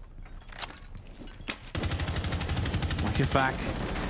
Bride and Users to try and hold on. 1-for-1 trades brings it to a 2v2. No advantage for either of the 2 teams now with 30 seconds remaining. Slip in towards Karaoke with the kit available. Handy has so far done just about everything for FaZe to try and win this round. Down to Bride and Users though to shut these guys down. Smoke bomb is good. Forces him off the plant. Low HP now for the 2 remaining members of FaZe and Users and Bride. Too strong again on site defensively. That's been the case and a very common factor in this series. BDS on site have been far too good for FaZe. Handy doing so much in that round, but in the end, not enough from an individual standpoint. Great from a team standpoint, again for FaZe, not great. And you see the little timeout called 4-0 BDS. Tactical timeout. FaZe, it's not looking good for the Brazilian team. Yeah, I mean, rough for FaZe, testing some different ideas there in the late round, but still having to push into a formidable anchor duo. Bride, Users, holding down the line, doing some really good work. Users was in a particularly vulnerable position, yet still able to retain his life, had the cross, could deny plan, or was in a position at least to do so. Forced the clear, forced the hand of FaZe, and the execution not quite there.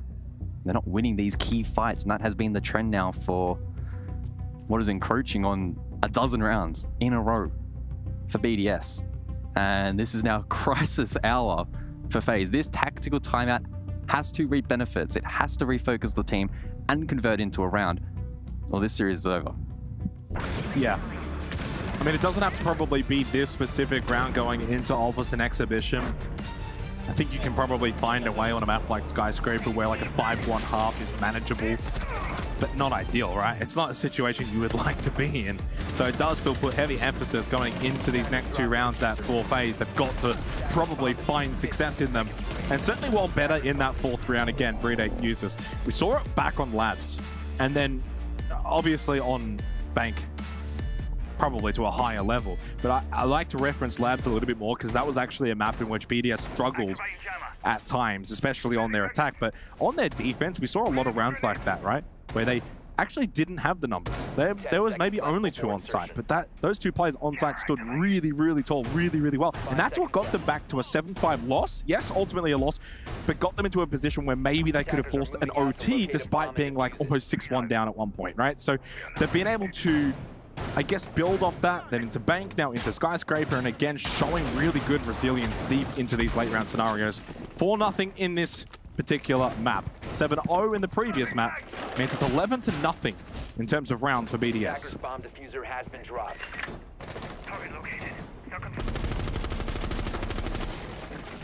The groundwork for FaZe on this particular objective over towards Office and Exhibition hasn't been too shabby in terms of the hard breach department.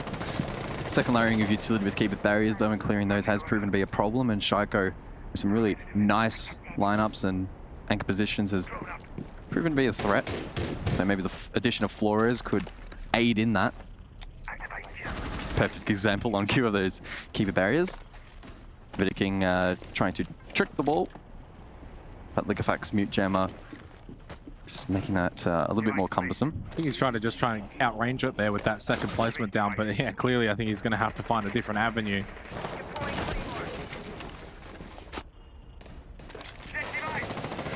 Hey, he has found it. Is that going to be in range though? No. Yeah, what is going on with FaZe at the moment? This is uncharacteristic. They look a little bit bamboozled and shocked a little bit. Like they almost look a bit confused as to what to do in these scenarios, and that's not typically what we see from FaZe, because usually they're the team that we call like the problem solvers, the puzzle solvers, and well, they're not doing a good job of that right now. The pieces not quite fitting together. BDS look very confident in the way they're holding these positions. Look at Shaiko there in lounge. And they don't have that X factor about them, a player that can, despite maybe some utility issues, can just maybe go and pluck a kill or find some space or do something. Yeah, Handy 5-4. The rest of them, though, with 4 kills combined. I feel like I cursed them. I said how good the hard bridge game was, and at the moment, these mute gems are killing them. Yeah, and there's under a minute left. This has been a round where the time has completely evaporated. Not a lot left. BDS have done a great job in denying these walls. Oh, beautiful trick as well from Bride. Talk about everything going the way for BDS. They are making life very difficult for FaZe here on Skyscraper. A 5th round looking very likely now, unless FaZe can just basically waltz into sight and hit all of their shots. And maybe they will do that. Vidiking with 1. Although the trade does come through quickly. Handy pushes through as well. Handy with 2. Team kill from Vidiking, but it doesn't really matter. Down to just Bride by himself behind bar. Handy then gets a 3rd. Okay, maybe they can just waltz into sight and kill everyone. FaZe finally able to stop this streak of BDS, and they get their first round on Skyscraper. Next time you're playing ranked and someone says, oh, we need the Thatcher, we need the pocket EMPs, just tell them, no, I saw FaZe do it without it. You don't need it. You just jump inside, overwhelm, I saw trade FaZe out. waste 2 minutes trying to open up the walls. They didn't, and then they just walked into sight and killed everyone. Yeah. I mean, that's the X factor that I was talking about, right? If you're having issues in other departments of the game, you need to be able to open up space elsewhere. They did it on that occasion. I think VDS will be a little bit disappointed they allowed that to take place. Good opener from Vidiking off the back of the hard breach that actually did land, and then it was this play in particular from Handy, right? Jumps in, deep, 2K, despite the team kill, didn't really matter. And unfortunately, then Bride on an island. Yeah, really nicely done from Handy, and he was the best player inside of the server back on Nighthaven Labs. He, along with all of his teammates on Bank, certainly couldn't get anything going, but he is doing everything within his powers here on Skyscraper to get them back into it. 8-4. Certainly a standout performance for him. For BDS, the streak does come to an end. 1 round to go in the half. 5 seconds to go. Sitting pretty. Intriguingly enough, they actually don't go back to the primary side of Office and Exhibition. Yeah, not wanting to double down in that position, probably sensing that FaZe would have brought a slightly more favorable comp in clearing out those mute jammers or any other pieces of utility such as bandit batteries that were also employed to deny hard breach. So to Kitchen go for the first time in this match. Based on spawn positions currently here from FaZe, anticipating a full map clear. Nomad then to cut off any retake potential from a flank. Frost in play, and so utility a long way away from the objective that FaZe need to be mindful of. Still a 5th round for BDS would be such a hole for FaZe to climb out of. So still at a very important round. 4-2 suddenly then looks a hell of a lot better and opens up the potential for FaZe to get themselves right back into this match. Crucial round. Makeup opened up. Shaiko by himself in Geisha. Really hasn't got too many other players though around the area. Likafak trying to just stop a little bit of this entry. Flash to go in. Head jab as well from Handy. 90 seconds left. Final round of this particular half. And Cyber with an opening kill on to Solotov. Caught running around. Through Dragon for Likafak and trying to maybe just get back over towards the site, or at least above on that top floor, keeping that vertical. Handy's been slow in his approach, but getting these air jabs out and making sure that BDS are having to get back towards site. Shaiko, big kill onto Souls though. Brings it to a 4 versus 4 as Handy slips in towards Terrace.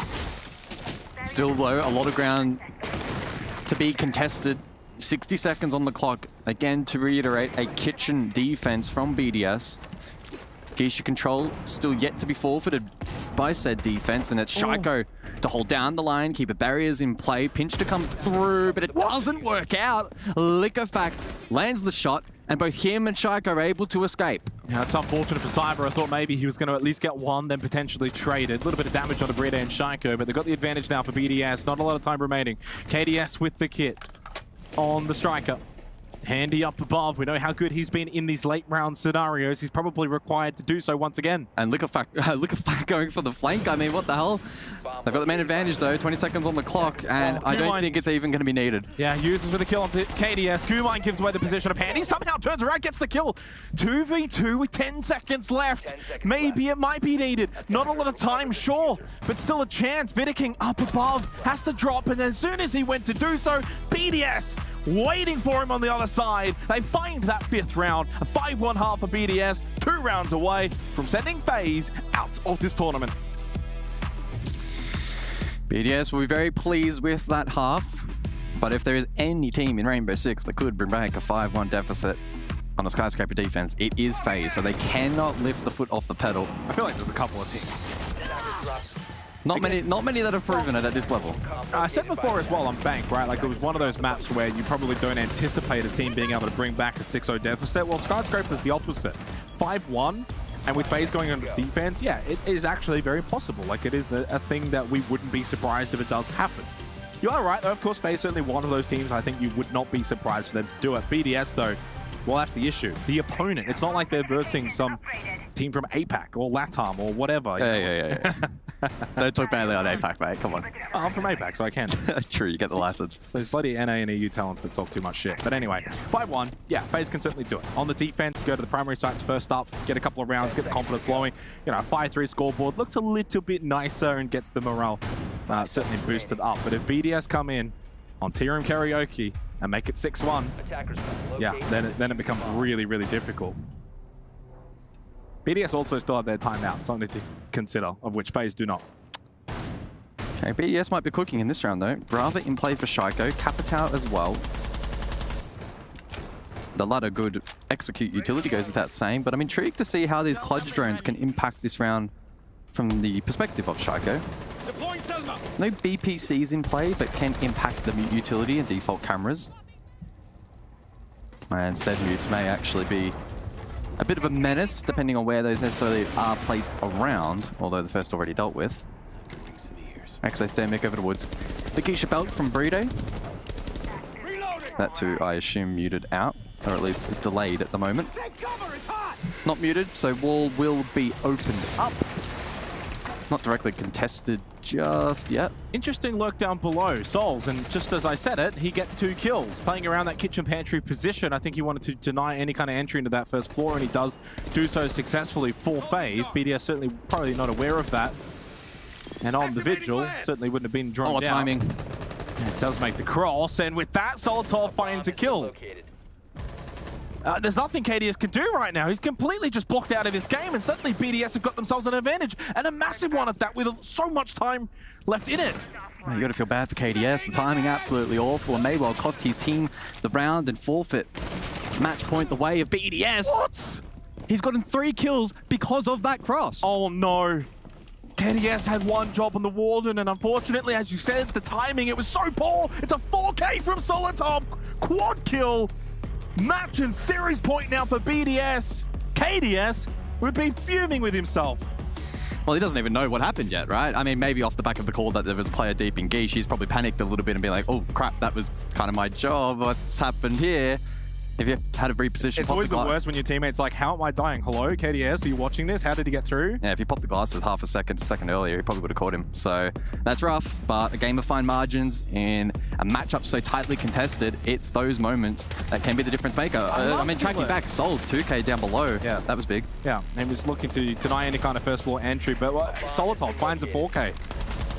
Oh, I mean, like, why is Cyber swinging that in the window at that point? You don't really need to. So some questionable plays there from FaZe in a round in which they had a 5-on-3 advantage. They squander a huge opportunity to, kickstart their defense. Not only that, but now you give match point, 5 of which to BDS, up 6-1. And this series is looking just about over. The all-Brazilian dream is looking to not be on the cards as BDS looking to be the sole team outside of Brazil, I should say, to of course advance into the Final Four, looking to maybe book a date tomorrow with Furia. That would be one hell of a match, and it feels increasingly likely at this point in time. FaZe over the last hour and a half in this series. It's been a shocking hour. Have really struggled. It's been one round. Yeah. That's rough. Really rough. Yeah. It's a really rough way to actually end your tournament, isn't it, when you kind of think about it? You win the opening map and then you lose 14 out of 15 rounds and then you're done. We'll see if they can get one here, off us an exhibition for this 8th and maybe final round. Well, it's actually ended up being a bit of a speed run from BDS in these 2 maps of Bank and Skyscraper. FaZe were very disappointed with the way that their tournament has concluded if they cannot win 5 consecutive rounds. BDS getting good value from the floor as Rotero drones and helping clear Banshees. I don't know exactly what Shaiko's been targeting, but he's been lurking down below with Clutch drones, maybe seeking default cams or just additional utility. We'll track him now up main.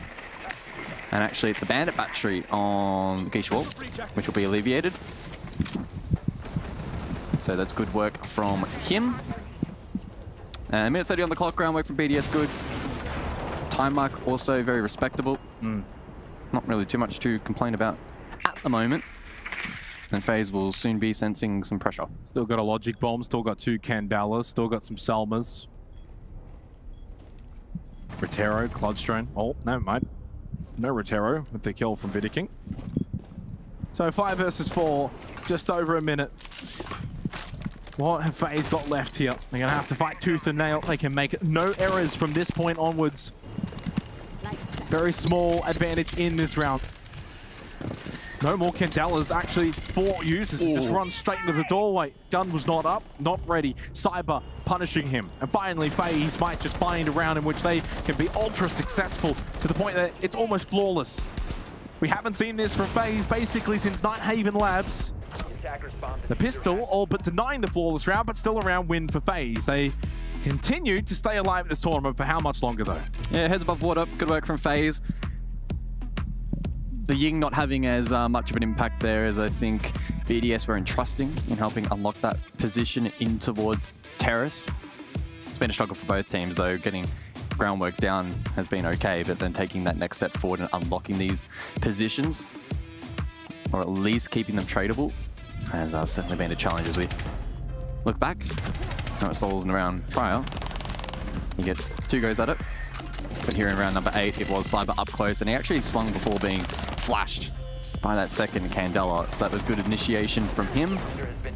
Those outside on those rolls to cut off the cross, also unsuccessful. And FaZe looking mildly fired up after that round. I mean, you have to, right? They know as well as anyone, and especially the experienced teams, that the comebacks do happen. Got to just kind of believe in that. 1 round at a time mentality. 4 rounds for FaZe defensively on a map like Skyscraper is not impossible. 10 seconds to go. Intriguingly though, we do go over towards Barbecue here in this 9th round. Huge opportunity for BDS to close this out on one of the tertiary sites. Are moving to defuse a bomb.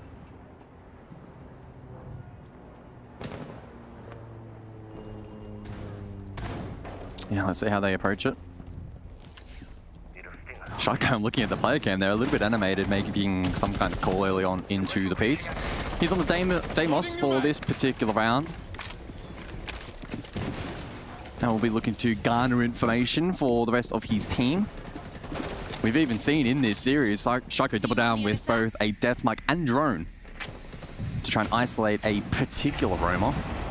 ironically, it was actually Handy on screen now, inside of G-Shot, back on Labs, who was able to sustain that pressure and in fact sort of step up to the mark. Yeah. 10 kills for him so far. The only player alongside users in the double digits. And so an intriguing face-off for the remainder of this map. Yeah, but again, FaZe have got to be perfect the whole way through. That's so difficult. All it takes is one, you know, maybe fortunate / lucky round for BDS, and then it's all done. And that's somewhat kind of the way that things finished on Nighthaven Labs. You know, BDS were making that comeback, and then FaZe, they got to 6-5. They were able to just win that one last final round to close out the map. And that is certainly what could happen here as well. Now, against them. 3 targets available for the death marks there on the Deimos of Shaiko. 90 seconds remaining, so time to get a wriggle on. Deathmark has been targeted onto the Frost of Souls. Again, still no real contact made, and BDS need to get a wriggle on in terms of gaining real advantage inside of the map, inside of the building. Really just on the exterior, still just not really gaining a whole lot of control. Yeah, I mean, it might end up being some kind of backstairs stack from BDS. And look to avoid these vert lines of sight from the likes of Handy. Liquefact at least gets the first, and he now has this lurk factor. Bit of information as well on a couple of players. They pinged out Handy, Souls. He was, of course, tracked earlier, losing his life to Solotov. 2 1v1s going the way of BDS. Now puts FaZe in an incredible predicament. All really on the shoulders of Handy, you would imagine, inside of Geisha. Nitrocell in his hand. He's thrown that one out. And the shots land onto KDS. Shaiko too strong with the Deimos, and it's all falling apart for FaZe, as it really has over the last hour or so. Down to Handy in a 1 versus 5. He's been great, sensational, and he does get one. 4 more required. He can't take out users, and BDS take out FaZe, sending them out of the tournament. BDS progress forward to the semi-finals tomorrow against Furia. BDS survive, and with it, EU, the sole remaining team from Europe to wave the flag through the remainder of this bracket. And for FaZe, oh, the nightmare, I mean, it just continued. They couldn't wake up from it over the last hour or so. 2 tournaments in a row now for FaZe where it's top 8 and bust. No top 4 appearance, where as last year, you know, you kind of think about back-to-back semi-final appearances in the majors, the grand final at 6 Invitational. Ultimately, though, 2024 hasn't been too kind to them so far. I mean, the biggest question that I cannot wait to get an answer to now, is this another case of FaZe losing to the eventual champions of an event? Can BDS go on now, take down Furia? That's going to be an insane matchup, and then potentially pitch themselves as favorites in the final? Oh, BDS and Furia tomorrow. Liquid and W7M. So you have the all-Brazilian showdown in one semi-final, and then EU's final hope. Really the world's final hope outside of Brazil in that match against Furia, as the teams, of course, shake things over. We did see some fighting words in that particular series, but when it's all said and done, of course, sportsmanship does ring out here on the stage. But ultimately for BDS, I mean, they had to work for it. The opening map, less than ideal, but boy, did they respond, not just on Bank, but then into Skyscraper. Yeah, absolutely. They played some really, really good Siege throughout the remainder of that series, and with it, FaZe having to hand over their key club championship as well. Now may also go a rise for FaZe Clan as well. And ultimately, they'll be doing some soul searching before stage 2. Yeah, they certainly will. And we're going to be doing some searching as well. I want to find out where Ian is and who he's got on the stage. Thank you very much, guys. FaZe Clan drop out of the tournament here and now. One of the top favorites to potentially lift that trophy behind me. But there is something in the air that Team BDS absolutely love when it comes to Riyadh. They have nothing but success when they step on this soil. I'm standing by now with Liquefact. What is it about this place? The place is amazing, like all the activity, all the people are so kind. So yeah, I guess you can just have fun, play good in game, and that's it. FaZe Clan started really strong, but then something changed. Gear, you went into a whole new level from map 2 onwards. What was it that you found within? I think they played yesterday. We didn't with the off day. We were a bit sleepy in the game. Also, we never played FaZe before, so it was kind of first time.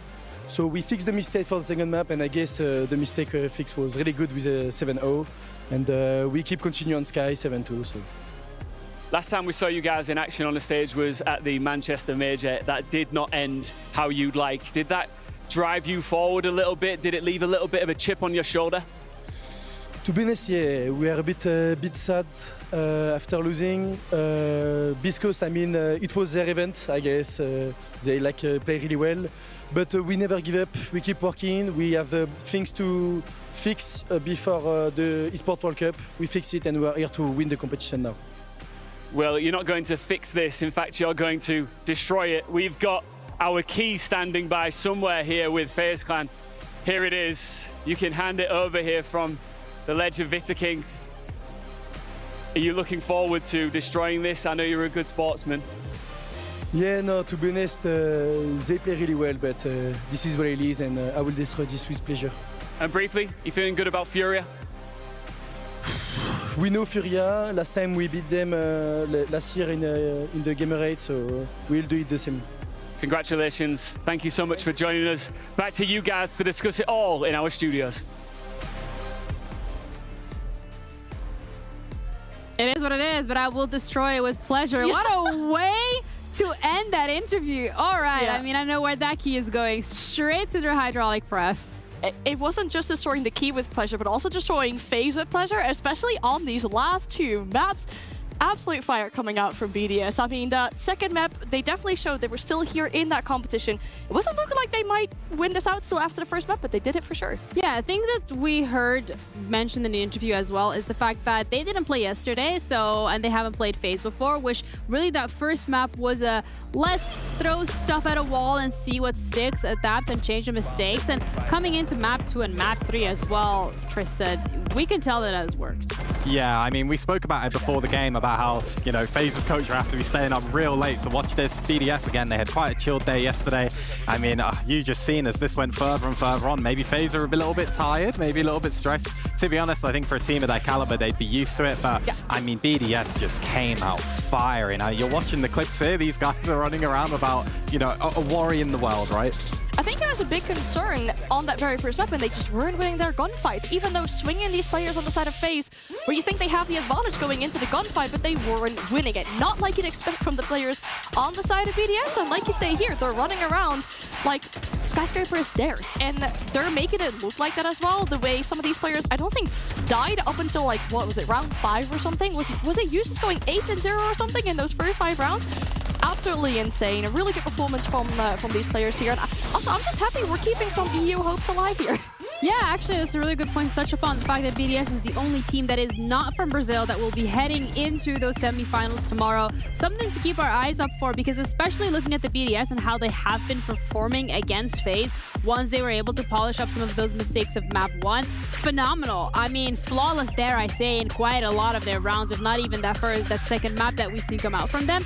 And I think that paints a picture in terms of the competition when it goes to these best of formats, how teams like BDS, who have that infrastructure behind them, who have the skill behind them, their adaptation knows no bound.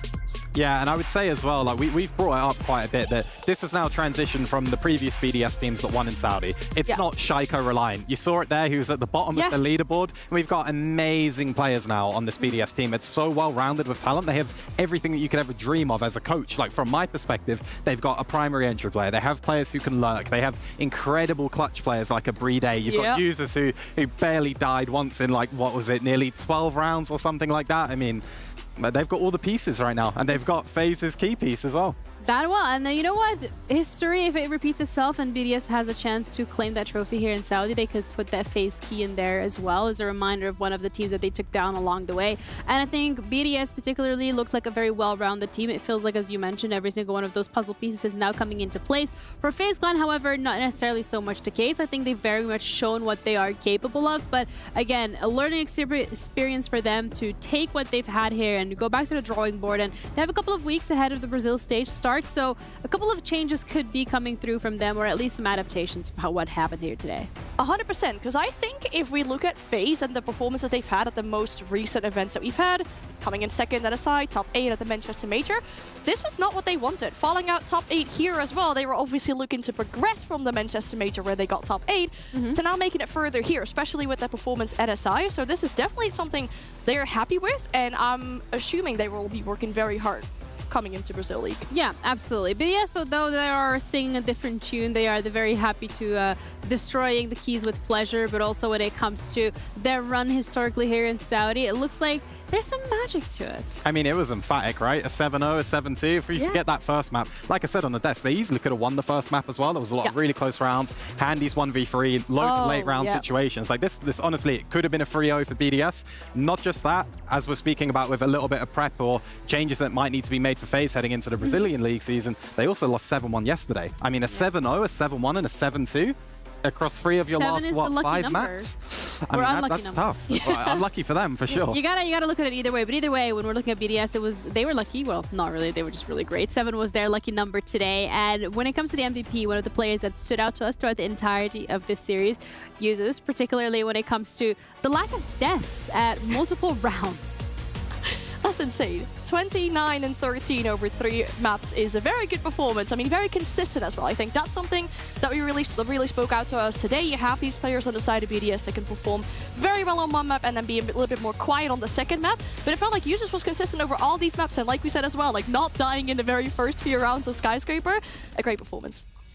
Yeah, I mean, a superstar, right? Literally a superstar of his game, a superstar of his role. It's kind of what you expect. You're seeing his clips now on screen, whether it's clutching up, whether it's opening up rounds, not dying, whatever it is, he can do everything. He's been spoken about this for a long, long time now. I know many, many, many teams will have wanted him. BDS have got him, and I mean, I'm sure they're really happy with their decision. Speaking from experience here. Yeah, I mean, maybe a little bit. I mean, you know, but maybe we're touching that a little bit later, but I mean, like, who wouldn't, right? You're seeing the performance, you're seeing the clips, and yeah, a superstar for BDS. Took a little bit of the weight off of Sunny Shaiko. He didn't need it. I mean, it's a little bit late now, right? The sun's not out, so, you know, he didn't need to be at his absolute best, and still, they're dominant. It is surprisingly cool outside, but I think as well it highlights the picture in terms of when it comes to a team like BDS and how they are now very well-rounded. I think that makes them an even scarier team to deal with, and at the end of the day, and also the last hope of every region that is not Brazil. Yeah, I mean, it was almost looking like we were going to have a full-on Brazil part from the semifinals on, so it gives everyone but Brazil something to cheer for as well, especially for people in the crowd, because it seemed like there were some BDS fans, especially sitting backstage. You could hear some people go crazy when BDS were picking up rounds. That's what happens when you win here back-to-back 2 years in a row, and now you're back for a third year. Users, thank you for joining. You were hearing us sing your praises as the MVP, but I would like to ask your headspace after map number 1, because that was a back and forth that didn't necessarily go in your favor. To be honest, after map 1, it was just like, EFAC was like, oh, they're shooting our bodies. Let's just not even care if we lose map 2 or map 3. Just play to shoot their bodies back. Just play angry. Okay. That was literally it. So you played angry. Yeah. How did you get in that mind? How did you get in that mind state? They just shot our bodies after they won. That was it. Nothing special. So, in that regards, do you know how the trophy system works, by the way? Not really. So you get a trophy.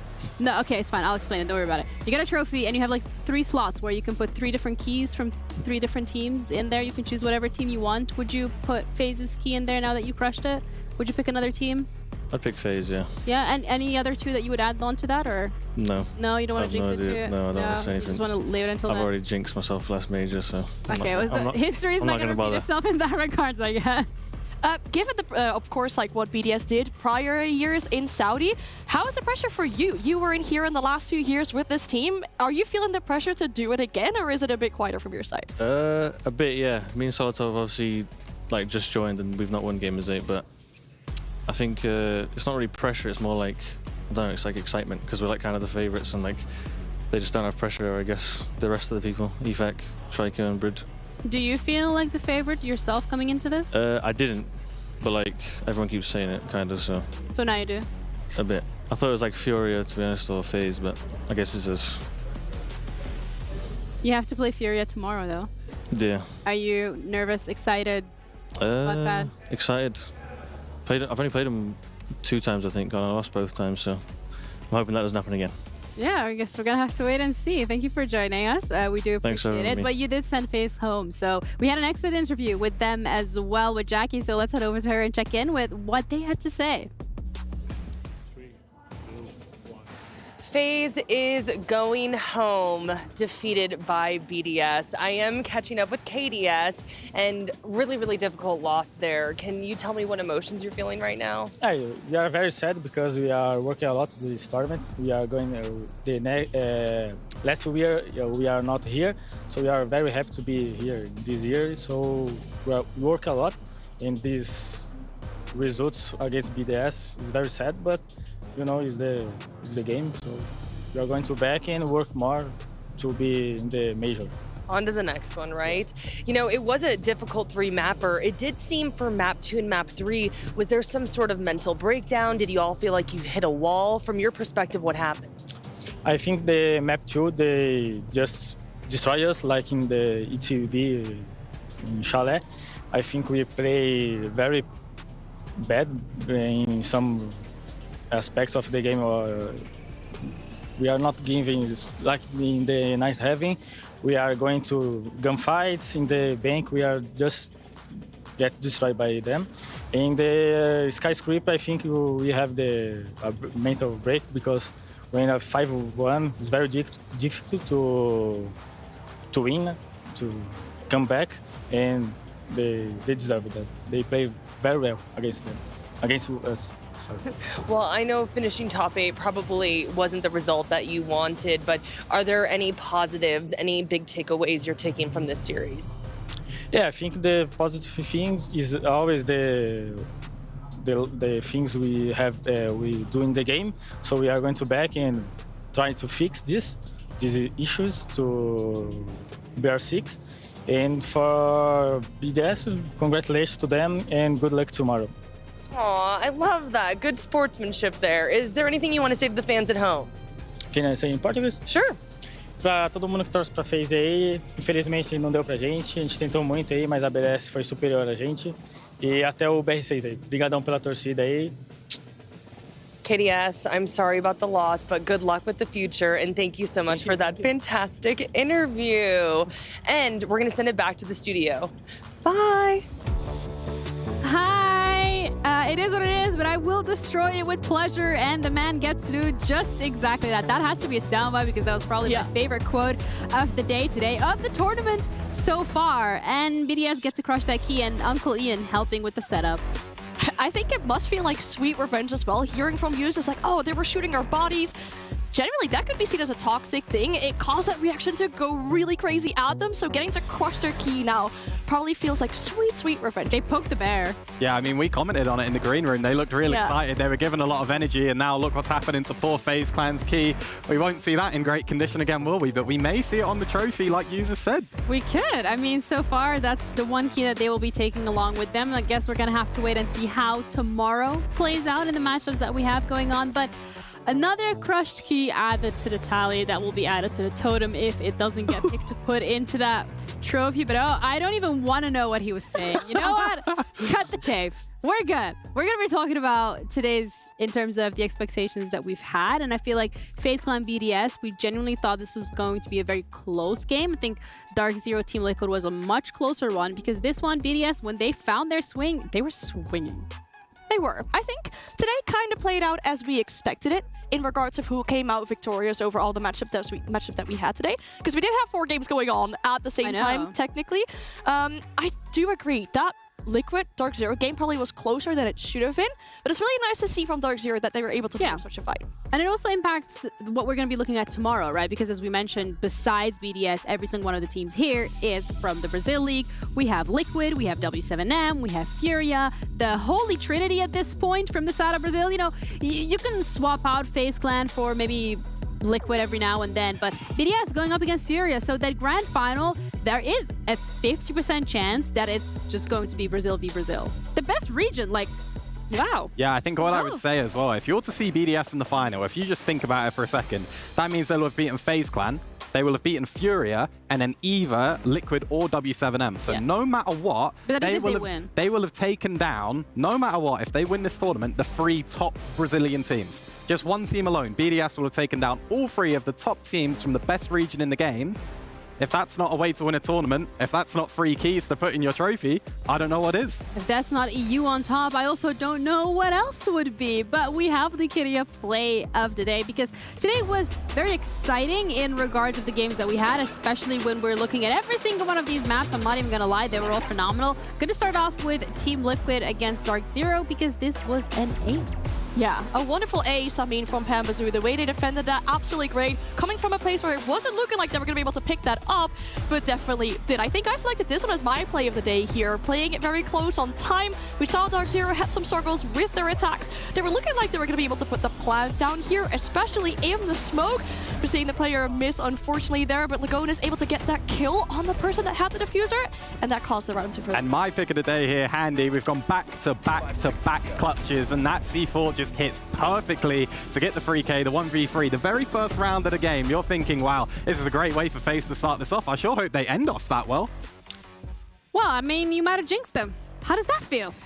Well, it's a little bit bittersweet, but equally EU on top, like you said. I mean, we can be full biased now, right? There's no NA here. I mean, I'm not gonna lie. I usually host NA or Brazil. I tiptoe around these 2 regions, so I'm gonna take a step back and instead guide us towards the schedule for tomorrow, because let's talk about that, because that is unbiased, because we do have Liquid going up against W7M as the first match of the day, followed by BDS into Furia. Honestly, I'm not even gonna ask you guys to pick which one is your favorite, because I already know. But I wanted to talk about these matches in depth, Ginny. Please let me, if I can. You're off the clock, but go ahead. Okay, well, what I'm looking forward to for the Liquid or W7M game is that we had Maya here. He said, I've teamed with these people before that I'm going to play against tomorrow. That always brings an extra element to the game, in my opinion. I'm looking forward to that. We also had Uses here saying, you know, we lost to Furia twice, unfortunately. One of those games being a 7-8 at the Manchester Major. They're looking to get that revenge. It was very close. I think we're going to get some really, really good games tomorrow. Oh, I know it's going to be good games. I think today were great games. The B stream was done. Like, we were starting the first map of the second series, and B stream was like, bye. But there's no B stream tomorrow. There is just going to be the A stream. I'm excited to see how this is going to unfold, because there is a chance that we get BDS against a Brazilian team or Brazilian v Brazilian. So that is an exciting thing to look forward to. But thank you guys both for joining today. Any closing words, comments, thoughts, wisdoms that you'd like to share? Wisdoms? Yeah, wisdom. Wear your seatbelt. That is okay. Okay. Wear your seatbelt. You heard it here first. Tristan, can you I don't know how to follow that up, and honestly, that's some of the best wisdom I've ever heard. I think anything else I could say is that's not going to top, but that might be my new one for the players every day. Before we go into scrims tomorrow, wear a seatbelt. Keep your monitor on. I feel like that's also great. Take a shower, touch some grass or some sand or whatever it is. Wherever it is you are, the beach. Thank you guys so much for tuning in for today. I was your host, Jeannie, and I will be your host, Jeannie, again tomorrow. We're going to be back with some more Siege action, so make sure you tune in for that. Take care of yourselves. See you tomorrow.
Ready, set, go.